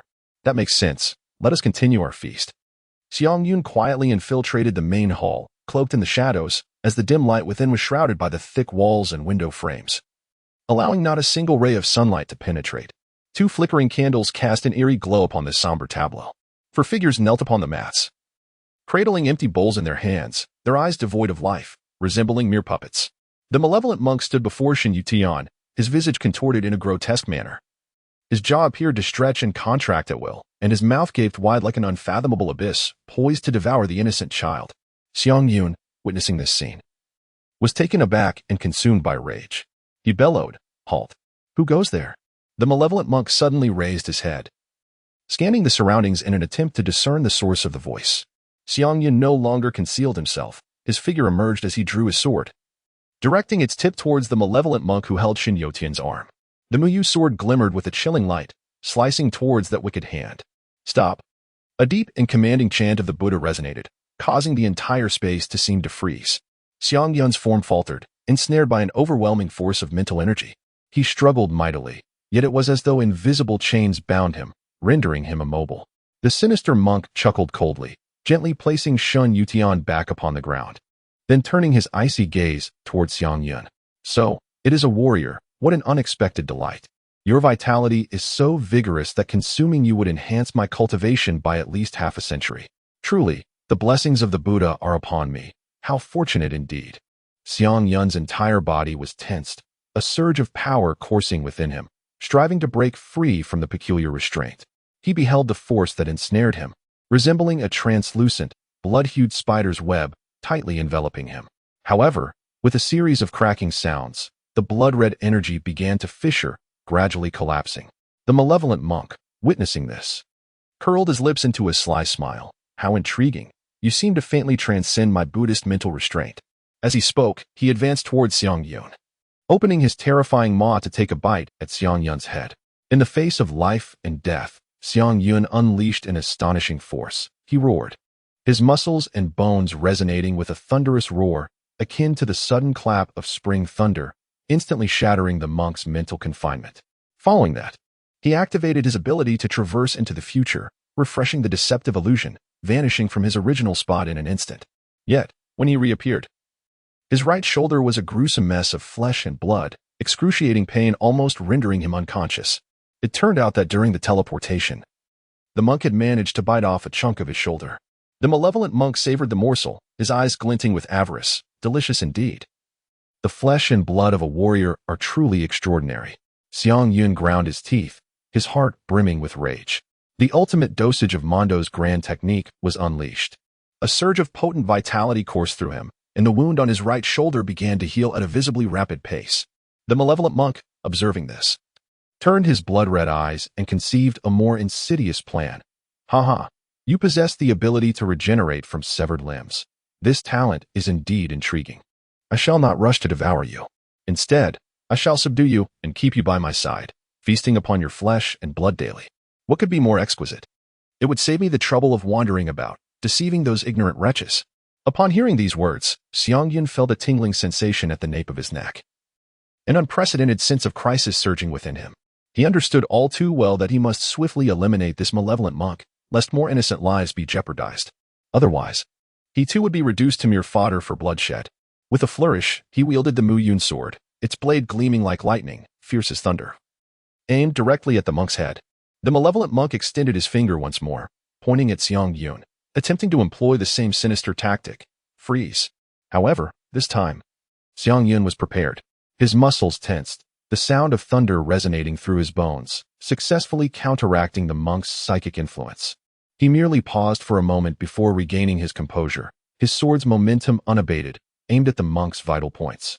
As he struck towards the monk's skull, Xiang Yun felt as though he was cleaving through solid rock. The monk's skin yielded to the sword's aura, forming a delicate fissure, yet beneath the originally healthy, wheat-colored exterior. Layers of skin began to peel away, revealing a strange, dark gray sheen underneath. The blade of the Mu Yun sword met this peculiar skin, leaving behind only a faint white scratch, a testament to its impotence and frailty. This was dire. He found himself unable to breach the defenses. Xiang Yun was taken aback, swiftly drawing his sword to defend himself.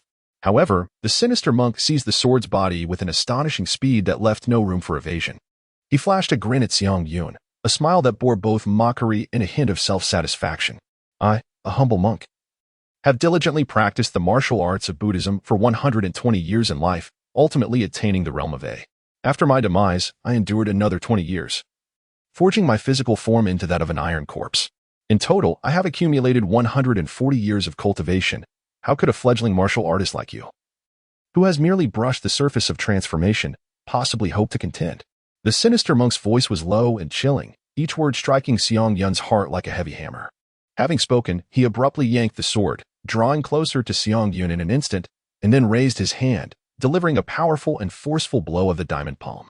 Xiang Yun, unwilling to forsake his sword, promptly activated the crimson shield within him, resolutely bracing for the impending strike.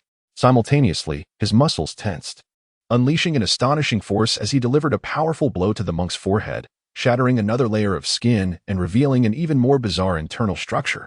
A flicker of astonishment crossed the monk's eyes, clearly taken aback by Xiang Yun's unexpected defensive capabilities.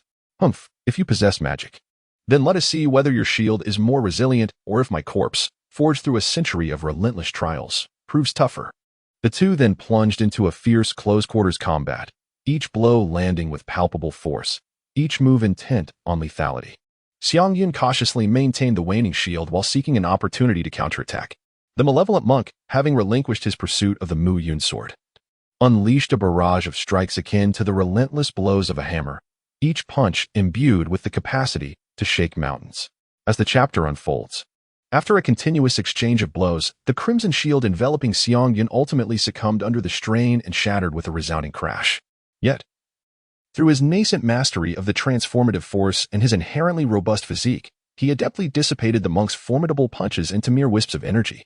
Though his body bore numerous wounds, Xiang Yun, empowered by an extreme dose of vitality, embodied the essence of an indefatigable warrior, recovering rapidly from each injury and emerging even stronger than before. In the face of this daunting challenge, his latent potential surged forth, propelling his strength and will to unprecedented heights. The two combatants' fists intertwined like a tempest, with the monk's punches carrying an echo of a tiger's roar, each strike reminiscent of a ferocious beast descending from the mountains. In contrast, Xiang Yun, grounded in fundamental boxing techniques, infused a rhythm of varying tempos, rendering the monk's movements unpredictable.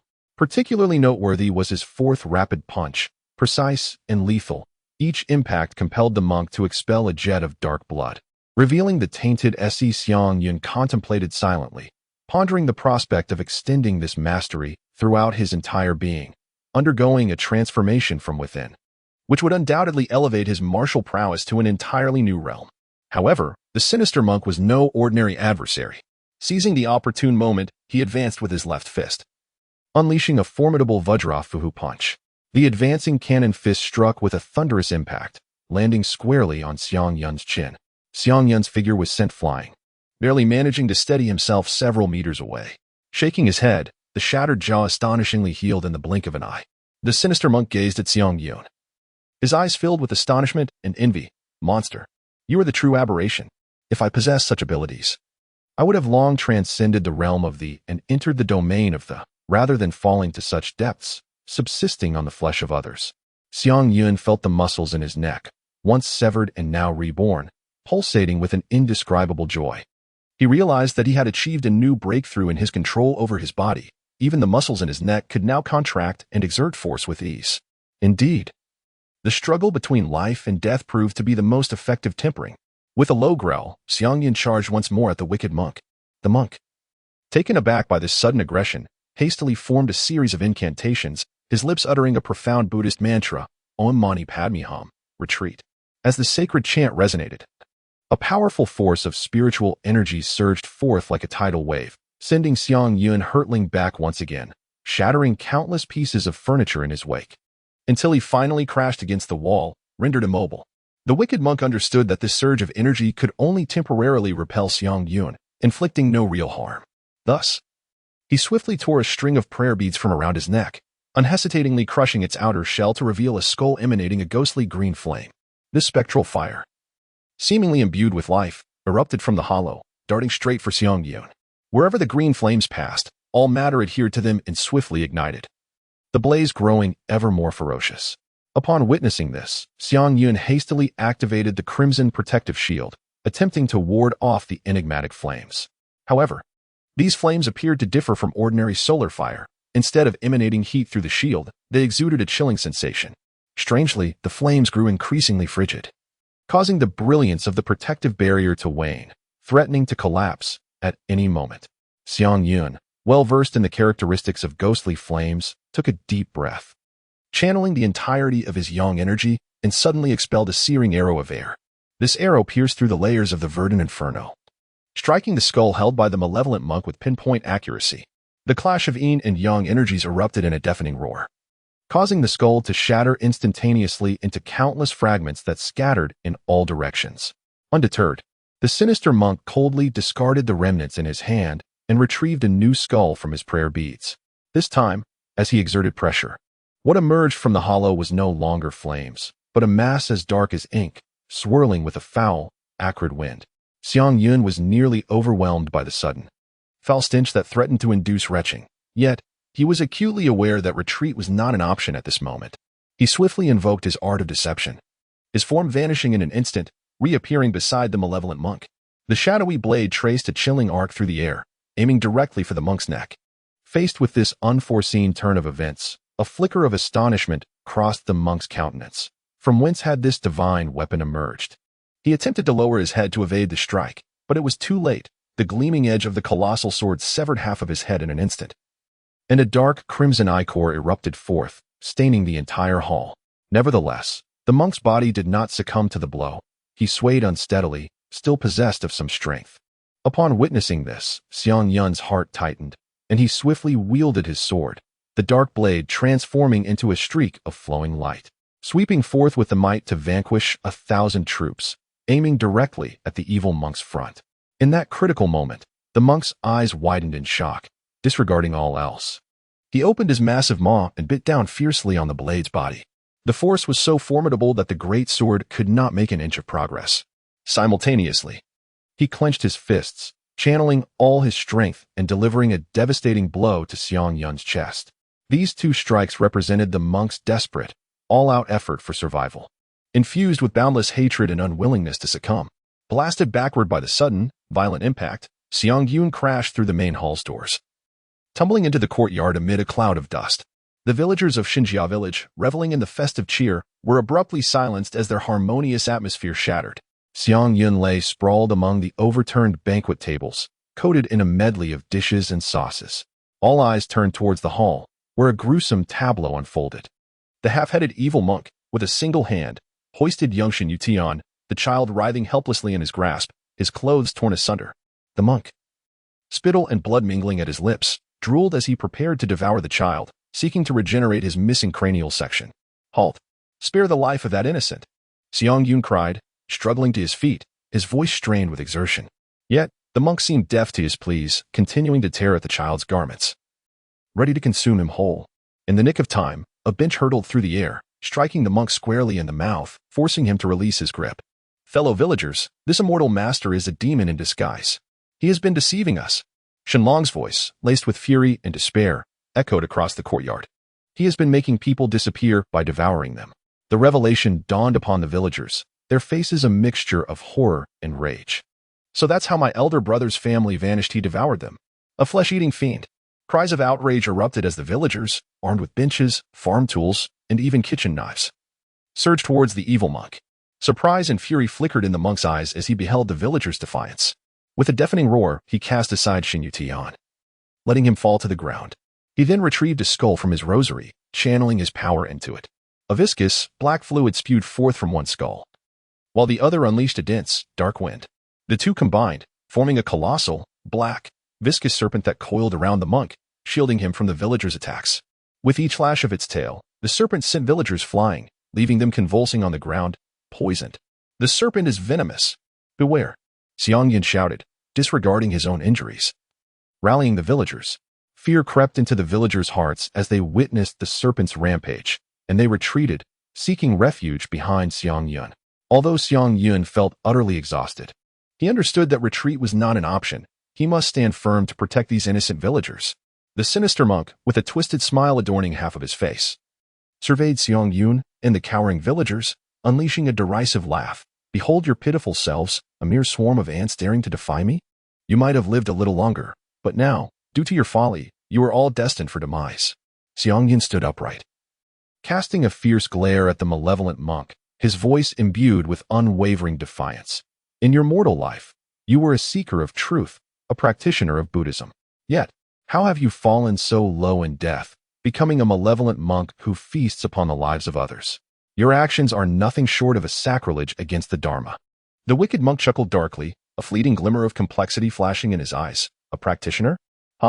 My renunciation was merely a facade to pursue immortality. In my previous life, I diligently cultivated virtue and performed good deeds, yet I could not transcend the fetters that bound me. Since the righteous path was closed to me, I chose the path of darkness. What of it if I consume the lives of men? These mortals are but insignificant ants, suffering in their existence. Would it not be kinder to grant them an early liberation? Upon hearing these words, Xiang Yun could not help but scoff. So you are but a coward. In life, you dared not contend with the strong, and now in death, you resort only to oppressing the weak. Your so-called asceticism is merely an excuse to evade reality. You attribute all this to the injustice of fate.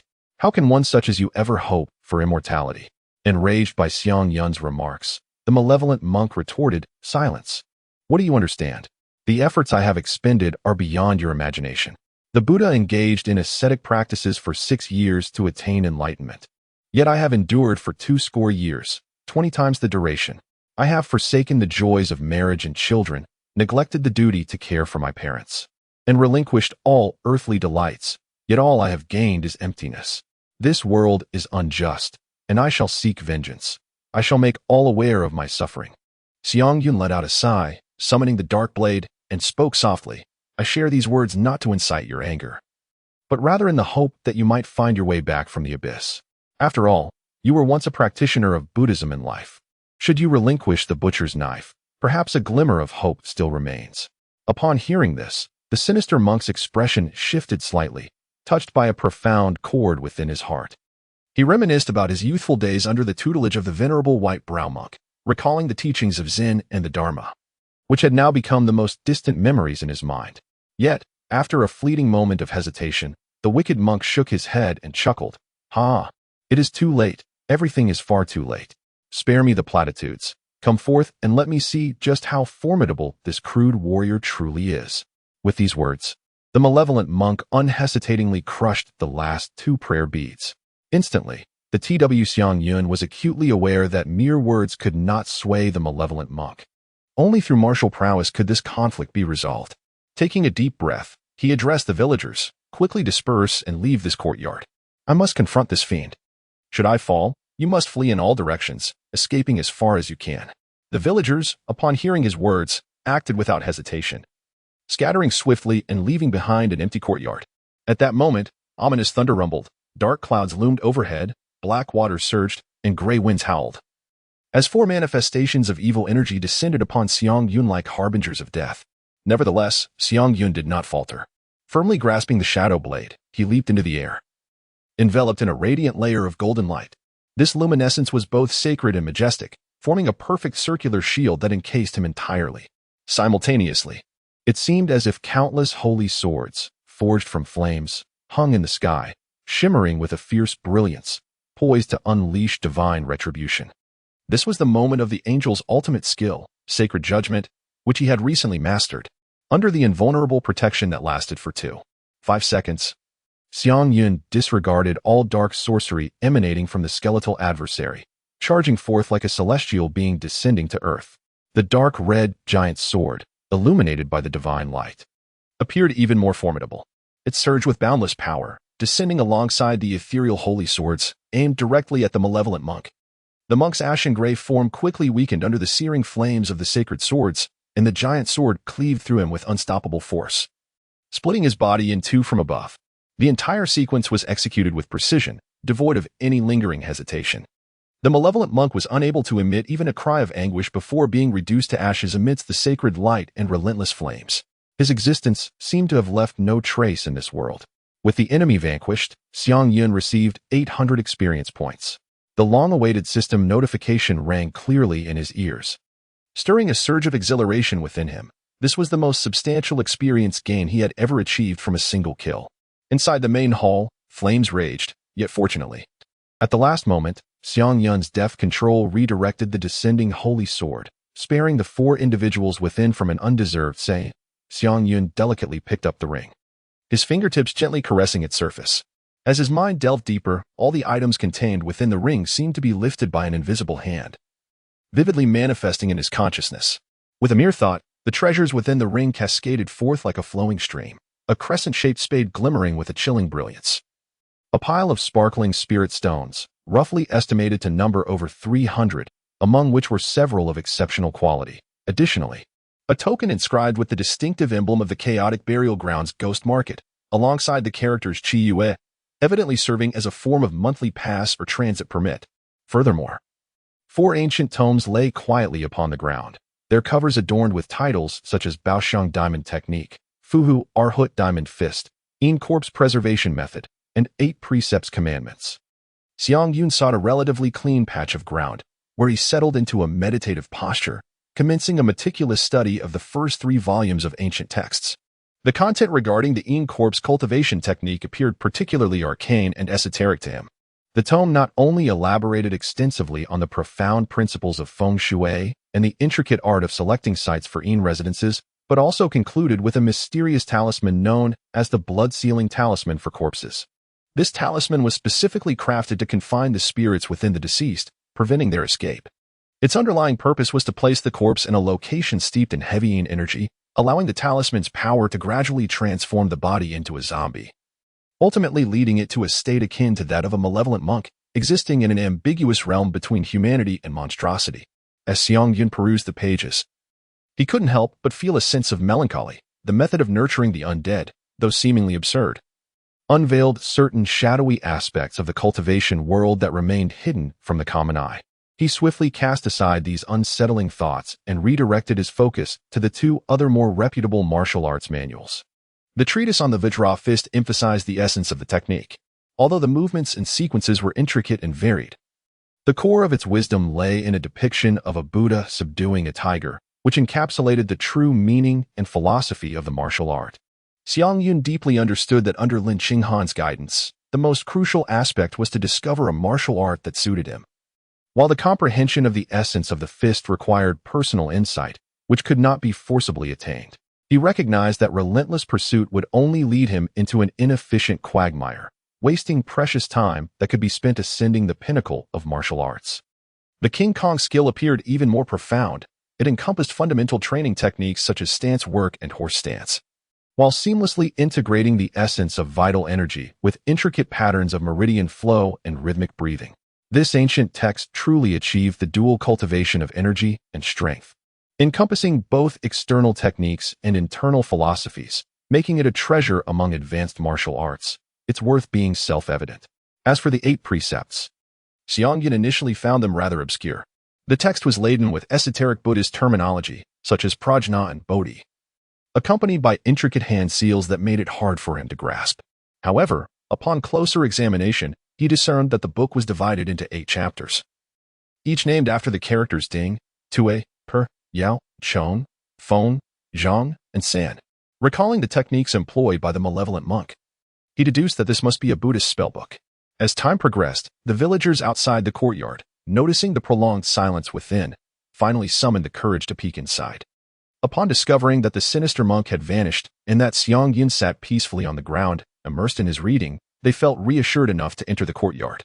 At that moment, the Shin family also happened to awaken from their stupor, learning that the malevolent monk had been vanquished, and they expressed their profound gratitude to Xiang Yun. Shin Yutian suddenly burst into tears, lamenting, "My mother has departed. My father has abandoned me." His heart-wrenching cries pierced the air. "Oh, poor child." Xiang Yun sighed softly, slowly putting away the ancient text as he gazed upon Shin Yutian's frail form. The surrounding villagers gathered around, gently patting Shin Yutian's back. He wept inconsolably, his tears blurring his vision, his throat hoarse from the intensity of his wails, until he ultimately fainted from the grief. The tragedy that befell Xinjia village was heartrending. Over 100 people had been deceived, with 7 succumbing to poisoning, leaving fewer than 80 villagers, all bearing the scars of their ordeal. The villagers had intended to reward Xiang Yun with material offerings, but upon witnessing their plight, he could not bear to accept their generosity and graciously declined their kindness. After a brief respite, Xiang Yun bid farewell to Xinjia village, his heart heavy with concern for Li Yu and Pei Donglai. Xiang Yun urgently contacted Li Yu and Pei Donglai through the Sunpai. He harbored a deep-seated anxiety, for although he had narrowly escaped the clutches of the malevolent monk, the sinister entities that Li Yu and Pei Donglai were each pursuing were undoubtedly formidable adversaries. Regrettably, Pei Donglai's signal remained unreachable, while from Li Yu's end came a frantic, breathless voice, urging Xiang Yun to hasten to a location approximately 100 miles southwest of the Ghost Market. Xiang Yun dared not delay, gritting his teeth and traveling day and night. After a grueling journey lasting a day and a night, he finally arrived at his destination. However, the scene before him tightened his heart. The ground was strewn with the corpses of zombies, lying in various positions, each unmistakably exuding the aura of death. These were not the remains of humans, but rather the dismembered bodies of the vanquished undead. Amidst this desolation, Li Yu sat alone among the cadavers, his silhouette appearing particularly forlorn. His cries oscillated between piercing wails and subdued sobs, imbued with helplessness and despair. What had transpired, Li Yu? Xiang Yun hastened forward, his gaze sweeping over the scattered corpses and the dilapidated structures, his heart brimming with confusion and unease. Tears streamed down Li Yu's face like broken pearls. His voice choked and intermittent as he recounted, "They are all dead. There is not a single living soul left in the village. I could not save even one of them. This was once a tranquil zombie village, no, a mining village, where miners and blacksmiths lived and toiled. But when I arrived, everything had changed. Everyone had turned into zombies."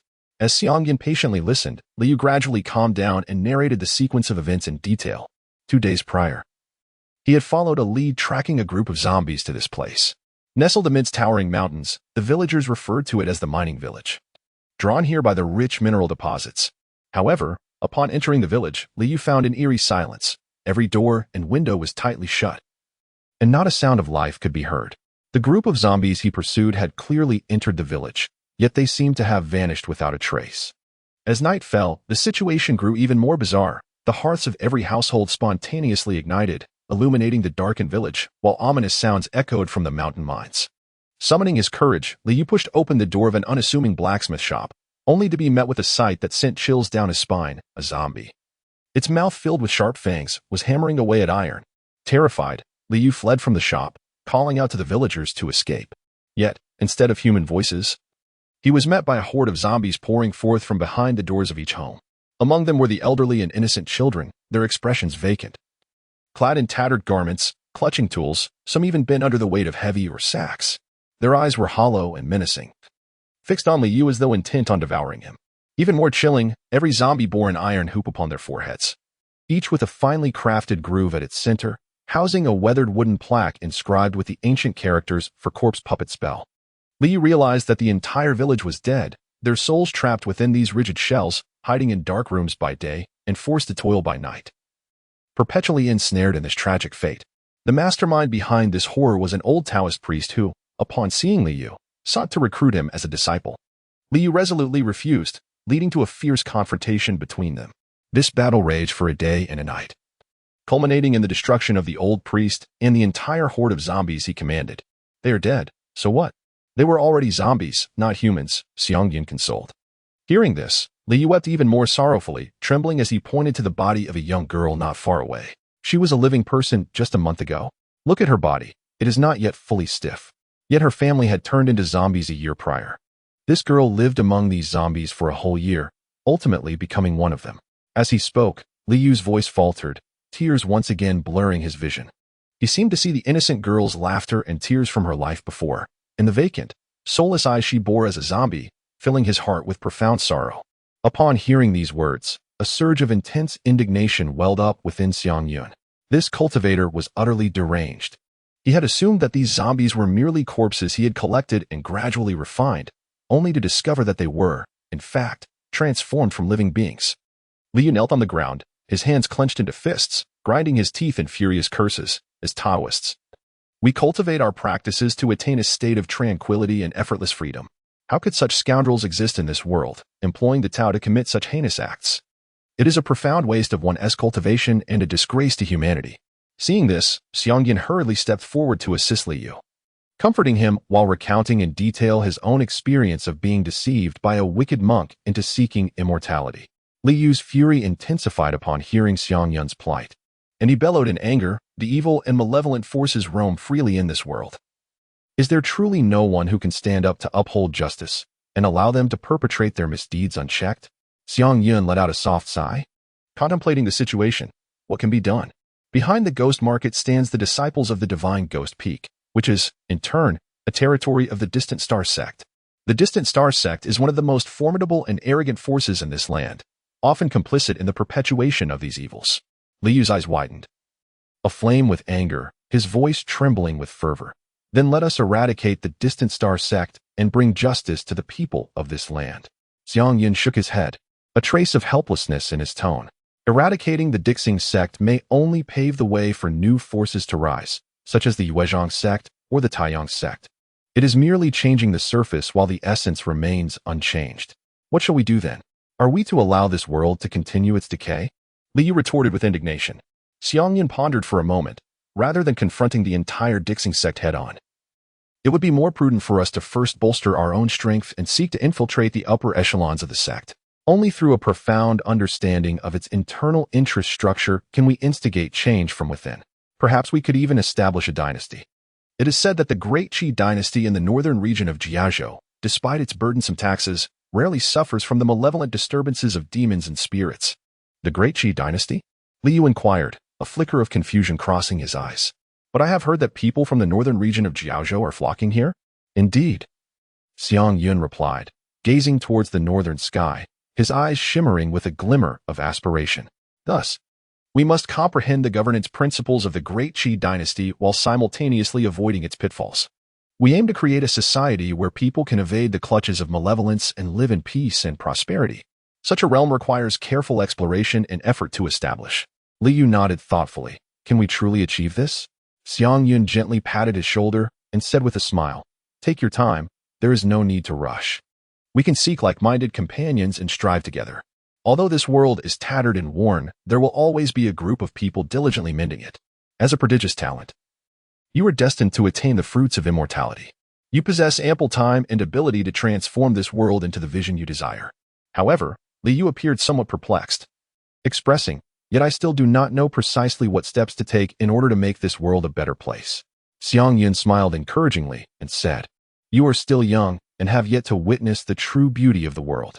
However, I have seen it, such as in the town of Kaishan at the foot of the Jialong Mountains. It is quite delightful there. When the opportunity arises, I shall take you to experience the essence of a peaceful life. At that time, we can discuss how to make more places as splendid as Kaishan." Li Yu nodded vigorously, his eyes rekindling with hope. Meanwhile, dozens of miles away, a colossal mountain of flesh, constructed from countless bodies, was slowly writhing, emanating a nauseating stench and an ominous aura. The sky was shrouded in dark clouds, threatening to unleash devastating power at any moment. At that moment, a graceful celestial maiden, Lei Miming, soared from the horizon. She wielded a shimmering golden needle sword, and as she gently waved it, the ominous clouds above seemed to respond to a command. Swirling violently, with a deep rumble, torrential rain fell, cleansing the death-laden land. Amidst the downpour, bolts of lightning interwove like a spider's web within the clouds, culminating into a cataclysmic force directed at the dreadful mountain of flesh. Divine thunder, vanquish the demons, Lei Mei commanded, directing her golden needle sword towards the heavens. Instantly, the amassed power of the lightning found its release, striking the flesh mountain with a thunderous impact. The moment the lightning made contact, it erupted in a blinding flash and a deafening roar. Simultaneously, within the mountain of flesh, flickers of white sword light appeared, sharp as blades, wildly slicing through every inch of the grotesque structure under the cover of the storm. At last, with a cacophony of flesh and blood bursting, Pei Donglai emerged from within the mountain, wielding the wind whistle sword, accompanied by dazzling sword beams. His garments were tattered, his face smeared with blood, yet his eyes sparkled with the light of survival. The interior of the flesh mountain had been utterly reduced to a pulp under Pei Donglai's relentless sword energy, while the exterior lay charred and indistinct from the fierce bombardment of Lei Mingming's divine thunder. Caught between two transcendent forces, the terrifying mountain of flesh, constructed from innumerable corpses, eventually crumbled into a heap of minced remains. Pei Donglai stumbled to Lei Mingming's side, gasping for breath, exclaiming, "Fortunately, you arrived just in time. Otherwise, I fear I would have perished here today." Upon hearing this, Lei Mingming frowned slightly, pinching her nose to shield herself from the overwhelming stench. "Why are you alone? Where are Li Yu and that warrior companion from the Xiang sect?" A hint of concern crept into her voice. Pei Donglai's expression shifted dramatically as he hastily checked his swift communication talisman, only to find its light dimmed, clearly unable to convey any further messages. "We three decided to split up. My talisman was damaged by the corrosive liquid during the battle with the corpse monster. My opponent was quite formidable. I have no idea how they are faring.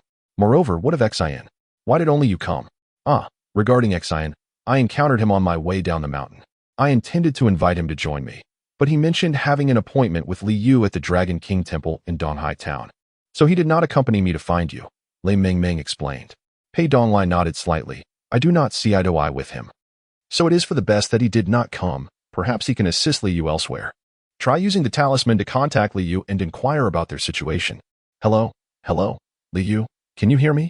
Lei Mingming activated her talisman, calling out. Woo woo woo, is that you, Sister Mingming?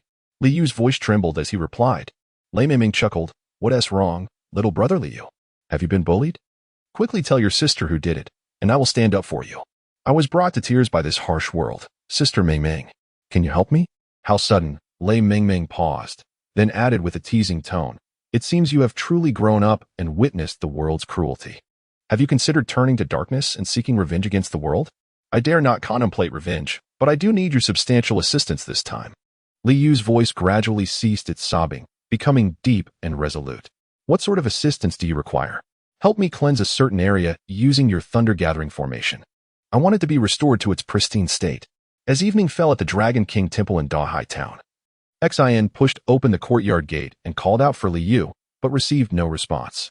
Just as he was about to reach for his talisman, Niu Gui entered. Having navigated the martial world for years, Niu Gui had encountered various personalities. Upon stepping into the Dragon King Temple's courtyard, his gaze was immediately drawn to Xian. Standing there, Xian resembled a meticulously crafted painting, captivating and impossible to look away from.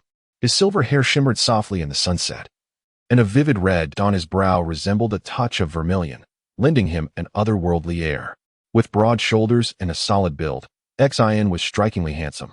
His features were sharp and profound, with arched brows and bright eyes, a straight nose, and thin lips pressed together. Notably, his eyes could melt ice and snow, radiating warmth and kindness, drawing people in. Most striking was his attire, the standard monk's robe of the Xiang sect, which was predominantly a soft azure adorned with intricate lotus patterns, highlighting the unique charm of Linchan Peak. Niu Gui gazed at Xian, silently impressed. Are you a friend of Xiao Yu? Xian inquired. Xiao Yu? I don't know him. May I ask if you are also from the Xiang sect? Niu Gui countered. I am a student of the Xiang sect, a monk from the Diamond Temple, Xian replied, performing a traditional gesture of respect. Niu Gui glanced at Xian's flowing silver hair and smirked. Oh, so the Xiang sect has an exchange student program now. I see you wear our sect's robes. I used to be a disciple of the Xiang sect as well, but but I have since completed my training and left the mountain. What brings you here, junior brother? Ah, you are my senior brother. My name is Xian. It's a pleasure to meet you. My friends went down the mountain to handle a demon-slaying commission and encountered some difficulties. So they asked me to meet here to assist. A demon-slaying commission? Niu Gui furrowed his brow, pondering. Could it be that Zikangfeng sent me here to investigate them? It seems that Shun Gui Peak is losing power within the Dixiang sect. Not only have the members of Xiang Yun gotten involved, but even those from Linchan Peak have come to inspect the ghost market. My senior brother likely means for me to eliminate them and cut off their leads. I wonder how strong this fellow is. Niu Gui's eyes flicked, a smile playing on his lips. I am Niu Howren. It has been over a decade since I left the mountain gate. I never expected to encounter a fellow junior brother here. What a fortuitous meeting. Since we are united by fate, why not allow me to host you for a drink? Xian quickly waved his hand in refusal, saying, Thank you for your kindness. Brother Niu, but I have urgent matters to attend to and must wait for someone. This concerns a life, and I cannot linger. Upon hearing this, Niu Gui's face flashed with a hint of regret, but he soon regained his composure. He cupped his hands in farewell to Xian and turned to leave the Dragon King Temple. However, he did not venture far. Instead, he stealthily concealed himself in a nearby shadowy corner. With a gentle flick of his fingertips, he summoned a brilliant light from his storage ring, from which he retrieved an exquisitely crafted coffin. As the lid slowly opened, a pale-faced female corpse emerged. Unmistakably the 100-infant corpse spirit gifted to him by Zikangfeng that day. Niu Gui scrutinized the corpse, his brow furrowing slightly, seemingly dissatisfied with her appearance. He then took out a vibrant scroll adorned with an exquisite painting of a beautiful, regal woman, channeling his mystical energy. The figure on the scroll appeared to come to life, gracefully stepping out of the painting, leaving behind a delicate layer of painted skin akin to a cicada's shedding. Little infant, put on this painted skin and transform into the likeness of the lady to meet that man at the Dragon King Temple, Niu Gui instructed the corpse. The corpse responded, awkwardly taking steps towards the painted skin, her movements somewhat stiff but remarkably swift. She adhered the painted skin to her form as if donning clothing. Instantly, her pallid visage and body were enveloped, transforming into a vibrant and graceful noble woman. She turned lightly, elegantly circling Niu Gui, and playfully blinked her beautiful eyes, allowing her luxurious garment to slip from her shoulder, revealing a patch of delicate, fair skin, enhancing her alluring charm. Master, do I now meet your approval in this guise? The corpse, in the form of the noble woman, asked in a soft voice. Niu Gui gazed at the remarkable transformation before him, feeling an unsettling desire stir within him. He could not help but swallow hard, inwardly reflecting, this painted skin indeed fits perfectly. The monk is fortunate. He nodded slightly, signaling the corpse that she could proceed. As night fell, heavy black clouds enveloped the sky, and the sea breeze carried torrents of rain that poured down, drumming against the eaves of the Dragon King Temple with a crisp sound. Xian communicated with Liu through a swift message, learning that would require another hour to arrive. With nothing pressing to do, he decided to tidy up the temple, preparing a clean and comfortable environment for the friends soon to arrive. Lighting several oil lamps, the dim yellow light flickered within the temple, casting a warm ambience. He then found a clean spot to sit, closed his eyes, and entered a meditative state, allowing his spirit to relax amidst the white noise of raindrops outside. Yet, amidst this tranquility, a faint feminine voice shattered the night's silence. Is anyone there? Help! Someone! Please save me. The voice was clear and urgent, laced with helplessness and despair. Xian's eyes flew open, and he quickly rose to his feet, hastening outside. There, in the center of the courtyard, lay a noble woman, drenched and disheveled, rain cascading from her hair and cheeks, presenting a pitiful sight. Clad in an exquisite silk gown now soaked and clinging to her form, her curves were subtly outlined. Xian rushed forward, carefully lifting the noblewoman. Striving to avoid touching her wet body, he noticed her abdomen was slightly protruding, indicating she was with child. He swiftly retrieved a soft, clean blanket from his storage ring and gently draped it over her shoulders, attempting to shield her from the unwarranted exposure. The noblewoman wrapped herself tightly in the blanket, shivering from the cold, yet she endeavored to reveal her face, her half-bare, snow-white bosom subtly visible beneath the cover. Her eyes brimmed with sorrow and helplessness. The man in my household gambled and lost, and now seeks to sell me to settle his debts.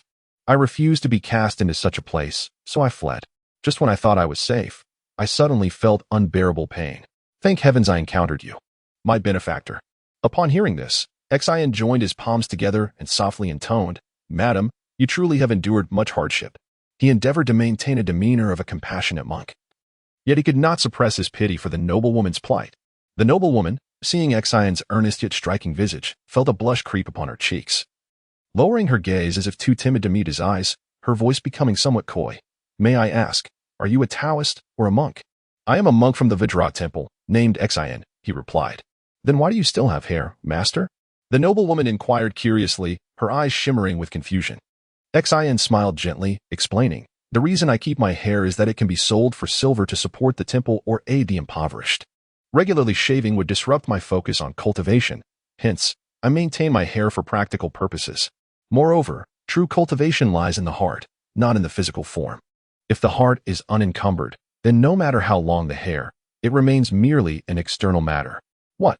Both the noblewoman and Yogue, who watched from a distance, exclaimed in astonishment. "Are you jesting with me, monk? Do you think that because I am pregnant, I am easy to deceive?" The noblewoman's tone was tinged with playful indignation. Xian, hearing her words, quickly turned away to avoid her teasing gaze, clarifying, "Not at all. What I say is the truth. It is merely that." He appeared somewhat flustered. The noblewoman, sensing an opportunity, feigned distress, clutching her abdomen and furrowing her brow, pleading, "Master, something is wrong. I believe my waters have broken, and I am about to give birth. This place is desolate, and there is no one to assist me. I can only implore you for your compassion and help me deliver." With that, she collapsed to the ground, pretending to writhe in agony, emitting faint groans. Xian, upon hearing her words, was alarmed and swiftly turned to investigate. However, what met his eyes was a scene too difficult to behold. "Little master, there is more to this chapter. Please click the next page to continue reading. The story becomes even more captivating." He quickly shut his eyes, pressed his palms together, and incessantly chanted Ba, striving to calm the turmoil within. "Oh, master, I am in dire straits. Please save me, help me." The noblewoman's pleas grew increasingly urgent, her moans becoming more convincing. At that critical moment, a slight sound broke the tension, and a smirk of disdain appeared on the noblewoman's face. She felt a surge of triumph, having finally ensnared the monk. Yet, when she opened her eyes, she found Xian had covered his eyes with a cloth strip and was groping his way towards her. "Dear lady, please forgive my impropriety. Men and women should not have physical contact, especially since I am a monk who must adhere to strict precepts. However, to save a life is more meritorious than building a 7-story pagoda. Thus, I must proceed with my eyes covered for your delivery. I hope you understand." Xian's voice trembled. The noblewoman, upon hearing this, was consumed with rage, scolding, "Heaven is merciful. If you are here to save me, how can you consider my feminine form a breach of your vows? How could you possibly assist me in delivering while blindfolded?" Xian gently shook his head, elucidating with patience, "Esteemed benefactress, be placated. From my tender years, I awakened to the Buddhist supernatural power of Divyasiakas, one of the Buddha's extraordinary abilities, unattainable by mortal eyes. Upon activation of this city, a resplendent golden radiance emanates from the space between my brows. Through this third eye, though devoid of chromatic perception, I can discern the minutest details, comprehending the very essence of all things in existence. Nay, I can even traverse the realms of yin and yang, recognizing ghosts and deities." "Recognizing ghosts and deities?" The noblewoman's brow furrowed deeply, her heart laden with doubt. She silently inquired of Yogue, who stood at a distance, "What does he imply? Is he attempting to take advantage of me, or does he genuinely possess supernatural powers?" Yogue responded with a sardonic sneer, "He is merely engaging in mystification. Do not take it too seriously. Let us observe for a while longer." The noblewoman inwardly cursed. This monk is truly capable of fabricating falsehoods. Divyasiakas? As if he were a legendary immortal. Just then, Xian uttered softly, "This humble monk shall now invoke Divyasiakas to lend a hand to the benefactress." With these words, the crimson dot between his brows abruptly ignited, transforming into a dazzling golden effulgence. As Divyasiakas was activated, the world before Xian's eyes underwent a profound transformation. All color vanished, replaced by impeccably clear black and white contours, revealing every minute detail. His gaze fell upon the noblewoman, and he was momentarily taken aback. He beheld her abdomen, greatly distended, with countless luminous shadows churning within, appearing exceedingly eerie. "Benefactress, this humble monk perceives multiple souls within your womb. What is the meaning of this?" Xian's voice was filled with astonishment and bewilderment as he fixed his gaze upon the noblewoman's abdomen. His brow furrowed as if witnessing an inconceivable spectacle.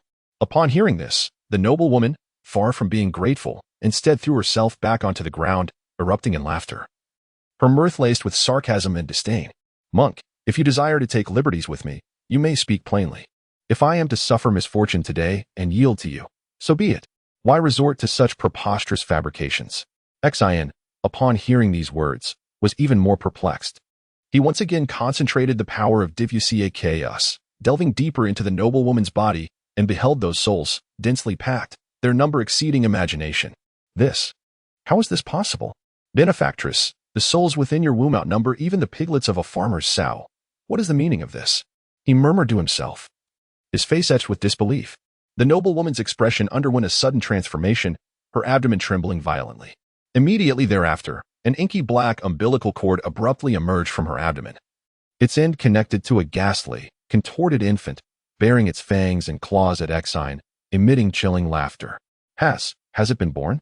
Xian was initially taken aback, but a glimmer of joy flashed in his eyes, mistakenly believing that he had witnessed the genesis of life. However, this elation was swiftly extinguished by the horrifying scene before him. "Do not move.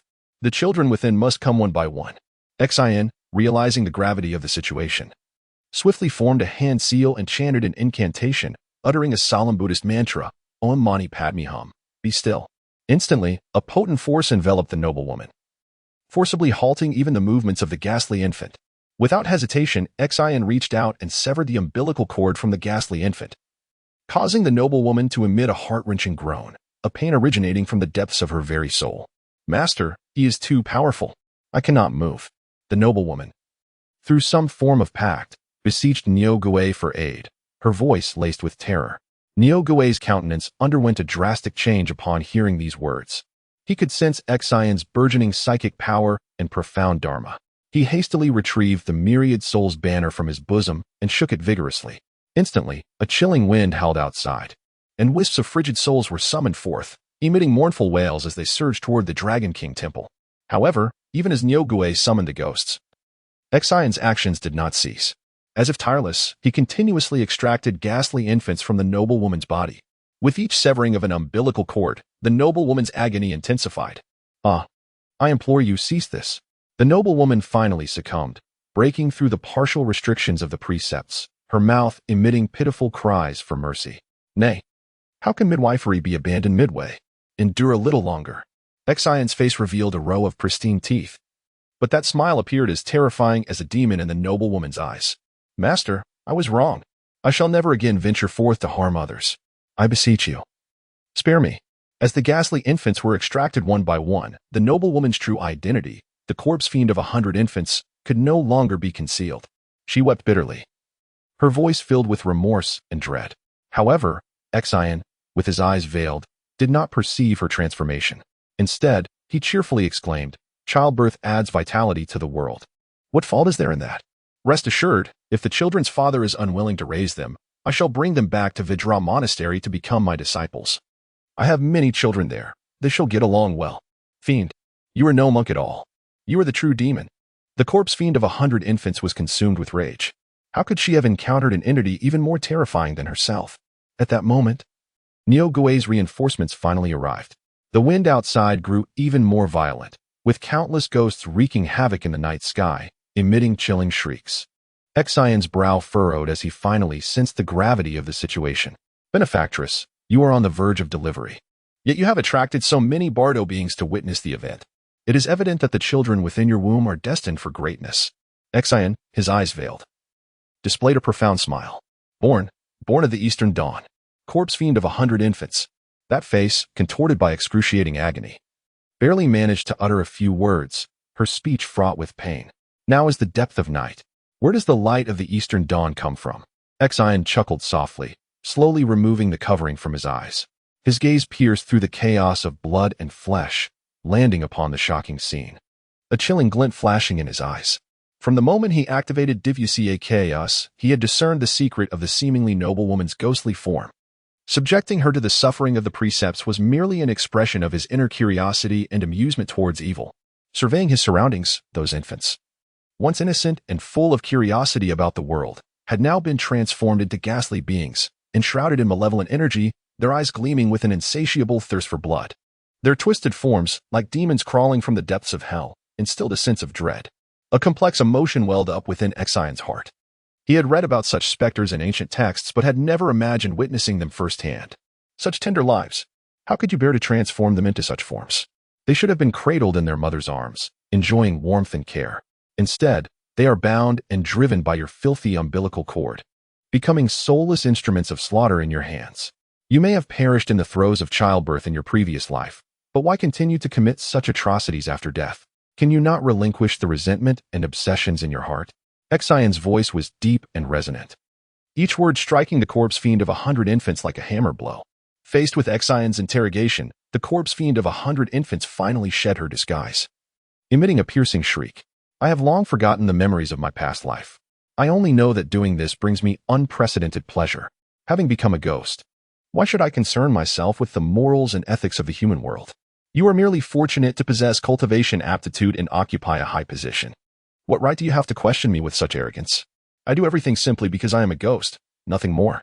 As her laughter echoed in the night sky, the surrounding air seemed to solidify. Xion gazed upon the specter before him, now completely enveloped in darkness, his expression growing increasingly frigid, stubborn, and unrepentant. Your sins have reached a point of no return. Xion's voice was as cold as ice, devoid of any emotion. At that moment, spirits outside surged through doors and windows, crashing in like a black tide, instantly flooding the room. Countless grotesque, twisted arms reached out from the shadows, wrapping around Xion's body like tentacles, attempting to drag him into the endless abyss of darkness. Yet, despite being ensnared by layers of darkness, Xion's gaze remained resolute. Suddenly, the celestial eye on his forehead burst open, radiating a brilliant golden light that illuminated the dim room. This golden light shone like the midday sun, penetrating the layers of darkness and rendering all shadows and malevolence powerless. The spirit's concealment appeared as fragile as gossamer before the golden radiance, crumbling and unable to resist in the slightest. As a deep and solemn chant resonated, the golden light erupted, its brilliance and might reaching their zenith, flooding every corner of the Dragon King temple and sweeping away the darkness and evil that had taken residence there, even piercing through the roof to brighten the pitch-black night sky. Beneath this dazzling light, the corpse specter emitted a mournful and desperate wail, her form trembling under the overwhelming power of the divine illumination. Seizing the opportunity, Xion pressed his hands firmly against her abdomen. A surge of powerful energy erupted, expelling the twisted ghostly infants from within her. Floating in the air, unable to retaliate, they were purified by the surrounding light, their malice and resentment dissipating, transforming into ethereal forms of pure white, exuding a soft glow. The spirits that had once besieged Xion, under the embrace of the golden light, regained their original forms. Though still pale, they had lost their aggressiveness, appearing peaceful and serene. However, the corpse specter, being a tangible entity, could not be directly purified like the other spirits. As hundreds of ghostly infants detached from her control, she felt her power rapidly draining away, as though her very soul were being siphoned. The mental force that had confined her also vanished, leaving her in a state of unprecedented panic. Yet, despair did not cause her to relent in her resistance. Summoning her final strength, she directed the umbilical cords that once bound her to the ghostly infants, darting towards Xion like black serpents in a last-ditch effort. To her surprise, the ghostly infants, newly liberated from her influence, sprang into action, not aiding her but actively thwarting her violent intentions. They exerted all their strength to pull at the umbilical cords that had once ensnared them. Simultaneously, more spirits encircled the corpse specter, using their intangible hands to firmly grasp her body, rendering her immobile. Xion surveyed the scene, his face showing signs of fatigue, yet his eyes sparkled with gentle light. He tenderly caressed a plump, particularly adorable ghostly infant, a smile gracing his lips. Look, this is how they should appear, so innocent and pure. The recaptured corpse specter, now at her wit's end, desperately pleaded, Master, since you can save them, please have mercy and save me as well. I vow to reform and become a good spirit, never to commit evil again. Upon hearing this, Xion gently shook his head, his tone laced with a hint of regret. They are innocent, forced to endure all of this. Yet you have willingly descended into depravity, unaware of your own entrapment. My powers can purify them, but are insufficient to redeem a soul as burdened with sin as yours. With that, he slowly extended his right hand, his index finger poised directly at the specter's forehead. Alarmed, the corpse specter realized that this gesture would lead to her eternal demise. In a fit of hysteria, she cursed, "Deathly monk, I curse you to an unpeaceful death. That you may become a wretch like me in your afterlife, and that your soul may scatter, never to reincarnate." However, Xian merely smiled faintly. Disregarding her curse, do you not know that if a curse cannot be fulfilled upon another, it will ultimately rebound upon the one who cast it? Before her words had fully faded, his finger had firmly touched her forehead. Instantly, a warm and pure golden light erupted from her brow, swiftly enveloping her entire being. In the blink of an eye, her ghastly appearance was entirely replaced by a solemn golden Buddha statue, radiating a gentle glow. "You may disperse now, to seek your path to reincarnation." Xian gently waved his sleeve, and the purified spirits bowed in gratitude before transforming into specks of light, soaring through the window towards the faintly visible Nai River in the night sky. Meanwhile, on the other side, Nogue trembled in fear, his body shaking uncontrollably after witnessing the scene. He hurriedly shook the soul banner in his hand, transforming it into a cloud of black mist, desperate to flee this perilous place. However, he remained oblivious to the faint golden light trailing silently behind him, a subtle manifestation of Xian's celestial vision, monitoring him discreetly. Xian lightly tapped the gleaming statue before him, producing a dull sound, then shook his head in resignation, sighing, "Alas, yet another failure of the gilding technique." Merely a veneer of gold over a core of stone, he retrieved a scraper and a fine porcelain bowl from his storage ring, cautiously beginning to scrape away the gold dust from the statue's surface. "My lord, there is more to this chapter. Please click to the next page to continue reading, as the following content is even more thrilling." As dawn broke on the horizon, the town of Donghai welcomed a crisp autumn morning. With a cool breeze carrying a hint of chill, the doors of the Dragon King temple slowly opened, and Xiang Yun stepped inside. However, the sight before him left him momentarily stunned. A silver-haired, handsome man was hunched over a beautiful statue of a woman, shaking his head and tail, producing faint gnawing sounds. An utterly bizarre scene that made Xiang Yun recoil in distaste. Shortly after, Liu entered as well, equally astonished, exclaiming, "Hey, Xing, what are you doing? As a disciple of the Buddhist path, how could you engage in such an indecorous act?" Upon hearing this, Xian turned around, his face dusted with gold powder, revealing only his pearly white teeth, smiling innocently. "Oh, you're here. I am not engaging in any indecorous act. I am merely scraping off the gold dust." Upon hearing this, Xiang Yun was momentarily taken aback, then raised his thumb in a playful manner, jesting, "Are you really applying gold powder to a statue? Your friend certainly knows how to live, doesn't he?" Such frugality. Liu, feeling somewhat embarrassed, waved his hand dismissively and clarified, "Well, to be honest, I'm not very familiar with him." Xian then stood up, brought his hands together in a formal gesture, and introduced himself with a hint of exasperation. "Enough of your nonsense. Come, let us scrape together. This is the companion from Cheongwu Peak you mentioned, correct? I am Xian, a monk from the Diamond Temple." Upon hearing this, Xiang Yun, although somewhat surprised by the monk's flowing locks, clasped his fists in salute to show respect. At that moment, Liu suddenly pointed at the stone statue, astonished, and exclaimed, "Isn't this the 100 infants corpse fiend I encountered earlier? How has it transformed into a stone statue?" Xian nodded and began to recount in detail the events of the previous night, including how he discovered the corpse fiend, engaged in a battle of spells with her, and ultimately succeeded in sealing her into a stone statue. Hearing this, both Xiang Yun and Liu expressed their amazement, their admiration for Xian's cultivation skills growing deeper. After finishing his tale, a teasing smile curled on Liu's lips as he jested, "Xian, you truly have a ruthless hand. You would dare to mutilate such a beautiful woman and even gild her with a layer of gold." In response, Xian raised an eyebrow, a smirk playing at the corners of his mouth as he retorted, "This karmic retribution should rightfully fall upon you. I merely acted on impulse, Taoistly. Should you not express your gratitude? Express gratitude?" Liu chuckled lightly, his gaze falling upon the shimmering golden powder in the bowl. With a flick of his finger, a slender wisp of true fire leaped from his palm, gently enveloping the golden powder and instantly melting it into a uniformly textured sponge gold. He casually tossed it into the air, and the sponge gold traced a golden arc before landing steadily in Xian's hand. "Here, take it," Liu said with a cheerful grin. However, Xian feigned discontent, shaking his head with a smile. "This is rather ungracious of you.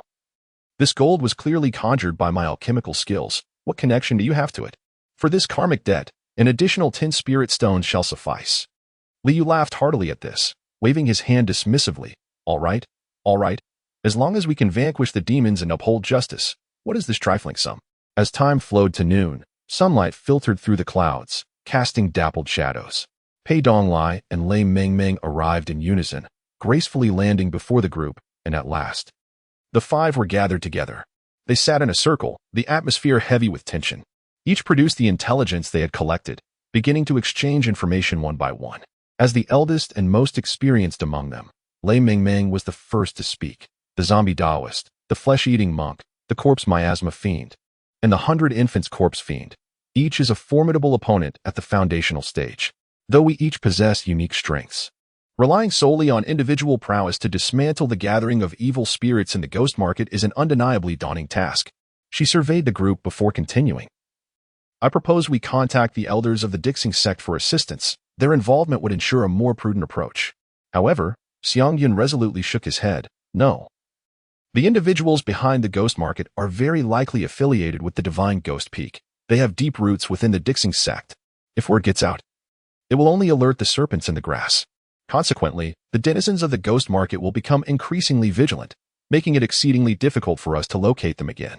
Upon hearing this, Li Yu's expression grew graver as he recalled the horrific scenes witnessed in the Sea of Blood in Corpse Mountain, his heart aflame with uncontainable anger. Sister Mingming, you did not see that village. Everyone had been turned into zombies, and after death, they were manipulated by that Taoist for their own ends. Such actions are utterly inhumane. If we do not act, we will indeed miss the prime opportunity to eradicate them. And we cannot foresee how many innocent lives will suffer the same fate. The mountain haunted by the corpse miasma fiend had become a desolate wasteland, and it was feared that all living beings had fallen victim to its malevolence. Its power was not easily matched by any of them. To strike a stone with an egg is not a wise endeavor, Pei Donglai remarked with a hint of resignation. Perhaps we should consider a gradual approach. Similar to our previous strategy, to weaken the ghost market's connections to external evils over time, ultimately causing it to collapse naturally. The group fell silent, deep in thought for a while. After a moment, Xian analyzed, this method may initially be viable, but over time, it is inevitable that the ghost market will become aware of our intentions. Not to mention, that escaped individual from last night will surely relay our movements back to the ghost market.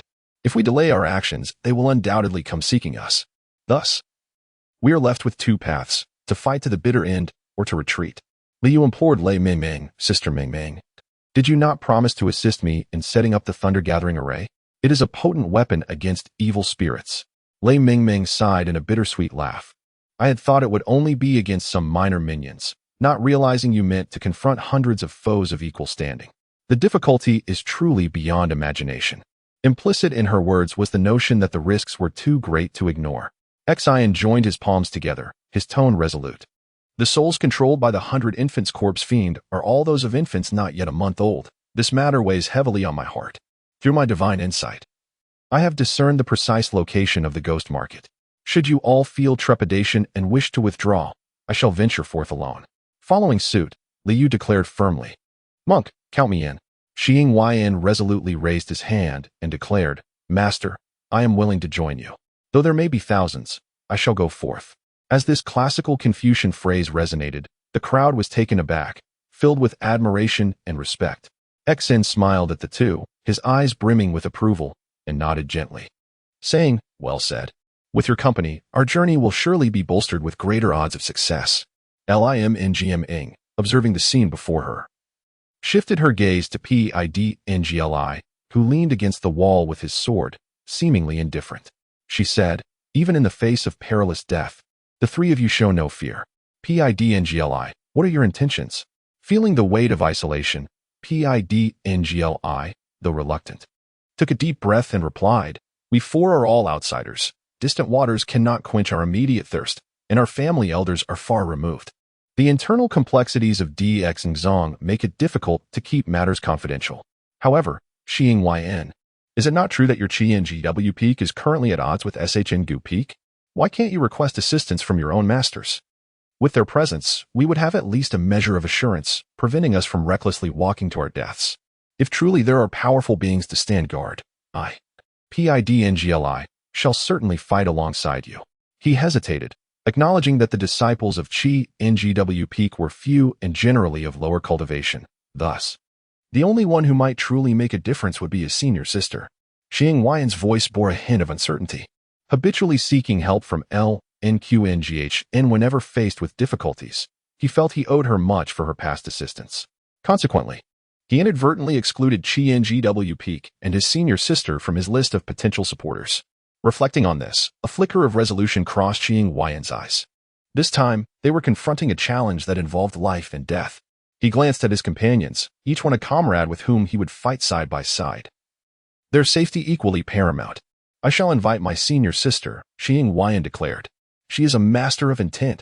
With her, our chances of success will be significantly enhanced. Upon hearing this, PIDNGL's eyes brightened, and he clapped Xiang Yun on the shoulder, exclaiming, "That's the spirit. With a master involved, I am naturally willing to join you in purging that ghost market." Ly, witnessing this, turned his hopeful gaze towards Limngming. Although she complained, she ultimately nodded and said, "Very well, since you have all made this decision. I will assist you in setting up a thunder-gathering array. However, the materials and expenses shall be your responsibility." Ly's face broke into a radiant smile as he waved dismissively. "Money is but a trivial matter, as long as we can eradicate the malevolent and protect the innocent. It is all worth it."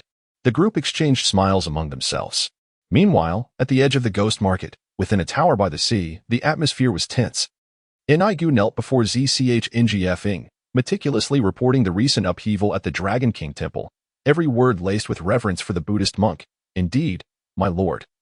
That monk purified hundreds of my carefully nurtured ghost servants with a mere ray of Buddha light. Such power is truly rare." Zchngfing, upon hearing this, furrowed his brows, gently stroking his chin, as if he could sense the grand and boundless waves of Buddha power through Nigu's description. He couldn't help but draw a sharp breath. "We must act immediately, before the night sailing ship arrives. We need to fortify all defenses."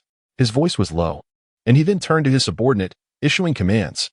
"Go, retrieve all the treasures and goods from the warehouse, and use them as bait. Under the guise of a trading assembly, summon all the malevolent spirits within 1,000 miles to converge here. We shall transform this place into an ocean of demons, deterring any who dare to provoke us." Though his subordinates harbored doubts, they swiftly obeyed. However, just as Zchngfing completed his plans and prepared for further arrangements, he keenly sensed an unusual fluctuation in the air. Suddenly turning, a glint of keen insight flickered in his eyes as his ghostly hand shot forth, piercing the void to capture a dimly glowing golden speck behind Nigu. This speck, though small, emitted a faint Buddha light, inscribed with the myriad symbols of Buddhism. "Humph! Someone dares to leave a mark of the Buddha on my territory?" Zchngfing scoffed, a glint of ferocity flashing in his eyes. It seemed the enemy was more formidable than anticipated.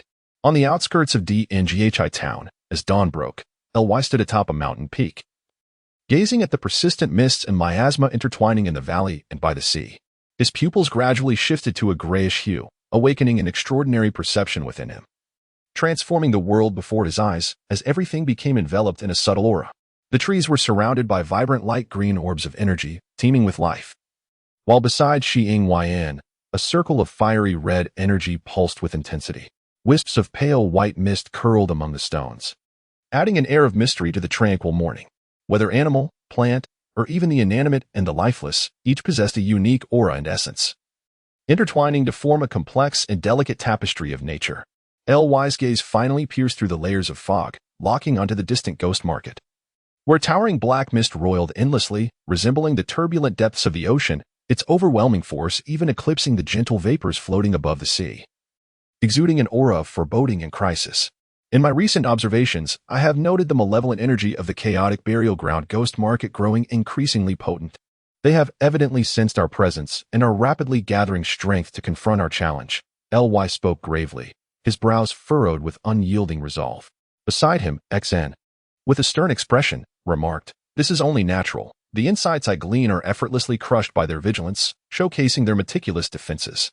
Ly then turned to Xiang Yun, who was resting nearby, with concern in his voice. "Brother Xiang Yun, how fares the arrangement of the formation with Mngming? In recent days, Xiang Yun and Pei Donglai have tirelessly assisted Lei Mingming in discreetly arranging formations on the outskirts of the ghost market. Their roles are clearly defined.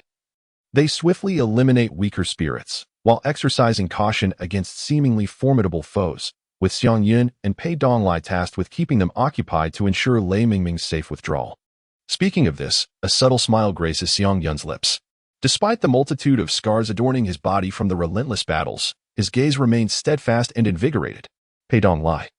Having faced an onslaught from 3 iron zombies the previous day, expended nearly all his strength in a grueling struggle to vanquish them, and has since recuperated for 2 full days in the inn, still not fully restored.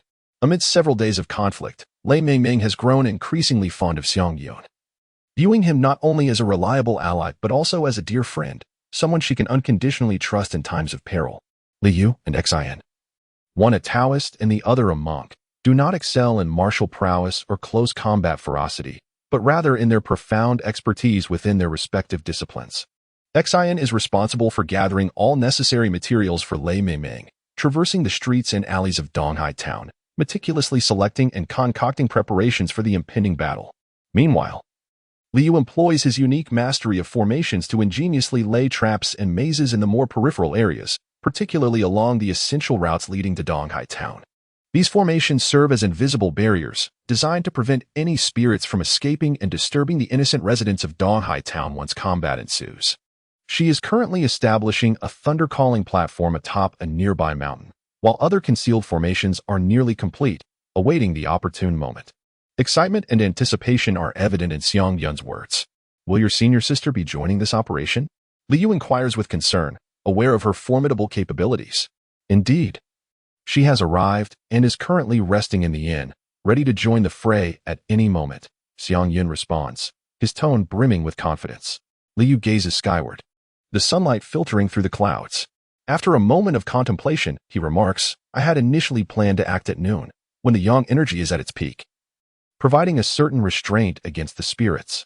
However, Lei Mingming interjects, interrupting Liu's thoughts. Yet, if we choose to strike on a sunny day, the efficacy of my thunder-gathering formation will be significantly diminished. We must harness the power of the thunderstorm to amplify the formation's strength. Moreover, the sinister energy within the ghost market has intensified in recent days, necessitating the insertion of 8 thunder-calling stakes within the market itself to ensure their complete eradication. Upon hearing this, Liu lets out a soft sigh, seemingly regretful that a perfect resolution cannot be achieved. He then closes his eyes, concentrating as he begins to perform divination, seeking the optimal moment for action from the subtle shifts in the cosmos. Moments later, he opens his eyes, a resolute glimmer sparking within. At the hour of the high tonight, a thunderstorm will descend, coinciding with the peak of the day's sinister energy. Then we must act before the high hour, Lei Mingming decisively concludes, her gaze radiating unwavering determination. Agreed. Xiang Yun, Liu, and Xian respond in unison. As night falls, a waning moon hangs in the profound sky through the gaps in the dark clouds, casting a mottled and eerie silver glow. The ghost market, an extraordinary realm beyond the mundane, is alive with the procession of spirits tonight, as if the grand spectacle of the underworld has converged here. Xiang Yun, Lin Xinghan, Pei Dong Lai, and Liu, clad in gray robes, stepped into the ghost market. The once dense fog enveloping the market dissipated under the tumultuous atmosphere of voices, transforming into a delicate mist. Various sounds intertwined, the hushed whispers of spirits conversing, the bargaining of transactions, the vendors' shouts, and the occasional laughter or screams resonating in the night sky. Along the streets, stalls were lined up in succession, devoid of ordinary lights, instead illuminated by ethereal phosphorescence and ghostly flames, dancing gracefully. The myriad of stalls glowed brightly, illuminating the peculiar faces of the apparitions. The air was suffused with the faint scent of sandalwood and unknown floral fragrances, weaving a disorienting aura. A spirit donned in an ancient official's robe sat solemnly behind a table carved from bones, his complexion as pale as parchment, eyes hollow yet exuding a hint of authority. On the table lay several yellowed ancient texts, reputed to grant insights into the realms of yin and yang and predict the future, attracting numerous curious spirits to inquire. Nearby, a glamorous female ghost in ornate theatrical attire swung effortlessly on an invisible rope, twirling a paper fan adorned with vividly depicted opera characters. She chanted softly, seemingly performing unfinished scripts for the passing spirits, eliciting laughter and cheer, albeit tinged with a hint of melancholy. Venturing deeper, a group of small ghosts surrounded a jovial rotund spirit, who wielded a gigantic candied hawthorn stick, adorned with translucent, colorful sugar skulls that made the little ones drool. Some stalls displayed shimmering jewels, presided over by a cat demon with 3 eyes, its gaze glinting mischievously in the night. On the other side, a fox spirit in resplendent robes was peddling her miraculous elixirs to wandering souls, her tail swaying gently, releasing an alluring fragrance. As the 4 entered the ghost market, they dispersed, each tasked with inserting 2 lightning rods into designated palaces. In a secluded corner of the Qian Palace in the northwest, Lin Qinghan cautiously surveyed her surroundings. Ensuring no one was watching, she gently caressed the compass in her hand, pinpointing her location with precision. Subsequently, she quietly retrieved a finely crafted golden iron rod from her storage ring, channeling her energy into a powerful punch. A flash of golden light erupted as the lightning rod was silently embedded deep into the ground, its surface seamlessly blending with the surrounding environment. Taking advantage of the bustling crowd, Xiang Yun silently made his way to the northern region of the Qin Palace. He cleverly chose a seemingly ordinary well as his vantage point, deftly producing a golden iron rod. With a swift and powerful strike, he drove the lightning stake firmly into the ground, and then quickly blended into the surrounding market, where various spirits flitted about, none noticing his unusual actions. As he ventured towards the northeast, drawn by an odd aura to the Jin Palace, Xiang Yun observed a group of spirits gathered around a stall, savoring what they deemed delectable underworld cuisine. Upon closer inspection, his heart sank. These so-called delicacies were prepared from the organs of humans, a sight both shocking and repulsive. Enraged, Xiang Yun wasted no time in kicking over the grotesque stall. His face darkened with fury as he summoned a massive dark blade, its imposing presence scattering all the ghostly patrons and vendors in an instant. Meanwhile, Pei Donglai strolled leisurely in the eastern area, appearing to be merely an ordinary tourist. He occasionally paused to admire the eerie yet captivating performances of skeletal dancers, while at other times, he was drawn to the lively scene at a corner of the market. There, a group of tattered souls surrounded a gambling table, presided over by a greedy specter with long arms, the dice in its hand producing an enticing sound that kept the surrounding spirits anxiously awaiting the outcome. Dismayed, Pei Donglai realized that the gambling den was situated directly above the Jin Palace. With a clever glint in his eye, he devised a plan. He forcefully pushed a few desperate spirits, deliberately creating chaos as the gambling table was overturned, prompting the dealer to roar in outrage, thrusting both sides into a fray. Seizing the opportunity, Pei Donglai blended into the turmoil, feigning assistance while secretly executing his own agenda. He swiftly retrieved his golden iron rod and, under the guise of chaos, plunged it deep into the ground, before quietly slipping away from the scene. After completing the lightning stake arrangement at the location of the Li Palace, Liu set off towards the southwestern Qin Palace. Upon arrival, a melodious yet slightly sorrowful song pierced through the surrounding clamor, capturing his attention. Following the sound, he discovered a beautifully dressed songstress standing beside an unassuming stall, softly singing an ancient ballad. Her voice was hauntingly beautiful, seemingly capable of stirring the deepest emotions within every wandering soul, causing many spirits to pause, immersed in this rare moment of tranquility and melancholy. However, upon closer observation, Liu discerned that the singer's presence was incongruent with the surrounding spirits. She was not a specter, but a living girl. A heavy chain was locked around her neck, the other end firmly grasped by a cunning old ghostly woman with a pockmarked face. Before the old woman lay a variety of ancient musical instruments, each bearing the marks of time, from weathered drums to exquisite bone flutes and rustic hyukins. Liu sensed that there was more to this situation than met the eye. He approached the old woman and boldly inquired, "Is this songstress for sale?" The old woman and the surrounding spirits cast disapproving glances at Liu, their discontent evident as his question interrupted the rare piece. The old woman merely snorted coldly, offering no response, her calculating eyes sizing up Liu. Unfazed, he surveyed the stall brimming with unsold instruments, formulating a plan. He smiled and picked up a bamboo flute, gently caressing its smooth surface, before exclaiming, "Since the songstress is not for sale, I shall purchase the entire stall. Consider the instruments a gift, free for each friend present. And I require this space to set up my own stall." With that, he generously produced 10 shimmering spirit stones from his storage pouch and placed them before the old woman. A glimmer of greed flickered in her eyes before she quickly masked it, bowing in gratitude with the songstress and hastily departing. As if fearing Liu would change his mind, the surrounding spirits, witnessing this, rushed towards the stall, eagerly snatching up the previously neglected instruments.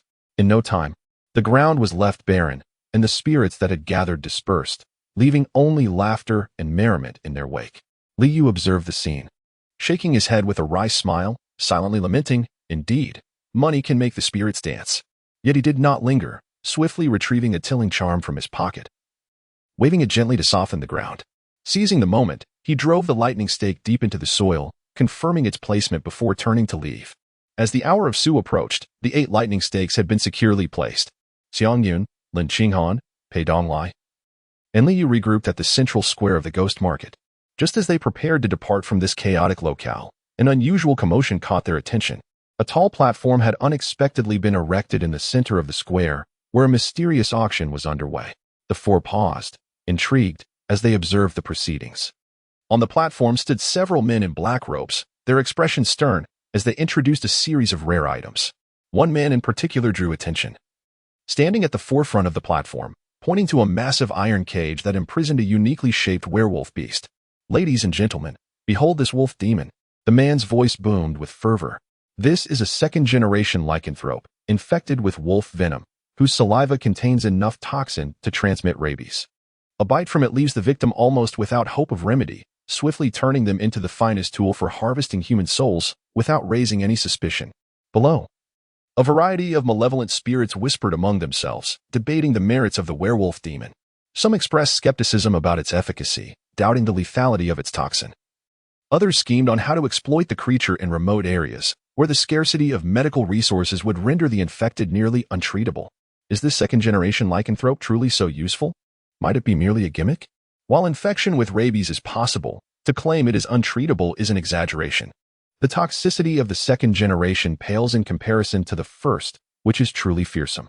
Why not simply procure an authentic first-generation wolf demon? Though expensive, it guarantees results. A first-generation wolf demon? That is a priceless treasure, not easily obtained. Yet this second-generation variant, while inferior, is attractively priced at merely 20 spirit stones. As the spirits engaged in their fervent discussions, the auction price steadily climbed, ultimately settling at 30 spirit stones. Lin Qinghan, noticing this, gently tapped Xiang Yun's shoulder. Her gaze locked onto the auctioneer and whispered, "That is Niu Gui, the true culprit behind the Mo Pantown incident." Upon hearing this, Xiang Yun's eyes widened in astonishment as he indelibly etched the visage of Niu Gui into his memory, secretly devising a plan to seek justice for the restless spirits of Mo Pantown. Soon after, the second item for auction was slowly brought to the forefront. As the curtain was gradually drawn back, an iron cage came into view, within which curled a young woman, her form damp and slightly swollen, her eyes filled with terror and helplessness. After Niu Gui descended from the high platform, another man clad in black stepped forward, beginning to introduce the next item for bid. "Esteemed guests, this unfortunate woman before you was once a pregnant victim of the pig cage torture. After her demise, we discovered her and preserved her soul. We have artfully implanted dozens of ghostly infants within her womb, with just a modicum of. She can metamorphose into a fearsome entity known as the 100 Infants Corpse Demon. The starting bid is 200 spirit stones." Li Yu gazed at the woman's helpless eyes on stage, a fiery indignation swelling within him. He clenched his teeth and muttered curses under his breath. These fiends have indeed managed to commodify such heinous acts. It is utterly outrageous. Beside him, the old ghost could not help but sigh in agreement. Indeed, in this day and age, while it may be possible to find the corpses of pregnant women, the source of so many ghostly infants remains a perplexing enigma.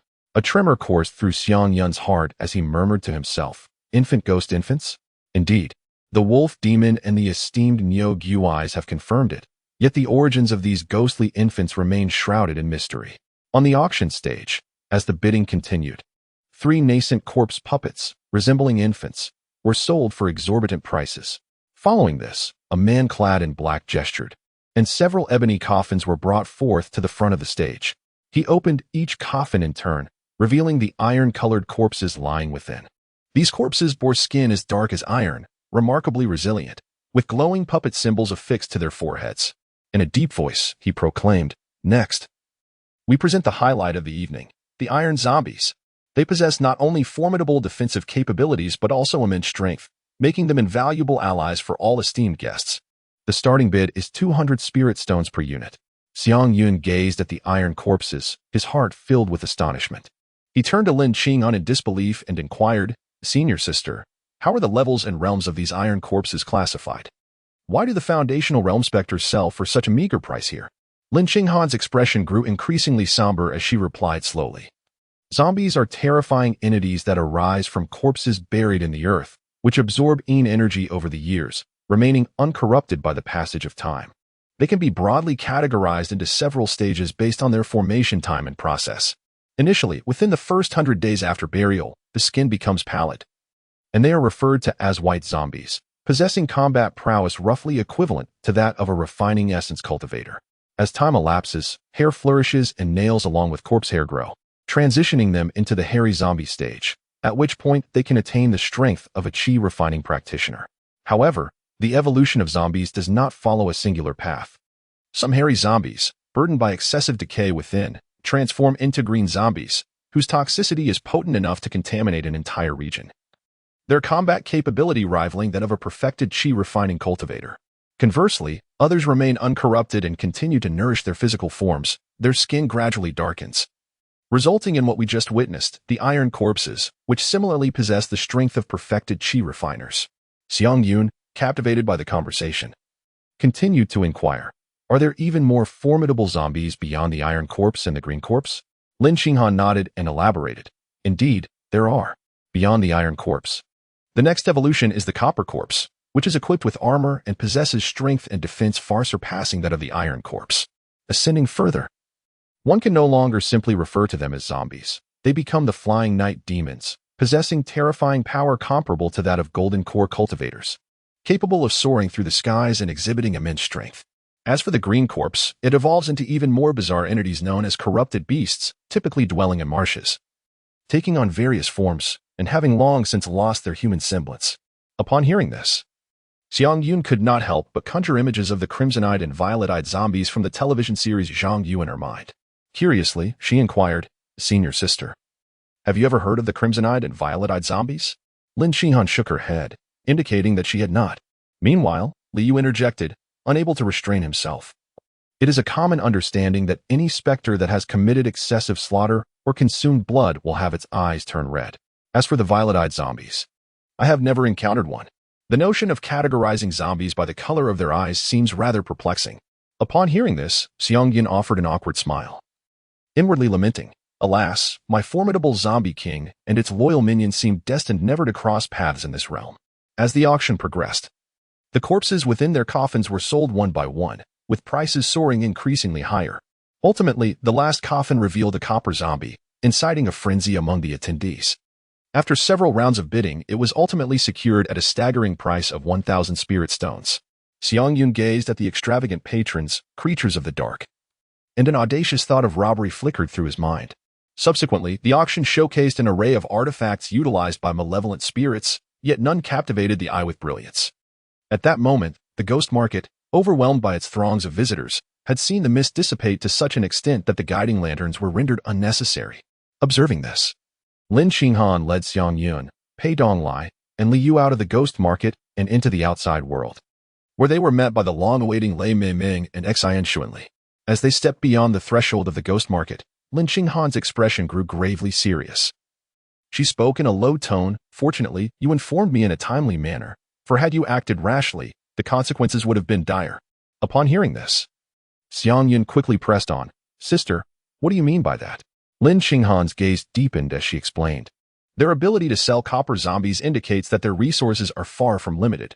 They must possess even more formidable trump cards. Pei Donglai, astonished, interjected, "Are you suggesting that they might also wield terrifying beings like the flying night demon?" Lin Qinghan nodded, her tone resolute, at least one or two hidden beneath the surface. This revelation left everyone present gasping in shock, a wave of indescribable astonishment surging within them. The flying night demon, a creature capable of contending with golden core cultivators, instilled a sense of dread due to its overwhelming power. The group realized that not only did the adversary possess a considerable number of perfected chi-refining zombies, but they might also be concealing entities comparable to golden core levels. Such a disparity in strength undoubtedly diminished their chances of victory. Lei Mingming, who practiced the way of the five elements, despite her different realm classification from the Yang God path, remained at the spirit vein stage, equally belonging to the third realm. Xian, a practitioner of the Buddhist Zen system, had reached the pinnacle of Zen mastery yet had not transcended the threshold, likewise stalled at the third realm. As for Xiang Yun, He had yet to step into the realm of chi refinement. Strictly speaking, he could only be regarded as a half-cultivator, his prowess barely qualifying as one. 5 realms. Faced with such a stark contrast in strength, a sense of worry inevitably arose among the group.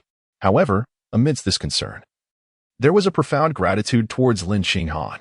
Liu stepped forward, performing a standard Tai Chi salute and expressing his appreciation. Indeed, we are fortunate to have Sister Lin with us. Otherwise, we would likely have fallen into an irretrievable abyss long ago. As the hour of high approached, the night deepened. The once sparse stars at the horizon were silently devoured by layers of heavy black clouds, painting a dismal canvas in the heavens. The clouds churned incessantly, akin to 1,000 galloping steeds, bearing an irresistible force that gradually drew near, ultimately obscuring even the gentlest moonlight, plunging the world into darkness. With the first heavy raindrop falling upon the blue stone path of the ghost market, a torrential downpour cascaded down like a flood breaching its banks. The raindrops rhythmically pattered against eaves and window frames, emitting a crisp and urgent sound. Thunder rolled from afar, sometimes low and drumming, other times high and howling, resonating throughout every corner of the ghost market. The fog above was abruptly dispersed by an unseen hand, revealing a clarity seldom witnessed. Yet this clarity did not bring peace. Rather, the rampant thunder added an air of terror and unease. The spirits huddled in dark, damp corners, pressing against the cold stone walls, striving to minimize their presence. Others trembled, hiding beneath dilapidated eaves, as rainwater dripped through the cracks, further chilling them. Each of their faces bore a deep imprint of fear. "What is happening?" An elderly ghost murmured, trembling, filled with confusion. The master of the ghost market once swore that the formations here could protect us from outside disturbances. Indeed, even sunlight cannot penetrate this thick fog, and rain only thickens it, serving as a natural barrier. But today, the rain is so fierce, and the fog seems to be blown away, diminishing by the moment. Another spirit echoed, unease lacing their words. "I loathe this deafening thunder. It fills me with indescribable fear. Could it be that the thunder god is coming to annihilate us, the forsaken demons?" A voice quavered. "I have heard rumors of powerful cultivators lurking outside the ghost market. They may have mastered a technique to disperse the fog. Perhaps they are the ones causing this trouble," a shrewd ghost speculated. "Causing trouble? We are ghosts ourselves. Who could be better at causing mischief than us? What a ridiculous notion." A younger specter scoffed, though fear lingered in their voice. "Alas, had I known, I would not have been lured by those so-called treasures and bargain prices to attend this ghost market gathering. I ended up with scarcely any good finds and may have traded my life for them. Perhaps today will be my last," lamented another ghost with a sigh. Amidst the clamor and chaos, atop a distant mountain peak, Lei Mei Ming stood out strikingly. Clad in a blue Taoist priest robe, she strode upon the stars, her golden long needle sword radiating a dazzling brilliance. She bellowed, "Heavenly thunder roars, shaking the realms, exterminating all evil in the world, vanquishing the malevolent spirits of the netherworld. Thunder Lord and Lightning Mother, heed my call, lend me your divine power, summon forth the thunder." Her voice reverberated through the night sky, imbued with undeniable authority. Beside her, Xiang Yun couldn't help but smile at Lei Mengming's invocation, recalling a playful saying from a past life. "Left 0, right fire, thunder god assist me." He mused whether she was summoning direct current or alternating current, as direct current required patent fees to Edison. Liu swiftly sprang into action, his hands gracefully unfurling as if scattering countless stars, a multitude of meticulously crafted talismans swirling forth, adhering precisely to each individual. Each talisman contained distinct powers, the thunder avoidance talisman quietly affixed to their backs, serving as an invisible shield against direct lightning strikes. The horse armor talisman clung to their legs, allowing their steps to become as light as the wind, doubling their speed. The 16-6 Jia talisman enveloped their chests, enhancing their defenses and bestowing considerable strength, while the final talisman served as a critical lifeline, easily activated with a pinch or tear to release a radiant golden protective barrier, safeguarding them in times of peril and signaling teammates for timely rescue. Xian closed his eyes in deep concentration, reciting ancient Buddhist sutras that flowed from his lips, culminating in a powerful shout of Zheng. A golden character appeared prominently on each person's forehead, emanating a soft glow. "This character will help you withstand 5 soul attacks from those below the Foundation establishment stage," Xian stated with a steady voice. Pei Donglai wielded his wind-whistling sword, its tip vibrating to emit a series of clear chimes, and declared with great fervor, Let us fight side by side to purge the evil and restore tranquility to the world. Subsequently, the 6 of them swiftly and orderly divided into 3 groups. Pei Donglai and Li Yu formed one group, standing at the sole entrance on the high slope to the west of the Ghost Market. Xiang Yun and Xian Zhe vigilantly guarded the vital mountain path leading from the Ghost Market to Dahai Town, keenly observing the slightest movements around them. Meanwhile, Lei Mingming and Lin Qinghan occupied a strategic position atop the mountain. Lei Mingming summoned heavenly thunder with her golden needles, while Lin Qinghan stood by as her protector, ever ready to respond to any unforeseen circumstances. At the first sign of golden light, she would be able to ride the winds to offer assistance. The rain intensified, cascading like a torrential river, while lightning rent the night sky with increasing frequency, each flash illuminating the Ghost Market momentarily, followed by a deafening thunderclap that seemed to tear the very fabric of the world. Initially, the specters huddled within their abodes, trembling in fear, unwilling to venture outside. However, as arcs of electricity ruthlessly struck the rooftops, producing thunderous explosions that felled weaker spirits, some even perished in sheer terror. Particularly in the area enveloped by the 8 lightning rods, the ceaseless flashes and roars created a veritable hell for those malevolent beings. Their wails echoed throughout the Ghost Market, a chorus of despair ringing in the air. The more powerful and ancient spirits were not oblivious to the trap laid before them, intended to ensnare them all. Refusing to await their doom, they recklessly sought opportunities to escape, undeterred by the threat of lightning. The Ghost Market, nestled between mountains and sea, had a vast expanse of tidal flats to the south, offering a slow escape with no cover from the relentless storm. To the east lay the boundless ocean. Thus, the only rapid escape routes were the mountain path to the north and the high slope to the west. On the northern slope, Pei Donglai stood resolutely in the rain. Donned in a wide-brimmed hat and wielding a long sword, resembling a god of slaughter amidst the downpour. Nearby, Li Yu concealed himself within dense thickets, quietly observing the unfolding scenario. A few large bull demons, agile in their movements, deftly evaded the pursuing lightning and charged towards Pei Donglai. Their eyes glinted with malice, brimming with fury and disdain for his presence. How dare this mere human obstruct our path? They emitted low growls, shaking their heads vigorously, causing the bells on their horns to jingle ominously. Pei Donglai felt a sudden wave of dizziness wash over him, yet he quickly steadied his breath and focused his mind. Just as the bull demons transformed into shadowy figures to launch a soul attack, a thunderous clap resonated from the heavens, followed by a bolt of heavenly lightning imbued with the power to vanquish evil, striking the bull demons with unerring accuracy. After a tremendous crash, the bull demons lay charred on the ground. How foolish it is to attempt a soul attack amidst thunder, Pei Donglai remarked with a smirk, shaking his head at the scene before him. Not far away, Li Yu's timely voice broke the silence. Although we hold a certain advantage in our environment, we must remain vigilant. These spirits may possess formidable attack methods beyond their soul strikes. Then, only hand-to-hand combat and sorcery remain. Pei Donglai smiled gently, confidence gleaming in his eyes, for this was precisely their forte. As his words fell, a second wave of assault arrived. Leading this charge was a group of eerily garbed shamanic sorcerers, their faces twisted in grotesque expressions. Following closely were dozens of skeletal warriors, their frames adorned with a thin layer of moss, flickering green flames dancing in their eye sockets, exuding a chilling aura. Upon sighting Pei Donglai, the shamans wasted no time. The lead sorcerer brandished his staff with a swift motion, chanting incantations, and unleashed a malevolent fireball that hurtled towards him. Pei Donglai moved swiftly, countering with a sword stroke that cleaved the ghostly fire into shards, the sparks dissipating into nothingness. Immediately, the skeletal warriors emitted piercing shrieks, brandishing their decayed weaponry as they charged towards him with unstoppable force. A cold smile crept across Pei Donglai's lips as he leapt forward like a leopard, lunging at the skeletal horde. His swordplay was as swift as lightning, each stroke accompanied by a fierce gust. The air filled with swirling petals of light as he wove through the ranks of skeletal foes. With each flash of his blade, another skeletal warrior shattered, leaving a scattering of bone fragments in his wake. His strikes were not only rapid but also impeccably timed, evading the dense assaults of the skeletal warriors while precisely targeting their vital points. As the whirlwind of battle unfolded, the number of skeletal warriors dwindled rapidly, leaving only a few struggling to stand. Yet, the shamans did not relent. They continued to wield their staffs, attempting to cast more potent spells against Pei Donglai. However, he had already anticipated their MOV on the mountain path. Xiang Yun and Xian traversed together.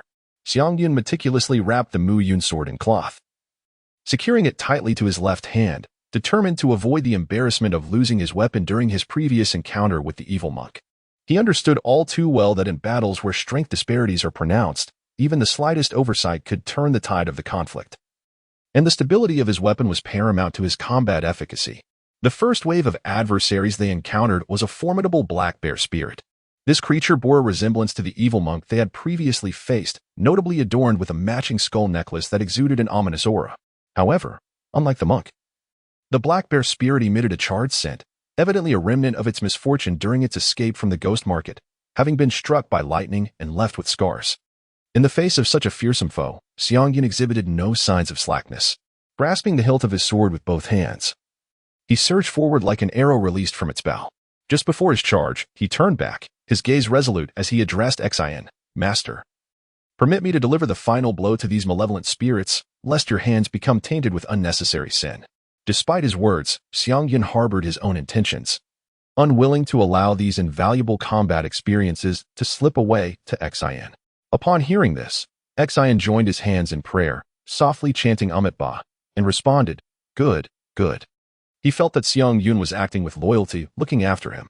As the battle was about to commence, Xiang Yun executed a horizontal slash with his sword, the blade slicing through the rain like a silken ribbon, striking fiercely against the black bear spirit's grotesque visage. The creature let out a furious roar, its gaping maw attempting to seize the sword's edge. Yet, Xiang Yun was well prepared. He abruptly halted, his feet sinking deep into the earth. With a powerful stomp, he harnessed the strength of the ground, channeling it through his waist and spine, ultimately converging in his arms and extending to the sword. At that moment, the blade seemed to come alive, infused with a tremendous force that rendered it indomitable. The bear spirit's jaws, which sought to clamp down on the sword, were effortlessly severed as if a heated blade were slicing through chocolate. With a swift motion, half of the creature's head was cleaved away, blood mingling with the rain to form a harrowing river of crimson. With a swift flick of his sword, Xiang Yun cast off the bloodstains upon its surface and bellowed, "Death to the passerby." His voice reverberated through the stormy night, imbued with an undeniable authority that instilled fear in the hearts of the surrounding specters. On the ship's deck, Niu Gui anxiously shook the slumbering Zi Changfeng. "Brother Changfeng, something terrible has happened. They've made their move." Initially indifferent to Niu Gui's alarm, Zi Changfeng was abruptly roused by the thunderous roar outside the window. "What on earth is happening? Why is the thunder so loud and relentless?" he inquired, furrowing his brow. Niu Gui, his expression grave, replied, "I cannot ascertain the specifics. I initially thought it was merely a common thunderstorm. Yet these bolts of lightning have pierced through our ghostly mist formation and struck directly within the ghost market, dissipating the fog entirely. Even worse, many customers have fallen victim." Upon hearing this, Zi Changfeng immediately rose and approached the window, which offered a panoramic view from the highest point of the ship. He gazed at the tumultuous scene outside, where lightning danced amidst the dark clouds, his brow knitted as he sought patterns amid the chaos. "The ghost market has been stealthily ensnared in a formation," he stated, a fierce glint igniting in his eyes. He then lifted his gaze to the heavens, where the storm raged. Among the chaotic flashes, a particularly brilliant golden lightning bolt surged forth from a distant mountaintop, capturing his attention. "The eye of the lightning-forming array is atop that mountain," Zi Changfeng asserted with conviction. He turned to Niu Gui, commanding, "Niu Gui, take a few junior disciples and head to the mountaintop immediately. You must locate and eliminate the meddlesome cultivator responsible." Niu Gui's face faltered at the daunting task, incredulously pointing at himself. "Me? Go to the mountaintop?" His expression mirrored that of a bewildered servant summoned for an impossible task. Seeing his hesitation, Zi Changfeng sighed softly, offering reassurance. "Do not worry. There are several bronze corpses in the lowest hold of the ship. Take them with you. With their assistance, I am confident no one will stand against you." As Niu Gui absorbed this, his fear gradually dissipated. "All right. I shall prepare at once." A chilling wind swept through, freezing the air around them, followed by a low, eerie laughter that mingled with the haunting wails of spirits. In this ominous atmosphere, a horde of grotesque specters emerged from the shadows, each bearing twisted visages and malevolent grins, some with green faces and sharp fangs, others cloaked in dark robes, their eyes gleaming with an otherworldly light that seemed to pierce the soul, all fixating their greedy, cold gazes upon Pei Donglai. Pei Donglai's countenance remained calm as he gently lifted his sword, its tip quivering slightly. With a clarion call, he sprang into action like an arrow released from a bow. weaving deftly among the throng of apparitions. His swordplay was as swift as lightning. Each strike was accompanied by the whistling of sword energy, the air cleaved in two, leaving behind shimmering silver trails. One sword to shatter a myriad of loss, Pei Donglai declared, his internal energy surging like a torrent, converging at the sword's tip. The sword light erupted, transforming into a dazzling silver ribbon, charged with cataclysmic force, sweeping through the ranks of the specters, tearing them asunder into nothingness. A black-robed sorcerer, hidden behind a skeletal warrior, met a grim fate as the sword energy pierced through his chest. His eyes widened in disbelief as he gazed at the wound before his body crumbled into black smoke, dissipating into the air. "Watch your back." Li Yu's urgent voice broke through, illuminating the scene with a radiant glow as several brilliant golden beams streaked across the night sky, striking down the green-faced demons attempting to flank Pei Donglai. Yet, the threat was far from over. A swarm of bat-like blood demons zeroed in on Li Yu, shrieking as they abandoned their formidable adversary to unleash a fierce assault upon him. In the night sky, the sound of flapping wings pierced the air. Li Yu, undeterred, grasped his peachwood sword with one hand while the other deftly held several talismans. A fiery red talisman floated forth, and he swiftly tapped the sword's tip against it. The talisman ignited into a blazing inferno, enveloping the sword in flames. With a flick of his wrist, he sent fireballs hurtling towards the oncoming blood demons, their anguished cries echoing as they writhed in the air before turning to ash.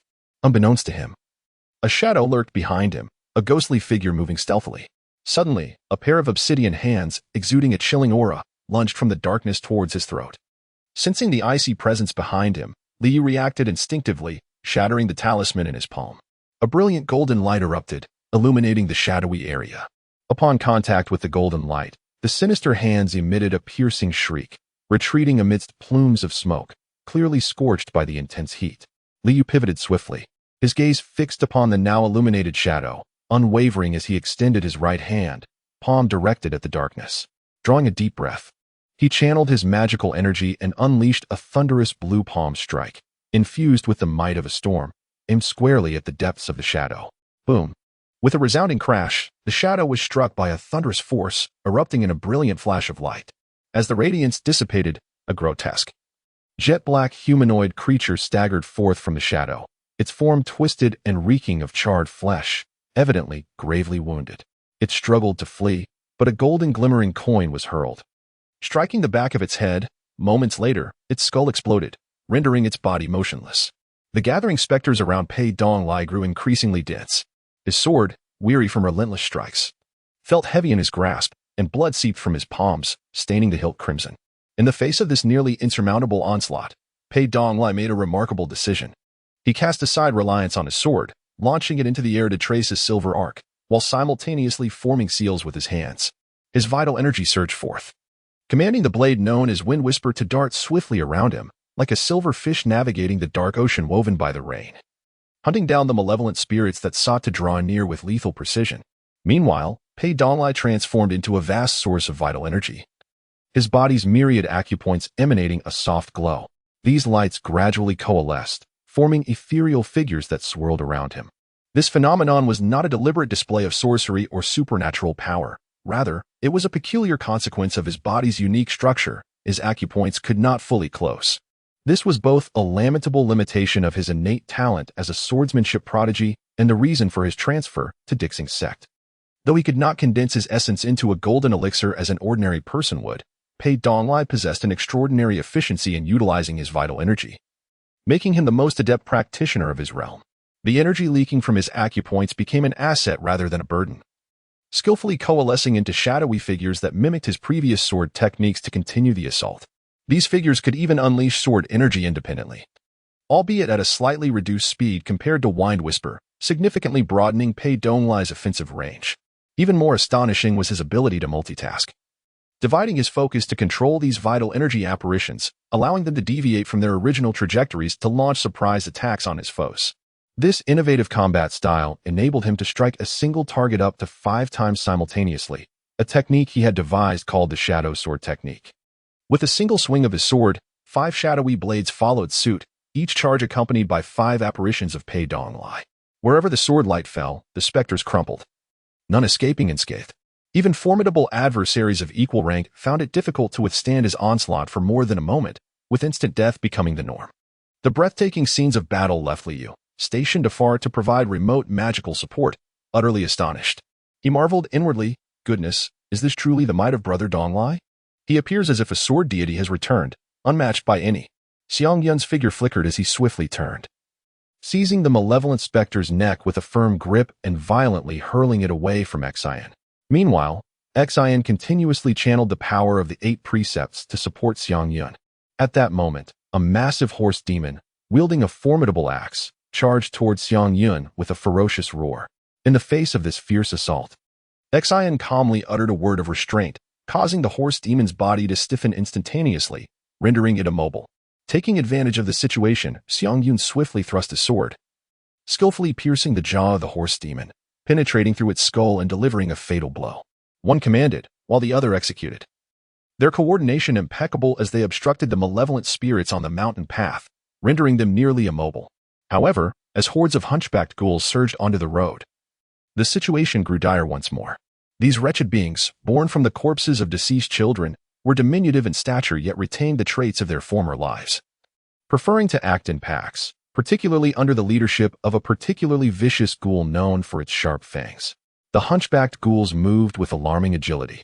Their methods of attack, both simplistic and brutal, they excelled at using their sharp beaks to rend their prey.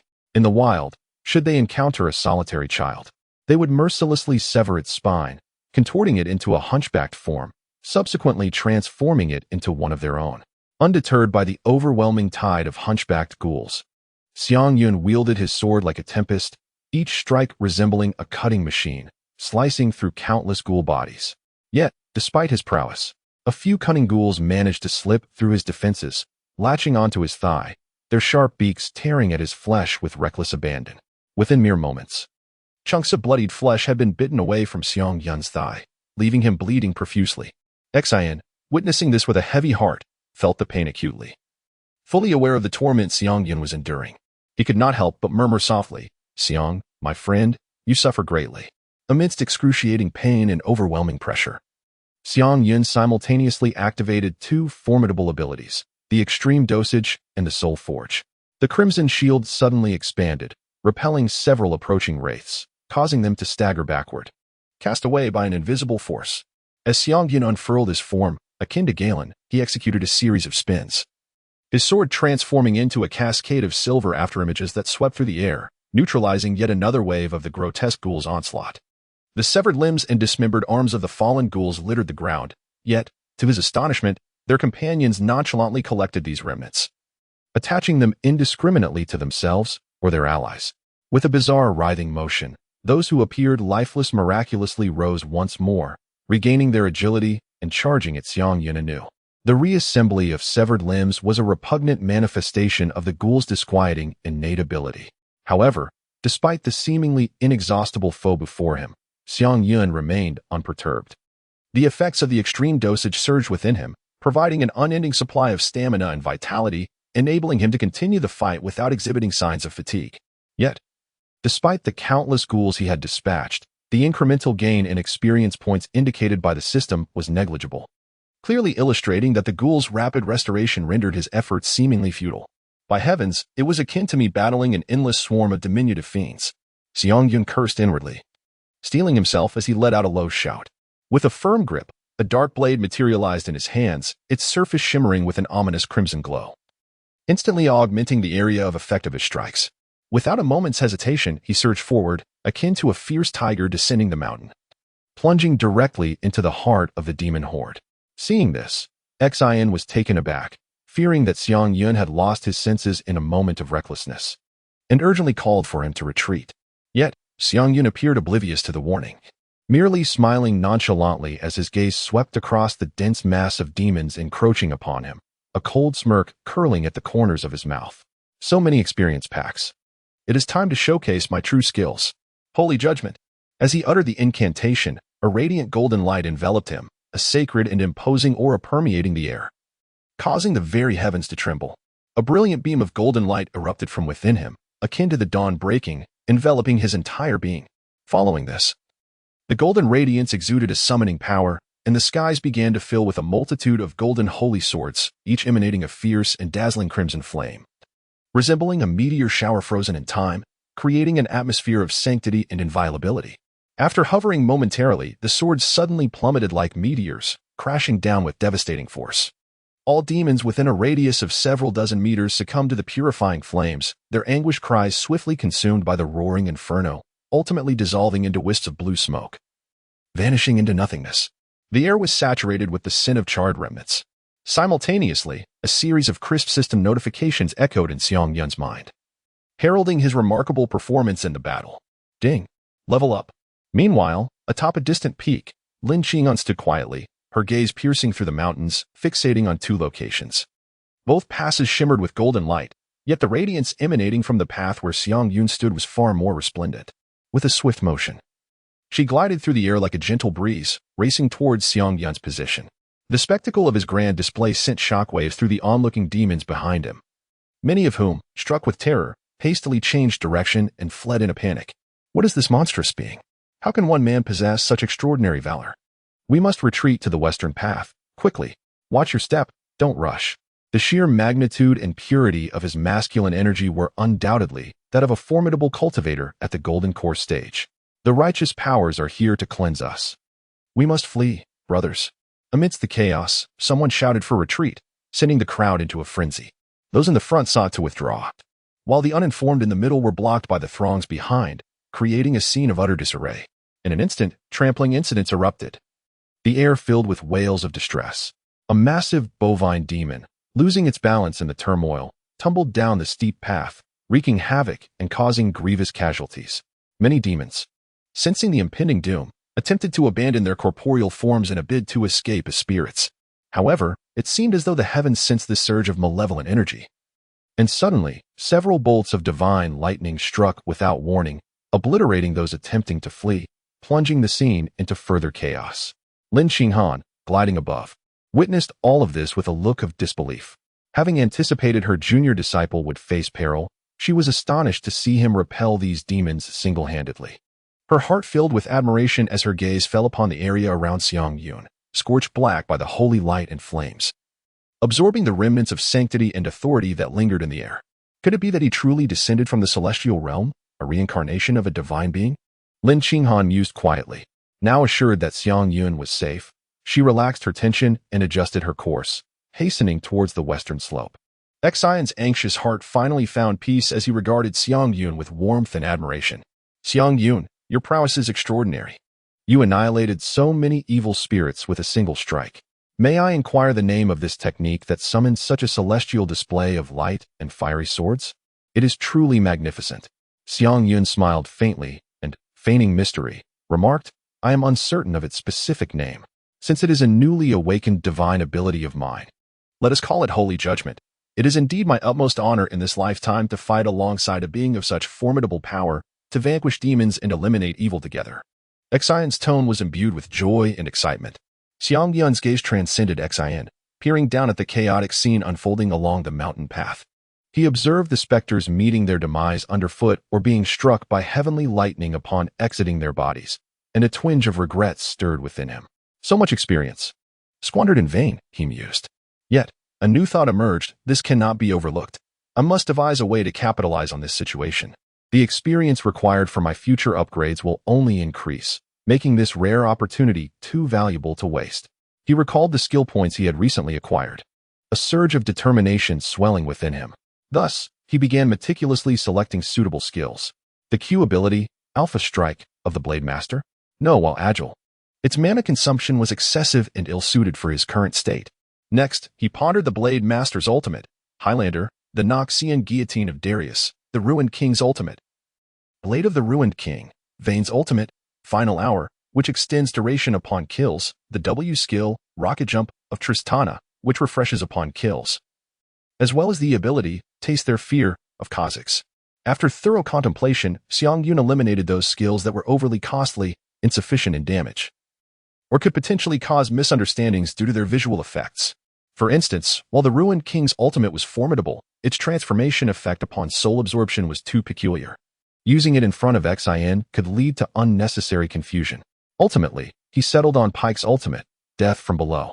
This skill not only boasted a considerable range and high damage, but also possessed a potent execution effect, precisely what he needed at this moment. With this thought, a smile crept across Xiang Yun's lips. He had formulated a plan. Master, activate the armored horse talisman and let us charge forth together, he called back emphatically. Then gripped his great sword and dashed down the mountainside like a flash of lightning. Huh? Xian, taken aback, realized this diverged significantly from their previously agreed-upon strategy. But with matters as they were, he hastened to follow.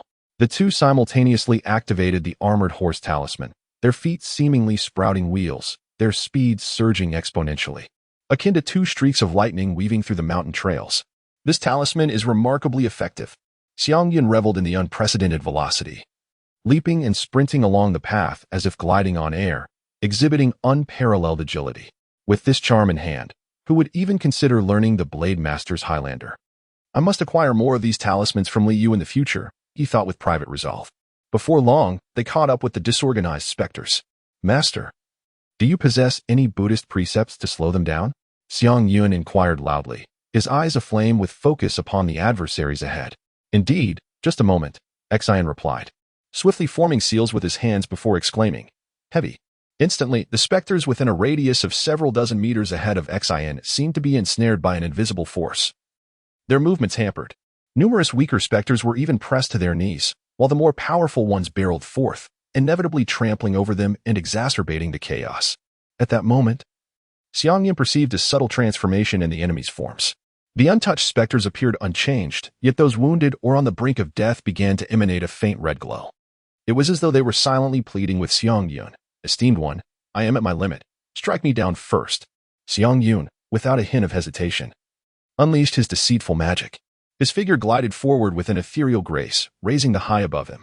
In an instant, he vanished, only to reappear above a wounded specter. With a single, forceful strike, he descended like a tempest. A large-headed demon, gazing upwards in bewilderment at the sudden appearance of an X-shaped mark on the ground, had barely time to react before the earth trembled violently. A tremendous force surged through, and before the creature could emit even a cry of anguish, it was irrevocably engulfed by darkness. In that moment, Xiang Yun's swordsmanship was fiercely sharp, and his movements were enigmatic, leaving all present in profound awe. With each stroke of his blade, the system's notifications echoed like a rapid succession of cannon fire in his mind. Enemy slain, gained 80 experience points. Enemy slain, gained 100 experience points. As these messages flooded Xiang Yun's consciousness, the surrounding demons, struck by terror from this sudden turn of events, scattered in all directions. The air thick with the palpable scent of blood and fear. Xiang Yun, drenched in blood yet utterly indifferent, exhaled a breath of murky air, his eyes gleaming with exhilaration, a satisfied smile playing upon his lips. Delightful, he roared. Bring it on. Without hesitation, he scanned the battlefield with the keen gaze of a hawk, seeking his next target for annihilation. In a flash, the Mu Yun sword transformed into a streak of cold light, striking precisely at the panicked specters. Where the blade passed, several apparitions were instantly severed, blood gushing forth and staining the surrounding earth crimson. In that moment, Xiang Yun seemed to metamorphose into a merciless machine of slaughter, relentlessly unleashing the torrent of vengeance. Although this skill initially drained his mana upon its first use, for the ensuing 20 seconds, each kill required no further expenditure of energy, truly achieving a state of combat without consumption. The battlefield resonated with the crisp sound of slashing and the anguished wails of the spirits, weaving a tragic war song. Soon, the entire battlefield was carpeted in a mountain of corpses and a sea of blood, the air thick with the heavy scent of death. Xian, observing from the sidelines, was drenched in sweat, marveling inwardly.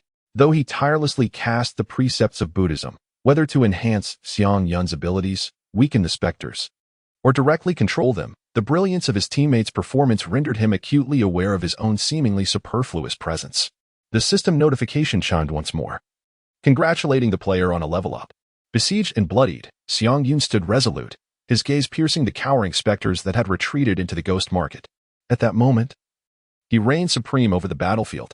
Upon the western slope, Pei Donglai's countenance was grave, his inner energy waning. He surveyed his surroundings, noting that the encroaching apparitions had not diminished, but rather surged forth like an inexorable tide, intensifying his anxiety and causing him to fret over Xiang Yun's predicament. To conserve his dwindling vital energy, Pei Donglai recalled his ethereal sword avatars, concentrating instead on direct swordplay. With his left hand gripping his blade, He induced a resonance with the ambient energies of the cosmos, each stroke unleashing a resplendent arc of light that cleaved through the advancing phantoms. Nevertheless, he could scarcely maintain his defenses, unable to effectively repulse the ceaseless onslaught. Simultaneously, Liu found himself embroiled in a fierce struggle. He was surrounded by a contingent of wooden automatons animated by the power of Dingjia talismans.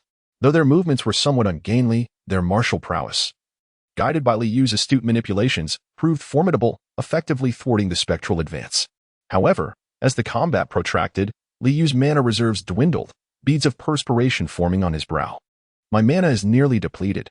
I fear I cannot withstand this much longer," he lamented, as he channeled his energy to unleash a Yang 5 thunder spell. A blinding flash erupted, accompanied by a deafening roar, incinerating numerous wraiths, which collapsed in charred heaps. Yet, this ephemeral respite did little to alleviate Liu's dire circumstances. He had furtively ingested 2 precious chi-gathering pills, his complexion paling. Periodically, more formidable, shadowy specters emerged from the gloom, launching covert assaults. Only through Liu's meticulously prepared talismans and arcane arts were they able to avert disaster. But with these resources dwindling, their predicament grew increasingly precarious. From the mountain path, Lei Mingming bore witness to this harrowing scene.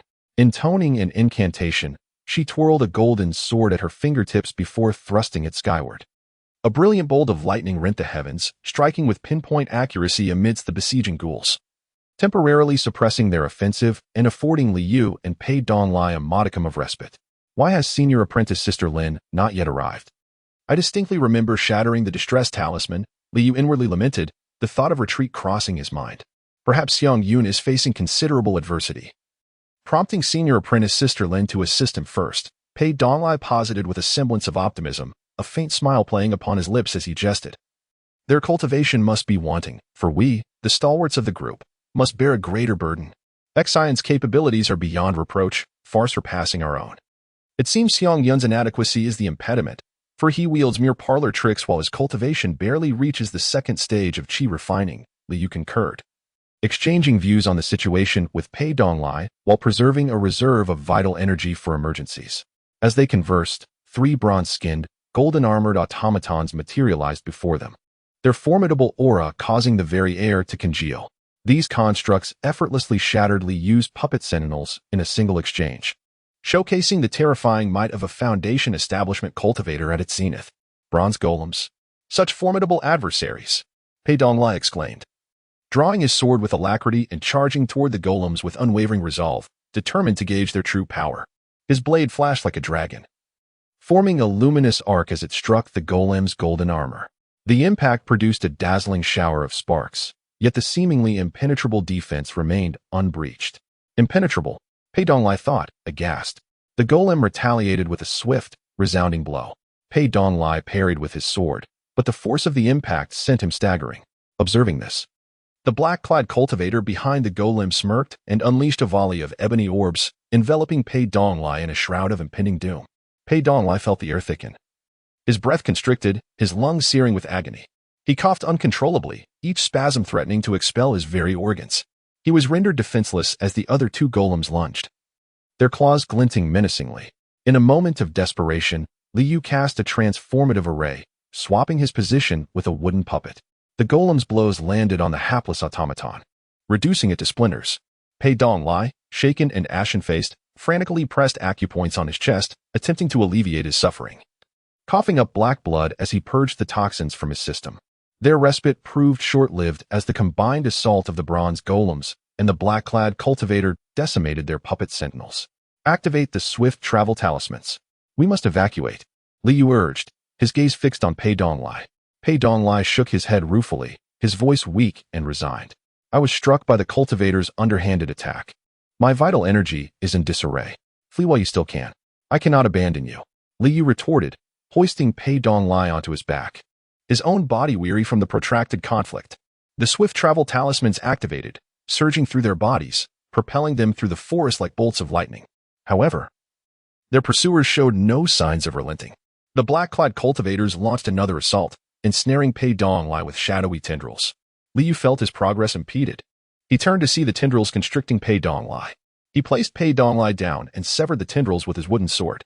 However, the black-clad cultivators continued their assault, The tendrils kept coming, and even his wooden sword was being covered by them. Pei Donglai, in anguish, roared, "Flee, you fool! I am a cripple. I am not worthy of your sacrifice." Li Yu's eyes welled with tears. "No, I will not abandon you, Donglai. You are the most honorable swordsman I know. I cannot bear to see you perish." His voice faltered, tears welling in his eyes. Gazing into Li Yu's earnest and unwavering gaze, Pei Donglai felt a surge of warmth mingled with a pang of bitterness. He chuckled ruefully, mocking himself an idol. Huh, it's ironic that a wretch like me could be someone's idol. Amidst his laughter, Pei Donglai's willpower flared, compelling the vestiges of true energy within him. Ignoring the searing pain in his meridians and lungs, he conjured 4 more incisive streams of sword energy. These blades, resonant with draconic echoes, spiraled around them, severing the encroaching tendrils of dark miasma. Go! Pei Donglai exerted every ounce of his strength to propel Li Yu backward, bracing himself against the 3 bronze ghouls. His gaze, resolute yet tinged with resignation, prepared for his demise. Li Yu, tears streaming down her face, beheld Pei Donglai's unwavering form. Just then, Lin Qinghan descended like a celestial maiden. Her movements ethereal, her garments dancing in the wind. With a delicate wave of her hand, 2 radiant bursts of stellar energy shot forth like lightning, forcing the bronze ghouls to stagger back. Landing gracefully, Lin Qinghan, poised and ready, unleashed a devastating elbow strike upon the chest of the central ghoul. The impact reverberated through the ghoul's gilded armor, and an indescribable force pierced its defenses, coursing through its entire being. Instantly, the ghoul's torso erupted in a cloud of gore, filling the air with a heavy stench. An instant kill. The 3 black-clad cultivators watched in disbelief. Exchanging fearful glances, they cried out in unison, "A master! Retreat!" Without hesitation, they turned to flee. Yet, Lin Qinghan had no intention of letting them escape. As she moved to pursue, the remaining ghouls obstructed her path. Disdaining to waste time on such low-level apparitions, she inhaled deeply, channeling her true energy and activating the fist intent. Martial God captures the dragon. A golden specter materialized behind her, a lifelike golden dragon encircling a radiant deity. With a roar, Lin Qinghan unleashed 2 dragon-infused golden fists, crashing down on the ghouls like collapsing mountains. These blows, far beyond ordinary martial techniques, pulverized the ghouls, leaving them no chance of resistance. Pei Donglai and Li Yu stared in astonishment. These were specters of their own cultivation level, yet Lin Qinghan had annihilated them in 3 moves. They speculated that her true realm was far beyond 4th realm, perhaps even a top-tier 5th realm expert. With such power, seizing the ghost market would be effortless. Why are we 4 juniors enduring this arduous task, setting up formations? Pei Donglai mused aloud. Why doesn't she simply storm the ghost market? Perhaps senior sister Lin wishes to hone our skills through practical combat. Pei Donglai pondered, his eyes gleaming with understanding. Hone us. It's mainly Xiang Yun she's honing. Li Yu retorted playfully, rolling her eyes. Didn't you notice? She didn't rush to rescue Xiang Yun, but waited until we were in dire straits before appearing. Pei Donglai's eyes widened in realization. You mean the north is secure, holding firm? Oh, so it's us who are the weak links. Li Yu nodded silently, unfazed. Lin Qinghan continued her assault, her movements fluid and ethereal. With another wave of her hand, a sharp gust of stellar wind erupted from her palm, slicing the 3 black-clad cultivators to pieces. As she prepared to rest, her swift token vibrated. Senior sister Lin, help. The flying Yiksha is here. Lei Mingmin's frantic cry echoed from the swift token. Lin Qinghan sighed, lamenting that her energy expenditure in dispatching enemies paled in comparison to the toll of rushing to their aid. These juniors were a constant source of worry, yet she was also pleased that Xiang Yun had proven exceptionally capable. Her junior brother seemed to outshine even the most gifted prodigies from great sections. A gentle smile touched Lin Qinghan's lips as a sense of accomplishment washed over her, the satisfaction of nurturing talent. Hold on, I'm coming, she reassured into the swift token, before transforming into a streak of light, racing towards Lei Mingming's location. Xiang Yun had led Xian deep into the heart of the ghost market, where the once ferocious thunder in the sky inexplicably diminished in intensity. This unexpected shift prompted the high-ranking specters, who had long concealed themselves behind their weaker counterparts, to finally reveal their presence. Among them, one particularly striking creature captivated everyone's attention.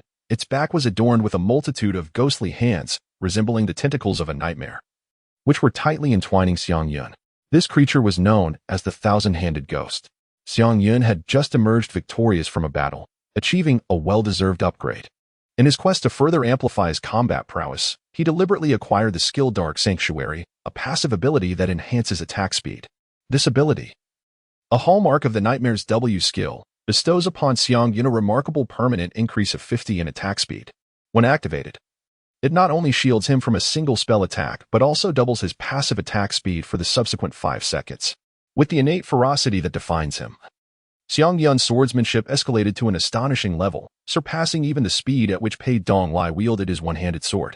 With a deft flick of his wrist, the blade danced gracefully, illuminating the air with its brilliance, as the numerous arms of the thousand-handed demon fell in response. Yet, to the demon, this seemed but a trivial infliction. In an instant, the remaining arms of the demon appeared to regain life, transforming into an array of frenzied tendrils that surged from all directions, seeking to ensnare Xiang Yun completely. Xiang Yun's gaze sharpened as he swiftly scanned his surroundings, searching for an opportunity to escape. His eyes locked onto a malevolent creature radiating a crimson glow, presenting an exquisite chance for a breakthrough. In an instant, Xiang Yun's figure unfurled like a wraith, unleashing the torrent of vengeance, and he deftly teleported out of the encirclement. Simultaneously, with a flicker of his sword, he swiftly dispatched the creature, reaping valuable experience points. The thousand-handed demon, witnessing this, became even more enraged, clawing and gnashing in relentless pursuit.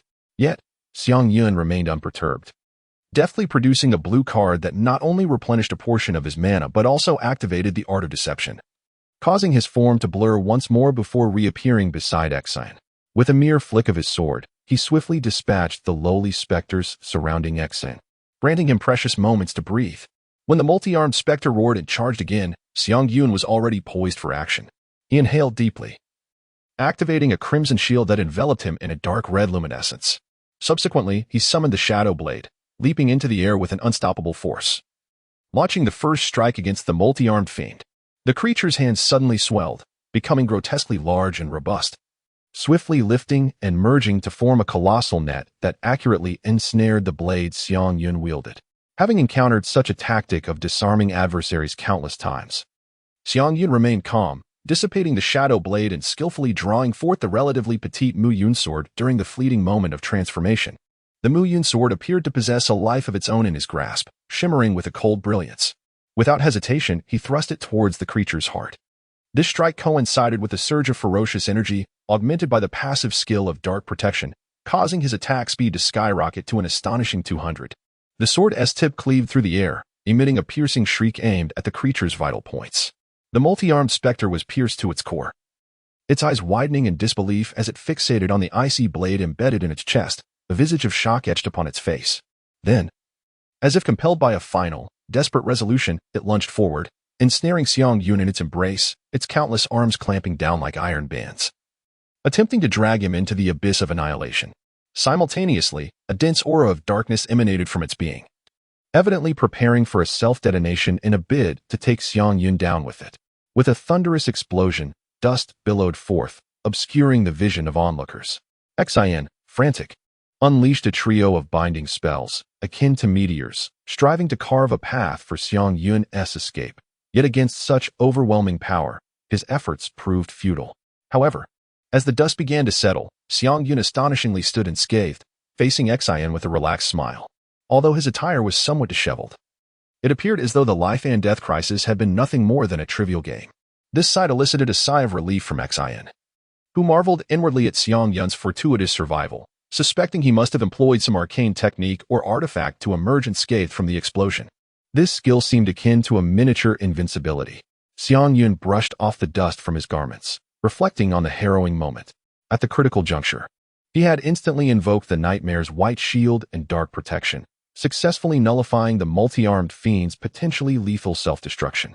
With the fall of this formidable adversary, the surrounding specters were once again cowed, retreating in haste, some fleeing westward toward the Ghost Market, while others opted for the perilous southern marshlands. Yet, those marshes were rife with danger. Stepping into them was akin to sinking into a quagmire, nearly impossible to extricate oneself from, unless one were to leave their soul behind. However, on this stormy night, who would dare to venture into such a perilous state, inviting their own demise? At that moment, Niu Gui and 3 cloaked figures appeared, accompanied by a golden-armored zombie. Witnessing Xiang Yun and Xian's ability to repel the multitude of specters, they wore expressions of ire, particularly Nyogue, whose fury burned intensely. "What are you running from? Follow me. We shall vanquish this scoundrel," Nyogue bellowed, his voice imbued with an undeniable authority. He had long regarded Xiang Yun as a thorn in his side, and upon seeing him now, animosity surged forth like a raging tide. Upon witnessing Nyogue and his entourage approach, Xiang Yun's gaze instantly sharpened with intensity. Without a moment's hesitation, he summoned a blue card as a vanguard, and in the blink of an eye, he activated his illusionary magic, materializing before Nyogue. Concurrently, he invoked the moment of divine judgment, enveloping himself in a radiant aura of sanctity. In the face of this sudden onslaught, although the copper zombie possessed a tough exterior, it merely staggered slightly upon being struck by the blue card. Yet, it was soon met with the sight of Xiang Yun, cloaked in divine light and wielding a colossal sword, descending upon it like a celestial being, with a force that encapsulated all of Xiang Yun's strength. He aimed to cleave the copper zombie in two. Surrounding specters, witnessing this spectacle, were equally unwilling to concede, roaring as they lunged towards Xiang Yun in an attempt to thwart his advance. However, their efforts proved futile for the invincibility granted by those two. 5 seconds was no mere illusion. In this brief span of time, Xiang Yun unleashed 4 consecutive strikes with his sword, each one executed with unparalleled precision, ultimately severing the rigid neck of the copper zombie. As the holy fire sword descended in succession, not only did the copper zombie fall to the ground with a thud, but even Nyogue and his 2 fellow disciples were not spared. Before they could utter a single word, they were consumed by the divine flames, reduced to nothingness. The surrounding malevolent spirits suffered grievous losses, leaving only 2 exceptionally resilient copper corpses standing defiantly on the ground. The golden armor upon them, subjected to the searing heat of the holy fire, had transformed into molten iron, firmly fused with the flesh, emanating a nauseating stench of charred remains. In the face of the advancing copper zombies, Xiang Yun merely smiled indifferently, his form morphing into a fleeting shadow, disappearing without a trace. Prioritizing the acquisition of experience, the grudge of the spring fountain was instantaneously activated, allowing him to flit like a specter above the remaining weakened spirits surrounding the copper zombies. With each appearance came the flash of his sword and the demise of the malevolent entities, shattering, vanishing, then shattering again. This cycle continued as Xiang Yun moved with ethereal grace through the ghost market, leaving behind a veritable mountain of corpses and a sea of blood. Upon turning back, he beheld one of the copper zombies firmly immobilized in place by Xion's binding technique, utterly unable to move. Meanwhile, the other was being pointed at by Xion's finger, its body gradually suffused with a golden sheen. This was the only spell, apart from the strictures, that Xion had mastered, the art of gilding. Upon witnessing this, Xiang Yun certainly would not let slip this fortuitous opportunity to acquire a wealth of experience. He swiftly summoned the Shadow Blade, wielding it with a deft motion that struck at the nape of the copper zombie's neck. With a single stroke, the head of the copper zombie fell, and 600 experience points were instantly credited to his account. Following this, he promptly dispatched another copper zombie ensnared by the golden touch, reaping yet another 600 experience points. The system notification chimed at the perfect moment, signaling that Xiang Yun's level had ascended once more. Xion, observing this scene, shook his head in resignation and remarked with a wry smile, "It seems you are intent on keeping me free from any taint of bloodshed." Upon hearing this, Xiang Yun chuckled, saying, "As a monk, one should naturally distance oneself from such bloody affairs. Leave the rough work to me." The two exchanged knowing smiles. Gazing beyond the ghost market, where chaos reigned, the specters lay scattered, some lifeless, others grievously wounded, no longer posing any threat. The demons from the west inexplicably ceased their assault, turning instead towards the seemingly boundless marshland to the south in a frantic retreat. Yet, the treachery of the marsh was far beyond their expectations. Mere steps into it, some demons found themselves ensnared like kites cut from their strings, sinking helplessly into the mire. Observing this, the demons behind began to tread upon the bodies of their fallen comrades, using them as a bridge to continue their flight. The torrential rain rendered such a flesh bridge utterly inadequate against the forces of nature, and ultimately, a multitude of demons succumbed to the fate of being engulfed by the swamp. In the midst of this turmoil, for dark, monstrous figures suddenly emerged from the sky. Muscles coiling like serpents, with twin horns atop their heads and membranous wings sprouting from their backs, they appeared exceedingly fearsome. Lin Qing pursued relentlessly, gliding through the air. A bolt of heavenly lightning crashed down, striking one of the creatures squarely, yet it merely caused a slight deceleration in its flight. The creature, sensing Lin Qing's threat, abruptly altered its course, charging toward her in an attempt to thwart her pursuit through close combat, buying time for its companions to escape. Unfazed by this, Lin Qinghan engaged in a fierce battle with the creature amidst the skies, although her aerial combat skills were not yet refined. Her exceptional agility and keen intuition allowed her to contend with the airborne monster. Despite its innate advantage in flight and considerable skill, the creature lacked the requisite combat prowess. And with each encounter with Lin Qinghan, it suffered the loss of flesh, becoming increasingly beleaguered. Xiang Yun witnessed the entire scene from the ground. Though anxious, he understood that he could not offer Lin Qinghan any tangible assistance at that moment. Thus, he redirected his attention towards the fleeing direction of the other three monsters. They swiftly vanished into the vast curtain of rain, heading towards the eastern coastline. In the distance, a faint glimmer of light was discernible on the surface of the tumultuous sea, swaying amidst the wind and waves. Although Xiang Yun could not discern the full extent of the lights behind him, he surmised that it was likely the hideout of the individuals behind the ghost market. Master, they are probably seeking those hidden figures to prevent their escape. I shall pursue them first, and then contact you with the swift talisman, he said, turning to Xian. Upon hearing this, Xian appeared bewildered. Xiang, what are you? Before he could finish, he noticed Xiang Yun's pupils transform instantaneously into a golden hue, indicating the activation of some extraordinary ability. Without further ado, a circle of colorful cards suddenly swirled beneath Xiang Yun's feet, and in the midst of this brilliant light, he vanished without a trace. This unforeseen turn of events even caused Xian, who possessed profound Buddhist teachings, to exclaim, "Damn, this guy has some tricks up his sleeve." The fierce battle above the sky raged unrelentlessly. The flying Yiksha, seeing its companion fleeing into the horizon, felt an escalating urgency within. It desperately evaded Lin Qinghan's relentless pursuit, moving with a ghostly agility to dodge each strike, seeking an opportunity to turn and soar away from this perilous battlefield. However, Lin Qinghan was not one to let it slip away easily. Each punch she threw was precise and powerful, often tearing flesh from the Yiksha's body. The Yiksha's desire to escape intensified, yet Lin Qinghan cleverly manipulated the surrounding air, creating an invisible force that yanked it back. Subsequently, a heavy punch imbued with vital energy smashed through the Yiksha's membranous wings. With this blow, the creature's ability to fly was severely compromised, leaving it struggling to maintain its balance as it flapped its wings with all its might. The wind grew fiercer, and the rips in its wings widened, resembling torn fabric. Ultimately, after enduring a crushing kick from Lin Qinghan, the Yiksha could no longer sustain itself and plummeted to the ground, sending a cloud of dust into the air. However, as a formidable being of the four realms, the Yiksha's physical resilience was remarkable. Though the blow was fierce, it did not inflict a fatal wound, merely rendering it temporarily incapacitated. It struggled to rise, desperate to escape towards the sea, its eyes filled with the longing for survival. Xian keenly observed all of this. Without hesitation, he bellowed two thunderous commands of restraint.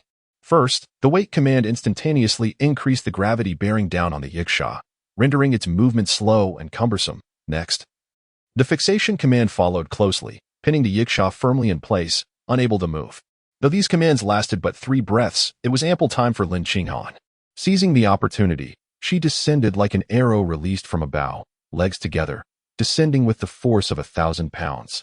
Enveloped in the terrifying power of a master of intent and vital energy, crashing down upon the Yiksha. In that instant, the very heavens seemed to tremble. The Yiksha's flesh and bones shattered under the immense impact, scattering gruesome remnants across the ground.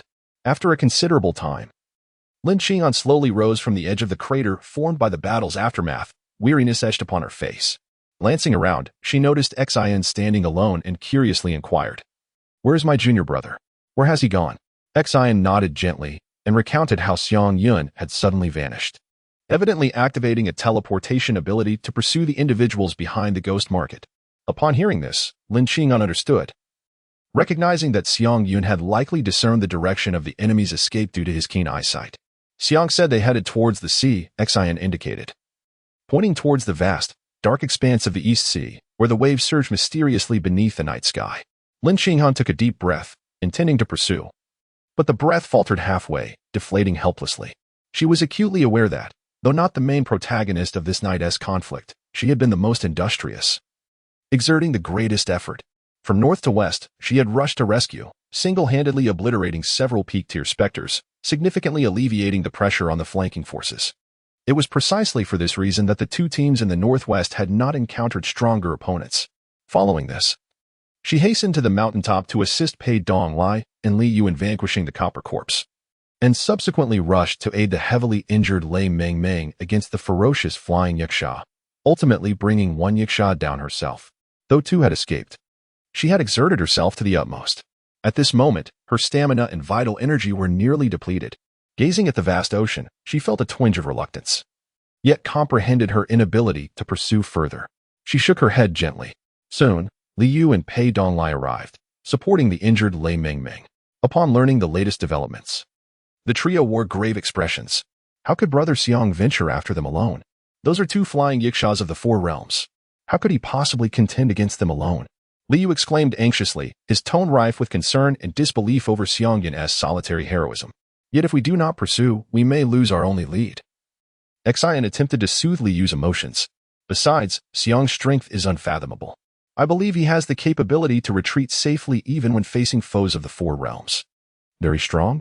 How strong could he possibly be? Pei Donglai frowned, clearly skeptical of Xian's assessment. Seeing this, Xian ceased to elaborate further and instead gestured towards the gruesome scene surrounding the ghost market, a horrific tableau of blood-soaked corpses and remnants of countless specters and cultivators. He merely nodded and shrugged, leaving everything unspoken. Pei Donglai's eyes widened in disbelief as he looked at Lin Qinghan, hoping for a denial. No way. This must be the work of senior sister Lin. How could it possibly be Xiang Yun? However, Lin Qinghan appeared detached, quietly meditating to replenish the energy and vital force depleted by the battle, neither confirming nor denying Pei Donglai's inquiry. Pei Donglai then turned his gaze back to Xian, who firmly nodded in affirmation. Indeed, it was Xiang Yun. His swordsmanship is not overly ornate, yet it is swift and ferocious, wielding astonishing might. And he has employed new abilities.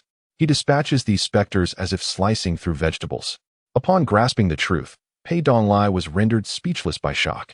Known for his arrogance, he found this revelation even harder to accept than being pursued by a copper corpse.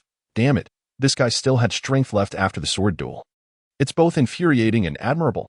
Meanwhile, deep within the boundless dark ocean, Xiang Yun's figure appeared like a specter atop a magnificent four-story wooden ship. This vessel was not merely a traditional sailboat. It boasted over 40 massive oars arranged in an orderly fashion, gently swaying with the rhythm of the waves, adding an air of indomitable majesty to the grand ship. The hull was adorned with vibrant lanterns and colorful flags, exuding an aura of mystery against the backdrop of night and waves. Yet, the deck lay eerily empty, save for the howling sea breeze and the crashing waves.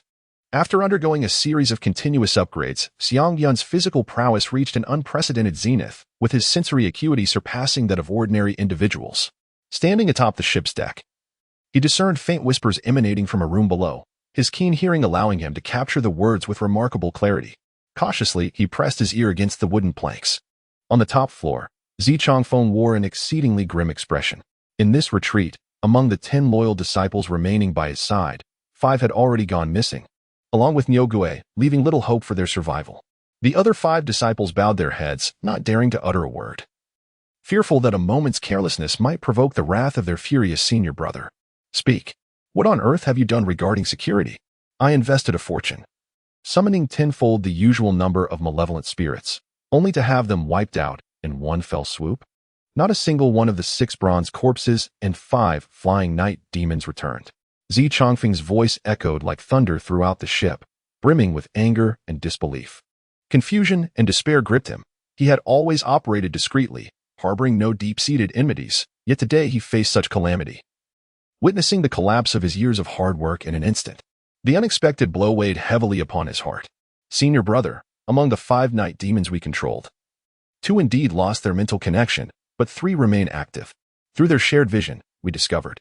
One disciple, gathering his courage, began to report but abruptly halted, seemingly deliberating his next words. What did you find? Speak quickly. Zi Changfeng urged impatiently, his eyes gleaming with urgency. There are 6 individuals responsible for the destruction of the ghost market, and we have confirmed their identities. They are Lei Meng, the saintess of the Xinshao sect, Li Yu, the Daozi of the Xiaoao view, Pei Donglai, a disciple of the sword sect, and Lin Qinghan, the chief of Kiang Yufeng, along with her disciple Xiang Yun. The disciple recited the names in a breath, his voice tinged with astonishment and reverence. Upon hearing this, Zi Changfeng involuntarily gasped, his complexion darkening further. He had initially presumed this was merely an act of revenge by Xiang Yun and his fellow disciples, never anticipating that the chief of Qiang Yufeng would personally intervene.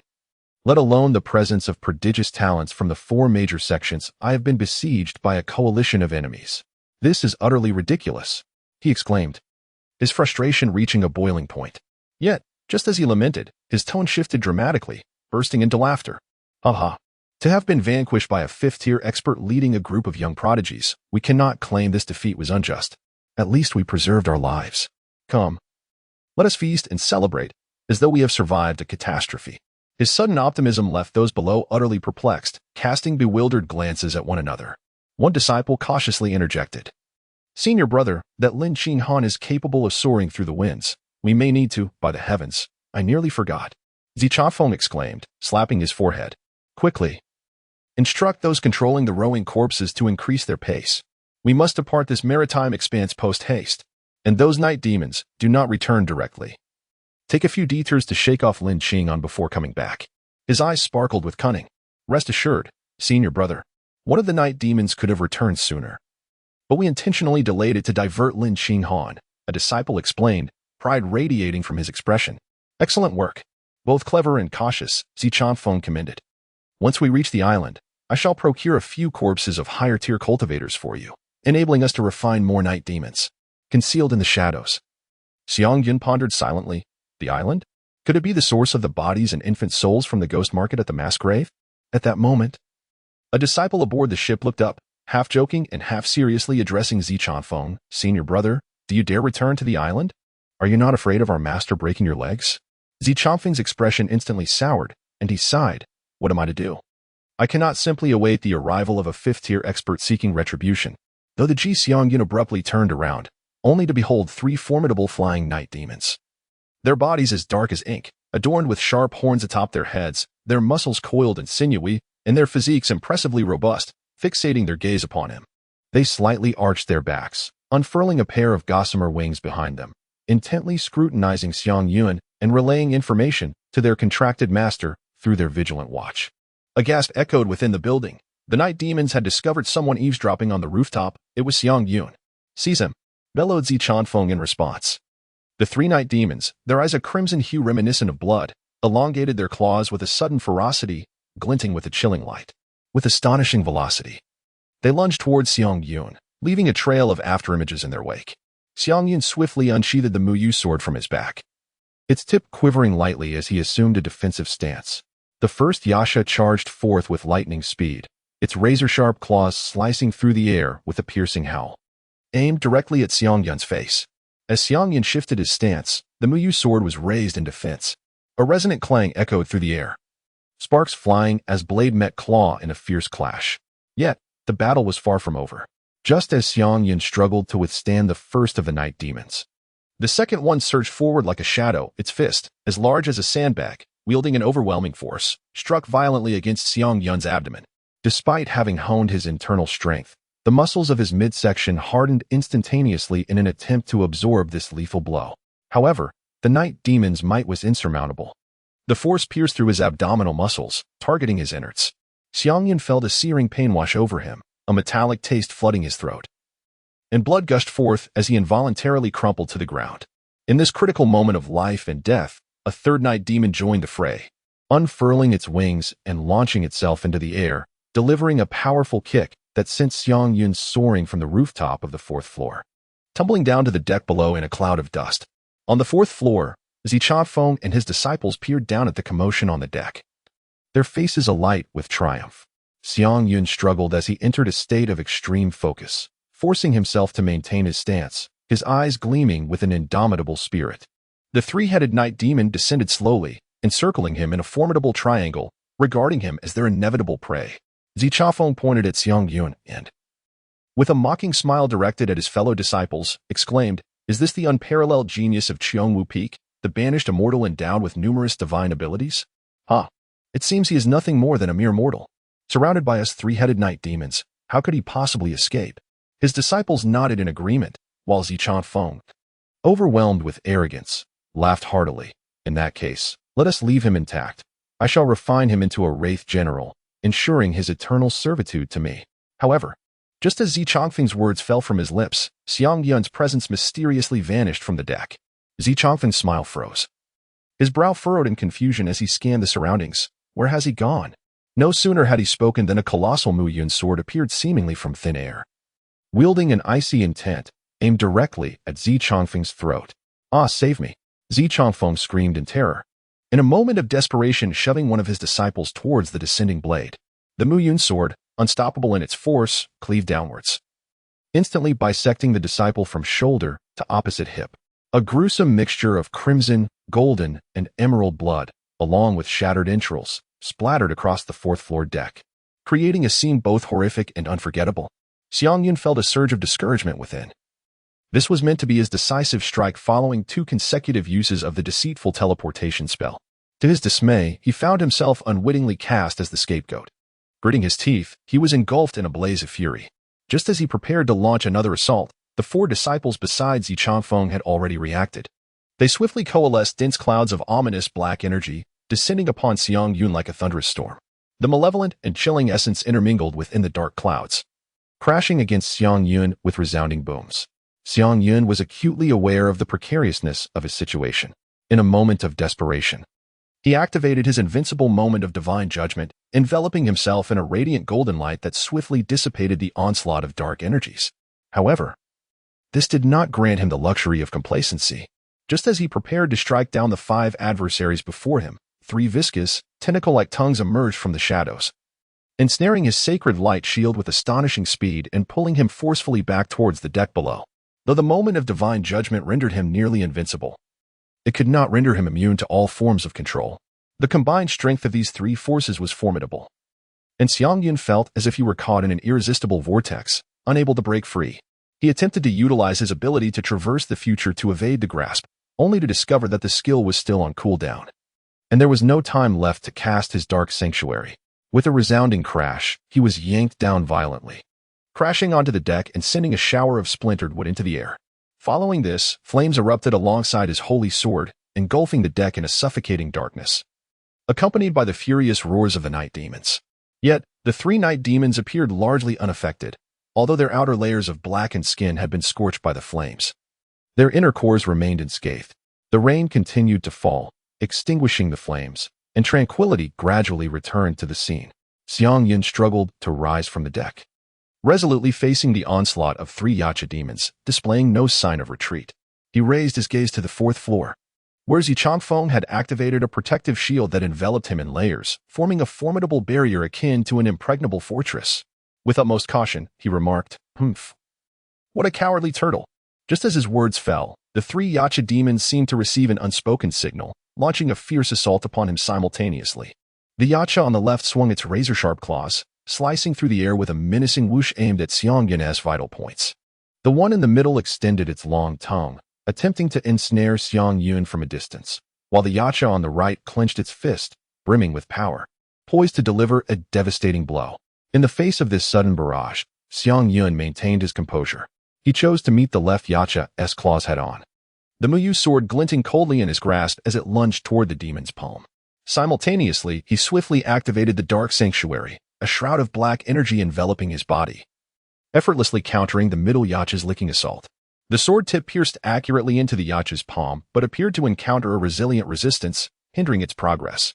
At that moment, the fist of the Yacha on the right thundered towards him, charged with overwhelming force. A subtle smile graced the corners of Xiang Yun's lips as he activated the Soul Forge, a crimson shield materializing instantaneously to encase him securely within its protective embrace. Ingeniously harnessing the force of his punch, he tilted his body slightly, redirecting the impact from the shield into the left side of the Mu Yu sword. Bolstered by this extraordinary strength, the Mu Yu sword finally pierced through the defenses of the Yacha, embedding itself deeply within its forearm. The Yacha let out a howl of anguish, its other claw lunging ferociously towards the Mu Yu sword in a desperate attempt to thwart Xiang Yun's relentless assault. Yet, Xiang Yun had prepared for this eventuality. With a commanding shout, he summoned the Dark Blade. The previously diminutive slashing horse sword suddenly surged in size, transforming into an immense crimson blade that exuded an overpowering scent of blood. With a fierce thrust, he drove the Dark Blade into the Yacha's arm, leveraging the tremendous increase in the sword's volume and length to explosively rupture the Yacha's arm from within. Blood and shredded flesh erupted in a gruesome display. How could this be possible? Gasps of disbelief echoed from the fourth floor as Xiang and his disciples stared in astonishment. Their hearts swelled with shock as they witnessed this scene. How could he breach the defenses of the flying Yasha? Despite being merely a cultivator who had yet to reach the second realm of chi refinement, he had ought taking advantage of the moment. Xiang Yun broke free from his restraints. Just as the shield was about to vanish, he harnessed this surge of power and plunged into the vast ocean. The water enveloped him instantaneously, and without a moment's hesitation, he dove deeper, moving with the swiftness of a nimble fish, resolutely heading towards the depths of the sea. Chase. Alive, we must see the living. Dead, we must see the corpse. Roared Xiang in a fit of frustration. The sound of splashes echoed around them in 3 distinct plops. Xiang Yun had plunged deeply into the frigid waters. Yet a sense of dread gripped his heart as the 3 Yasha pursued him relentlessly, submerging into the depths as well. Their membranous wings flapped like colossal fans, stirring a flurry of bubbles as they darted through the water with astonishing speed. Cursed be this fate, he seethed inwardly. Initially, he had intended to exploit the underwater concealment to evade his pursuers or swim to safety before utilizing his power of fate to escape. However, his body, caught in a state of minimal motion, struggled to stabilize, rendering his attempts to harness the force of fate for a direct escape futile. As the Yasha closed the distance, a sense of urgency overwhelmed Xiang Yun. He attempted to invoke a trickery spell to achieve instantaneous invisibility, but the cooldown period thwarted his efforts, leaving him helpless as they approached. Suddenly, the Yasha lost sight of his figure, momentarily taken aback, yet relying on their keen instincts. They swam toward the location he had previously occupied, seeking to unravel the mystery of his sudden disappearance. The fleeting moments of invisibility slipped away, and when the Yasha once again discerned his outline, they surged forward with even greater ferocity, akin to famished sharks sensing their prey. Damned be this situation. Anxiety coursed through Xiang Yun. He understood that his strength, derived solely from the skills granted by the system, was woefully inadequate to contend with such formidable foes. In both defense and offense, they existed on an entirely different plane, and should they catch up to him, the consequences would be dire. In this moment of despair, the only recourse that came to Xiang Yun's mind was to utilize his final allocation of skill points. Yet, he was acutely aware that most skills in League of Legends were ill-suited for underwater combat. Nami's Water Sphere summon could create some disturbance, but its power was limited. Water Neela's Water Shield and Whip could offer some defense, yet they would scarcely inflict lethal damage upon the Yasha. As for the Fishman's ultimate, summoning sharks for an assault appeared fierce. But even the divine power of judgment could not pierce the Yasha's defenses. How could he expect mere sharks to alter the tide of battle? What to do? What to do? In the depths of despair, Xiang Yun's mind raced. He knew that a direct confrontation held no promise of victory, and flight was his only path to survival. Thus, he began to sift through his memories, pondering whose skills in League of Legends could facilitate his escape from this dire predicament. The Q skill of the Dragon Turtle. A swift charge? Alas, that was suited for land. The skill of time? Time rewind? Unlikely, as it merely reversed time rather than providing a means of escape. The skill of Xiang, the ghostly warrior charge? Similarly constrained by the terrestrial environment. Cursed be it all, these skills were meant for the ground. Xiang Yun cursed inwardly, straining to move his limbs in the water, yet the distance between him and the Yasha continued to diminish. Was he truly to rely on lung capacity? A bitter smile crossed Xiang Yun's face as he gritted his teeth and activated a maximum dosage. He refused to believe that the Yasha could surpass human limits in endurance. However, as he descended deeper, the pressure of the seawater intensified, and he felt the oxygen in his lungs dwindle, his complexion turning crimson. He fought to maintain his speed, engaging in a silent contest with the Yasha. In contrast, the Yasha seemed unaffected by the pressure of the sea. Their membranous wings, though largely ineffective underwater, allowed them to swim unimpeded, maintaining a distance of about 100 meters, neither accelerating nor decelerating, as if toying with him. As time passed, he glanced back at the Yasha, noting that their mouths were tightly sealed, devoid of any bubbles. It struck him suddenly. The Yasha had evolved from zombies, inherently undead, and thus required no breath. This brutal revelation descended upon Xiang Yun like a thunderclap, plunging his heart into despair. His heart raced, and the effects of the maximum dosage began to wane. Life seemed to be in a countdown. Was he truly to perish here? A surge of unwillingness and hopelessness enveloped him. The shadow of death loomed, wrapping around him like a heavy shroud, pushing his emotions to the brink of collapse. Why had he been so reckless? Xiang Yun lamented. Possessing the skills of a stacking champion, he could have survived, accumulating passive effects to become invincible in the future. Yet, in a moment of impulsiveness, he had pursued his enemies, leading him to this dire strait. He had been overly confident, too arrogant. He chastised himself. Now, in this moment of desperation, he felt the heavens turn a deaf ear, the earth offer no solace. Truly, he had brought this upon himself. But in this life-and-death moment, Xiang Yun forced himself to regain his composure. He understood that the more frantic he became, the more he risked losing hope. Calm down, in League of Legends. There are numerous skills, surely one could save him from this predicament. He pondered quietly. Closing his eyes, a montage of skills from countless champions flashed before him. He focused his mind, concentrating on skills related to water, in search of a glimmer of hope. The W skill of the water spirit, Pike, called Ghostly Waters, could render him invisible in the water, albeit for a brief duration, better than nothing. There was also the W skill of the River King, Abyssal Voyage, a minor teleportation. Though in this context, its efficacy seemed questionable. Xiang Yun shook his head and continued his search. The image of the deep-sea titan's hook flashed through his mind, only to be swiftly dismissed due to the absence of suitable skills for his current predicament. At that moment, the tongue of the Yasha struck his back like a bolt of lightning, sending a wave of excruciating pain coursing through him, nearly rendering him breathless. Gritting his teeth against the agony, he unleashed his illusionary magic once more, vanishing from his original location and appearing amidst a school of swimming fish. As he observed the agile fish darting through the water, a profound sense of envy filled his heart. How wonderful it would be to become one of them. He murmured to himself. Suddenly, a thought flashed through his mind like a lightning bolt. Transform into a fish?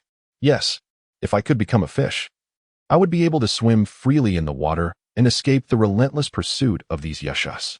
Xiang Yun's eyes sparkled with realization as he suddenly recalled the extraordinary ability of Nico in League of Legends, which allowed her to transform into various objects and creatures. Innate charm, he thought eagerly, system, I wish to acquire this skill.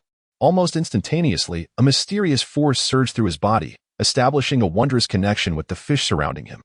Soon after, his form began to shift. He gradually became indistinct and ultimately merged seamlessly into the school of fish, transforming into a creature indistinguishable from his aquatic companions. The three-headed Yasha lingered in the spot where Xiang Yun had initially concealed himself, perplexed by his sudden disappearance. They scratched their heads in confusion, seemingly engaged in a debate about this unexpected vanishing act. Meanwhile, Xiang Yun had already become a fish, gliding freely through the water. A torrent of crystal-clear currents flowed through his gills, providing him with an uninterrupted supply of oxygen, enveloping him in an unprecedented sensation of coolness and refreshment. Though his perspective had narrowed, the world around him unfolded in an entirely new manner. Every scale and ripple of water became strikingly vivid. To his astonishment, Xiang Yun discovered that his control over his muscular movements had significantly improved in this aquatic form. His powerful tail propelled him swiftly through the depths, while the back and waist, previously elusive during his energy transformation training, now seemed to serve as a wellspring of core strength, allowing him to navigate the waters with remarkable ease. Even more astonishingly, this transformation appeared to enhance his martial prowess. Previously, he had only mastered the application of strength in his arms, neck, chest, and parts of his ribs, while the core areas of his back and waist remained elusive. However, with this metamorphosis, the power within these regions began to manifest, deepening his understanding of energy transformation. Despite their extensive search, the Yeshus were unable to catch a glimpse of Xiang Yun, ultimately resigned to abandon their pursuit and swim back to the surface. Xiang Yun cautiously followed behind them, maintaining a respectful distance until he witnessed them ascend the ship's deck one by one. Once he confirmed that the Yukshas had boarded, he swiftly transformed back into his human form and, utilizing his agile physique, silently climbed up the ship's railing. An inner sense of vigilance stirred within him, for he understood that each subsequent step must be taken with utmost care. Any exposure could lead to dire consequences. Upon boarding, Xiang Yun immediately sensed a marked change aboard the vessel. The deck, once deserted due to the rain, was now teeming with patrolling crew members, their expressions tinged with nervousness and alertness as they periodically scanned their surroundings. More disconcerting was the presence of sluggish, pallid zombies among the crew, seemingly compelled by some sorcerer to perform their patrol duties on the ship. Faced with this sudden and stringent defense, a chill coursed through Xiang Yun, compelling him to exercise even greater caution. He surveyed the area and discovered an inconspicuous corner where several water buckets were placed, providing him with the perfect cover. Thus, he employed the innate charm of Nico's passive skill, transforming himself into an ordinary water bucket, and quietly nestled into that corner. As the rain clouds gradually dispersed, the first rays of morning sunlight pierced through the clouds, gently bathing the horizon by the sea in a golden veil. Lin Qinghan awakened from her profound meditative state. Her aura harmonious and robust, her powers restored to their original state. Without delay, she soared into the air, casting her gaze over the distant sea. Moments later, she descended. Reporting, from my aerial vantage point, I failed to discern any sign of that ship's deck. Li Yu, holding a communication talisman, wore an expression that betrayed his concern. Indeed, Xiang Yun has been out of contact for quite some time. I fear he may have encountered some misfortune. Lin Qinghan, upon hearing this, chided him gently. He acts far too impulsively, pursuing alone without considering the enemy's level of cultivation aboard that vessel. Such recklessness is truly worrisome. She pondered silently, realizing that the intent behind the encirclement of the ghost market was merely a test of fortitude, meant to strengthen everyone involved. While the genuinely threatening adversaries had long since been discreetly dealt with by her hand. To her astonishment, however, not just one but multiple yakshas had emerged, and she had not anticipated Xiang Yun's rash pursuit. What a fool! Lin Qinghan couldn't help but mutter a quiet curse, her words betraying a profound concern for Xiang Yun. At that moment, Pei Donglai, covered in blood and grime, returned laboriously from the southern marshes. He had ventured deep into the swamps, slaying the malevolent creatures that were trapped and struggling for their lives. Though he was utterly exhausted, an undeniable thrill coursed through him. I have gleaned crucial information from those evil cultivators, Pei Donglai gasped. What news? Lin Qinghan and Li Yu inquired almost in unison, their eyes fixed intently upon him. Pei Donglai caught his breath and continued. The foundation of the ghost market lies in a mass grave, which is composed of numerous corpses and other refuse. Evil cultivators are often drawn to such sites, where they artificially conjure malevolent spirits. But do you not find it peculiar? East Sea Town has enjoyed an extended period of peace, and no significant population deaths have occurred. At this juncture, Pei Donglai deliberately paused, seemingly awaiting Lin Qinghan and Li Yu's reaction. Lin Qinghan, however, could hardly contain herself and urged, get to the point. Pei Donglai succinctly articulated. The evil cultivators revealed that the corpses in the mass grave originate from maritime transport. Each month, around the time of the full moon, specialized vessels covertly dispose of numerous bodies here. Li Yu's face registered incredulity. The bodies come from overseas? This implies that the source of chaos is not local. Just as the group was absorbing this astonishing revelation, Xian and Lei Mingming hurriedly arrived, clutching a stack of yellowed ledgers, adding fresh clues to the discussion. The various pieces of information swiftly coalesced, forming a clearer picture. These are parts of the ledgers used by the founders of the ghost market for large transactions. Lei Mingming explained as with his innate and extraordinary ability to morph, Xiang Yun transformed into various objects, cleverly concealing himself aboard the ship. This remarkable talent allowed him to shapeshift without limit as long as he remained unharmed. Initially, he assumed the form of an inconspicuous wooden barrel, quietly lurking in the corner of the cabin. Prolonged stillness rendered his body somewhat numb, prompting him to astutely shift into a nimble mouse, stealthily scurrying into the kitchen. There, he not only indulged in delectable morsels but also seized the opportunity to eavesdrop on the crew's conversations, gradually piecing together the outline of the ship's master.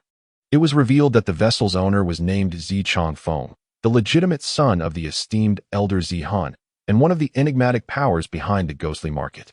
Presently, the ghostly market had suffered severe damage, compelling Zi Changfeng and his companions to hastily flee with their remaining possessions to a mysterious locale known as Fairy Island.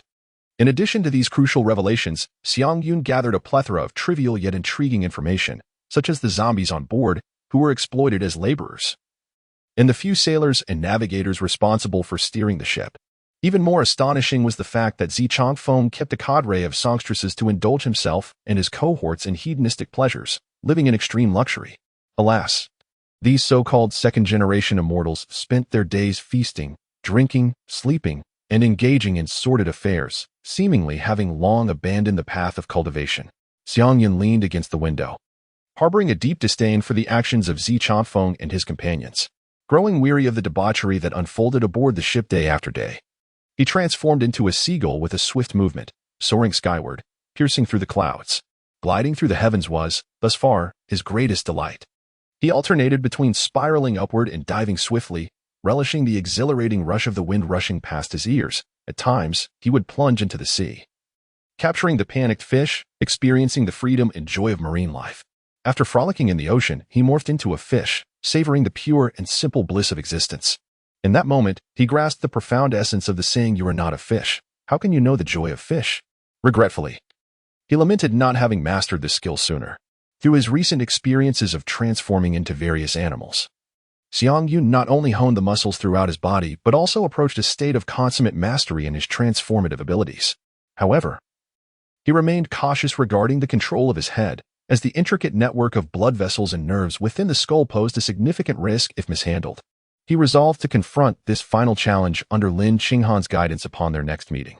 Thus, after 7 consecutive days, a magnificent and imposing island gradually emerged in Xiang Yun's sight, his destination, Fairy Island. Gentle sunlight cascaded upon the tranquil sea, creating a shimmering surface resembling countless diamonds dancing lightly. Ancient wooden ships, adorned with intricate carvings, sailed slowly toward the legendary and mysterious land of Fairy Island. The island lay concealed within an untouched expanse of ocean, surrounded by emerald waters, crystal clear to the very bottom.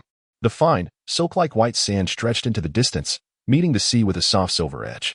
Towering coconut trees stood proudly, their broad leaves swaying gently in the breeze, casting dappled shadows that added a touch of comfort and coolness to the tropical ambience.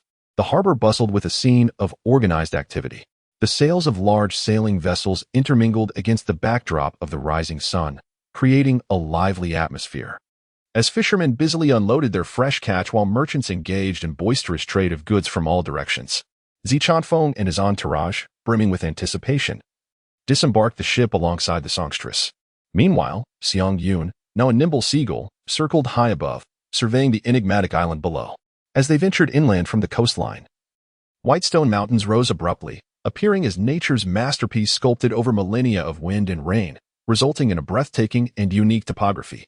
The group ascended along a winding path, where numerous charming inns and eateries came into view, most constructed from raw timber, their roofs adorned with slate tiles, harmoniously blending with the surrounding natural environment.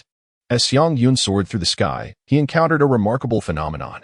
On the island, aside from the occasionally bustling sailors aboard the moored merchant ships, the inhabitants he observed within the island's interior were predominantly women of diverse backgrounds and characteristics. Among them were the elegantly attired women from the Central Plains, exuding grace and poise, exotic ladies from the western regions, adorned in vibrant saris with deep-set eyes, and fisherwomen from the South China Sea. Their sun-kissed skin a testament to their resilience, clad in grass skirts and crowned with garlands of woven flowers. Upon the arrival of the group, these women paused their tasks to bow in greeting. At the heart of the island stood a majestic volcano, upon whose slopes resided an enormous palace, an architectural marvel that harmoniously blended with the natural landscape. From a distance, one could observe steaming hot springs bubbling forth from the mountains, coalescing into pristine pools. Surrounding the lower section of the palace were various lofty structures, where colorful garments hung out to dry, creating a vibrant tapestry that resembled a blooming sea of flowers, shimmering brilliantly under the sun. As Zichangfeng and his companions traversed the Red Bridge, they entered the Grand Palace, its towering edifices inviting them within. Xiang Yun wished to accompany them inside, but found himself obstructed by a faintly visible barrier of light, which separated the interior of the building from the outside world.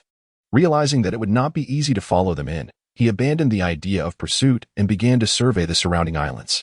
The entire Fairy Island was grand in scale, roughly the size of 3 Donghai towns. It radiated outward from the central volcanic palace, expanding in concentric layers. The first circle encircled,